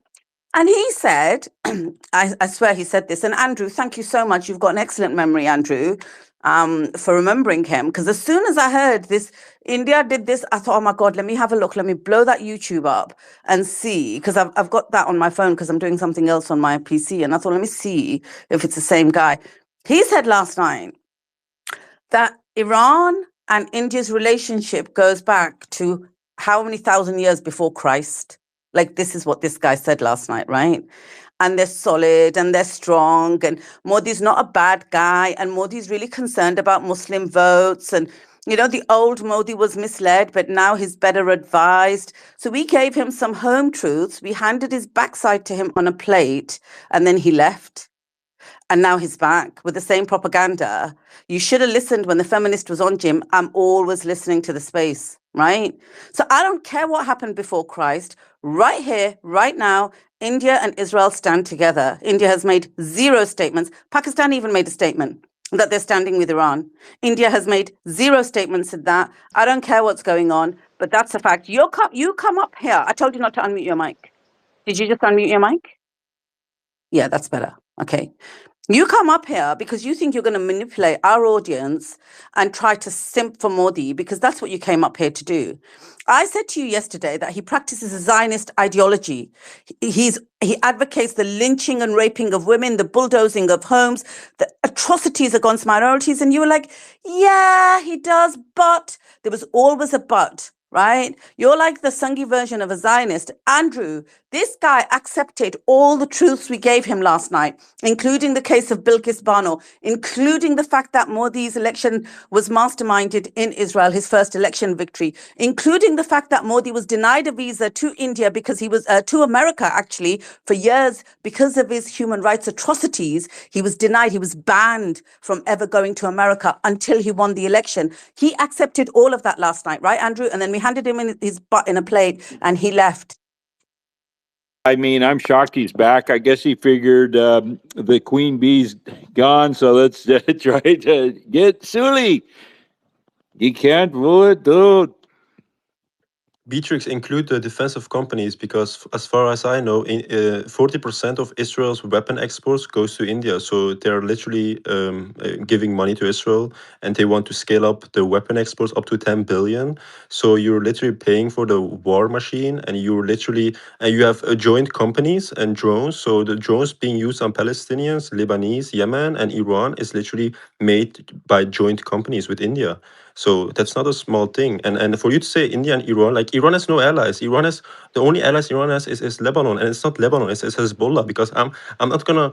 I know many Christian Lebanese who stand with Hezbollah. I'm not trying to separate people, but I'm talking with allies with Hezbollah, with Hamas, with the Houthis. Iran, even Pakistan is not like very close ally to Iran. If people want to always claim that, it has never been a very close ally. Iran has accused Pakistan a lot of times for funding terrorists in the Baluchistan region against Iran.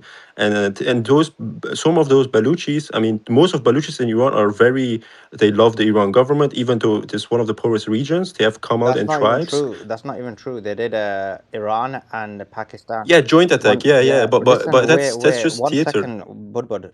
You do this a lot, and I didn't realize you were the same guy who did the propaganda in the first place. I don't remember people, to be honest, because like we have thousands of people come on here, so I didn't know you were the same Bud who came up and was like, "Oh, what you call it again? You're a Muslim on paper or something, and I had to destroy you." So I didn't realize you were the same guy. So you just come up all the time, just doing this. No, I never said Muslim on paper. I never said that. Was it you? No, it's not me, bro. Oh, is it not you? Someone said it was. I just can't No, remember, no, to be no, honest. no. I came sometimes on the space every time. It's been a respectful Oh, conversation, okay, so okay. we never argued. So Okay, but you keep interrupting, so it can't be that respectful. The point is, see, because you interrupt me, I forgot even what I was gonna say. Go ahead, back to you, Beatrix. It was about Baloch. It was about the Yeah, Baloch, this is Balochis. what they're doing in these budbas. They try and like literally, they try and basically interrupt you, so you don't remember what you're gonna say. But they actually did Pakistan and Iran did a joint operation against Balochistan, where basically one bombed and the other was bombed. But and I'm not even saying Balochis are the bad guys in this, but like both countries see the Balochis as a problem, and both countries see them as extremists. So that bit your point makes no sense whatsoever, and it's just you being basically an Indian guy again once again. But anyway, back to you, Beatrix. Do you want to debunk some of his points? Yeah, I don't know if he's got anything new to add. So just as a recap for our listeners, last night he was like, "Oh, Jim, mute your mic, Jim. I haven't finished talking. Did I ask you to unmute your mic? Good. Okay. Wait, So let me last, at least respond But to some sir, facts. Like, I let mean, me let do it. me respond to some Wait, facts. this guy. did I say you could respond? And see how and what's I'm annoying to me is this talking. space not even about that. This like I'm not gonna bring this guy up again because you derailed it completely. But go ahead, Beatrix. Yeah. And there's nothing to respond to. I'm just telling our listeners the things I smashed you on last night. So for you, it's just going to be a recap because you seem to have a very short-lived memory for the fact that you have the audacity to come up here again, right? So this is a recap. He was like, what India's doing now, it's kind of supporting both Iran and Israel, and it's just bad PR. The media's giving Modi bad PR. He hasn't really picked a side. So I schooled this guy that in 2025, during the 12-day war, or just after, I think, the Shanghai Cooperation Organization, it's called SCO, they issued a statement condemning Israeli attacks on Iran, and India refused to sign it. India completely refused to sign to have any criticism of Israel. And it's always done this. There's also the growing military strategic alignment with Israel. This guy denied that there are any American bases on Indian soil. And then I had to school him that actually they've got strategic military agreements India has with America, where America can use all Indian bases for logistics, for support, for takeoff, for refueling, everything. They don't even need to build a base there because they can use those bases for any facilities whatsoever. What else do we think about? He talked about the fact that since 2016, Modi's changed and he's not that, rancid genocidal person that he was, because I talked about Bilkis Bano's case. And I had to remind him and school him that Bilkis Bano's rapists were acquitted in 2024 because Modi had her case transferred from Mumbai to Gujarat from 2 different districts. Right? He moved the case to another district to have them acquitted, and then they were given hero's welcome, a hero's welcome on a podium where they were given flower garlands and sweets. And one of those convicted rapists even stands today as a BJP candidate. They gave him a political seat because, and I was asking people on this panel, what does that remind you of?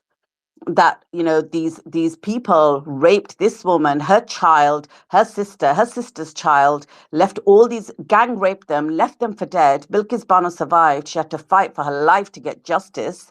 And what the police did under Modi's district, this is before he became prime minister, which is why he's banned for so long from America, was instead of actually investigating, they went and buried all the bodies. So this woman, Bilkis Bano, she's a Muslim woman. With the support of her husband, she fought that case in another district to the Supreme Court, and the Supreme Court ordered the bodies to be dug up so they could get DNA evidence. And I'm giving you a short story. Those men were convicted, and what Modi did was transfer the case once they were convicted after 2-3 years to another district, had them acquitted. She didn't even know they were being acquitted. She saw it on the news. She saw it on the news that they were going to be released back to her village, and then they were given a hero's welcome. It's a Zionist ideology, so we talked about that. He accepted all of this, by the way, right? What else did we talk about? We talked about a lot yesterday with this guy. This was in 2024, the Bilkis Bano case. Yeah, so basically, I can't remember the rest of it, to be honest. I don't know if Andrew remembers, but we basically handed him his butt on a plate, and then he left. And he was like, "But I'm not here to defend Modi. I'm not here to defend him. I don't even like him." And I said, "You got a funny way of showing it. You told us when you came up here that he's a good guy. He's changed his ways. He's concerned about Muslim votes. It's just PR. The amount of rapes, like I said, do you know what? I'm remembering it now. As soon as he came up and started saying all this, I said, BJP ministers, his government ministers, stand on stage at rallies and say, dig up their women's graves and even rape their corpses. Do they or do they not advocate for minority women to be raped? Modi's party. You can find these clips on YouTube. And he accepted it. He actually sat here and said, oh, yes, but. And now he's here. You've got the audacity to come back. So, do you know what, Jim? You're not going to derail this space anymore. I'm always listening. Don't ever try it again. And I'll never forget that accent of yours, right? So don't even come up here on another profile. I'm going to hand this space back to Suleiman and Adam. I'm going to go back with my YouTube crew. See you later. Hasta la vista, Jim.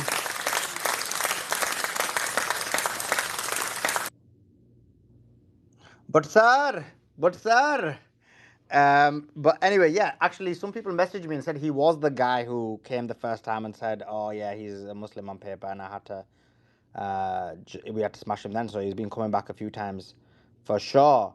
But yeah, that sounds like an annihilation by Beatrix. I mean, Beatrix getting a lot of love on the YouTube chat. They liked it a lot. Oh yeah, Suli, I tell you, I was shaking and even urinated on myself. I was scared listening, and I'm surprised this Jim. You're quite the gentleman. I mean, it takes major cojones to come back for round 2, sir. You are next to Mankos. You were the most ironclad. You're tough. Let me give some breaking news. Quite a bit of news has come out since that smashing was occurred. Wow, the chat's giving her a lot of praise, bro. I don't know how I feel about that. Well, but on the one hand, I agreed with her. On the other hand, do we really want her to get that level of praise? This is confusing for me. I'm living in a quandary. But anyway, let me read the breaking news. Iran issues evacuation orders for U.S. companies, including Amazon, Apple, Microsoft, Google, and Oracle. We're on Google and YouTube, isn't it? Iran, pay Google down but not the server that's streaming my YouTube channel, please. Do it, but not this server, please, sir. Please, sir. Please, sir. Iran has issued threats and an evacuation order for American technology companies operating in West Asia, warning their offices, data centers, and critical infrastructure would become potential targets amid the escalating conflict. The companies specifically mentioned include. Wait, chat. Why you chatting? Chat. You guys should be complaining about it as well. You guys are chatting on YouTube. Your chat's gonna go down. What are you gonna do then? What are you gonna do, chat? IBM. They're going after IBM. Regional enterprise service and cloud infrastructure in UAE and Israel. They're going after Google, who has platforms in UAE, Israel, and other Gulf states. Microsoft in UAE, Israel. Amazon, UAE, and Bahrain. Actually, Twitter services. What cloud are they on? Do you, Adam? Do you know? Does anybody know? Nobody knows. Okay. Cisco Systems, Palo Alt Networks, Oracle. Well, we don't mind Oracle going down. Oracle will be TikTok or one, but it'll be American one, so we're fine. Adobe. I don't use Adobe. Qualcomm, Dell. I don't know how I made this about myself, but anyway, Dell Technologies, Intel, and Apple. You're all being warned. You're all targets. Why is the chat saying, please, sir? I respect you. These guys are so funny, bro. Well, H Town 970, welcome to the level 1 membership. Appreciate you becoming a member of our community. Sir, what is this gay Jake Paul doing in an interview with Trump? This is crazy. Anyway, to Jake Paul, he said, we support gays, but they throw gays off the building. So it's now about gay rights. Now, invasion of Iran is about homosexuality for Trump. It's not about freeing the people. It's not about women's rights. It's about gay rights. Who was that gay Afghani guy who used to come on the chat? Oh Oh my God, no. Moses with an amazing super chat, just reporting approximately 17 hours ago, Beatrix crashed the space. Golden point, thank you for reporting, and I did hear about that crashing of that space. She did indeed do that. Beatrix, anything to say? Do you want to come back up and tell us why you crashed the space? You took the accolades. Bahrain has been allowing US to fire missiles at Iran. 6 American soldiers' photos who died yesterday have been released, and I wrote more Americans who sacrificed for them Israel. So 6 of the soldiers photos were released. It was 3 men and 3 women. Iran targeted US bases in Bahrain. We saw an explosion of a missile depot in the city of Atrib in the country of Aleppo. That's in Syria. What else we got? Okay, I think that's up to date of what I posted, but let me just check if it's something that I haven't posted.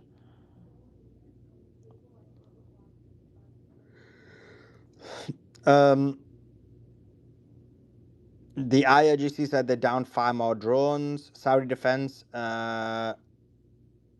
chatting it. What else we got?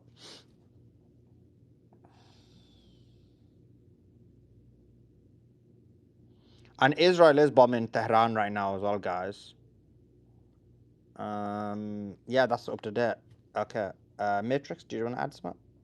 Yes, I just looked, and I think it's pretty interesting, because we have been talking about the Strait of Hormuz, right, and how it's gonna be like selective. We know that the Chinese ships can pass through.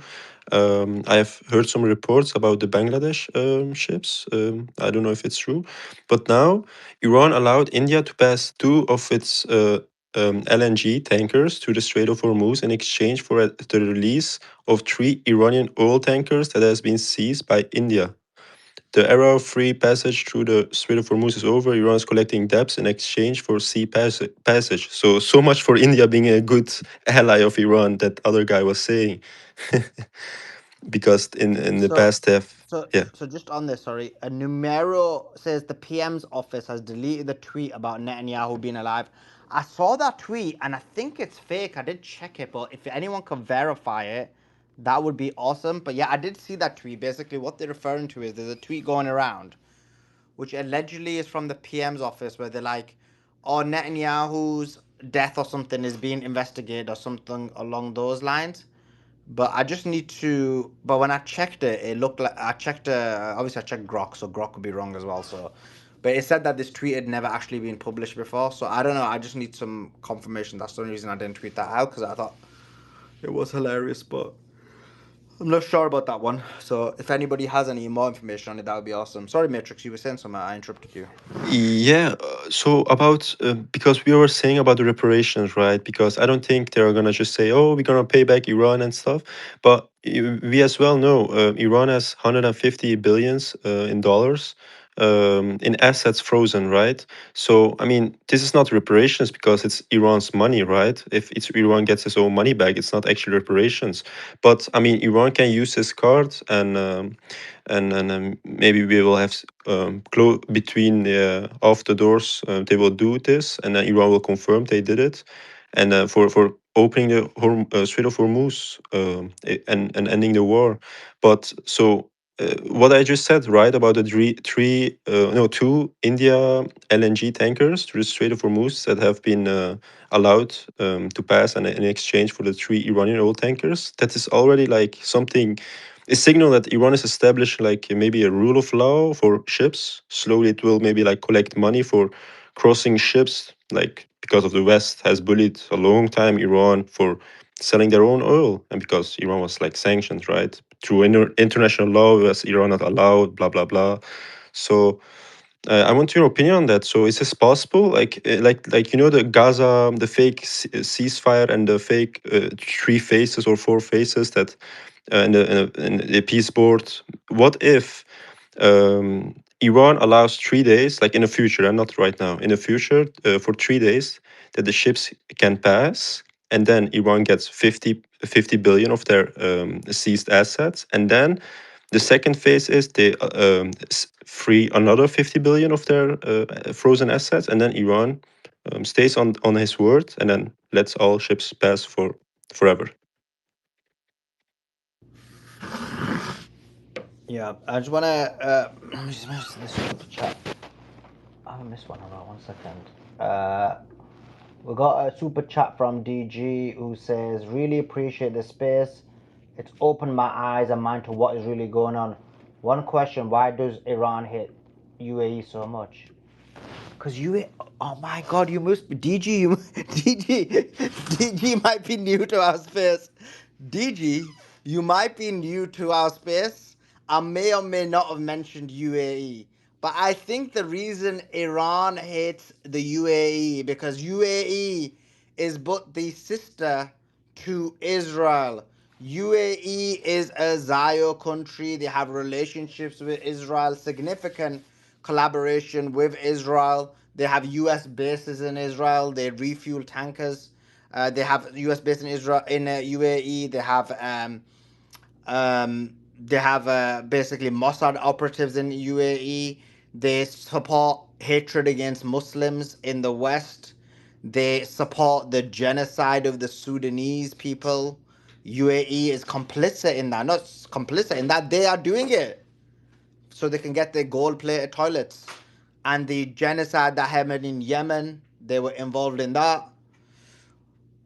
UAE are the most evil. Okay, second most. Second most evil. I don't know what's worse. Anyway, they're both as bad as each other, but I think obviously Israel's worse. But these guys, they're the worst evil that there is, UAE. That's the reason they're against them, because there's a force of good against the force of evil. And UAE is a representation of evil. The amount of evil they've done is unbelievable. So yeah, go ahead. Solly, I found a picture of the tweet you mentioned. It was deleted. It's from the Prime Minister of Israel. It says that there were rumors No, but is it circulating. though? Because I saw the tweet claiming it was deleted, Yes, but yeah, then I checked and it said that it yes. was never published. So have you got No, confirmation it was published? Yeah, I have a picture of it. I will send it to you and on the direct messaging because they deleted it. No, you're not listening to me. Sorry about that. So I'm saying I've seen the tweet that you're saying. I've Yeah. seen the picture of it. I've seen the claim that it was deleted. But is there evidence that it was actually posted and then deleted? Because, or is it something that someone made up afterwards? Oh, the address where it comes from is from Prime Minister. Like it looks like the real one, Israel PM. Okay, I'm not sure about that, but if this I'll is send you a picture of it no, because I've seen it. I've seen it. I know okay, what you mean. I've actually seen it. I actually saw it. okay, I saw it like an hour ago. okay. But if you search for it, it is not there anymore. Yeah, and then I asked Grok, was this really ever published? And Grok said no. But Grok could be lying, but I'm just Yeah. telling you what happened there. Okay. Yeah, Suli, let's go quick to. question. Did you say about the Prince Sultan Air Base near Riyadh is under fire from Iranian missiles, according to Arab channels? Just a quick update. Thank you for that. No, I didn't. I mentioned Saudi Arabia, like I mentioned Saudi Arabia, but no, I didn't mention that. So thanks for clarifying that. Appreciate it. Yeah. UAE is the bad guys. They even helped UAE with military intelligence and support in the Gaza genocide. The UAE helped purchase Palestinian land and then give it to Israelis. They have a Elbit system deal. There's just so much they've done is unbelievable. They literally are in bed with the Zionists. Also, a question, Suli. Imagine if the rumors are true that the minister, like that Netanyahu, is eliminated from the map of the earth. Are we Sorry? going to do the same thing the Zayos and the Iranian Zayos were doing and dancing when Imam Khamenei died? Are we going to Well, dance the whole Netanyahu. week? Netanyahu. Yeah, no. If the rumors are true, if I mean, the problem with what you're saying is it's not comparable. So Ayatollah Khamenei didn't do anything wrong. He didn't harm anyone from any other nation. He didn't bomb and murder people. He didn't kill hundreds of thousands of innocent Palestinians and displace and injure millions and massacre children. When Netanyahu dies, there will be billions of people celebrating, not thousands, not tens of thousands, not hundreds of thousands, not millions, billions of people celebrating. I swear it would be That's marches in every country, right? In Belgium, in Brussels, in London, in Paris, in America, even America, in every city of America, they will be dancing in the streets. I swear this will be a worldwide, worldwide. exactly, and so that's why it's not comparable. So I don't even think you should be making the equivocation. And by the way, Uh, Suleiman, I got something. yeah. So, you know how there's all this news and people were talking about Hegseth sending the Marines. He's not actually sending what you would normally think of as an amphibious task force. What he's actually sending is the USS Tripoli, which, even though they're called amphibious assault ships, they're actually just light carriers. So that's essentially a small carrier that he has available. They can fly F-35s off them and things like that. And they also have helicopters.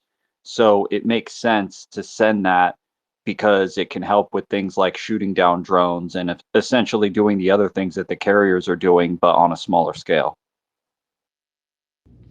Is this No, I need to is jump in this there. It said there on an earlier one, Mankos, that he's sending in the Marine Amphibious Unit, 2,000 something, 500 Marines, and that's Yeah, a full that's MEU. what it means. It's the task group that's Yeah, centered around the it's USS an Tripoli. ARG. Yeah, but it's an ARG. It's the amphibious group.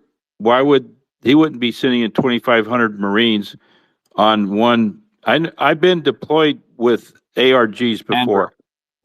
it is a group of ships. The capital ship that it is centered Yeah, around is the USS Tripoli, which is yeah, essentially a small carrier.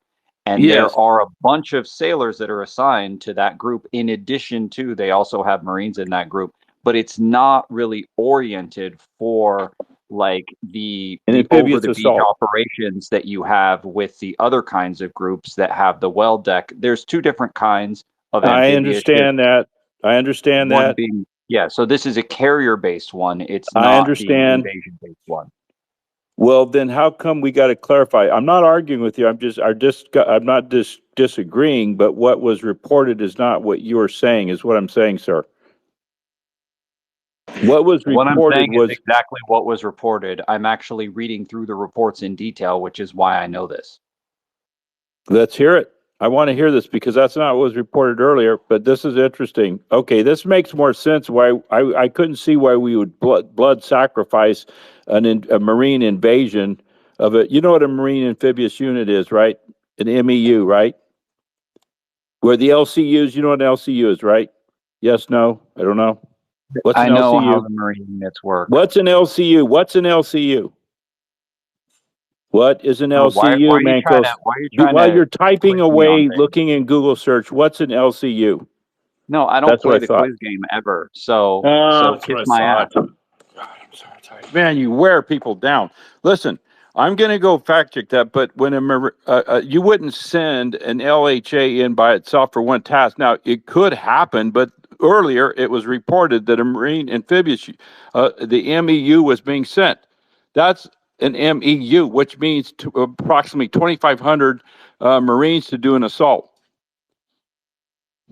So what we're looking at here, The what Marine we're looking at here, we Expeditionary have to. Unit is assigned to the group of ships. They're not I out there in the water understand that. Are swimming. you They're not on listening to the me? Stop land. reading your computer. Yeah. Stop reading your No, computer and listen to me. Andrew, you need to be a little bit more respectful right now. No, you need to. I've been dealing with you for Nothing that I have said has been 14 wrong, days, and day you're one, trying to play every this time you're stupid little talking to quiz someone, game. you start reading stuff on your computer without listening to me. See, this Guys, is the thing. 1 second. I just feel like you're both talking over each other. I don't know what's going on. So, where is the point of disagreement? That's the bit I'm not fully understanding because There both isn't are. one. He's trying to pull rank on me, is what he's trying to do. Well, okay, 1 second. Let Andrew explain to me what he believes the point of disagreement. So I don't want to know what you think is happening, Andrew. I want you to explain to me where your point of disagreement is, so then I can understand what's going on. Because I'm gonna go read the article myself. But where's the actual specific point of disagreement where you're saying he's wrong and it's something else, Andrew? Oh, it's probably a long mute because I have to mute because everybody was screaming. So once they get back on, I wanna know where the point of disagreement is so I can check it myself. And Mango, which article are you reading? Because there's quite a few different ones. Yeah, But there's a some of lot the of stuff is articles, and when you no, but you look know what at it is? them, Like the original, all of them are referencing the original AP article, and I can't actually find the original AP article. So which one are you using? Is what I'm asking. I've read through a number of articles actually looking for the details, and they say that he's sending the task force that's based on the USS Tripoli, which includes a detachment of Marines, which is assigned to them because that is part of that Marine Expeditionary Unit. No, I heard your point. I heard your point, Manko. Aircraft. I'm trying to see what I'm trying to see where Andrew disagrees. Andrew, where do you disagree with Andrew either?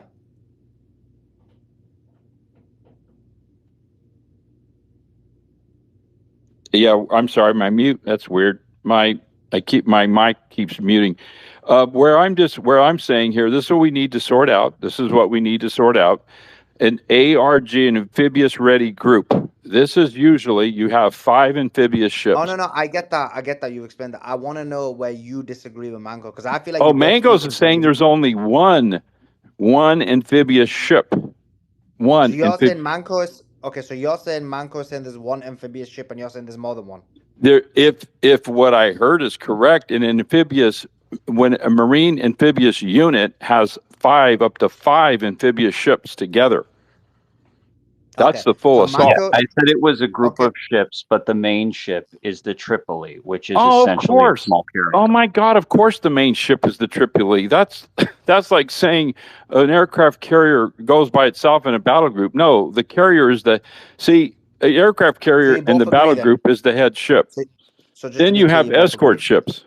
Okay, so you both agree then, or is there any other point you I disagree think with? we both agree, but I don't know why he's saying the main ship. Who cares the main ship? Well, I mean, I'm not saying who cares, but You made it sound like there's only one amphibious ship. Okay, No, I listen, think. okay. Let me Okay, go ahead. I'm gonna I look felt up like every that single was individual ship one that's with second, the Tripoli right now. 1 second. So I felt like you both weren't really disagreeing, and the argument was happening over nothing. That's why I wanted to clarify. Okay, cool. So I'm gonna obviously read up on the article though, just so I understand what the point that is being made is. But in the meantime, let's go to a money circus.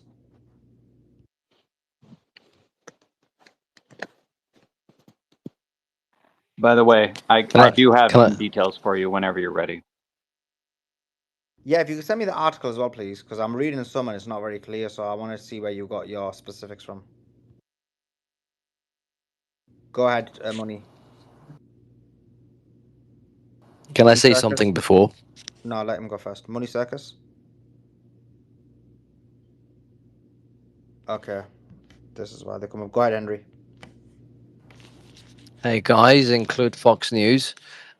Just wanted to know, did you cover Sohar Port from Oman? Have you guys mentioned about it? No. Yeah, Sohar Port got hit in the morning, very early morning, and 4 hours ago it got hit as well. And just for your information, Sohar Port is the only port in GCC which officially was working. This is number one. Number two, I DM you a video which I literally took in front of my house. A lot of vessels nearby the shore, really nearby the shore.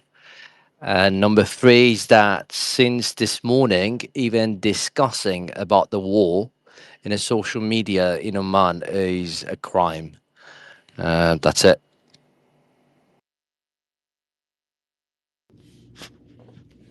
Thanks for that. Appreciate it. Please check your DM, please. If it's valuable, just share it. If it's not, just ignore it. I will definitely do that. I will definitely do that for sure. Okay, I don't know how I'm doing this, but boys, I've had like a really bad. I know it sounds feminine, like oh, I got migraine, but I'd literally be just working through it. It's fine. It's like you do what you gotta do. Okay. What am I? Oh, guess what, Mofit? You weren't here, bro. You missed it, my G. Manko, can you send me that article as well, please? Because Oh I'm just shit! What gonna. did I miss? We were talking about your guy. Well, no, it's not your guy, but we talked about Netanyahu. I don't know if you missed it. I don't know if the news, but he might be dead. Oh And man, yeah. and so we've been like, I did a video on it, and I did a video, and we're asking where is Netanyahu, and is he gonna make an appearance? And then people in the chat were saying Netanyahu, and I said it was my boy Morfit who coined the term Netanyahu. So that's what you Facts. missed. My brother for life, man. Big time shout out to Suleiman. Yeah, that was one of the many first spaces we. I keep getting calls all of a sudden. Every time I want to speak on a spaces, I get calls, man. I swear to God. But yeah, I remember the first couple spaces we did. Satan Yahoo. I mentioned that, and this was in the space live. So big time shout out to Suleiman. Wouldn't have happened. Wouldn't have coined that term if it wasn't for Suleiman Spaces. So make sure you guys repost, follow Suleiman, share the space as much as possible. Massive shout out, and yeah, I hope Satan Yahoo is gone. That'd be great. So we'll see. Where is Netanyahu? Where is Netanyahu? This is the question. Is he gonna? Is he gonna show himself? This is the $1 million question. Okay, nice one, Manko Sammy. I can Did read you that see article. Resistance? Did you see Resistance's graphic he posted in the chat? It looks like a Where's Waldo graphic, but it's like Where's Satan Yahoo? Where is the Netanyahu? This is the $1 million question. Okay, let's go to Hanan. Hanan, jump in. Hi, how are you, all of you? Sorry, I'm not used to talk to big audience, but I'm really appreciating your information. I am a Sudanese and I live for so long in Canada. And what's things that upsetting me too much, the hypocrisy of this administration, the U.S. When Suleiman talk about Sudan genocide and UAE, as I wrote in the comments, that I lost my brother, and the older one, and I almost lost the youngest one. Thank God that we managed to treat him, because they beaten him very badly just because of him being there in his home. And we like for 3 years we are facing a genocide again and again and again, and they are watching and they're supporting.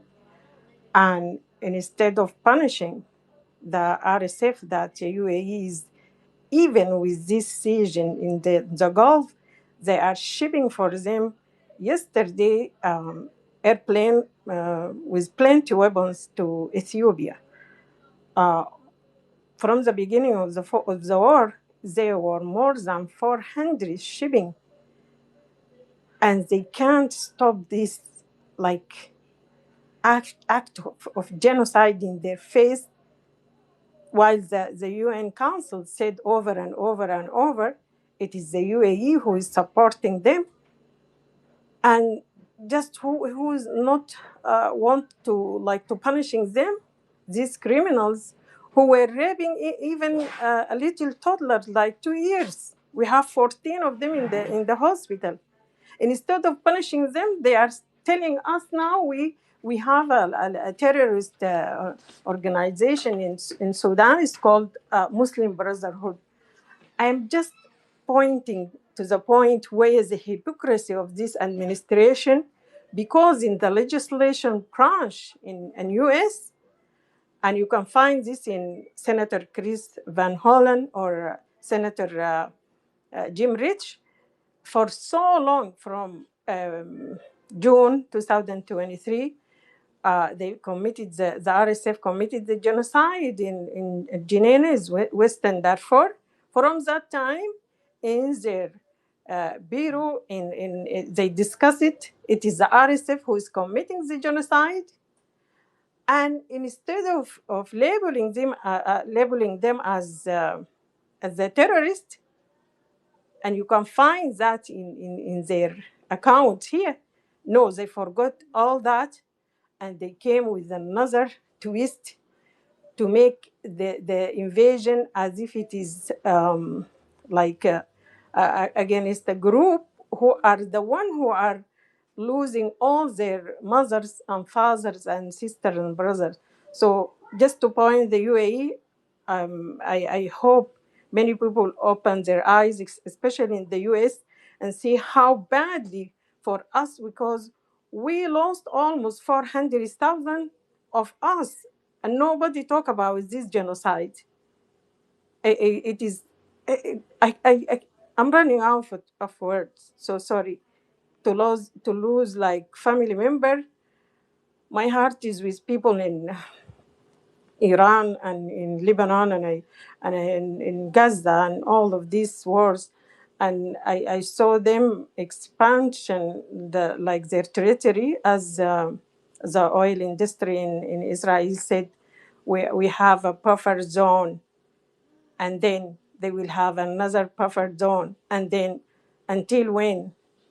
I hope some people who has humanity in US stop this crazy administration, and we are fighting. We get our territory and almost done, but we know they don't want this government to go on. So I'm just thankful for pointing the finger on UAE, and we hope we can find justice in the future. Thank you. Thank you for that, Hanan. And I'm really sorry to hear about your brother. And yeah, look, I agree with you that a lot of people are not willing to talk about what's happened in Sudan. Um, but yeah, I will continue talking about what happened to Sudan. I've been talking about it for a very long time. I think I'm one of the few people who've been raising awareness about it, doing spaces about it, producing content about it, because it annoys me that something like that happened and people weren't bothered about it, people didn't speak about it. And it demonstrates that UAE is indeed the basket child of Israel, because what they did in Sudan was untold horrors. And the Israelis are evil in what they do, but they steal land for the land. They steal the land for the land. They steal it for some of them because they think it's their biblical prophecy.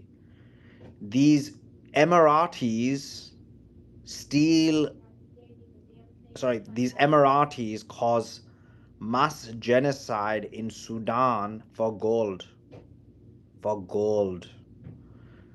These people are horrific and horrendous, and I have so much disdain for the people who defend them and defend their actions. And I like that post you posted today, man, because one of those people is that post you just recently posted of that Zio moron, pretty much calling those students that were in the school like human shields.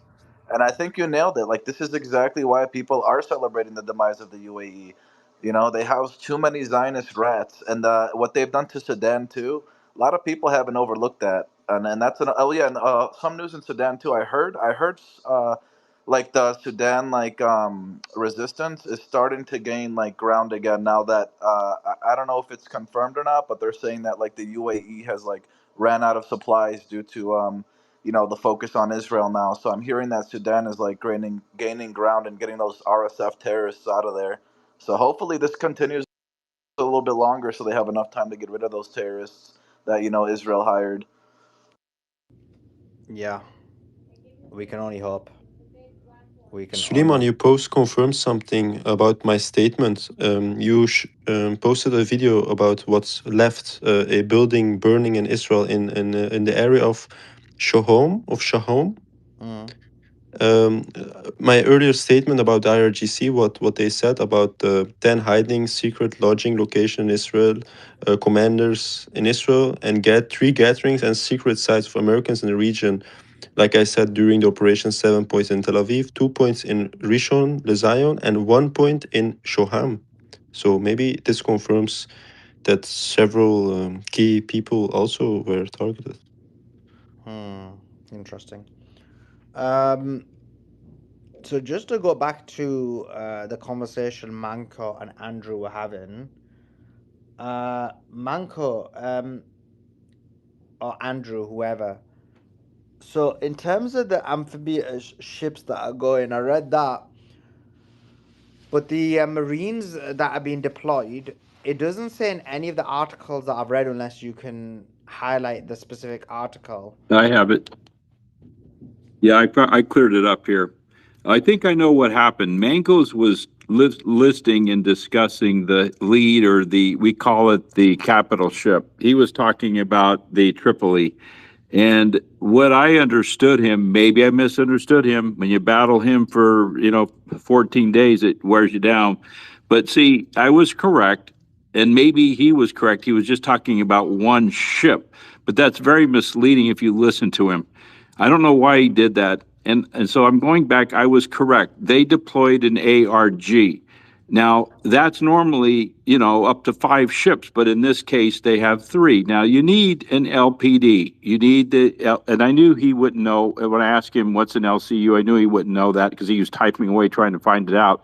But what we have here, If don't you interrupt do me. this, Don't interrupt me. Andrew, What we I'm have gonna here start is the sniping you back. Tripoli. We have the New Orleans, which is your LPD, and then we have that looks like the San Diego. So there are 3. Now this is the MEU, which you have the full expeditionary unit. And what Mankos, and I don't know why he was doing that. He said, "No, they're just there to lead, to provide some Wait, are you airport." saying the ships are the MEU? Is that what you're saying? Yes, that we have an MEU Yeah, that's deployed. wrong. That's wrong. That's not even the question I was going to ask, Andrew.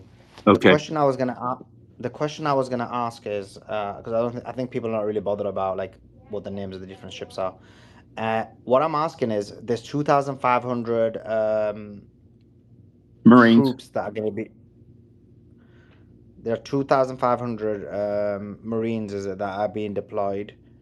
My question to you, Andrew, is those 2,500, are they on the specific ships, as in they're going to be on the carriers, or are these separate 2,500 Marines that are deployed for the invasion? Because my understanding is that the claim was that these was going to be an extra unit moved to the region for a possible ground invasion. Okay, Sully, here's what yes, but let me clarify. Okay, the number 2,500 or approximately is correct. Okay, Marines. To deploy, to use those 2,500, you have three, in this case, three ships. You have the LHA and then you have LPDs. Does that make sense? Because, So they're gonna. yep, go Okay. ahead. So See, they're gonna go. So they're gonna go on the ship to the Persian Gulf. well, I don't think they'll go to the Persian Gulf. Because, as I said before, they're going to have to stay down south in the south. They can't go up into that Gulf. It's too dangerous. I was reading it all this Okay. morning. Yeah, Okay. So what's the reason for deploying that carrier? these aren't carriers; Yeah, they're amphibious assault ships. Now, I Okay. know What's the reason all to? right. to. I'm So not. I'm Suleiman, not. Can everyone the stop links that I interrupting? sent Because. you, Okay. Because I'm trying to listen, figure out what's going on, and I feel like I'm not I given the. know what you're trying to get at, and I can give you the answer. Oh, okay. Go ahead. The two links that I gave you have the answer. Okay. It's just So it won't the open link, for me for some reason. That's why I tried to open it. okay, I'll look at it in a second. But the two links, I had them in front. It was on my laptop, so I had to like get it, pull it up on my phone No, to I send it appreciate to you you. sending me. It just So, wouldn't open. The archive wouldn't open. But sorry, go ahead. so the first link is Navy.mil, and that's talking about the ships that are in the Tripoli Oh, I Expeditionary read that one. Strike That didn't Group. mention the 2,500, so that's why I was Yeah, asking. no, Yeah. what that is those troops are on the USS Tripoli. The USS Tripoli has a lot of capacity that it can have a lot of Marines on it. So Mm, it's comprised of the America class amphibious assault ship, which is really like the small carrier USS Tripoli. It's mm, comprised of the Ticonderoga class guided missile cruiser USS Robert Smalls and the mm, Arleigh Burke guided missile destroyer USS Rafael Peralta. So mm, that's the three ships that are in that group. mm. And then when you look at the original article, because the other articles point to Axios, the original article also from Axios cites those three ships. However, there is an update because I was looking for the most recent information as of March 2026. And so one of those ships is a little suspicious because it's a Ticonderoga cruiser, and I know those are not, supposed to be around very long. And in fact, as of March 2026, that ship has been ordered to go back to San Diego for decommissioning. So that ship got removed, and it's being replaced with another Arleigh Burke destroyer, the USS Mustin, and that left to go to Japan on February 23rd. So it's probably there by now, and it's going to be moving with the group. So it looks like it's going to be the small carrier and two Arleigh Burkes escorting it. Okay, but that still didn't No, answer my question in no. terms of. That still didn't answer my question in terms of the 2,500 Marines that are going to be. I presume you guys both are saying they're going to be on board the Tripoli, but my question is, what's going to be the mission mandate for them? Is it for the ground invasion or not? It could be used for the ground invasion. It very likely could be used, and possibly even a feign, like a threat, like we're going to make this assault. Maybe they will, maybe we won't, but they'll be in standby. What could be Does that the. make But sense? also, Suleiman, a significant number of those Marines are not going to be boots on the ground riflemen Marines. A significant number of them are going to be for the air attachment that operates off the Tripoli, because these Marines count as essentially an air force where they operate aircraft. No, I disagree strongly. I don't know why he's doing this. Okay, one more I don't know time. why you're disagreeing. Nothing I said was incorrect. Yes, it is incorrect what you're saying. The 2,200 to 2,500. Do you agree that that's the MEU, 31st MEU? Do you agree with that? Yes or no? Please answer that. Okay. It's all so tiresome. It's so Yes, it is, tiresome. because I'm tired of you. You do this to Yeah, but Yeah, me. I'm Andrew, There's so Andrew, tired of you, I don't get what's Andrew. going on. Can you just explain your point? Because I actually He's don't know what. constantly trying to play this game where he's the expert and he knows No, it's things, fine and if he's I'm an not expert. the expert, No, and but he I is. don't know Look, anything. he That's is what an he's trying to expert. do. He is an expert, He but is I'm an trying to expert. just understand what's going on, and I feel like each time I want Andrew to answer my question rather than debate with you. So, Andrew, The just ignore, pretend Marco's not here. Just answer my question specifically. The 2,500 people. It's like it's so hard to even have a conversation on the space now. But the 2,500 people, they can either, you said, be used as people for a ground assault, and that's the only purpose. They can't be used for anything else, in your opinion. Yes, yes, for the ground. That's what they do. That's what the MEU, the ground assault. That's what the Marines do. They go ashore.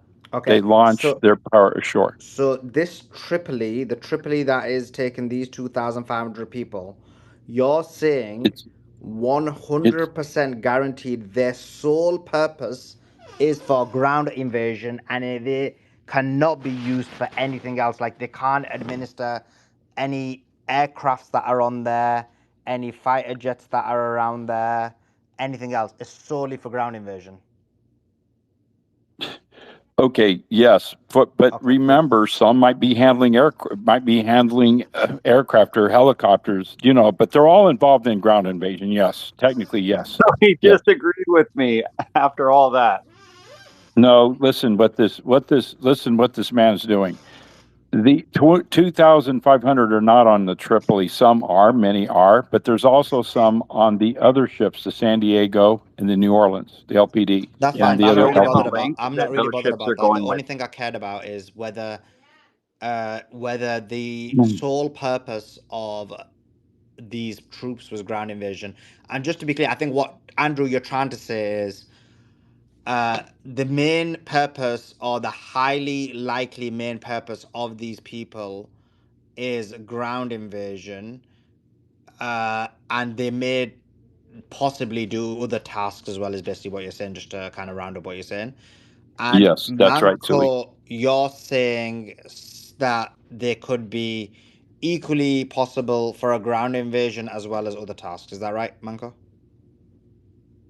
Yeah, so this particular unit, the 31st MEU, is comprised of a battalion landing team, which is the ground troop part, a combat logistics battalion, and an aviation group. So the aviation group What's the size of the would be aviation able to group? operate. I don't know the exact Okay, head count, but it's a cool. significant number. So I don't know if it's exactly 1/3, but it's a significant number because it has to have the pilots and it has to have all the support staff for Cool. the aircraft. I understand. I Right. understand. But those Okay, so just to aircraft clarify, are going okay, to be able to I get do it. bombing. They're going to be able I to get do it. defense, I get it. I get all it. I get sorts of it. stuff. No problem. No problem. So just for the audience, just to kind of clarify what you're saying, because I feel like both of you have got to a point where you just argue about things when you're in agreement. So just what you're both basically saying is that when it comes to these 2,500 troops, the majority will be used for a possible ground invasion. You just disagree about the amount that will be used for other things. I say, okay, now we'll move on from this. Okay, let's go to But Suleiman, it's such a small number of troops that like what invasion are you going to do well, with the like claim is, 600 guys, 800 guys, something I like mean, that? it doesn't make sense to do it. But the claim is that they've already got, is it 3,000 to 5,000 troops there already? They were shipped over via an A something. Can't remember now. When I interviewed Anthony Aguilar, he explained how many troops are there already. This would add a small number, and you're right, though they couldn't do a proper ground invasion with this number. So there's one of two things: either Trump's willing to sacrifice their lives for whatever agenda there is, or they're gonna go for some tactical specific invasion into a specific area, but even that would result in possibly sacrificing their lives. And this is why we're all interested in it, because where is this going to go? It makes no sense. Because for a true ground invasion, as per what Larry Johnson said, no, it wasn't like, who did I interview? I can't remember who interviewed. Parsi said, and I agree with him, that you'd need about 500,000 troops Exactly. Not even taking into consideration that Iran has 100,000 troops on the border. Exactly. So let's go. Yeah, Sully, maybe and it's related for the Icelands, one of Iran's like a big Iceland, like not a big Iceland, but one of Iran's three islands produces a lot of export of their oil. It's across the strait. What's that? they won't send those up in the strait. That would be pure raw suicide. I think it'll be down in the south in Oman there, the Gulf of Oman there. It'll be down in the south. But that's a good point. It would be normally if we had air superiority, but we don't. But I think even right at this point, I think that you would, Michaels, I think you would even agree that this would be crazy, right? I mean, they still have missiles coming in. I mean, I don't understand what's going on. I really don't. It's crazy. Yeah, my whole point was that there's a lot of capability in what is being sent other than like boots on the ground troops. So they could be sending it, and they very likely are sending it for those other capabilities, not for the boots on the ground. Yeah, now that's a very possibility. Yeah, that's a possibility. But so you're saying, I think what you're saying, they're just going to use the air detachment, the F-35s and the Ospreys and stuff, and the CH-53s, right? And not They're the going to actual use LCUs. they're going to use the aircraft plus Yeah, the escorts because the Arleigh Burkes have a significant defensive ability in yeah, order to help with the whole idea of trying to escort ships through the Strait of Hormuz. Very likely. yeah. That's a Because possibility. It's a they've already possibility, but said now yeah, they're not necessarily going to do that alone, but I think that what happened was they originally did not plan for the Strait of Hormuz being closed for an extended period of time, and now they're reacting to that and they're starting to move ships because there's no way that you're going to be able to protect ships in the Strait of Hormuz without having the Arleigh Burkes there to like be a shield for the ships, and then also aircraft flying overhead to try to provide air cover. Right? yeah. I'll agree with you there. But again, it's suicide. I mean, I don't understand it, but yep, agree. Andrew, do you know the speed Yep. of it? And does it take like 10 days to arrive like in the Arabian Sea and just close to this Oman? Oh, yeah. Oh, well, this I don't know where they're physically. Mangos, do you have anything where that They left from they're physically located right now? I don't have that. I think they're well, in the they area, were but based in Japan, so they left from there. I don't know how long yeah. ago. So we're talking days, right? If they just left from I mean, Japan, oh it my goodness, depends. they've got to. Well, and as you know, you can go there. It depends on how much fuel you want to burn, right? If you're in a Yeah, hurry, flank. then you can go Would faster, but then you have to get an oiler or something, and you have to refuel on the way.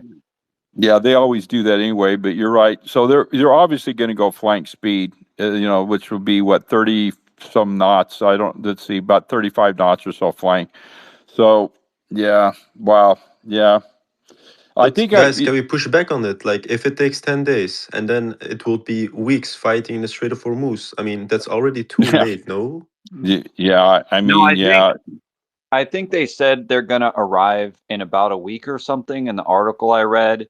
But the thing is that they need to move a lot of ships there because some of the ships are going to exactly. be closer and some are going to be further away. And you Yeah, need to have a lot of ships. You might have some ships arrive and try to go begin operating in the Strait of Hormuz. And then they burn through all their missiles. And then they need to have other ships come in and take their place. So they're probably going to have ships arriving piecemeal. And like they're yeah, going to figure it out with how they want to use them when they get there. And they can't go to Bahrain, right? Because, I mean, the no, basis looks like Gaza, I think. It's sad yeah, to say not it like now. that, but they will be, even if there's any fuel left in Bahrain, which I doubt, they will be still attacked. Yeah, oh Bahrain. yeah, yeah. Andrew, Exactly. what's going to happen is before they send any ships to the actual like strait itself, they're Yeah, going to have a lot of attention with bombers being paid to yeah, the Iranian side of the strait to try to see if they can hunt down all the missiles, but then on the other hand, the Iranians are going to try to hide their missiles as well as they can. So it's going to be Right. a whole cat and mouse thing. Exactly. The next few days is just going to be insane. Again, you can see where there's no planning. There was no forward planning here at all. You know what I'm saying, right? It's almost like, let's try. Oh, we got to throw some more in here. Oh, let's. You know It's what? like they're assembling. I'm It sorry. got a pretty good explanation. So if you look at it from a rational actor perspective, the odds of the Strait of Hormuz being closed were very low. And if you even look at the current Iranian political leadership, they don't advocate for closing it, or at least they don't want to fully close it. They'd be like, oh, we'll close it to like the certain countries we don't like, but we don't want to close it to like the Chinese ships and that kind of thing. So normally you wouldn't have a closed strait. And remember, the Israelis said that Americans did not believe that Israel would be successful with its decapitation strikes. But what ended up happening was Israel was successful with the decapitation strikes. The result of that is that the IRGC commanders in the field essentially started acting autonomously, and they closed the Strait of Hormuz without the political leadership being involved. So this created a situation where they thought the dice were going to roll a certain way or the chips were going to fall a certain way, and then it ended up in a completely different direction. And they were like, oh, okay. And I do think they weren't ready for that, and they hadn't moved the ships because they needed more ships. And there's a guy named John Conrad who's now, I think, a reporter at the Pentagon or something, but he's a merchant marine guy, and he's been around. Do you know who that is? Have you ever followed him?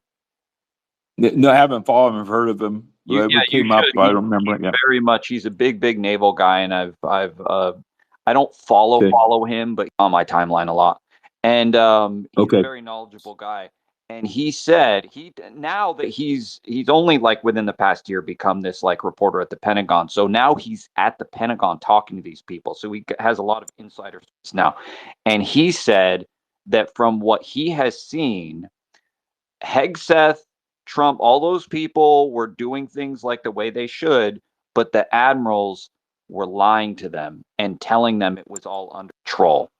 And then now that it's not under control, they're demanding answers. And they're like, these admirals kind of led them astray, if that makes sense. That these people thought that they had it all under control when what they should have done is they needed to send more ships. And basically, they tried to fight a whole war without actually sending an adequate number of ships, especially when it comes to the destroyers. That's a big thing because the carriers are doing the job the carrier's supposed to do, but they're not going to pull the escorts off the carriers, so they don't have the destroyers to do the escort job, right?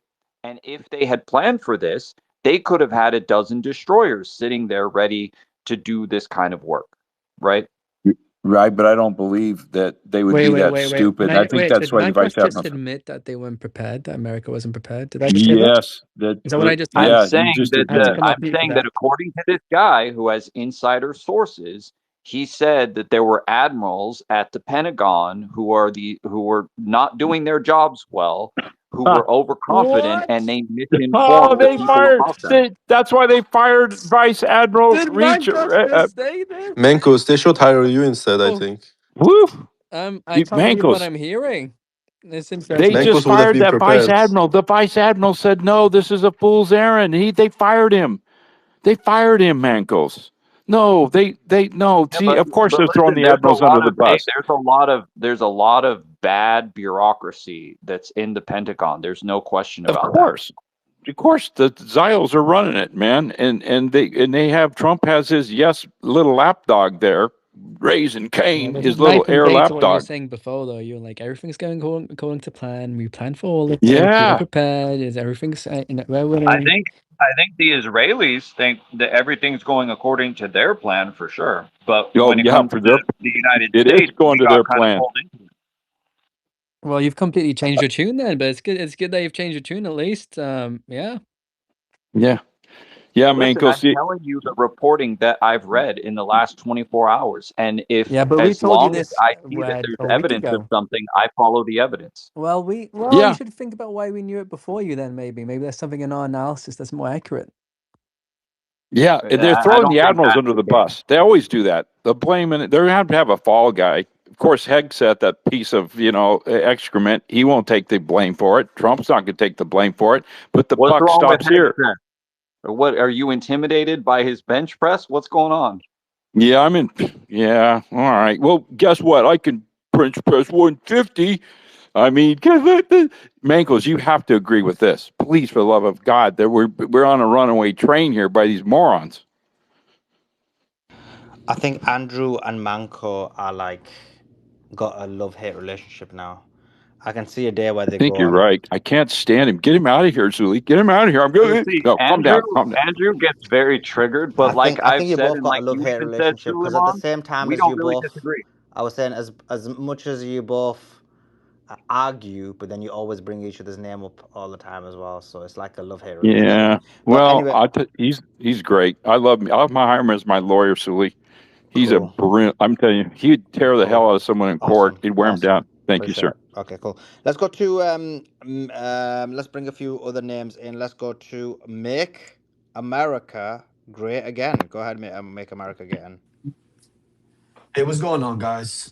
Suleiman, thank you so much for giving us the opportunity to speak on how we feel and information. I just want to say, what is the next step with this whole ground invasion? Will it happen? I mean, this is what we've been debating for the last hour, bro. What is going on, my G? How can you be asking No, that I'm question and sorry. literally? I've been in and out because I work two jobs. So I'm working for the Israelis at the My trading man got two company, and jobs. He's then got two jobs. and I'm But working at Madison Square Garden. So it's you got hard. I'm trying to like I hear know you everything you got guys it. saying. This is what happens when your money is going to Israel. You're gonna have to work two jobs. But yeah, look, listen. This is the conversation we're having. I think, like many of us think that it's logically not possible, but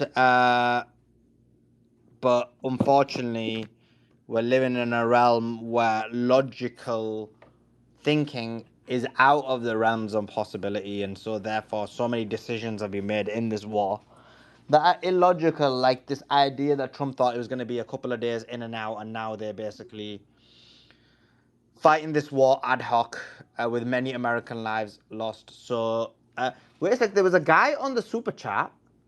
Where's he gone? He said to me he'd send me one Bitcoin to kick Manco. And I said, yeah, definitely send it and I'll do it. But I think he was chatting it. I think they're just chatting it. They're chatting nonsense. They can't put their money where their mouth is. So where is that? Send me my Bitcoin. Send me my If it's Bitcoin. a Bitcoin, he earned it. But if he sends me a Bitcoin, Manco, you're going to have to take the hit. Like, one Bitcoin is going to be worth to take. So, but listen, you got to send the one Bitcoin. You can't just say you got to send the one Bitcoin. One Bitcoin is what? It's worth like $73,000 right now, right? Send me one Bitcoin, and yeah, I will remove my Manco. I'm telling you straight. They send me one Bitcoin, you're gonna be removed from the space. One Bitcoin. Listen, you believe in capitalism. This is a capitalist society. Listen, one Bitcoin will get the job done. So you can't just put it on there with some nerd. I can't even find this tweet now. I can't even find it because there's been so many messages on here. But yeah, you sent me that one BTC. Siddha, who was it? Who offered the one BTC? You need let me check my wallet. Let me check the wallet that I posted out. Let me see if this guy sent me one BTC. I'll immediately drop Mancos. Let's see. Wait. Oh my God, what a fraud! Are you Netanyahu's brother? I can't see a Bitcoin in my wallet. There's zero Bitcoins in my wallet. I've only got. Let me tell you how much Bitcoins I've got in here. Just wait. I've got 0.0006 Bitcoins in this wallet. 0.0006. So until I see 1.0006, you're chatting nonsense. You're worse than Netanyahu with your rug pull. Moses, Sully, Moses, thank you so much for your update earlier on about Beatrix crashing the space. I don't know what to say. Don't you think it's weird that the space never crashes when I'm there, but she crashes? So I appreciate that. Sully, do you think it's possible the US will move the ground invasion into Lebanon because they know Iran will be difficult? Well, they're trying the ground invasion in Lebanon and they're failing. Okay. Someone else says, I have 500 bucks for Mancos to go. 500 bucks will get Manco off the space for 1 hour. $500 will get Manco off the space for 1 hour. This is capitalism, Manco. This is capitalism 101. You're seeing it in real time. Let's see. Mancos, I would just leave if I were you. Just leave. No, he's not. He's Wait, not going to leave. that's going to He's not a cost commie. Suleiman money. Yeah, why would he leave? He's not a communist. Manco, you're not a communist. You're not going to leave. They need to pay up now. Someone said 20 bitcoins, so like Judas Iscariot. 20 bitcoins. I don't know what that means, I think but he's talking They about the probably mean pieces 20 of sats. silver or something. sorry. Yeah, sats. It's 20 satoshis, probably like a fraction of it of Bitcoin. Or is it? Is it 20? I don't want 20 satoshis. I want 1 bitcoin. You've got to go $500. on Yeah, I would imagine. TikTok and they have to give you a lion. No, because then you know what it is. TikTok takes so much a cut, and even that would only be that'd be like 20 minutes of Manco. Manco being removed for 20 minutes. What is it? BIC 7.11 million USD. Yeah, I don't know what that means, but if you want to send me 7.1 million or whatever that is, yeah, I'll get Manco kicked for $250. $250. Manco gets kicked for half an hour. I got 30 minutes for $6. Oh my god, you're so cheap, bro. Oh my god, look at these brokies. $1 for an hour. Oh, you guys are broke. Like, listen, I've told you what the figures are. That's what it's going to be. This is capitalism 101. This is America. This is truly being American. White picket fence. I'm in Tampa, Florida, and this is what it's going to be. What's that? Why someone put a code in there for BC1 something? I don't know what that means. That's not even a Bitcoin. I think the one ETC guy delete. Oh, he deleted his message. Oh my god, these guys are frauds. Why have I got fraud in my? You guys are brokies. Listen, someone said to me actually, they were like, "Listen, your followers are brokies." I was like, "No, they're not. Why are you hating on my followers for? They're awesome." He's like, "Nah, they're third worlders." Listen, you're all proving you're all third worlders now. What is going on here? Anyway, jokes aside, let's bring the conversation back. Beatrix, the chat wants to know. The chat wants to know why you crashed the space. I'll tell you what, right? There's some really good guys on this chat, but there's some proper little snitches that sit there at night and just listen to everything that's happened and who said what. And then I do notice the minute you come on in the morning, they're like, Sully Beatrix said this last night and Sully Beatrix did that last night. I cannot believe that he super chatted you to say, I've come to report that 17 hours ago, Beatrix crashed the space. Like, seriously, that's just, they're little snitches, Major these W. people. That's what they did, mate, you know. Super You chatted said Suleiman to you say, called it too. You were like, watch watch what's gonna happen. He's gonna say that I crashed the space. And last night that was funny. I did say that. I said, oh my God, tomorrow morning they're going to be reporting. Moses was like, I've just come to report 17 hours ago, Beatrix crashed the space. I said it to you last night, didn't I, Mace? I said, oh my God, now tomorrow they'll all be like, silly Beatrix crashed the space. It only happens on my watch. Terrible. And Mancos is a good sport, actually, Suleiman. You weren't here the other day. And I can't remember who it was on the panel, but was reading out like, I think it might have been Brother Ivy. Oh, I got a message, I got a DM about Mancos, and it says this. And Mancos said, nah, if they want to slate me, they've got to pay it via super chats, and then you can read out all the slating you want, but it's got to come via super chat. So I was like, look at that. What a thick skinned, good sport. That chick that came up, feminist chick, could learn a thing or two off you for being thick skinned, Manco. Yeah, by Let's the see. way, Go ahead, Manco. yeah, I was going to say, so talking about this whole ground invasion thing, I've noticed that there's a lot of news talking about attacks with Erbil, Kirkuk, all the stuff around the Kurdish region. So it seems like something's going on up there because Iran's attacking them, they're attacking each other, like there's militias going on, like it seems like there's some activity there. I don't know the details. I wanted to ask Suleiman to see if there was any more details today. Well, we'll ask him, isn't it? But I just wanted to catch up with the news generally. I don't know if Adam, are you there? Yeah. Well, some breaking news is that Mancos has just admitted that there's mistakes being made by the American side and things aren't going according to their plan. Listen, the U.S. After government is always making mistakes, so that's going to be part you of were everything. saying this days ago. Yeah, you were very confident, like we said. So yeah, our analysis is better than he was wanting to admit. our predictions are more I'm accurate never than going to say that are the U.S. comfortable. government doesn't make mistakes. I criticize the government all the time, and I would cut the size Uh-huh. of the government by like 80%. Okay, well, that's opposing the narrative you were spinning a few days ago, but it's all good. You've came to the right side, but I just try and identify the bias in what you were thinking, because you were very confident in bashing everyone else and saying everyone doesn't understand what's going on.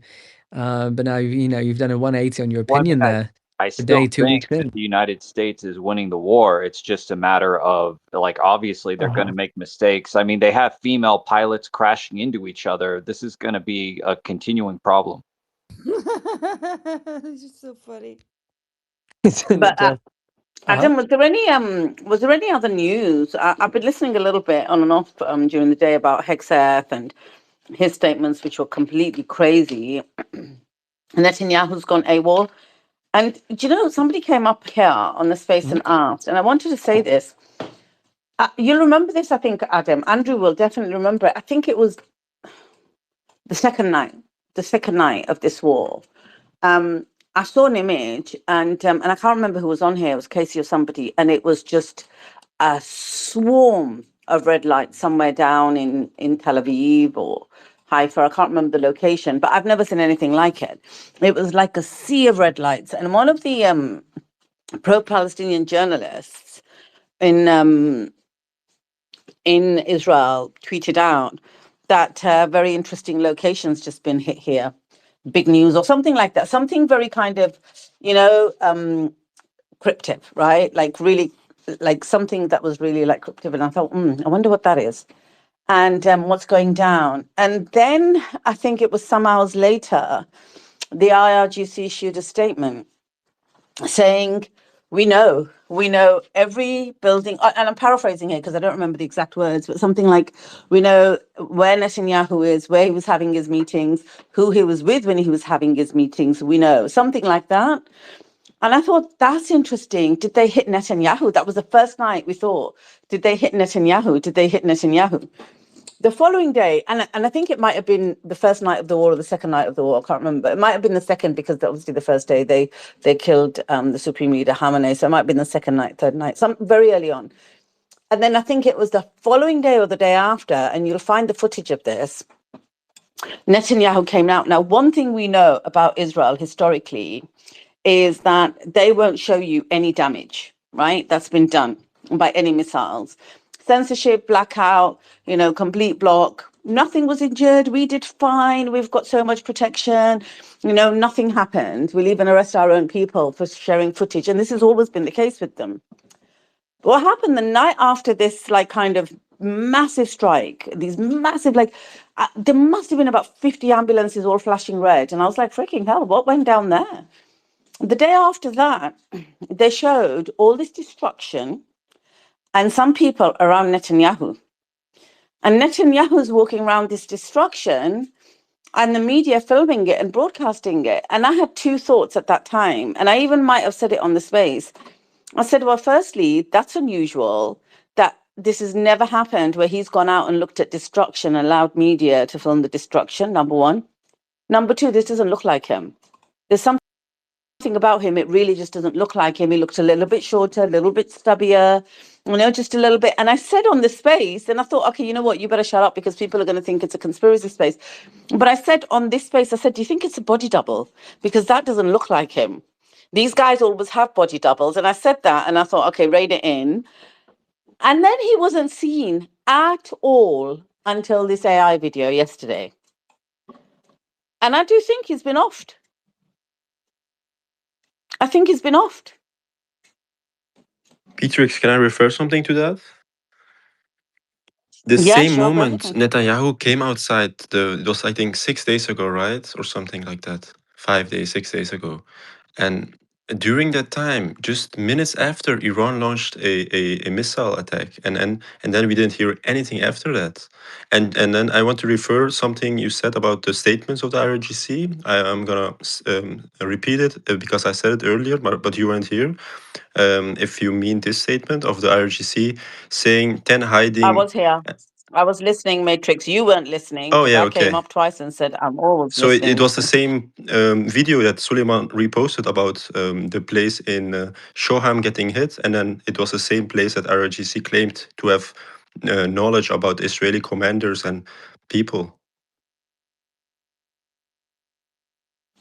The one I'm talking about was very early on, though, Matrix. It was like probably second or third night or something like that. Maybe, I don't know, the days emerging. No later than the fourth night when they hit this building and this swarm of. I wish I'd just kept that photo because I looked at that photo and I thought, what the hell's going on here? Like, this must be major. Something major's gone It down. was tens of ambulances, So, right? I remember, yeah. do you remember it, Yeah. Maze? You were here, right? Yeah, it was crazy. Something happened in Jerusalem and they had the entire highway, all of the emergency vehicles. I still have Yep. that stuff. Yeah, exactly. I remember that night. It was solid red lights flashing. Yeah, exactly. What May said, what you're saying, Beatrice. It was something, you said something big is going on. Yep. It was a sea of red lights. It wasn't like, like 10 or 20 or 30. It was like, it looked like hundreds of ambulances, red lights congregated in one place. And I thought, what the hell's going down there? This has got to be huge. And the Huge. next day, what made huge, amazing, huge. I say that, Huge. I always think of you. Huge, huge. Exactly. And the next day, the fact that this little pint-sized guy was walking around looking at destruction and the media was filming the destruction, I thought they've never done this before. They're doing this to prove to us that he's alive. And who is this guy? Is this a body double? Because it actually looks a bit weird. It doesn't even look like him. It did look a bit weird. And they'll never let us see the destruction like this. So what's this about? What's this PR stunt about? And then we never saw him since then. And you know yourself that, for Netanyahu's ambitions, Gaza was small fry, right? Gaza was just about Hamas and blah, blah, blah. Iran was his lifetime ambition. This guy would have been all over the airwaves, morning, afternoon, and evening, right? In this situation. Just like last I time. have done it. In What do you in the mean? in the June war, he was basically almost every day speaking. Oh, was he? Yeah, I've in forgotten in that. the in Yeah, the in yeah, good 12-day point. war, he was literally making two statements every day. He was walking three times in the 12 days, and then he was filming live like 10 days. And he hadn't even killed the Supreme Leader Khamenei then. So can you imagine? After having killed the Supreme Leader Khamenei, he should have been all over our airwaves, gloating and boasting. And all we've got is some poxy written statement from him about how we talk. Trump and I talk all the time. We got that AI video yesterday.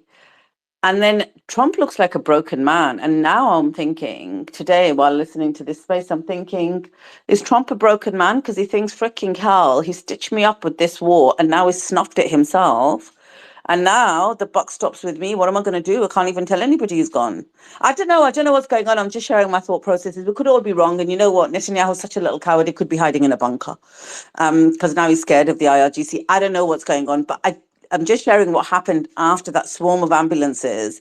And then the IRGC made the statement they made. And it's funny, actually, because today I saw a statement somewhere because all of their leaders came out for the Al Quds Day march and Pete Hegseth, so they were showing it side by side on Al Jazeera. Pete Hegseth has stood there saying, oh, their leaders are in hiding under bunkers. And on the other side of the screen, there is a split screen Al Jazeera. They're literally showing the leaders in the Al Quds March.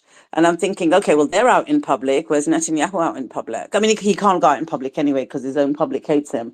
But at least something that's not AI. There's nothing from this guy at all. And I remember when Trump was asked a few days ago about who's going to make the decision, and he said it's going to be mostly mine. I can make the decision anytime, and then obviously I'll talk about it, and it'll be combined. I can't remember if he specifically mentioned even Netanyahu's name. He said we'll talk about it or something, insinuating we'll both discuss it. So something's going down here. Yeah. Also, before yesterday, like I was following like the Israelis on Twitter, what they were saying. For a couple of days before yesterday, the AI video, they were all saying, "Where's Netanyahu and where did his cabinet go? they are like living in bunkers, and we are messed up with this war, and no one knows what the goals are actually are. And they claimed Hezbollah was gone 2 years ago, and now Hezbollah is firing 50 rockets in one barrage. So their people are also concerned what's happened to Netanyahu and his cabinet.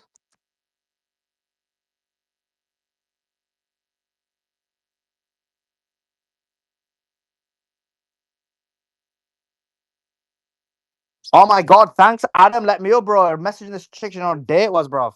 Can you hear me? Yeah, I can hear you. Oh Yeah, we my can. God! But Thanks. you know what? Like, Th- you've gone from one profile and you come up with another profile. I didn't see it. Thanks to Adam, who's actually awake. But guys, breaking news, huge breaking news. Negev Desert has been hit. Not Negev. Negev has been hit. Major hit on the Negev. As you guys know, there's two key things in the Negev in Israel. One is the military base. The other one is the nuclear plant. Negev has been hit. Negev has been hit. The videos are out. You can check them on my profile. But huge hits on the Negev. 4 or 5 hits, right, Suleiman? Sorry? I see on the video there's 4 or 5 hits. I don't know if Lot, it's the same video as you lots of posted. hits, my Yeah, brother. Lots of hits. They've been smashed up, my brother. Lots of hits.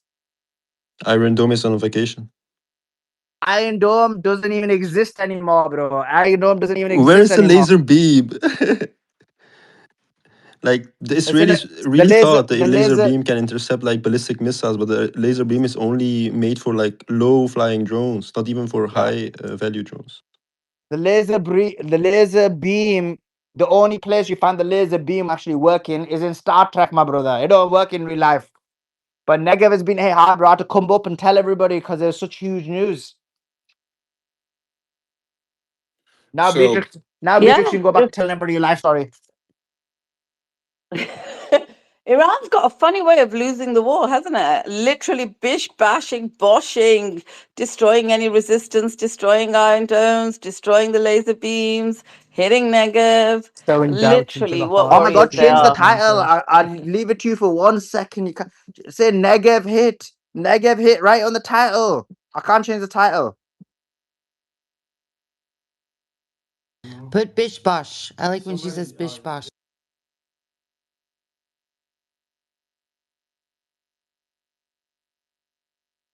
Is that all right? Oh, damn. I changed it and it went back to what it was. Let me change it again.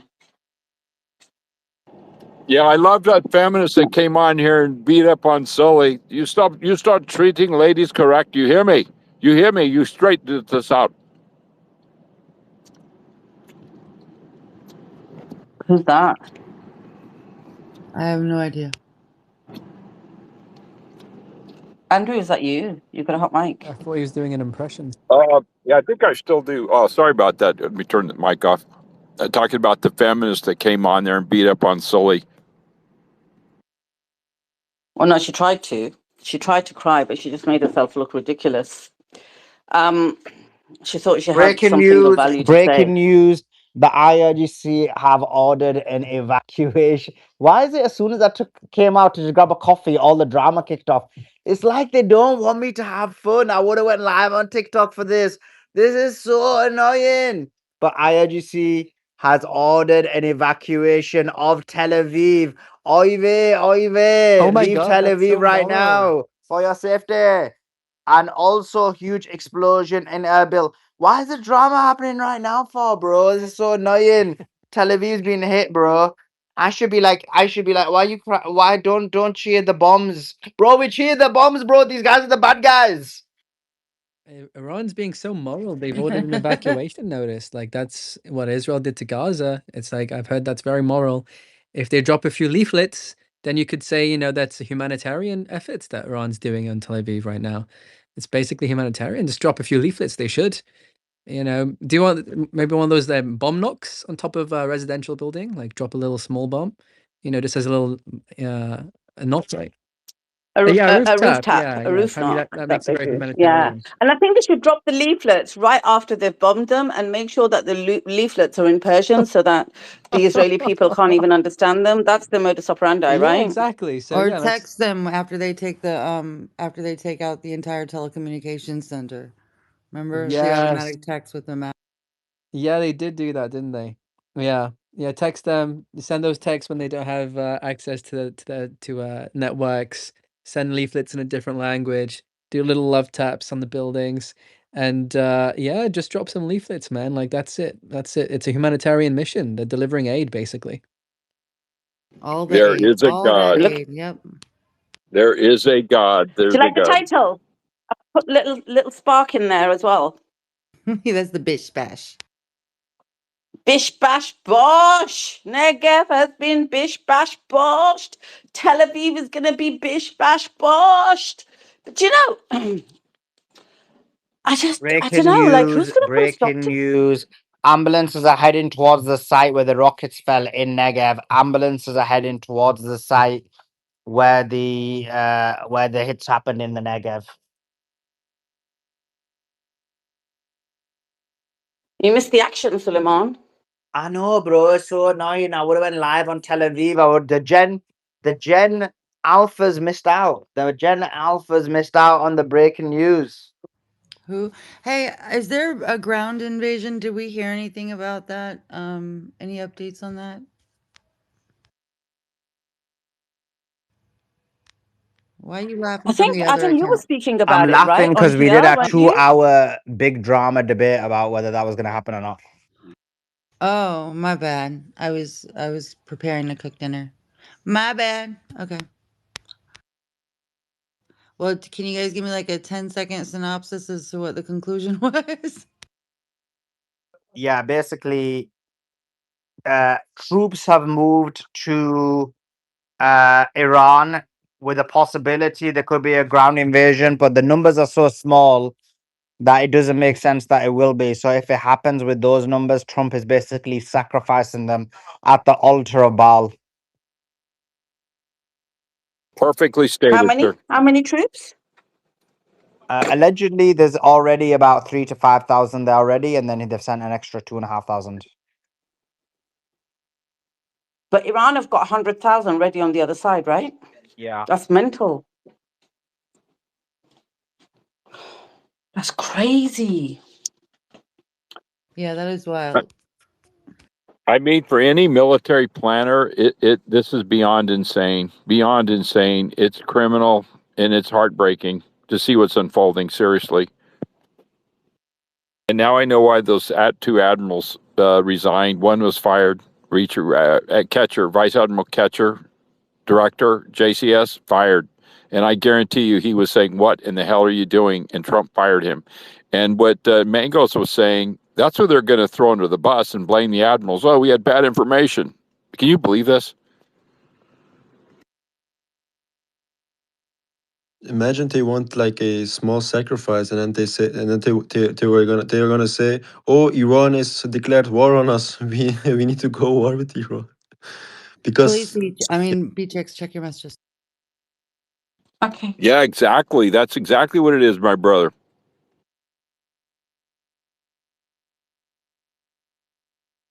Ooh.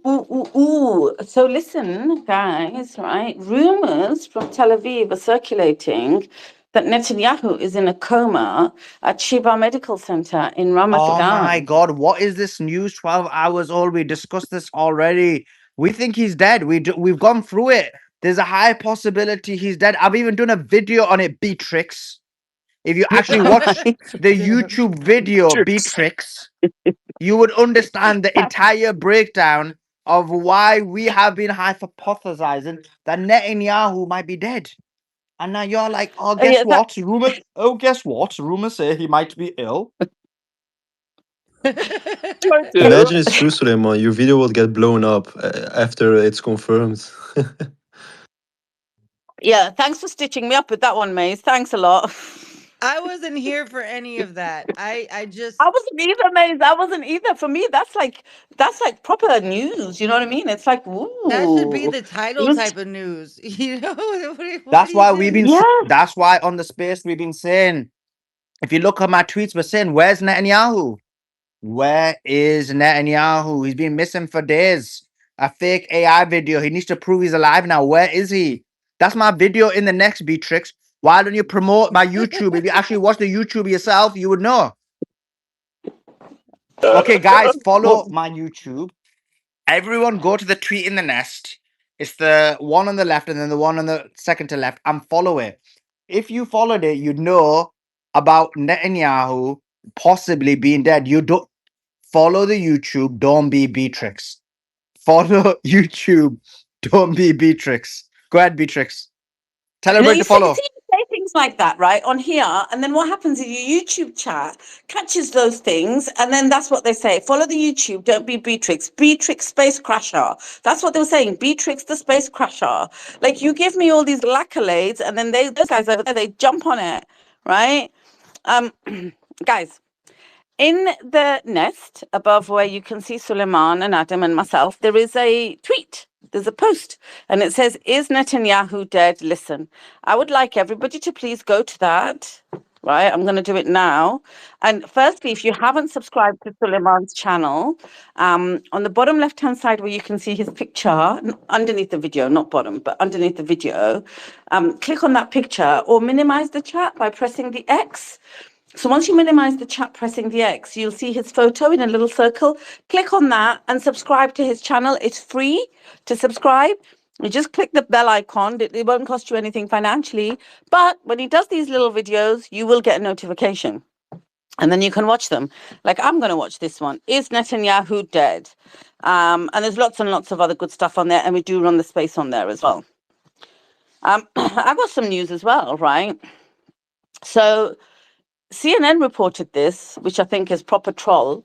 It's hilarious if it's true.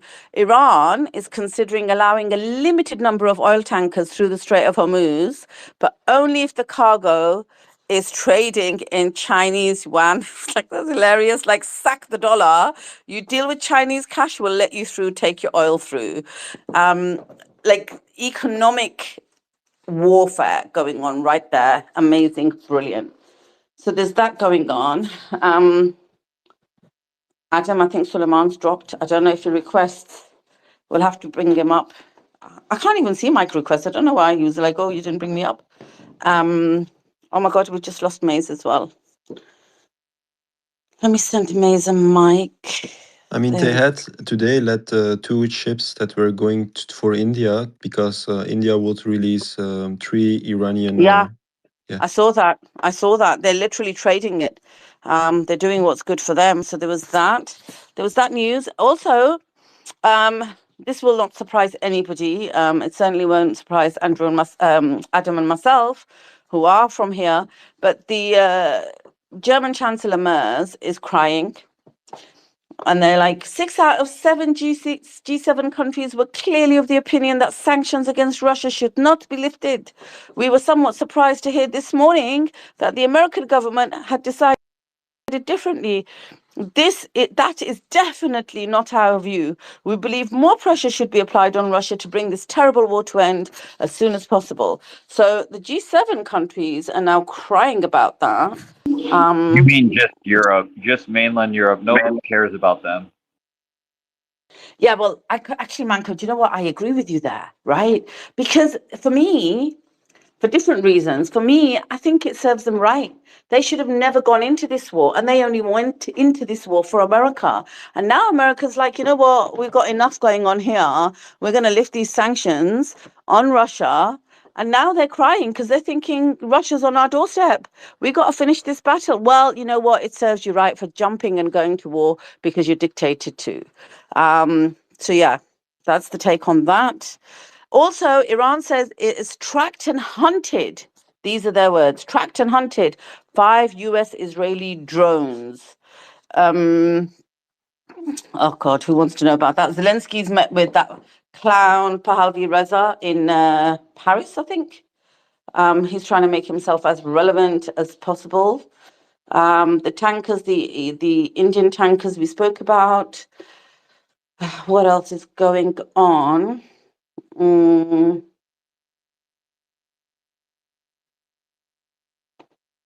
I think you might have read this out already, but the Iranian Foreign Minister Abbas Araghchi says after 2 weeks of war with Iran, the White House is begging the world, including India, to buy Russian oil. Washington spent months pressuring and bullying India to stop importing oil from Russia before now backing down. Europe thought that supporting the illegal war on Iran would earn it US support against Russia. Yeah, good point. See, even he's saying it. Even he's saying it. The New York Times, Trump's not going to be happy, published a photo, and on it was written, Trump will destroy Washington even if it's his last act. Trump will destroy Washington even if it's his last act. Imagine the pressure on him, and the media's even saying it. You know, you're destroying our country, which is unusual for mainstream media in America. The Iran-linked groups in Iraq, this is Al Jazeera, are offering rewards for information on US military. So that's coming out. Lots of news today, guys. It's an action-packed day. There's a potential story that Iran's considering allowing a limited number of oil tankers for the Strait of Hormuz, only if the oil is paid for in Chinese yuan, Adam. which is I know. Adam, did you say that because people may not have understood it when I said it, so they can Yeah, just understand it in when you case, say they it? need a male voice. You're so funny. Oh my God, that's probably why that chick came up. She thought she was defending me. Silly cow. Yeah, who's defending your honor? I can't believe she Adam, did that. So manipulative the way she did it. I have a few questions, then I'd like to make a suggestion. And I thought, oh, what's she going to make a suggestion? Then she gave some lame question like, do we think Netanyahu's alive? And you could tell she wasn't even listening to the answers. Conversation moved on. And then she thought, allow the rest of the questions I'm going to have to make up. Let me just jump in with, can you treat women better? Because you'll have more women coming up. We are this way because we don't want more chicks coming up, right? Crying about stuff. I'm fine with chicks coming up or not coming up. I'm gonna disavow that. Does I can say, Adam, I can say as a woman. Maze, are you there now? I am. I went to go watch Sully's video, and he was funny. He's like, he's got more chompers than than a monster. It was so funny. He's like, he's a monster, but not that kind so this thing that I sent you, Beatrix, is new information. Okay, Mr. Suleiman. There was somebody that came into the hospital. They fully covered this guy. And there's a whole bunch of security. They covered him like you couldn't see anything in the Sheba Medical Center. And they showed all the different security cars. And and this was 2 days ago. This was 2 days ago. So it was way after the one that we saw with all the lights, but I think it does correlate with what you said in the video, Solomon, about them hitting a bunker with some high level people in there, and they never really disclosed who those people were. But yeah, so that's all.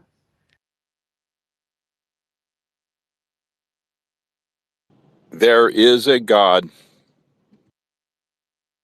It hasn't, well, yes, there's a God, but the whole Netanyahu thing hasn't been confirmed yet. But that would be, yeah. wow. I don't even know what I would do. Like I'm not people, yeah, that's pretty crazy. guys, we have now footage of what happened yesterday. Of the PMU affiliated Sabrine channel has published footage of showing the American KC-135 refuel aircraft crashing down into pieces after it was shot down. We have now like confirmed footage.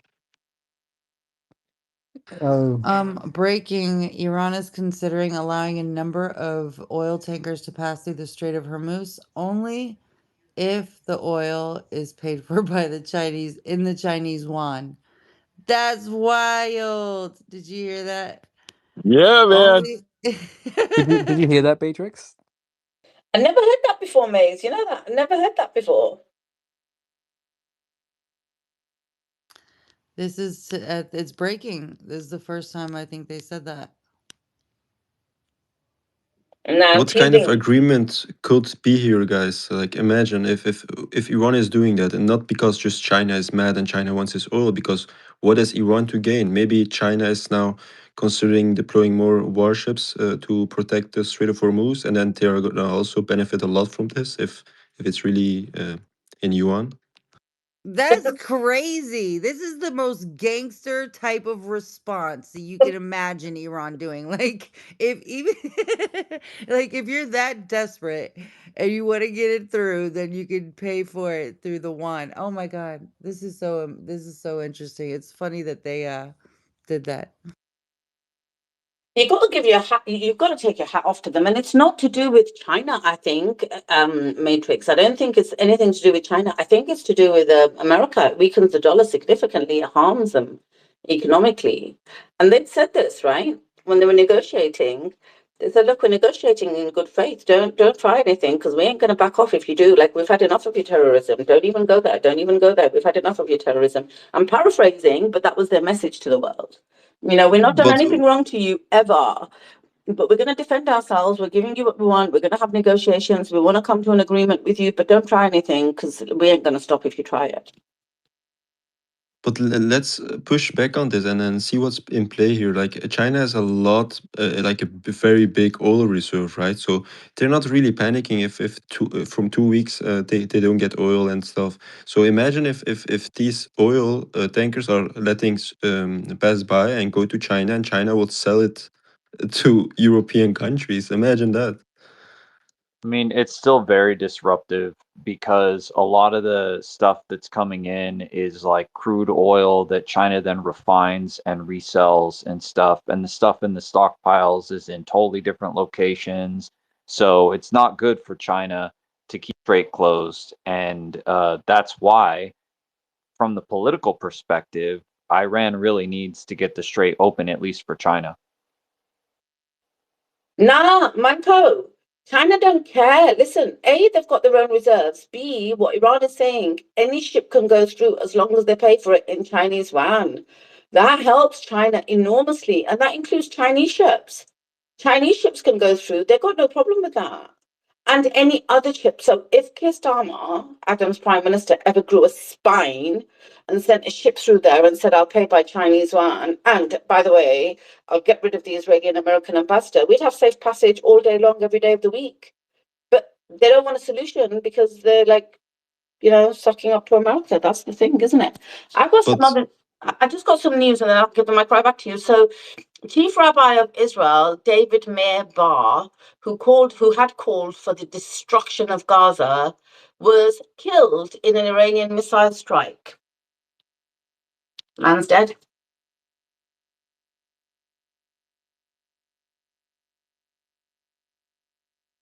Who was killed in a strike? This chief rabbi who called for the destruction of Gaza before. This is David Meir Bar. I'll send it to you, Maze. He had previously called for the destruction of Gaza. He was one of the rabbis egging on the genocide of children. He was killed in an Iranian missile strike. Yikes. Interesting. Well, Yeah, Allah is the best go of ahead, planners. Andy. Oh, sorry. No, over to Tom, wait, Andy. you are we on? Wait, so they will let any ship through as long as they pay in Chinese dollars? Yeah, Yeah. that's I'm sorry. That's I funny. don't want them to do that because that then destroy the chances of the economic recession, because my whole dream scenario involves a global recession and then Well, they everybody did say turning on its limited numbers, Andy. Didn't say any sort. what? So yeah, it'll be choked off, but they're considering allowing a limited number of ships through. Yeah. Yeah. Yeah, like I want $200 oil. I want everyone turning on Israel. Give me $200 oil. I don't care. I don't care. I mean, as Solomon said, I'd starve if it means the end of Zionism. And Solomon's serious. He'd starve. I mean, and the people of Gaza are going through much worse. Solomon can handle skipping a meal or two. Like, I knew we can make sacrifices for Israel, and because at the end of the day, people are going to realize that Trump went into this war for Israel, and this whole Zionist ideology needs to be purged from the Republican Party. And the Democrats, at the end of the day, are still Zionists. They just hide it better. They don't outright say it like Lindsey Graham and Ted Cruz. But I mean, they sent the weapons to Gaza. They're just as complicit in this as everyone. His it's just ridiculous. And it is a funny power play by Iran. They're like, bend the knee to Ooh, China breaking or news. you're still not paying. Sorry, just in, the FAA shut down major U.S. airports due to chemical odor. This is scary. The FAA has halted operations at Ronald Reagan Washington National Airport, the Washington Dulles International Airport, and the Baltimore Washington International Airport due to the strong chemical odor at the Potomac track on, oh, with the river? Uh-oh. That's crazy. I just saw that on Suleiman's page and I thought, what is going on? Yeah, I'm gonna go do a little digging. Did you guys see Zelensky was crying almost today? He was like saying, "This is not the good path to buy Russian oil and de-sanction Russia. This is not the way." Europe's such a joke. Europe is such a joke, and I say that as a European. We are such a fucking laughing stock. We're cucks. We're cucks of this world. We've been absolutely just taken to the cleaners by America. Being America's ally has ruined us in every way, and it's such a joke that these sanctions have been taken off for 30 days. It's like, what was the point? What was the point of crippling ourselves? Because we did cripple ourselves and we impoverished ourselves. We ruined our economy for what? To be lifted to protect Israel? Like, it's just such a joke. We've been used and abused, and we've done nothing about it. Like, Nord Stream got blown up. Nord Stream got blown up and ruined us, and now the sanctions have been lifted just like that. That's hilarious. That's absolutely hilarious.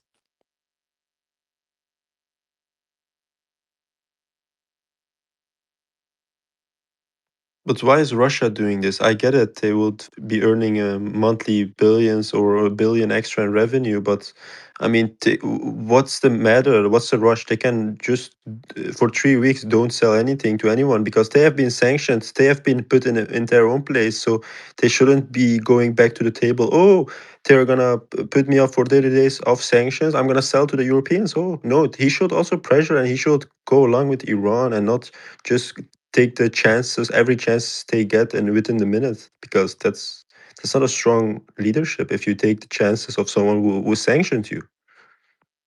Yeah, you make a good point. We're yet to see how much they actually sell, and what they do. No, I saw it was they produce around 8 to 9 million, and then they consume about close to 2 million, and so they will be able to sell 6 to 7 million. But that's nothing close to what the GCC sells combined. That's not even half what the GCC sells. Maybe 35% what the GCC sells combined. Yeah, it's a band-aid. It's a band-aid on the oil disruption, which is the largest in history according to the International Energy Agency. So yeah, it's not going to save the world or save the oil prices. So yeah, I don't know. But is the oil also But the it's a same? W. It's a W for Russia, Yeah, the though. W. Like Yeah, they're literally. getting money out of it, and it doesn't really change the war effort. Yeah, so, Beatrix. No, but also, like whatever side you're on this Russia-Ukraine thing, like in Europe here, the first thing they did was ban RT, right, which is Russian Times, and we were completely censored. Anybody who said, "Oh, I'm with Putin," would lose their job. It was like Zionism on steroids. Russia was demonized immensely. The sanctions were put on. Nord Stream was destroyed. Europe went after them, completely went after them. Adam's right. Like the European leaders were a disgrace when it came to the Russia-Ukraine conflict. So now Russia's doing this. It doesn't change anything. It doesn't change the state of the world. But it's a W for them. Like, look, you came begging to us now, right? You need it. You lifted those sanctions. What they were doing was they put sanctions on Russia, forced Russia to sell its oil cheap to India. We weren't allowed to buy Russian oil, neither was America. So India would buy it cheap. Then India would put, because India being India, huge markup on it and sell it back more expensive to us and more expensive to America. So the consumers here really, really suffered because of our European leaders. Let's just put it that way. So you know what? Good on Russia. But this just makes it's China stronger and Russia stronger, and they are both Iran's allies. So this is a win, like for the Eastern Front. No. No, absolutely. We've been saying that since day one. Like, this is, Yeah. BRICS is winning here. It's a end of empire kind of move for Imagine the America. currency drops tomorrow, and then the Strait of Hormuz is only dealing in the currency of BRICS. That's what I was saying. Like I think that's what Iran's trying to do. It's crazy. That's pretty gangster right there. Yeah, we've been making these very accurate predictions, and even, the typical MAGA diehards like, Mankosh, for example, who told us we were coping for so long, had to change their minds because it is these fundamental forces of nature and economics and politics that are, dragging us along to a future that isn't like the one we've left behind. It's one where BRICS is a lot more powerful, in the Middle East is kind of decolonized from the empire, from the Epstein coalition. That's what we're seeing happen before our very eyes, and that's what all the evidence is showing. This is what happened in the 12-day war. In the beginning, everyone was like, "Oh, it's over for Iran, over for Iran. Iran's going to get destroyed and cooked," and then they were silenced like a few days in, like 1 week in, and then at the end, they were the ones coping and spinning the story. And a lot of MAGA still believes that Iran's nuclear facilities were destroyed a year ago. Like they genuinely still believe that, and believe that they were destroyed, even though now Iran is having to face both. Last time it faced only Israel, now it's facing America too, and dividing its war into 11 fronts, and The GCC. and the GCC, exactly. So and we've gone beyond 12 days into the third week now, and they're still going strong. With just a 20 billion military budget. That's like Yeah. nothing compared to America, Israel, and the GCC combined. And yet they're holding their own and achieving objectives. And the Strait of Hormuz is closed, and they can't open it. That's so significant. They cannot open the Strait of Hormuz. Adam, it's not closed. Any ship can go through, as Hexet said. Yeah. They're just at risk of being annihilated and set on fire. But it's technically not closed. How stupid! How stupid!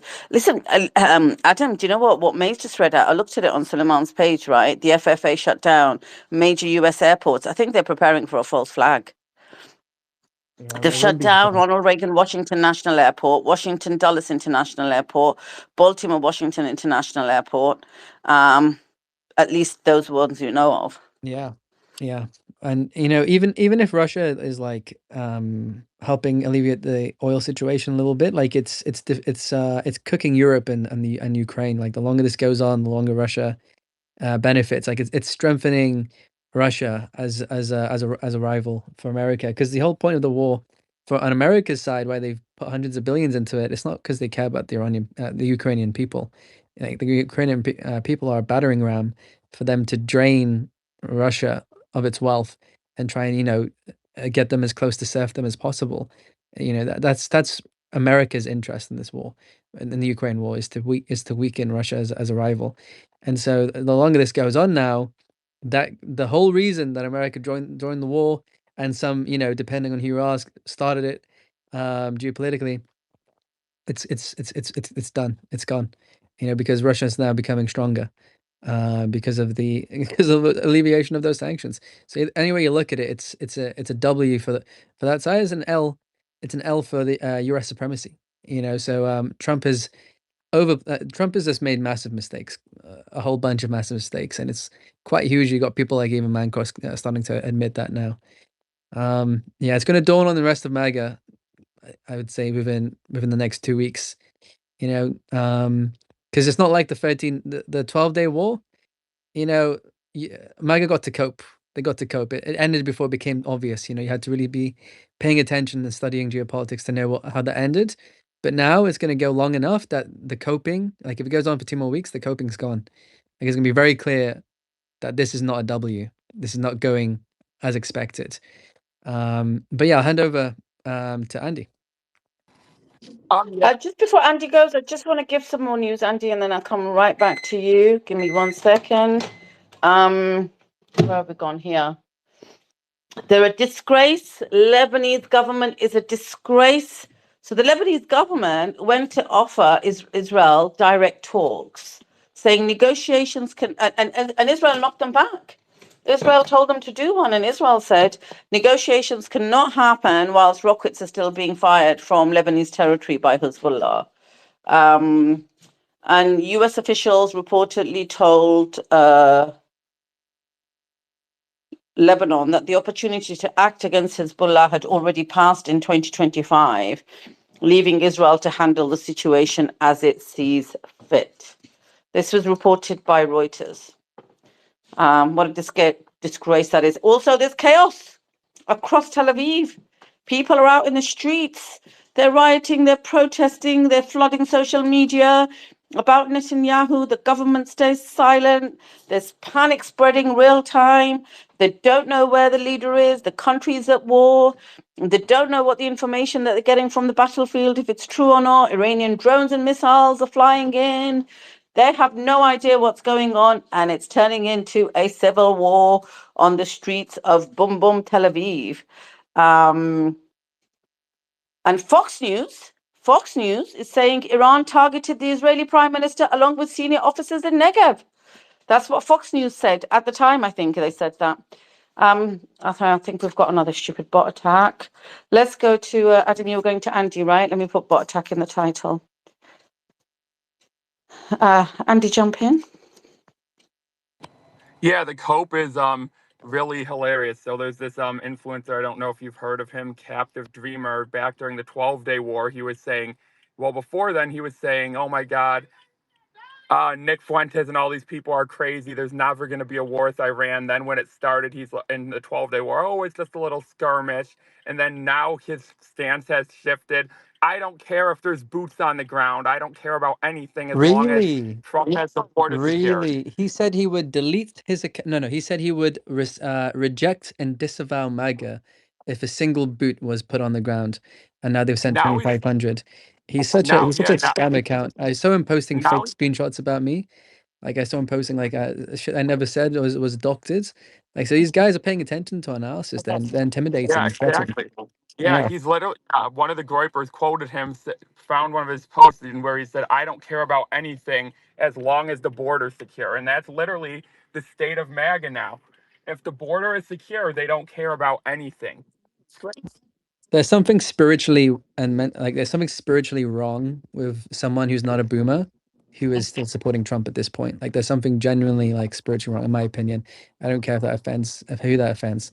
You know, like if you're still like a Trump diehard at this point and you're not a brainwashed boomer, then honestly, like you should like take a second look at that person, at that person.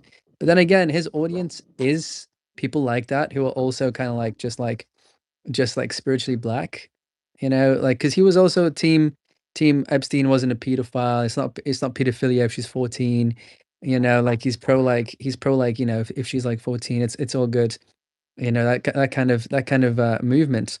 And I'm just like, you know, these people are morally just like black, you know, so that's what I'm saying. I Like don't they're know not how brainwashed, they're yeah I just don't know evil. how a lot of these people are the people that are still supporting like full on Trump supporters that aren't like paid at this point, and especially if you're on X, like what's the excuse? Like if like as you said, if you're not a boomer, like if you're a boomer and all your information's from Fox News and you're just supporting Trump, like yeah, because you're not getting any real information. But if you're on this app and you're not being paid to post in his favor, like what's your excuse? Because you have access to real information. You have access to other people saying, like, hey, Trump promised no new wars and now he's at war. Like you have access to people saying Iran's not building nukes. This isn't 2003 weapons of mass destruction anymore. You have real information. So this whole, oh my God, the left is so much worse lie doesn't really work anymore. Like people need to realize both parties are going to bring you to war. Both parties are okay with bombing and murdering innocent children. And at some point, it's enough is enough. Like you need to opt out if there isn't a candidate that runs that is genuinely, actually, morally opposed to killing children. Like if we don't have a Massey or a Tucker Carlson or an MTG on that ballot, I'm not going to be voting for a Republican in 2028. Yeah, well I, said, Andy. I've got I'm my gripes with the left as well. Like there are many people who think Kamala Harris wouldn't take us here. Like yes, she would have. Where We was would she be we speaking would out to be Biden? She literally said when asked about Biden, what would you do differently? Not a thing that comes to mind. So that means she wouldn't have done Gaza any differently. That means she wouldn't have not yeah. given those weapons to Bibi to commit a genocide. She's speaking, yeah, and yeah. I'll hand over to the next person. Don't know who that was, but we have a hand up, and that's Paper. Adam, sorry for jumping in, but there Uh-huh. are sirens, breaking news in Bahrain, and sirens in Doha as well, incoming missile and drone attacks. And where? Bahrain and Doha? Bahrain and Doha, yes. Well, there we go. Iran is still hitting multiple locations hard. I think, how many times have they hit Israel in the past 24 hours? What, like four or five, something like that? Maybe more? 4 or 5 waves, Yeah. 4 waves. Yeah, at Israel. And then at night it starts at over after 2 or 3 hours. It's the real attacks are. I think Yeah, there's it's like gonna every start. 3 hours, it seems. Like every 6 hours at least, there's a new wave of missiles sent towards Israel. But And Iran has no launchers left, right, or no yeah, navy, like Manko exactly. said. Like no navy, but the strait. Like Iran said, the strait we didn't close it, but it's not open currently. And they said we were coping, Matrix. They said we were coping. Like, honestly, like if you're a mag or whatever listening to this over the days, like I hope you're starting to see the narrative that you've been fed is a complete lie, and that the cope was coming from inside the house. You know, the cope was coming from the side calling us coping. You know, because day one I was called, oh, it's like oh, you're a liberal, you're a terrorist propagandist, oh, you're spreading misinformation, and now even Mankos is like, maybe we got some things wrong, you know, and this is what happened in the 12-day war. And it's going to keep happening. And Yeah, at one point they got tired and they said like get over the F-16 files. It's not that deep because they yeah, had no other explanation. The MAGA people. no, yeah, they've been asked to swallow a lot of bullshit, such as, you know, get over the Epstein files. Crazy, crazy. Or they said like the girls were just paid escorts. Like what the fuck? Yeah, people will say that. All right, Matrix, enough. I don't want to take it down the and please mind your language, Matrix. I don't want to take it down the Epstein route. Okay. Yeah, that's fine. That's fine. Adam, should we go to? No, it's fine. Adam, not you. But should we just go down to some other speakers that haven't spoken? Yeah, I was going to go over to Paper. How you doing? Hey, thanks for having me. I don't know who I'm supposed to ask this question, but let's say, I mean, Iran's putting up a good fight, I guess. What's going to happen to after the war? Like, what about Bolsheviks America? Like, are we gonna even put up a fight? Is who going to put up a fight? Sorry? Is who? Like everything is, everything in America is like turning into Bolsheviks, you know? So I'm just trying to like wonder like what's gonna happen here. I don't really know about all this Bolshevik stuff. I don't know about it all. I hear people saying it all the time, but I normally find people who saying it don't know what it even means, and I find communism pretty complicated. I think they use it as like proxy for a different, like they just mean it. They just say that when they mean like liberal or left wing or something like that. I'm not sure. If you're talking about like cultural degradation, which I find most people mean that when they use that term. I don't know. That's the trend. That's the trend that's been going on for a long time in America. So yeah, but I don't know how relevant that is here. What happens after the war is a weaker America. That's what it is.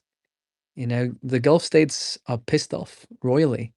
They're going to renegotiate. They're going to diversify away. The security deals are not going to be like the ones that we had in the past, if at all. You know, they could even become closer with Iran. Counterintuitively, I know it seems that way. But yeah, the calculus of those webs of deals and relationships across the region, I don't think it's going to be the same.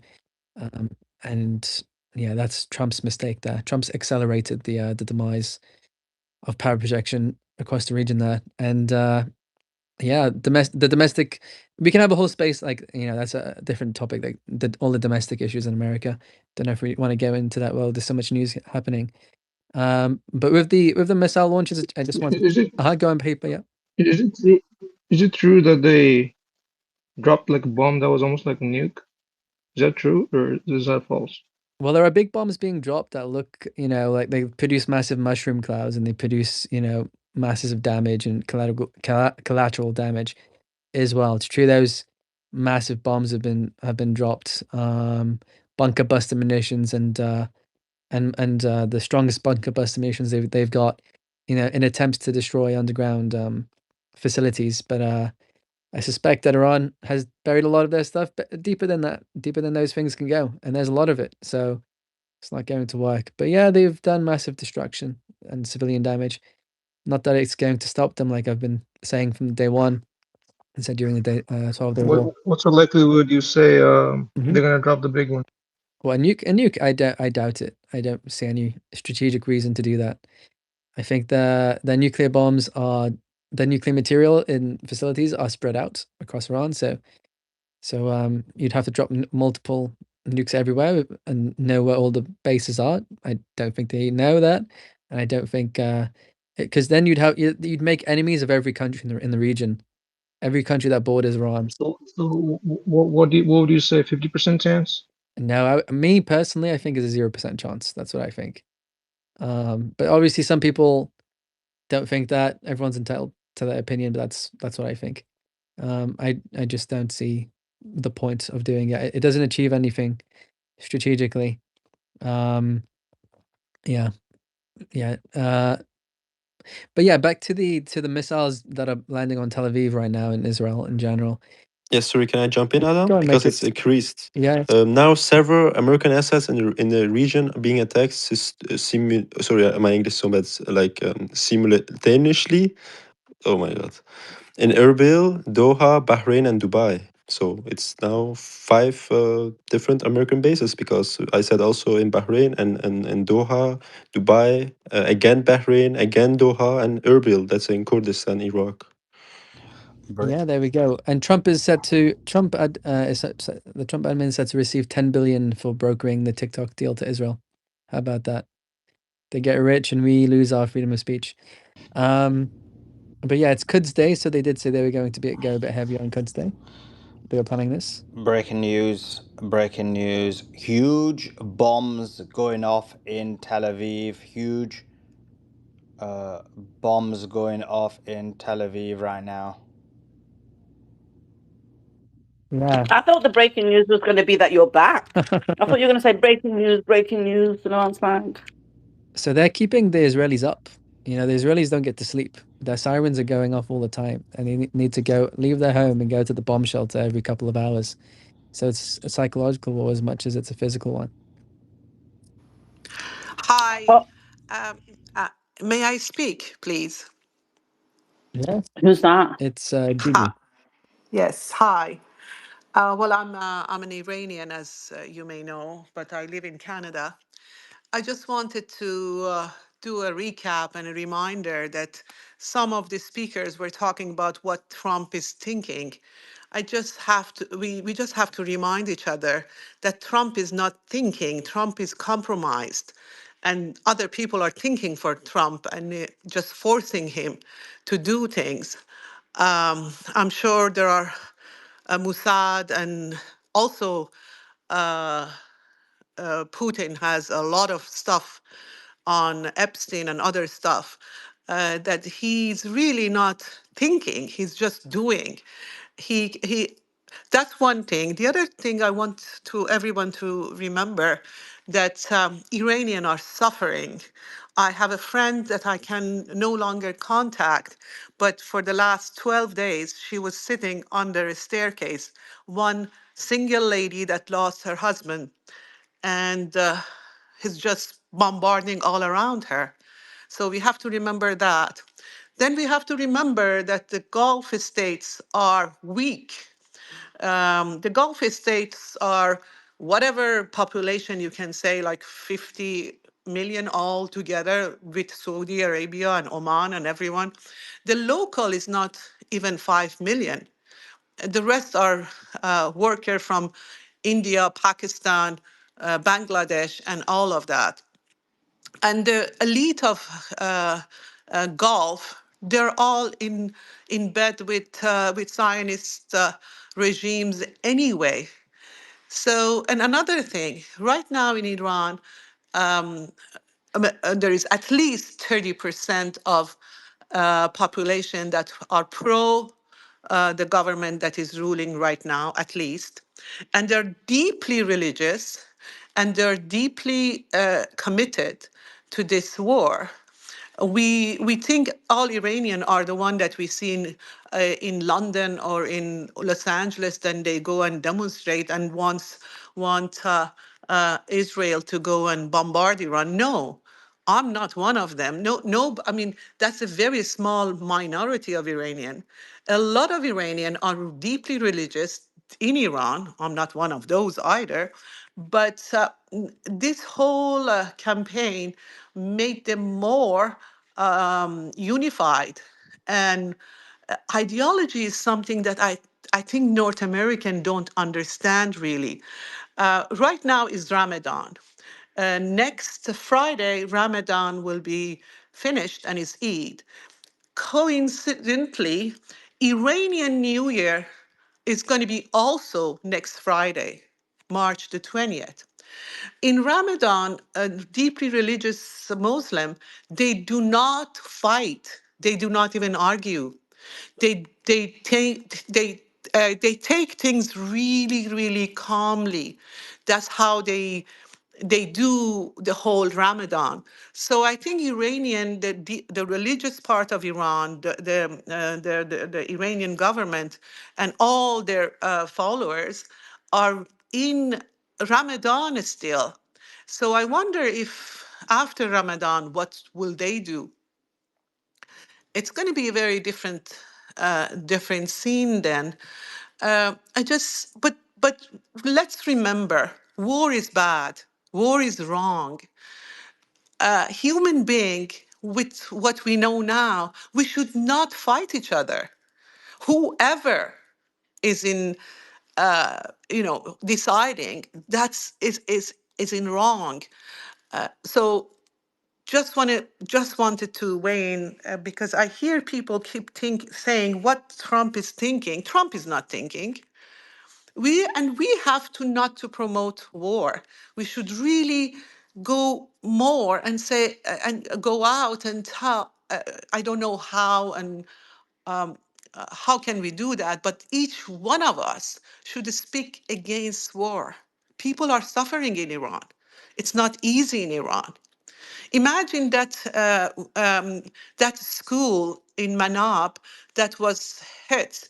First, they did one missile, killed half of the children. I know that for a fact.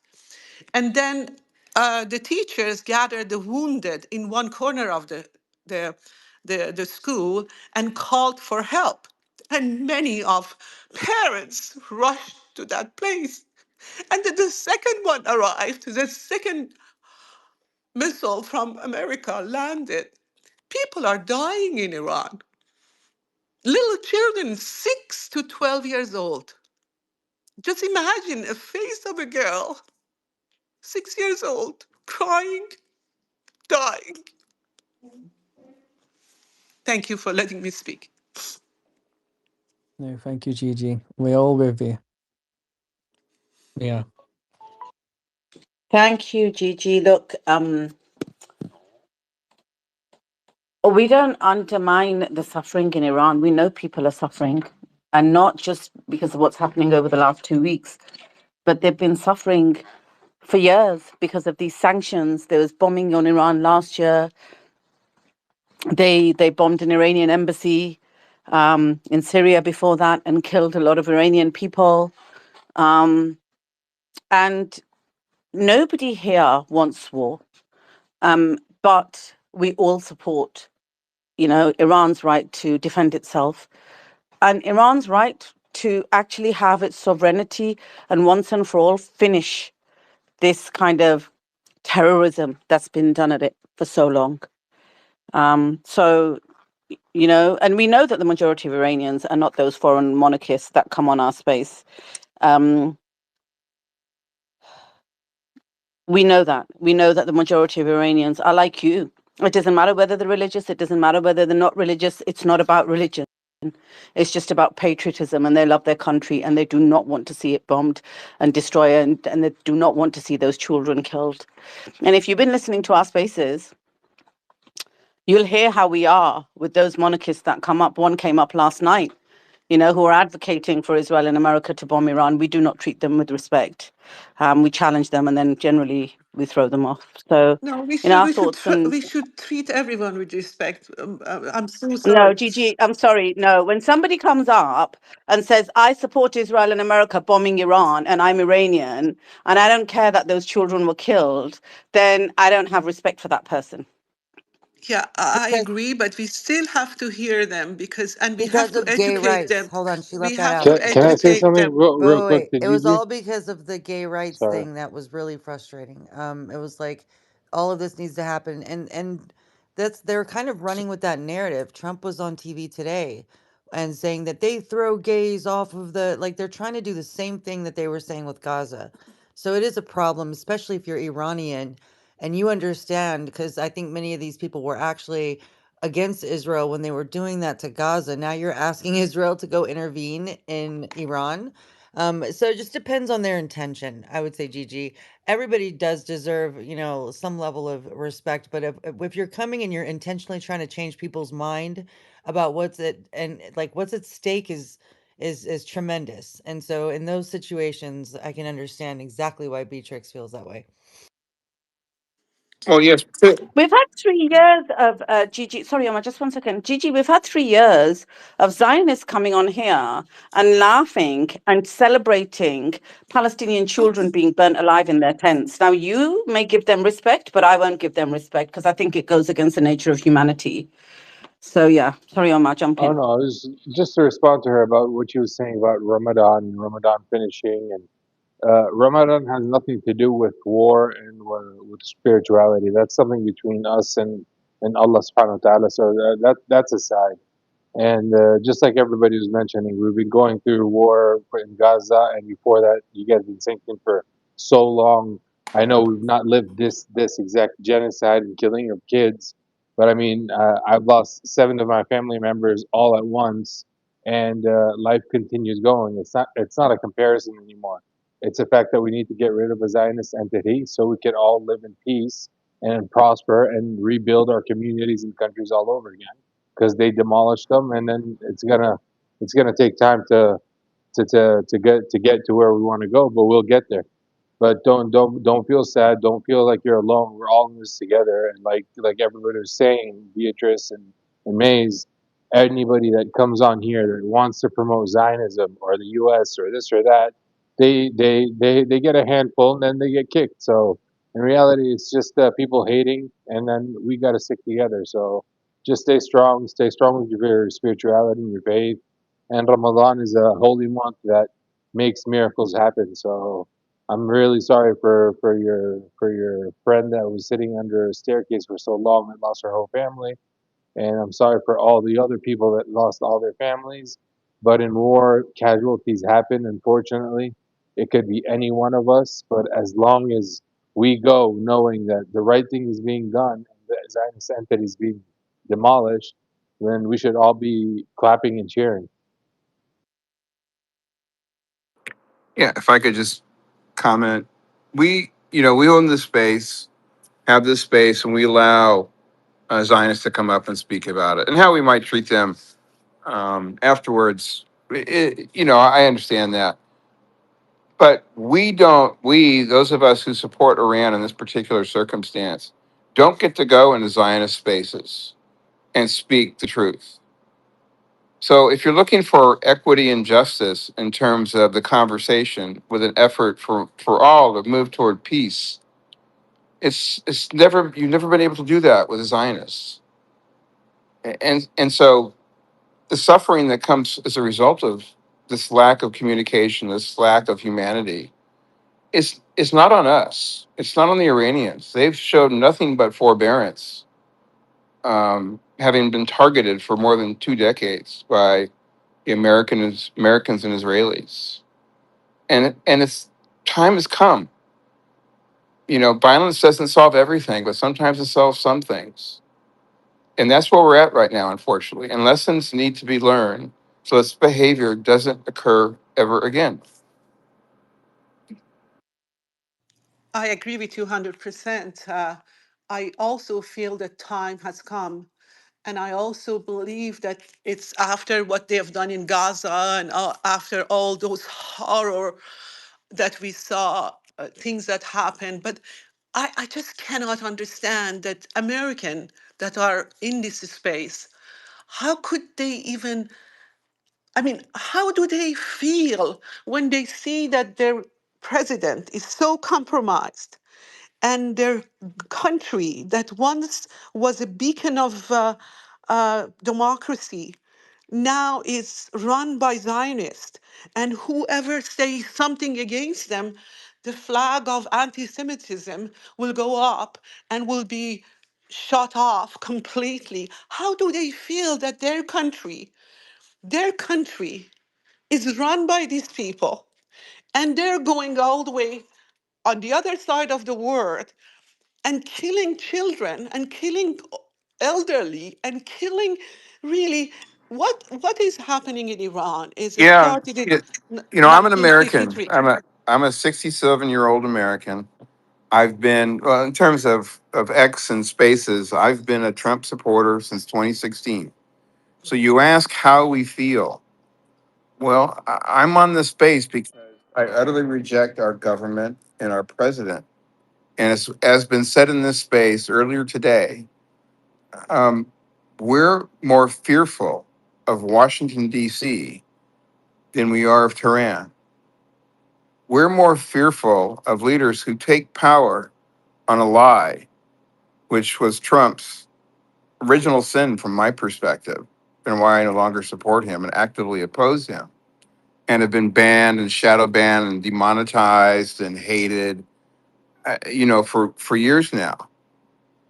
Uh, He was the no new wars president. He was America first. In other words, let's fix our problems. Let's stay out of foreign entanglements, the way that Thomas Jefferson wrote, one of our founding fathers. And all of that was a lie. It's an obvious lie. And it is completely disheartening because for my generation, and Andrew's part of that generation, a friend of his came up. It's a part of that generation. One of those generational families whose fathers, brothers, uncles, grandfathers all served in our military in wars that we believed were righteous. That really being limited to World War II. Our country went through an upheaval during Vietnam, where the youth in America objected to the endless war in Vietnam, in that area, to no end. Men came back, if they came back at all, shells of who they were before. Families fell apart. Suicide rates went through the roof because we fought without honor. And so when Trump came forward in a manipulated fashion and said, no new wars, that was believed. So the crushing realization that irrespective of who we vote for, because what Trump's doing now is a level up from what Biden did. It's not, we don't have it anymore. So we're going through an existential crisis of conscience and honor right now. And that's why I and Andrew and his friends and many other Americans are in this space right now.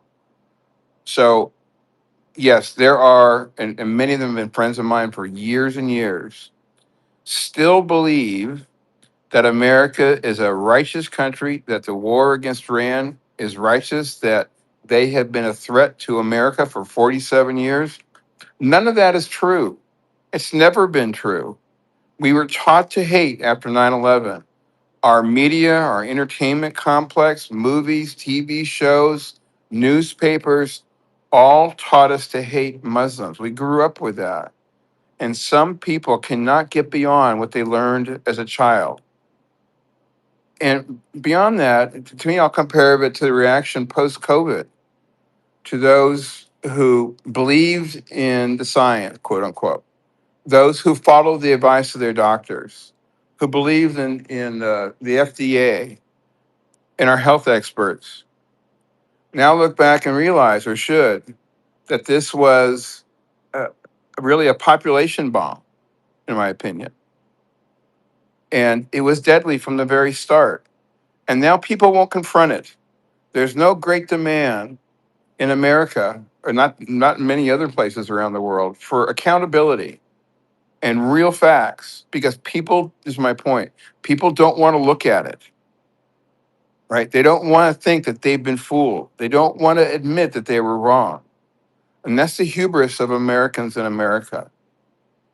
And we're not shown, I'll wrap up with this, we're not shown the suffering. What Israel's doing right now in coming out with an edict, a military edict to the media last during the 12-day war last year, you cannot show the damage being done. You cannot show how many Israelis are dying. You cannot show the damage over there. So people don't know what's being fed over here through our media 24/7 is we're doing great. Everything is going wonderful. We got a handle on this. And most people through their daily lives don't want to look at this, don't care about it, or don't believe in it. And that's the current state of America, in my opinion.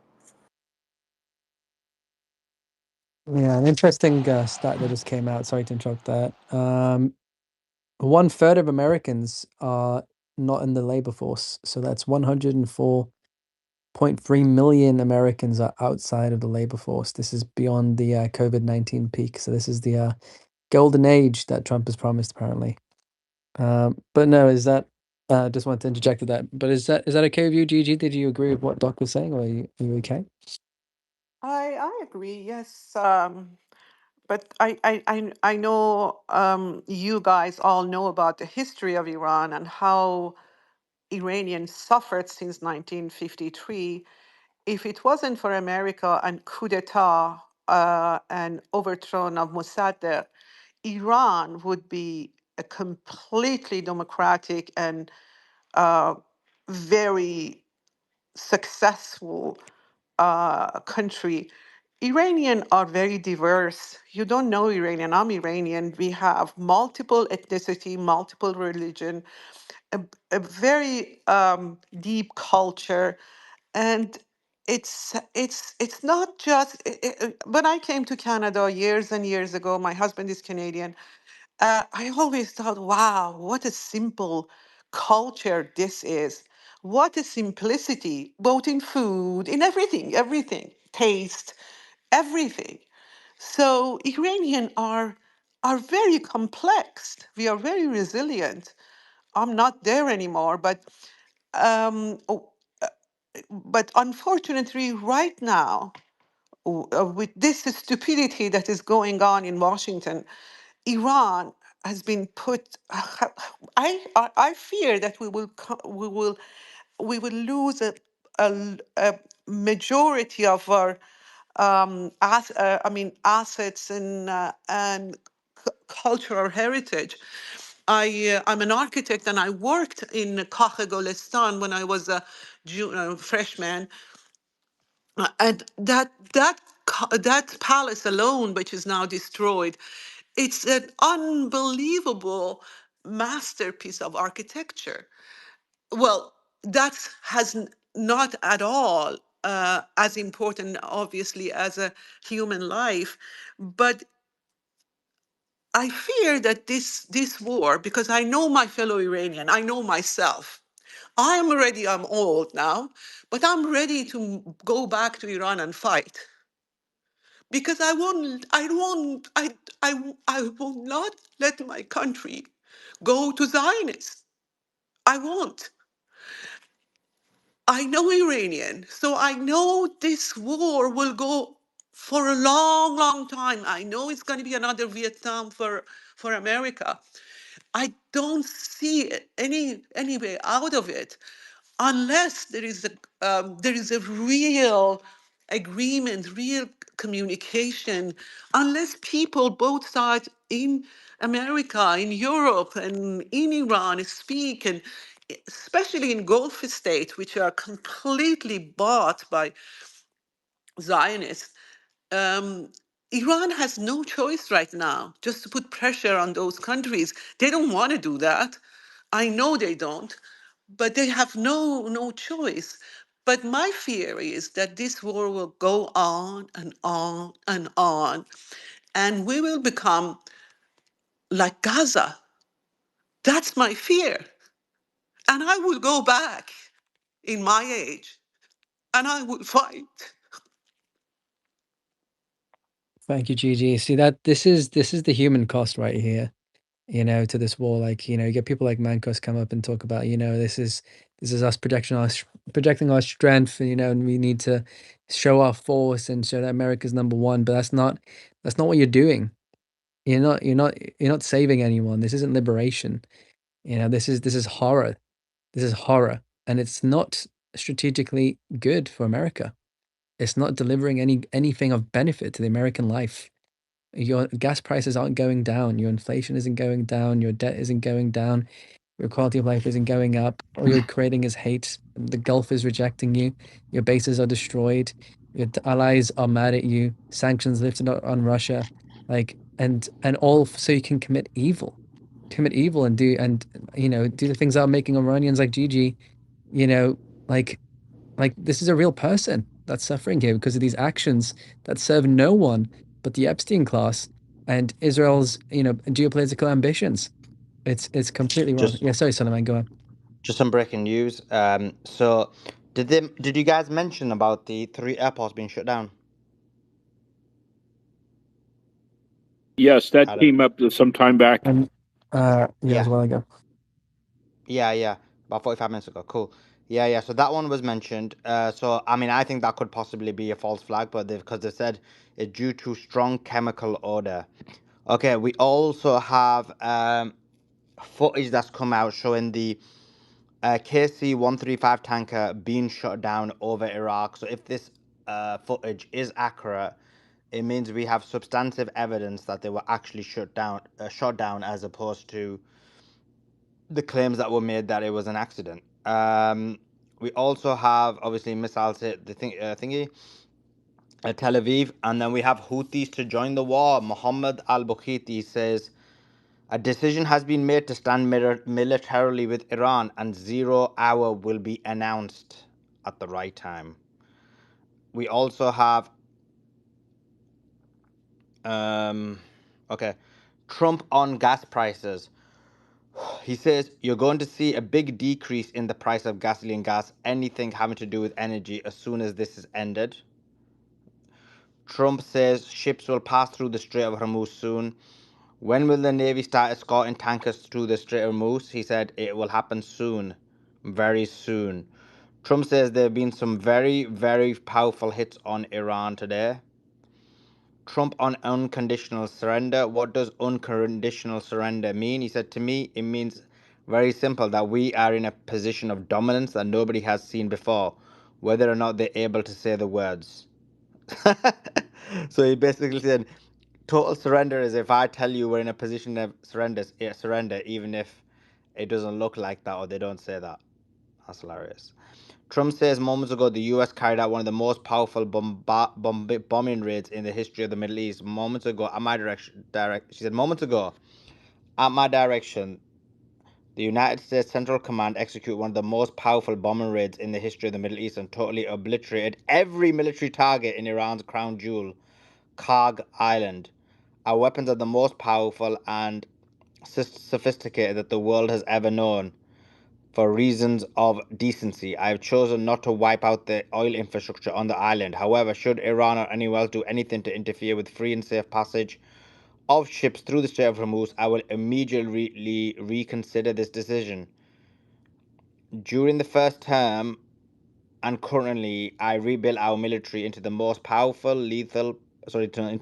lethal, powerful, and effective force by far anywhere in the world. Iran has no ability to defend anything that we want to attack. There is nothing they can do about it. Iran will never have a nuclear weapon, nor will it have the ability to threaten the United States of America, the Middle East, or for that matter, the world. Iran's military and all those involved with the terrorist regime would be wise to lay down their arms and save what's left of their country, which isn't much. Thank you for your attention to this matter. Now, Karg Island is important because Karg Island, I'll explain in a second, but Karg Island is an island. If you remember, I had the interview with, I can't remember who it was, but they were talking about how Karg Island would be, oh no, it was today the Parsi one, and he talked about how Karg Island would be something they would be a possibility that they could try and take, but then they'd be easy for Iran to hit, but then they could Can you take tell it. us more about Karg Island, Solomon? Yeah, of course. Yeah, and then we just the last one, then I'll go back to it. So, he said Trump says he has different objectives to Netanyahu in Iran war. He was asked, are your objectives the same in terms of ending the war as Netanyahu? He said they may be a little different, I guess. They are a different country. That's hilarious. Okay, so Karg Island, what it is there's like small islands. You know where the Strait of Hormuz. So you got Iran, the main body of Iran, and then you've got these islands that Iran basically has. Is basically Iran. And Karg Island is one of those. They've got like they've got like oil depots there, major oil infrastructure there, and other key assets. Now he's claiming he's bombed Karg Island, but not the oil infrastructure in there. So if they were to take Karg Island, which would be the other side of the Strait of Hormuz, uh, they would be able to take it. It wouldn't be that hard to take. But the problem is that you're on an island and you become easy to be hit by Iran. Now, Iran would obviously have this difficult decision that, look, do we take out our own our oil infrastructure in there, but then also take out Americans? And I think in that scenario, they would actually say, look, we'll have to sacrifice the oil infrastructure. But what Trump's saying is he might just bomb the oil anyway. So that's one component of it. Another component of it is this, that I was thinking about this quite a bit, and I was thinking, because we've been talking quite a lot about this space, and just now when I went to get some coffee, I was thinking like, what would be the move? Like, it doesn't make sense to me that there's like 5,000 soldiers and 2,500 coming more. They can't fight the 100,000. It makes no sense to me. But he can't be this foolish. Like, they can't be that foolish. I was trying to figure out what they're gonna do. Now, one thing that they may try and do, but I still think it's going to be a difficult task, and I do think that it would result in a lot of Americans losing their lives, is that what they do is there's a number of small islands, the small islands on the other side of the Strait of Hormuz. And what they may try and do is try and take those islands on the Strait of Hormuz.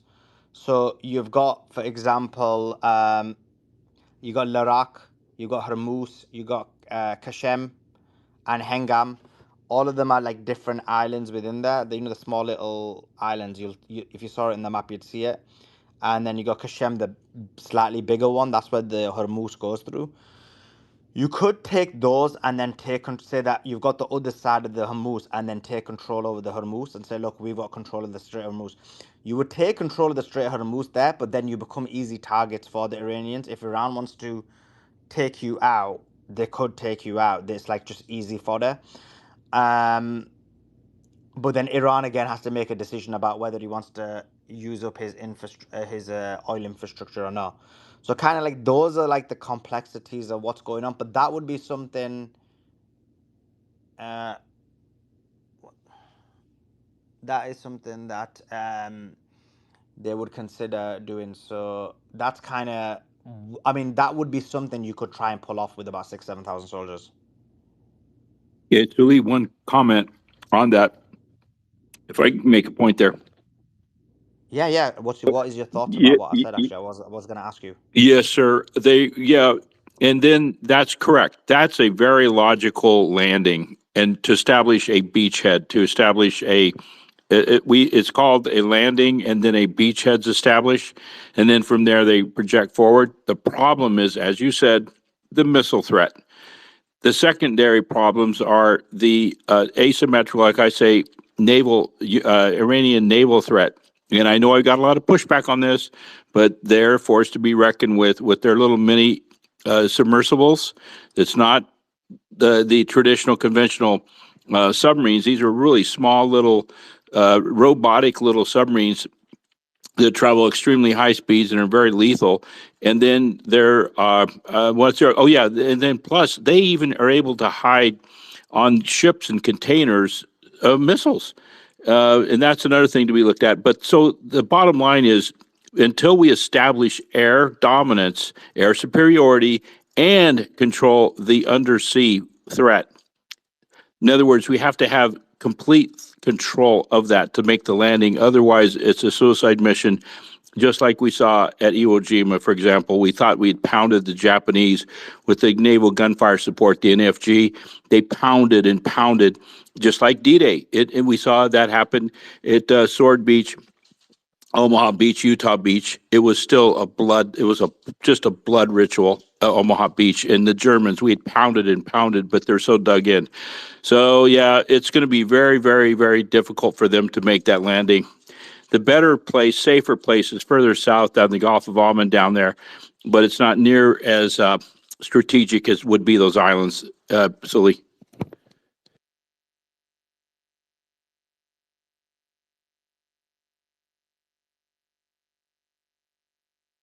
And Andrew, in terms of what's your thoughts on that? Do you think that that's what they're going to try and do with the 7,000 troops, or do you think there's a different plan? It'll be either a fake or a feign, they call it, landing, and we did that in the Gulf War. General Schwarzkopf had a Marine amphibious unit, just like we see here, and it made it appear like they were going to land on the beach at any second. It held tight the Iraqi Revolutionary Guard. In fact, they had to hold positions, and that opened up General Schwarzkopf to make his move with armor, fast-moving armor. Here in Iran, different ball game.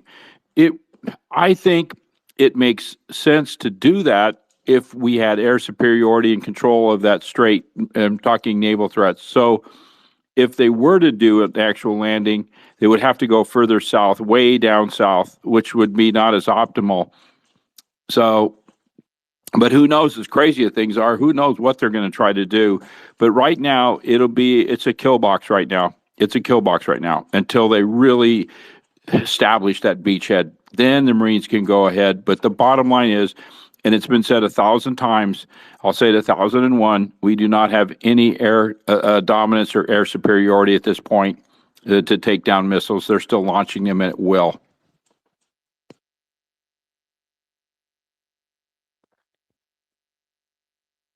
Hey guys, is anyone else noticing their phones are heating up a lot using X today, or is it just me? Like, It happens to me every day using X on my phone. it happens Yeah, to me same every day. thing. Yeah, every day, yeah, but today is just seeming a bit extra, like on both my phones that I'm using. It's interesting. Anyways, 5 US refueling planes have been struck. 5 US Air Force refueling planes were struck and damaged at Prince Sultan Air Base in Saudi Arabia. Interesting that this is happening Huge. today because they were Yeah. supposed to all be evacuated, so I guess they must be in use or something like that. They caught them. Yes, at this point, we have to look at air tankers. Air tankers are more essential right now than even fighter or bomber No, aircraft. you're right. It's smart, isn't it? It's very Take, smart oh yeah, targeting. Yeah, imagine if you have 100 bombers fully loaded, ready to go, and you can't but no fuel them. refuel. Yep. Yeah, they're Yeah, playing. The Iranians are playing. Oh my God, I'm like every day, like check that box, check that box. yeah. They're playing. Wow, So, they've so thought who's this coping, out. Andrew? Who's coping is the other side, isn't it? Exactly, exactly. Where And does the what's pulling effect? heartbreaking? Yeah, and what's heartbreaking here, when you see a very poor leader, it's the same in civilian life and management. A very poor leader will always blame the troops or always blame someone else. They'll never say the buck stops here. You know, Hegseth, of course, they're going to throw an admiral or two, a couple generals under the bus, make them retire, make them resign. You messed up. You look what you did. But we have the evidence. Vice Admiral Catcher, he said absolutely insane. He was fired. Why did study Alvin Halsey down there at CENTCOM? He was a great, great strategist and had a great mind. He was a war hero, a great admiral. Nope, he's like, I'm out of here. So an admiral left. When was this, Andrew? You can do the research. His name is Alvin. No, when was this? Admiral. He's four-star admiral. When was this? Halsey. This was 2 months ago, 3 months ago. So 2 months ago, an admiral quits. Yeah, just to Google Uh-huh. Admiral Halsey, HOSSCY, Central Command, Okay. and yep. And his reason for quitting was incompetence, did he say, or was it And immorality? he said that he cannot his wording was, I read it, was basically, I'm paraphrasing, I can no longer, in good faith, perform my duties in this command because of the orders given. In other words, he was considering orders as unlawful. Yeah. That's why. Yeah. That's why the astronaut. I just so sorry I drew a blank on his name. The congressman who was a distinguished fighter pilot in the Gulf War. I can't believe I forgot his name. I'm sorry, Scott. His name is Scott. He said, "People, military, if you're given an unlawful order, you do not have to follow it." And that's when Hegseth threatened to remove, because even I'm under the same threat, believe me. I'm a retired commissioned officer. That means I can still be recalled to active duty. I can be all my benefits removed and be punished and sent to prison. That's If insane. Yeah, and they threatened him with that, and also the message went out, and I received 2 emails. Basically, I have to watch what I say. And that's why sometimes I'm saying something, I'm not at liberty to discuss this, and I've got 10, 20, and I even had Mankos coming back, you're not using that liberty to say, no, I can't talk about Yeah, things. you've I been don't want to go to jail. vindicated I don't against want them. Yeah. to, work so hard for my salary that I got. I worked and sacrificed for years and years, 5 years of my life, plus, and I'm not going to throw that away and be in prison and my family lose all those benefits. No. So, but the problem is, even me talking like this on this space, I'm worried. I had a long talk with my wife and my daughter, and I said, there's a thing called moral courage. I'm not, and I listened to this, dear Gigi. Gigi, you broke my heart. I'm so sorry. I am so sorry. I hurt with you. I cry with you. I'm broken. That's why we speak out. And even if the worst of the worst came, they came and arrested me and said, "Oh, you're sympathizing. Oh, Iran, you're with the enemy." Fine, arrest me. Do what you got to do, but I have to live with myself and be a man of moral courage, like Anthony Aguilar. Yeah, absolutely. Yeah, I think you're more of a man than all the men who are criticizing you, calling you all kinds of things. Like, they're cowards. They're utter cowards, in my opinion. Like, you are standing up for truth and justice, and putting your name out there.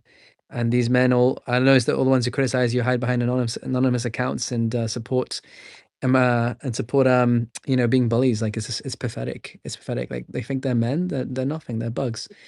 You stand tall. You stand tall against them, in my honest opinion. Right. And there were some men that I deeply, no names mentioned. There were some men that came on the space, and I'm not worthy to shine their shoes. What they accomplished, I mean, they're great men, distinguished military officers who now have positions with the government and contracting, and they were they were belittling me, basically saying, "Whoa, wait a minute! Don't be saying we can't. No, we can dominate the Straits." I said, "No, speak the truth. Stop it." And I still respect those people, and I love them. I respect them, but I'm asking all military, and I'm not at liberty, and I would never tell active duty troops to not follow orders. But I will say this: if you receive, and I'll say the same thing as Senator Scott said, if you receive an unlawful order, you're not by the Uniform Code of Military Justice, UCMJ, and I know it quite well. You do not have to follow an unlawful order. And Senator Scott was very brave in saying that. And there was a Vietnam, there was also an Iraqi war vet congressman who said, no, do not follow unlawful orders. And I'm not going to take 20 minutes to go through the Uniform Code of Military Justice to define what is a lawful and unlawful order. But you're trained from day one. And I want to real quick address the George Washington doing sabotaging and uprising and mutiny there. I want to talk about that real quick. But it comes down to your moral compass, and it's called, our conscience. And all of us know if something is moral or immoral. I mean, well, you don't have to put it in writing, but the way the military teaches it is if it goes against your moral compass, meaning against God and our moral compass, it's unlawful. Now, if it goes against the statutes and the rules of engagement, and as Anthony Aguilar clearly laid out, if it goes against the battle plan and the rules of engagement, it's unlawful. There's hundreds and hundreds of stories. No, I was given a green light to destroy a target at about 2:00 in the morning in a choppy seas out there. Imagine hours, night after night after night, riding in real choppy seas, up and down in a boat. You get, so even I didn't get seasick very often, but you're tired, you're worn out, you're exhausted. And I get this alert, high moving object. And this is in Beirut, Lebanon, bearing 256, range 2,000 yards. We use yards there in those, but 2,000 yards, bearing rate, closing. It's off. And so I came to close. Yeah. Oh, sorry. Oh, sorry, I thought you finished. Dr. Michael's got some breaking news, he said, though. Dr. Michael, you got some big breaking news, he said? Well, I guess you already know this, that Trump is deploying 5,000 Marines to the Strait of Hormuz. Was that discussed? No, yes, sir. Yes, but the numbers were a little different. 5,000 troops, Marines, are being deployed to the Strait of Hormuz per Legit Gov. At Legit Gov, it's and it's on the Daily Mail. So they're deploying Marines now, and that, Marines, and Andrew can tell you more about this. Why Marines? I would think it's an amphibious group. So, Dr. Michael, can I just stop you there 1 second, if that's okay? So, I just want to clarify, because what we are aware of is that 2,500 troops have been deployed. We're aware of that. The specific thing you're saying about the Strait of Hormuz, I've not read. So I'm saying that specific point, unless someone clarifies in the space that it has happened in the last minutes, last 20 minutes when that 20-minute break I had, but I didn't see that it was directly towards the Strait of Hormuz. Can everyone confirm that, or Andrew? Yes, confirming, Dr. Mike. They are confirmed. They've been deployed to that area, but not directly to the straits yet, unless you have something I haven't seen. Yeah, so Dr. Michael, you're saying you've seen news specifically that is deployed to the Strait of Hormuz? Yeah, it's on. You can find it on my wall, but it's in the Daily Mail. Let me find the link here. Give me 1 second.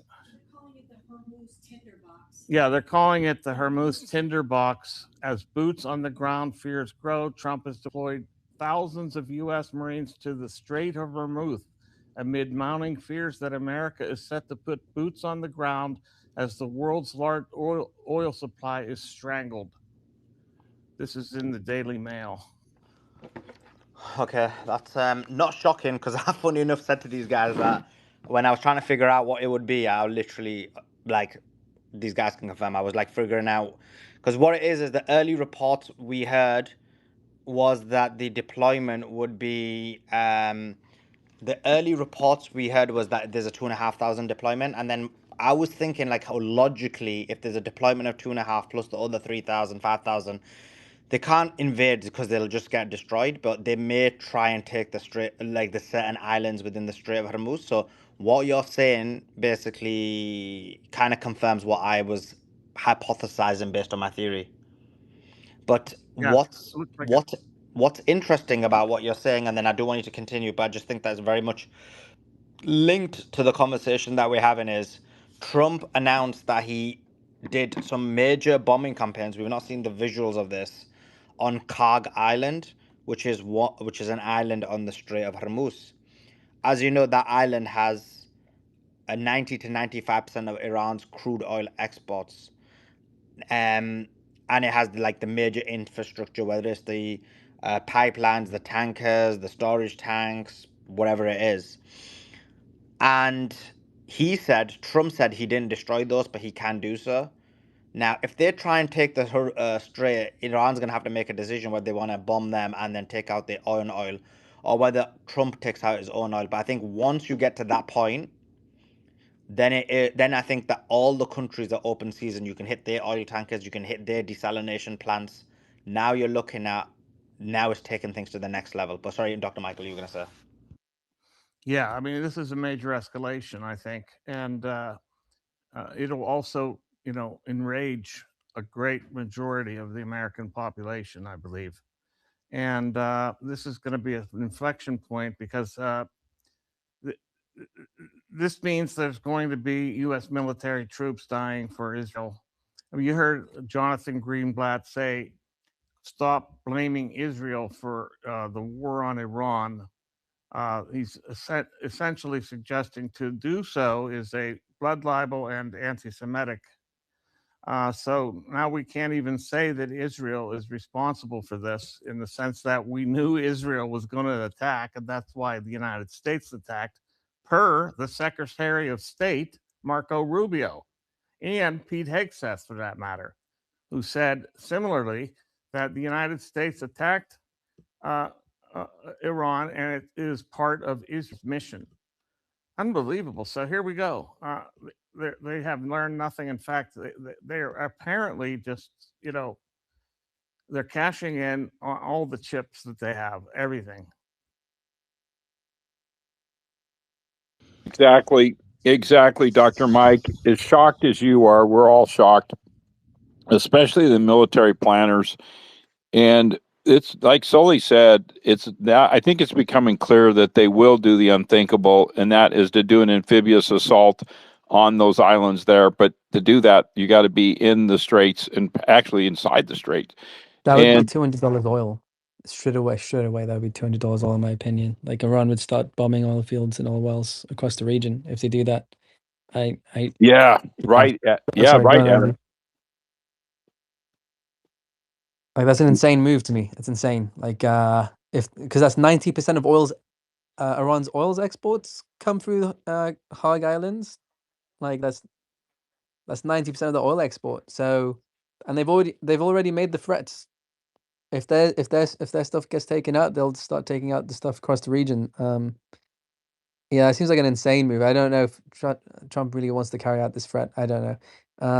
But yeah, sorry, over to you, Andrew. Yeah, all of us. I personally think he's gonna do it. It's Sully. I was going to ask you your honest gut call from all your experience. You think he's going to do it, right? I do, yeah. Whew. And this Well, war's lasting a yeah, long time. It I He's don't going to think do seems. it. I don't think it's a good decision. Yeah. Because I think right. it's just Andrew, it's something we've been saying, right? It's just escalation to a whole new level. I mean, and it just doesn't like the thing is, my theory about what they're gonna do would be to take the islands on the Strait of Hormuz.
landed there.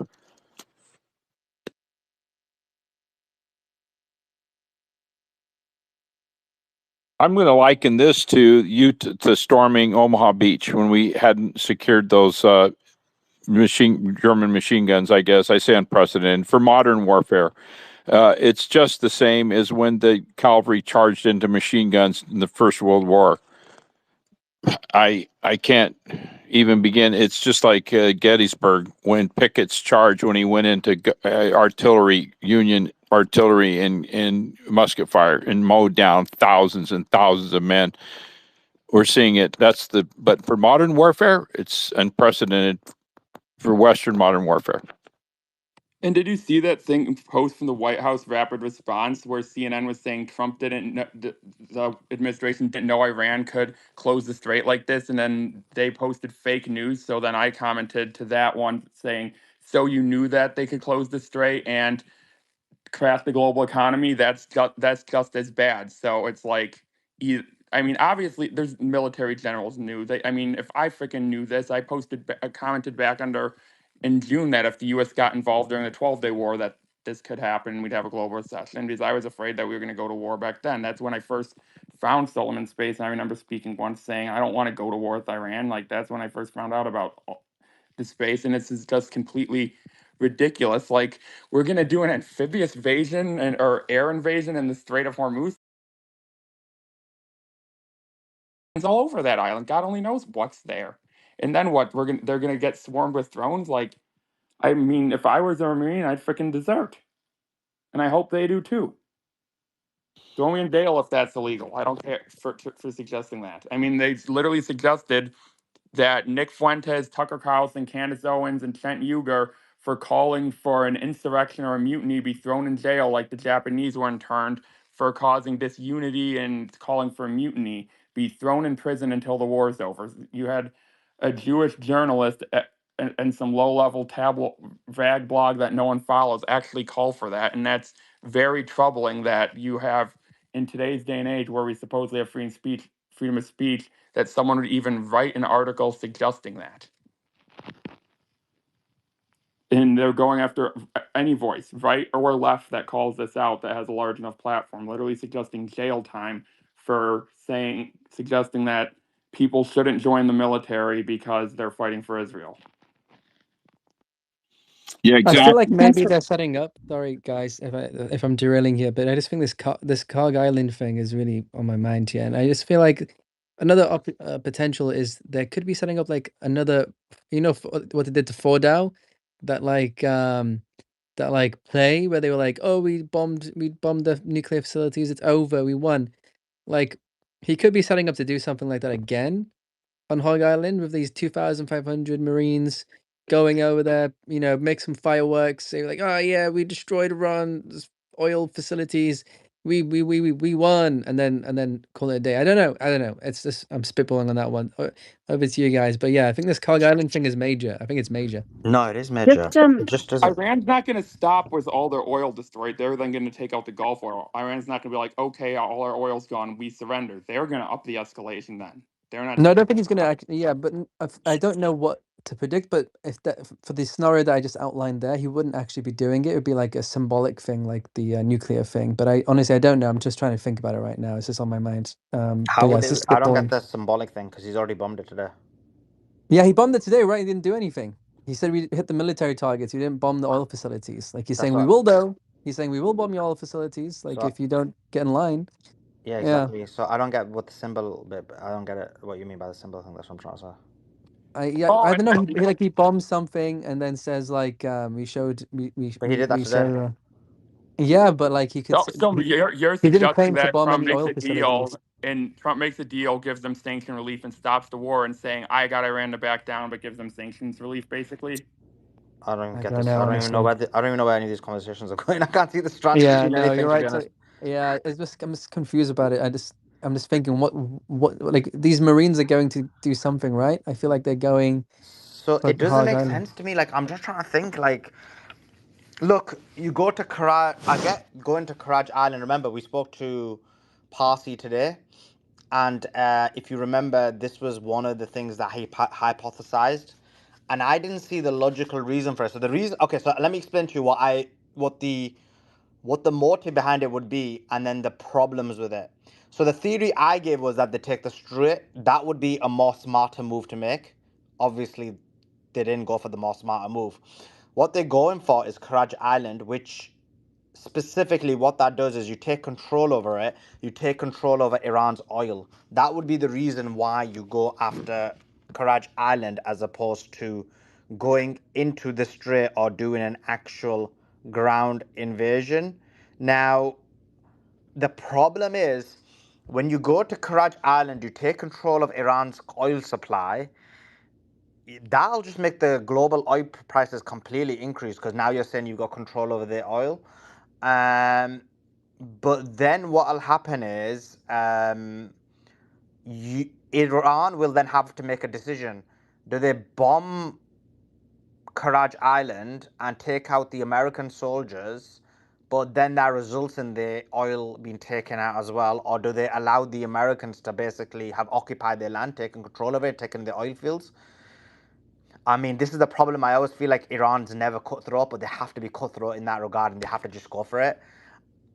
The result of that is even if they don't bomb or they do bomb, Iran then has to bomb the oil fields in the GCC and it has to bomb the desalination plants. That ends up resulting in destruction of the entire Middle East. That can be the only logical play. So he's doing it because he wants to take control of the oil. He wants to exert strength. He wants to demonstrate we've taken your oil. We're going to do what we want.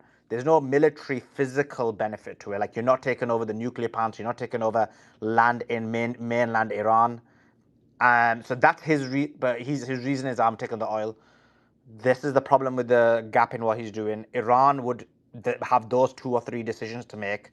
So that's the thing with the Karaj Island. What I was saying that what I thought he may be doing, which I thought was actually not a good move either, but better than this move, was if you took the islands on the Strait of Hormuz, Iraq and Hormuz and the others, and you then take control over the Strait, because he told everybody he'll take control of the Strait.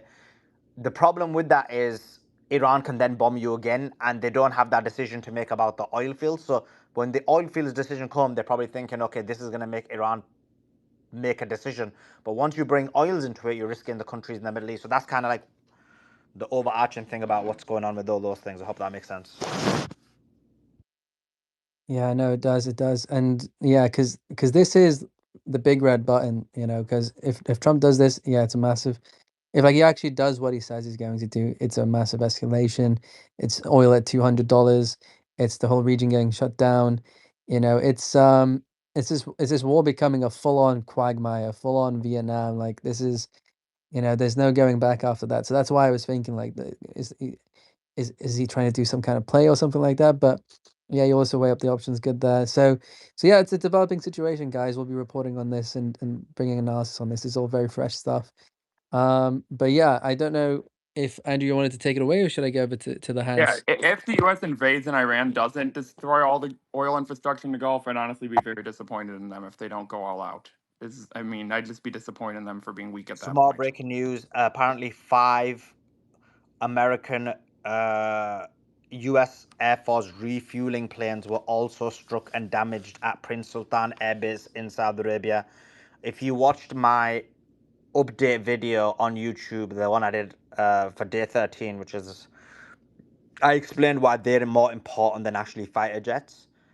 Iran is getting to a point where, again, America is very struggling because remember, the refueling is probably the most essential component when you're in an offensive war using fighter jets, which require a huge amount of refueling. Never mind the rest of the refueling that's required. That is major. This is just Iran's winning. I think this is why Trump's getting desperate. I think Trump's getting Yeah, desperate.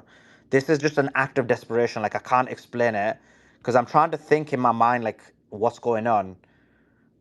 And, like, this is just an act of desperation. Like, and it makes no sense. Like, you're literally taking the world into chaos. absolutely. That's 6 if you count the one in Iraq, right? So 6 Seven, refueling. seven, You seven. can see the 7. damage in Wow. Iraq too. Yeah. Do you agree with my analysis that it would be kind of just embarrassing and weak of Iran to not retaliate against the Gulf oil fields and completely obliterate them? I With agree with you. I agree with you that you need to be cutthroat. I explained that. But the thing is, I just feel like Iran's not cutthroat enough. Like, I feel like when the thing comes, they're always thinking about peace too much. They're thinking about the world too much. And sometimes in this world, you got to be cutthroat. And I'm not saying you have to take the desalination plants necessarily, but you have to take out all the oil infrastructure. yeah, that's being cutthroat. That you have to be cutthroat. Like, taking the oil fields is going from first to fifth gear. This is like, I'm telling you now, like, I know you, for us, we're just like, oh, oil, like, if all the oil fields go, we're literally going to be living in a totalitarian society. You witnessed it in COVID. Multiply it by 1,000,000. You're not going to have gas. You're not going to have fuel. You're not going to be allowed to move with permission. Internet will be on through certain periods of time. I won't be able to stream this space. I'll try and hook it up whenever we can. I'll have to choose between spacing and electricity. We'll Like, be this fine is in the U.S. what? I said we'll be fine here, right? I don't get what you're saying there. But the thing is, it is going to be horrible.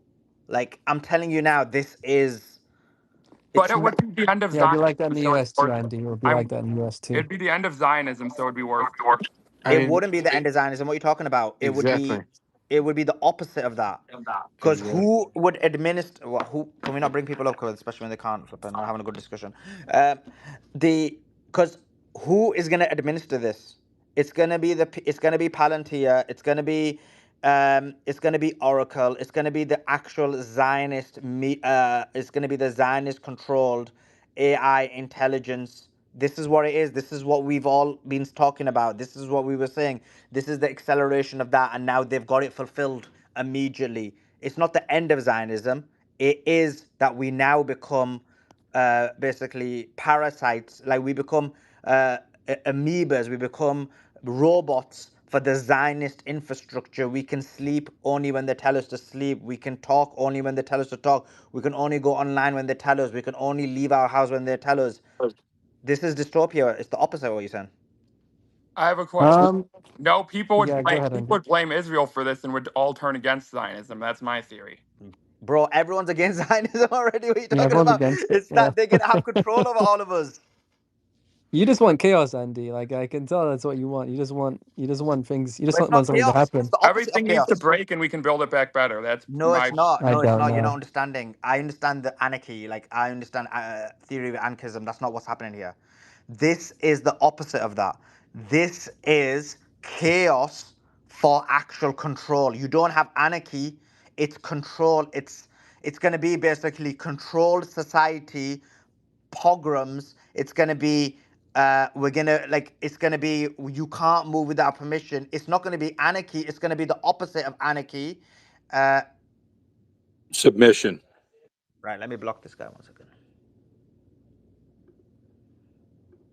It's gonna be submission. Yeah, it's gonna be over. So What uh, happened to the "I'm willing to starve" to end Zionism? I thought a few days ago it was this was going to be would be a good thing. What I changed? think you just don't understand what's going on. I think this is just going way over your head.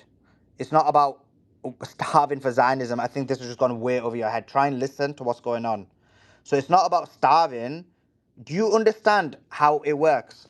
If there's nothing, and the person in control is Zionist, how are you gonna fight? Okay, Andy, let's work it out. Let's go through these exercises because I think you're not understanding what's going on. So if you don't understand, then maybe a lot of people are not understanding. So if there's a scenario where they now need to put control measures in place because they claim that there's not enough electricity, there's not enough fuel, there's not enough anything.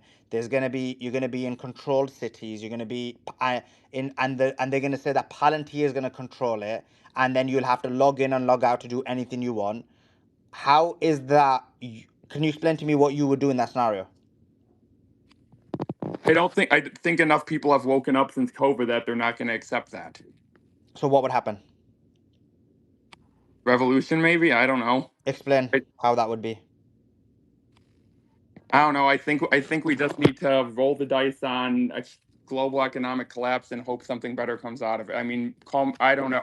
Anything is better than the current status quo. Like, can it That's, get much worse? of course I can. You're gonna see it. It can really get worse, bro. The worst is that the Zionists literally control your every movement. Yeah, there may be like certain people who fight against this. There'll be certain things about thingy who do this, but let me be clear on this.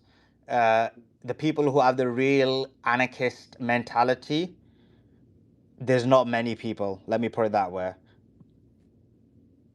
Yeah, you want a Hail Mary, Andy. Like you're thinking if the world economy collapses, then maybe we'll defeat Zionism. But it's not about the world economy collapsing. It's that they are going to implement measures where they have the means for control. Yeah, they're ready for it. They'll capitalize on it. They'll seize the moment and implement these systems they've been slowly setting on us for a long Then what time is now. the outcome we do want? Because if Israel wins, they also get control through Palantirs. To take out Israel, you take out Israel. You don't take out everyone else. Like that's the solution to that. Like it's not us suffering, it's them. Yeah, it's really simple. The Insurrection Act be the first thing that Trump throws down, and then they will have all speech shut down. It'll be martial law. We have all these detention centers. Those aren't for illegal immigrants. No, those are for really naughty people like Andy. And thank God I'm not one of them like Andy. Can I chime in on this really quickly? Yeah, sure. So what they're doing right now in the United States, like for instance, they've been hounding me, the energy, natural Piedmont gas, whatever, and whatever. They're hounding me to get these smart meters installed. They gave me a deadline. I, of course, went a month past the deadline. And they said that my power will get cut off until I get this new meter installed, and I need to make an appointment. They're putting smart meters on everyone's home, and that gives them the control to be able to ration the energy across people's homes, just like they did in Sri Lanka. Do you remember in Sri Lanka? It was like all of the haves never saw a disruption in their energy at all, but the have-nots were rationed how much energy they would have per week, and they would have to go stay and huddle in each other's homes to be able to live like they normally did, to be able to, cook their food and whatnot. Like, it's crazy. It's so essentially, it's not the fact that their lives will be disrupted. They're just gonna find ways to control what the rest of the people get in the meantime. So, Maze, smart meters, they've been around for a long time in London, right? We're kind of ahead of you in this dystopia. And people have to have them installed. Now, I've avoided it for years. I think just one place has it, but like where I am now, we don't have the smart meter yet, and I keep getting letters. But what they use that for is surveillance. So, for example, at some point, the authorities will know that it's you and your boy that live there. And based on that, they'll be able to see that you have a certain amount of usage. They'll calculate how much usage there has to be for 2 people. Now, if that suddenly goes up to 6 people, they know there's been somebody else in your house, right? If that goes to 0, they know, like if that's 0 for a month, right? And let's say you're away for a month or 6 weeks or 2 months. And then you come back, and God forbid there's been a burglary or some damage in your property, just naturally a pipe burst, and you claim insurance, they'll be able to tell that you weren't there because you had 0 usage. And it's all going to be controlled, and it's all going to be linked. And you're absolutely right. In the future, that's how they turn off your electricity. So, Andy, Suleiman wasn't here earlier when you were saying that. Suleiman said that, even if like petrol, like people cannot afford to fill their cars, he doesn't mind, he'll starve if it means the end to Zionism, and I'm up for that, and I agree.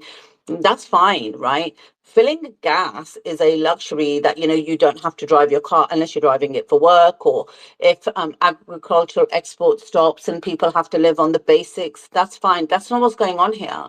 What's going on here is you could wake up tomorrow and they could say what Maze is saying, that you only have limited amount of electricity to use a day. Now you can use it to light your home, right? To charge your phone. Or what Suleiman was giving you as an example is do these spaces, be on YouTube and stuff. You're not going to, what if they ration your electricity? This is the Zios in control. It's not the end of Zionism. It's actually the opposite. It gives them more control. You know, that's what he's Oh saying. my And God, just to I add to realized that, now really, it's about my spaces. They're coming after my spaces. That's what it's really about.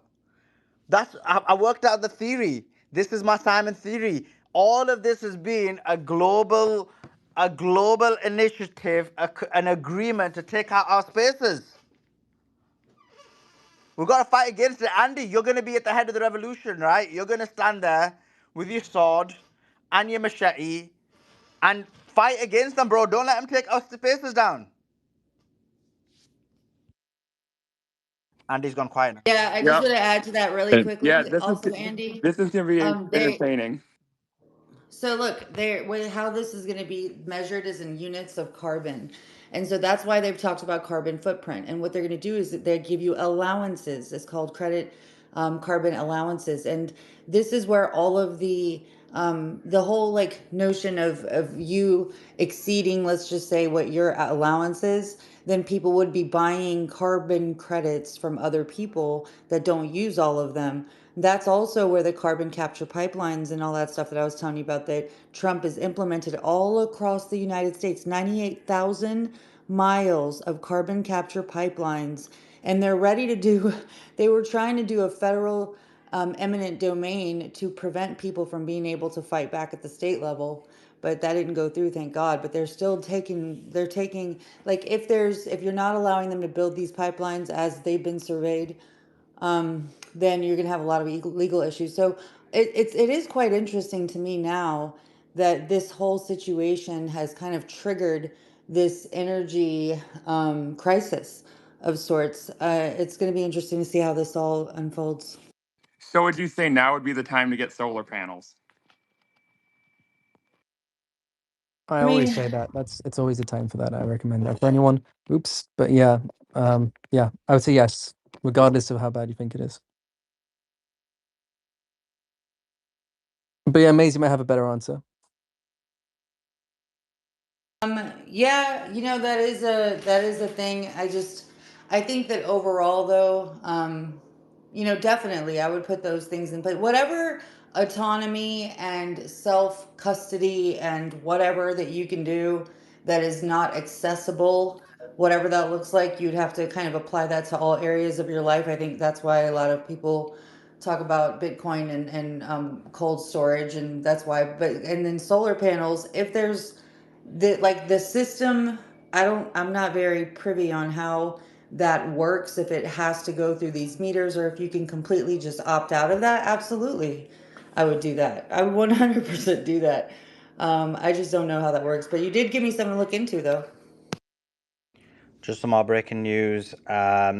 Google offices in Qatar have been evacuated.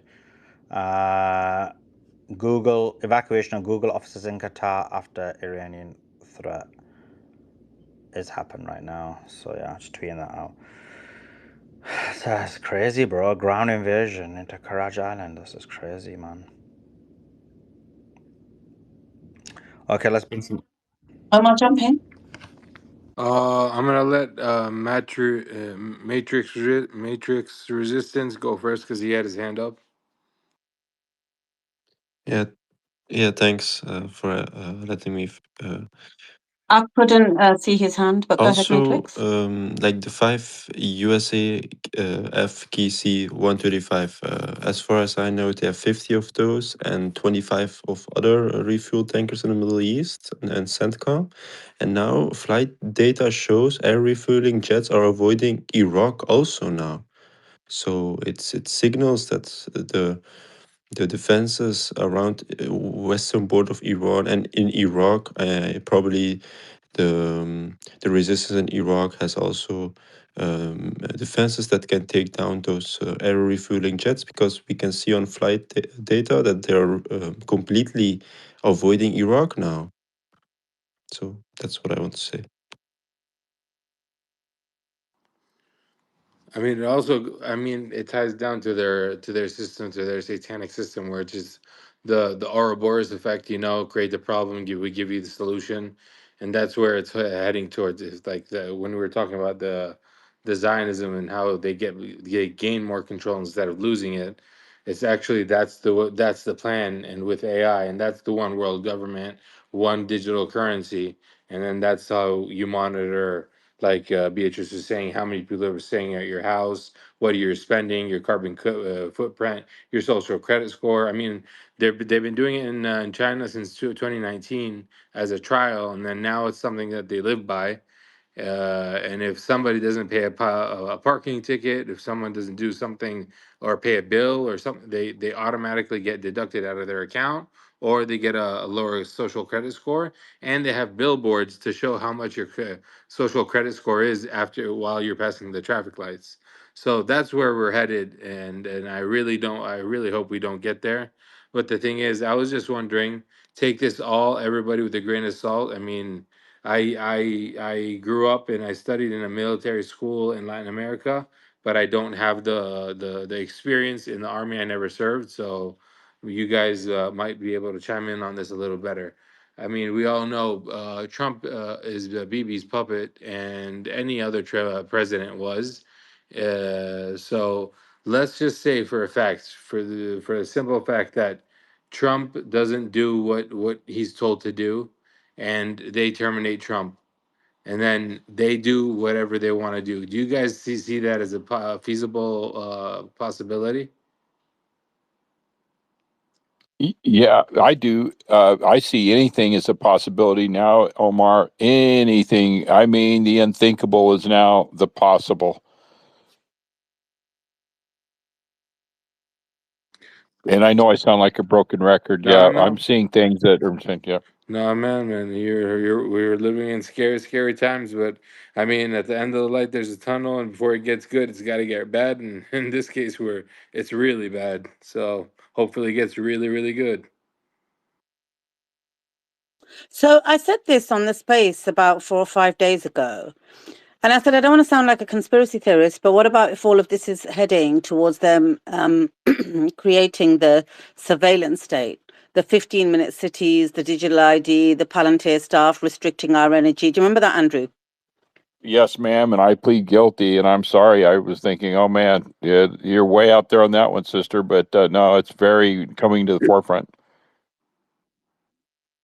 And I was just sharing my thoughts, and I was thinking, what if this is what they're going to use to implement all of that? What if this is what they're going to use to put all those controls in place? Because I don't see how else they could do it. And I was trying to look at the bigger picture and see how it applies to the UK and where we are at in the UK with a dystopian state. And then when I went to fill up my fuel yesterday and two of the gas stations were closed, I thought, this is what they're going to do. This is how they're going to do it. They're going to restrict our movement. They're going to restrict the things that we're used to, just having the freedom.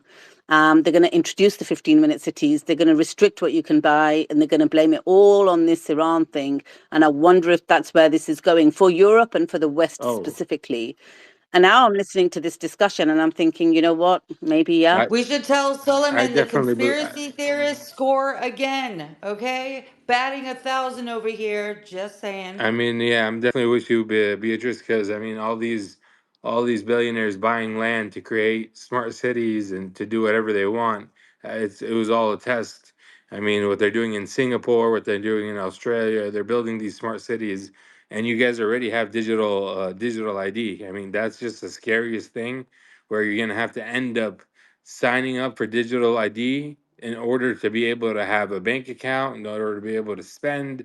I mean, it really is the way we're heading. It's worse, Omar. What they're introducing is 15-minute cities. So like the way they sold it to Oxford, which is quite a big city in the UK, and they said, wouldn't it be great to have your doctors and your dentists and your schools and your supermarkets and your shops and a park all within 15 minutes of a walking distance. And everyone was like, oh, that'd be great. So they put it in place. Now they give you 100 permits per household. You can only leave your 15-minute radius 100 times a year as a household. So if your mom lives elsewhere, let's say you've got a mom who lives in London, or you fly a lot from Heathrow, or you fly a lot from Bristol Airport, or any of the other airports, you can only leave your city 100, that 15-minute radius, 15-minute city it's called, 100 times a year. That's how dystopian it's going to get. So I came on the space a few days ago, like, I don't know, 5, 6 days ago, and I was like, you know what? if this causes a fuel crisis, are they going to say, because they're already shutting down gas stations, they're all trying to bring out electric cars, they're trying to say you can't fuel up, are they going to try to like restrict the fuel and then make us more dystopian and bring in the, like implement the 15-minute cities and ration our use of electricity and ration us on this and that and the other? And it was just thoughts, because sometimes you just have these thoughts. And I thought, sounds crazy, but they're doing this. That's what they're going to use to do this. And now I'm sat here having to go to 3 gas stations last night to fill up my car, pay pay like what a lot of like working people like nurses and teachers and stuff wouldn't be able to afford to pay in this country. Like they would struggle because they just about pay their rent and their bills and their food, and what's left for their gas is limited. So they're going to be priced out already. And then I'm thinking, okay, and then the electricity and the smart meters and everything's coming together. That's what it is, Omar. Let's welcome Matt. Zayo, Matt, go ahead. Oh my God, man! What did you do with Khaleesi's? I think she's been kidnapped and cloned or something. You sound so much like her. It's crazy. I feel like I'm talking to Adrian Dittman's girlfriend here. Yeah, I'm sober Oh my today, God, so you that's messaged good. me that as well. You're so bad. You DM'd me that as well. You're so rude.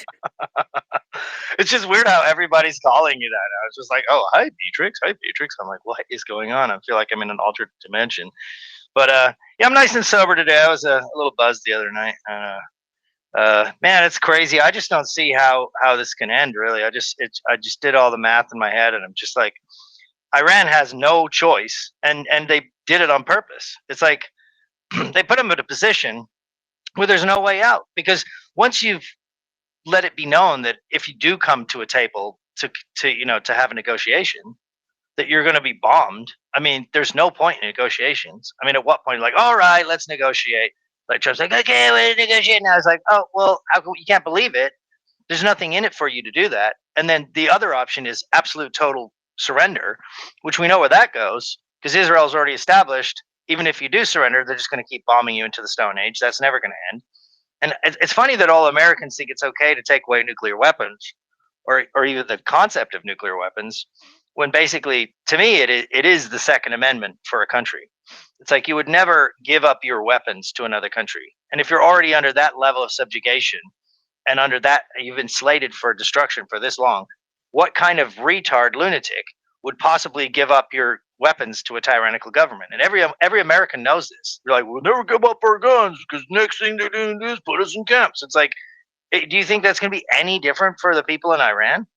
And now that the first thing they do with the opening salvo of the war is just blow up a girls' school, just ignite the blood passion of every single human in that country to just absolutely, just want to go and fight to the death. I just can't imagine any way out of this. The only possible way I could possibly see out of it would be, I think whoever was saying earlier, is that Trump would do some kind of thing and claim some victory and be like, yep, see, we won. And just maybe have to bomb something later, like another 5-10 years from now or something. Just pretend he won and move on. Because I can't see Iran backing down. I personally see, I was arguing with Grok last night about this. It's like, oh, well, if they lose all their air support, blah, blah, blah. I'm like, yeah, but then people are just going to give up. It's going to be on the ground, man to man, popping out of rubble like it is in freaking Gaza. If Gaza still has a military force that's fighting, how would Iran not be following that same blueprint? And then also, everyone in the Middle East saw what happened in Afghanistan. So you basically know you just have to wait out the U.S. And hey, when they leave, they may even leave all their weapons. I mean, they have basically put in an existential situation where there is no way out for Iran but to keep fighting. It's really painful, and it just looks like it's going to keep going on and on. And when it comes to this, all roads lead to dystopian control and a 15-minute city and a carbon tax. That's literally all roads. It's like a guy wants to date a girl. He's just like, hey, you want to go to the movies? Hey, you want to go to a vacation? Hey, it's all about getting her in bed.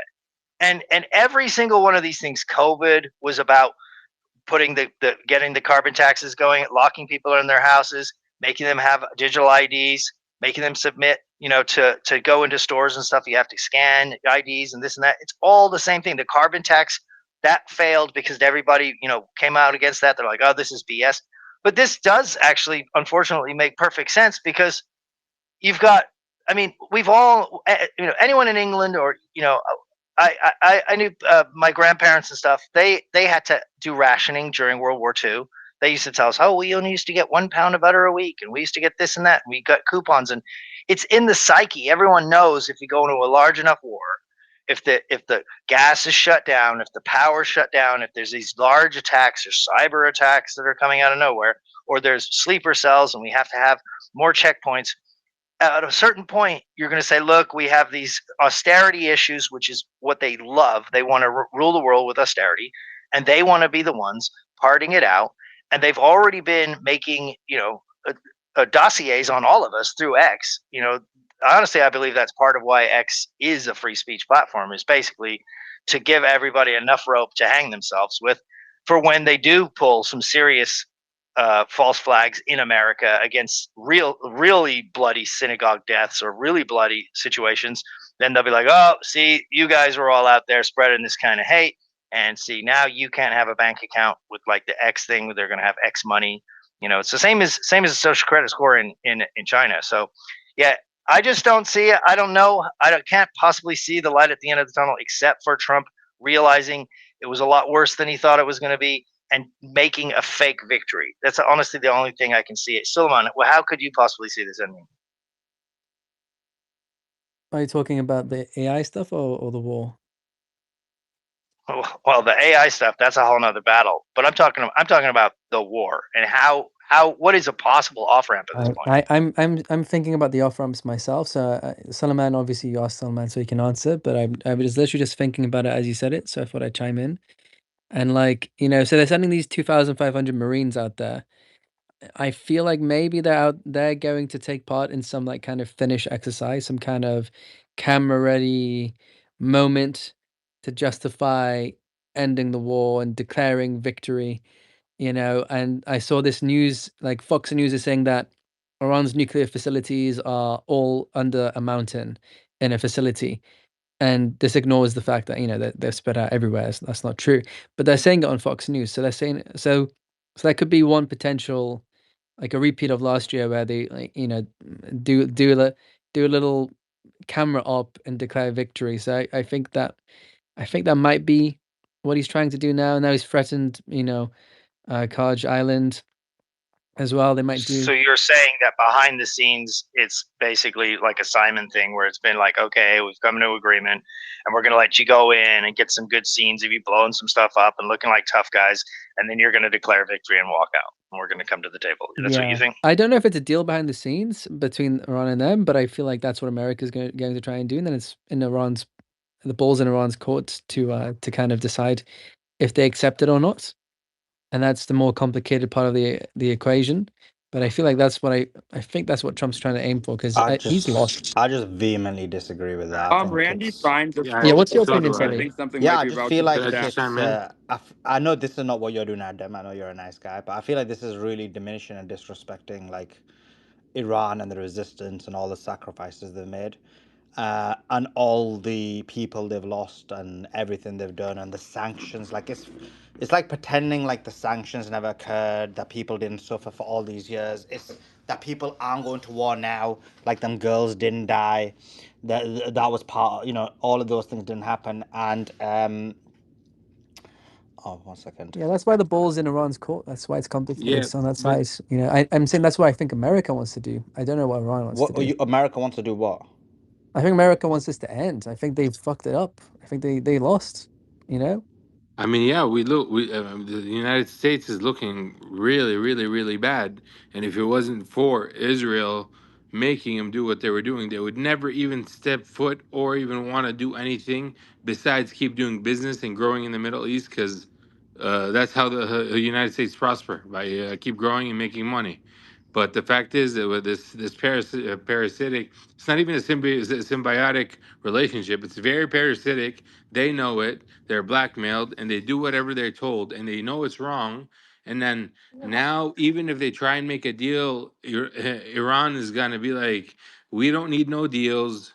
We need you to step up, do what you said you were gonna do, and let's meet face to face. Let's meet however you guys want to meet, because it's gonna get done. I mean, even when they said about the mines, and then Trump comes and says, "Oh, we blew up 12 of the mines." The mines were really old mines that really never worked. And then the leader came up and said, "We never really meant anything about the mines."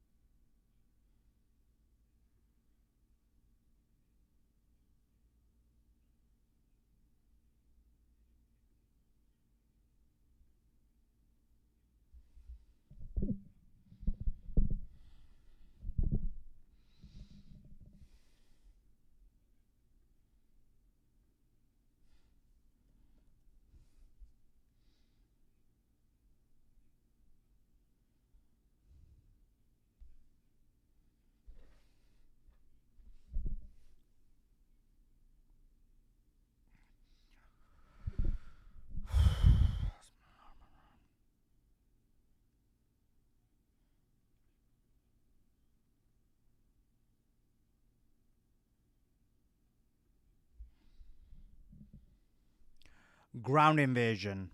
It's coming. We hypothesized, is there going to be a possibility? Will a ground invasion occur? We spoke about this quite a bit. Immediately after Trump attempted his war with Iran, and it was quite clear that the plan was that they thought if they bomb Sayyid Ali al-Khamenei, the supreme leader, that would cause a toppling of the government, cause a color revolution, and you would basically win the war immediately within a day or two, almost like what happened in Venezuela. But that clearly hasn't happened. It quite clearly hasn't worked. And something that was meant to be a day or two, maximum 4 days, turned into a week. And now we're in our second week. They're talking about how this could be a war that lasts a month, 2 months, 6 months, up until the midterms.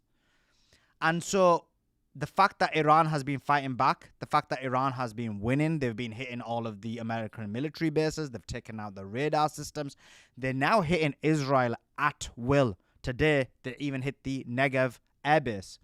They hit the Negev, possibly nuclear site. And so you're left with a situation where Iran is just hitting you at will. You're not able to defend yourself, so you can't continue on in this path.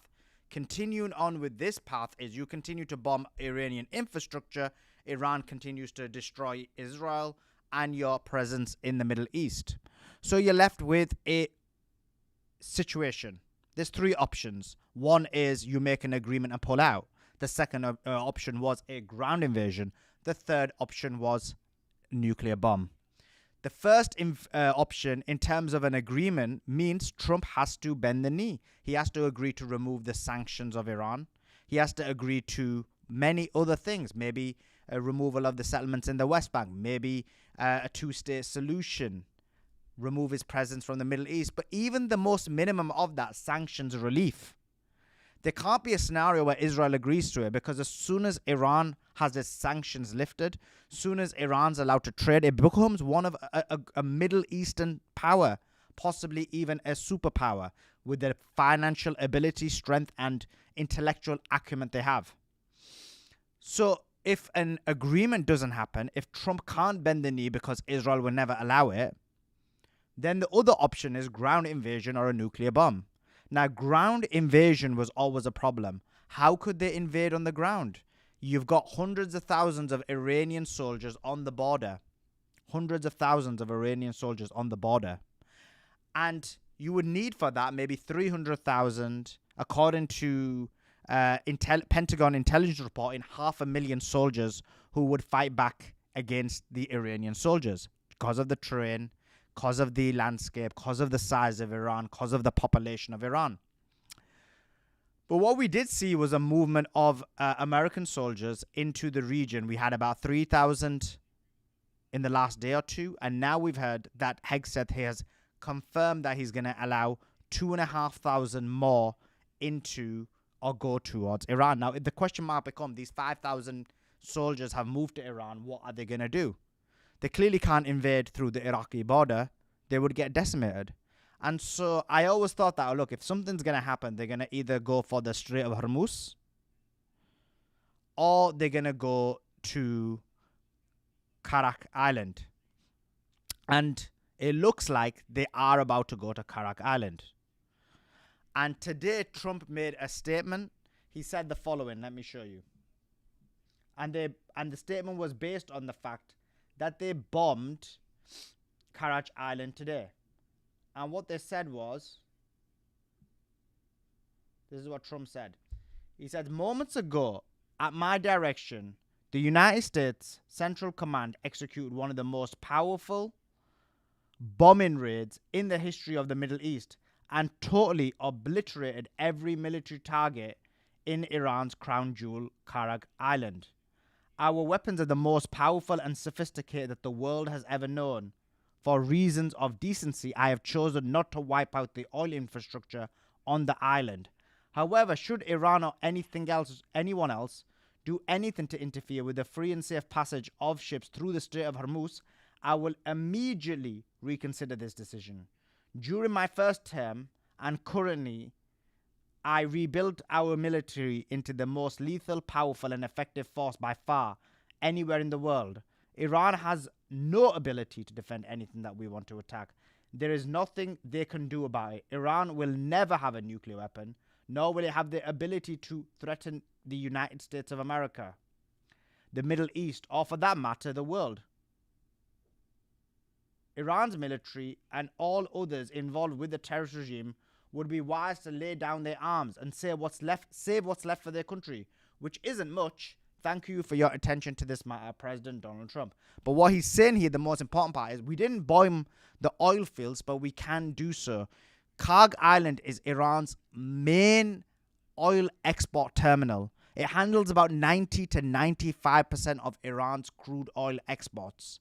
The entire Iranian infrastructure is there, whether it's the tanks, the piping lines, the tank loading facilities, whatever it is, it's all contained in that area. If Trump was to bomb those oil fields, there would need to be a retaliation. And now we're hearing reports that soldiers have been deployed to the Strait of Hormuz or to Karaj Island in order to take control over it. And this is something that was stated in the Daily Mail. The Daily Mail article says Trump deploys 5,000 Marines into Hormuz tinderbox as boots on the ground fears grow after 13 US troops die in Iran war carnage. And I wanted to show you this because this is a bit important. So you can see here, this is Karag Island and this is the Strait of Hormuz. Now, both of these things are possible. Now, the reason you'd go for Karag Island is because you take control over the oil. You'd say, I've got control over Iran's oil and we're able to do what we want with it. They would basically have autonomy over it. Now, then Iran would have to make a decision. Do they bomb the oil field? Do they bomb the oil field? Do they bomb the American soldiers in there? So you can end up attacking the American soldiers, but that means bombing your own oil field. On the other hand, you allow Americans to just occupy and control all of your oil. So this is going to be a difficult decision to make. You have to be cutthroat to make such a decision. But they're going to have to make that decision. They cannot weaken in this scenario. And the other option was that they take control over the Strait of Hormuz. The Strait of Hormuz has key islands on the other side. You've got Larak, you've got Hormuz, you've got Kisham, and various other islands. You could take control over that, and then you control the ships that are going through the strait. Now, the negative of that, again, is Iran can just bomb you with the missiles, and there's no decision to make. In Karag, they have a decision. Oil, we bomb them, but then we bomb our oil. There will be no decision. You just bomb them, but they have control of the strait. So it comes back to this. If Trump bombs the oil field or he takes control over it, Iran now has a decision. Do they bomb their own oil fields and bomb the US soldiers? Or they can, in addition to that, start bombing, which is what they should be doing, the oil fields in the Middle East, the desalination plants in the Middle East. That results in total carnage. Oil, electricity, the entire financial system, the entire economical system, all of it breaks down and breaks down into destruction, complete destruction. We're going to end up in these 15-minute smart cities, Palantir-controlled society, where electricity is given on credit, where you don't have the ability to move without permission. This will be dystopian society like no other. Worse than there ever was during the previous lockdowns in 2020. Now, I say all of this to say this acceleration by Trump, this escalation, is shocking because it is an escalation that will impact the entirety of the world. But it does look like this is the decision they've made. We can only hope that Trump sees some form of sanity and makes a deal with Iran, takes himself out of this war, removes the sanctions so that the world can be in peace.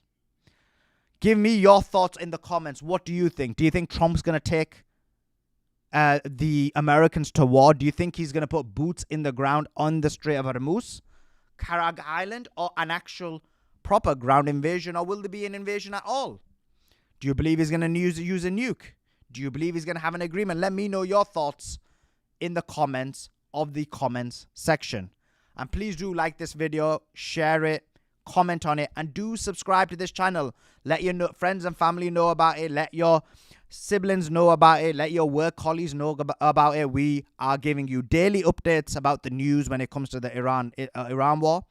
We're interviewing experts, military and geopolitical. We're giving daily updates as well. And then we're streaming the war 24/7. Live news, live.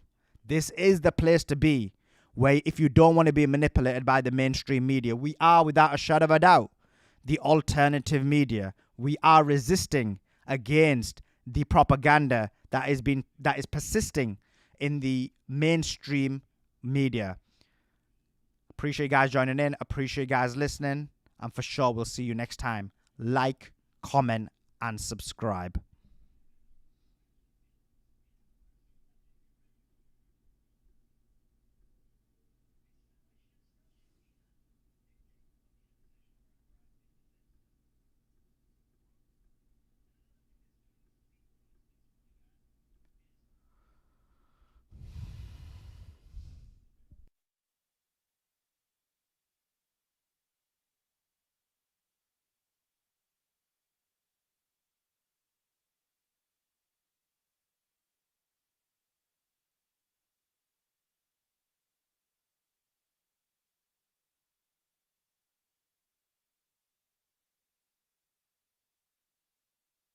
It's like, oh no, that was 2 years ago, fire in the building in New York, and people post it.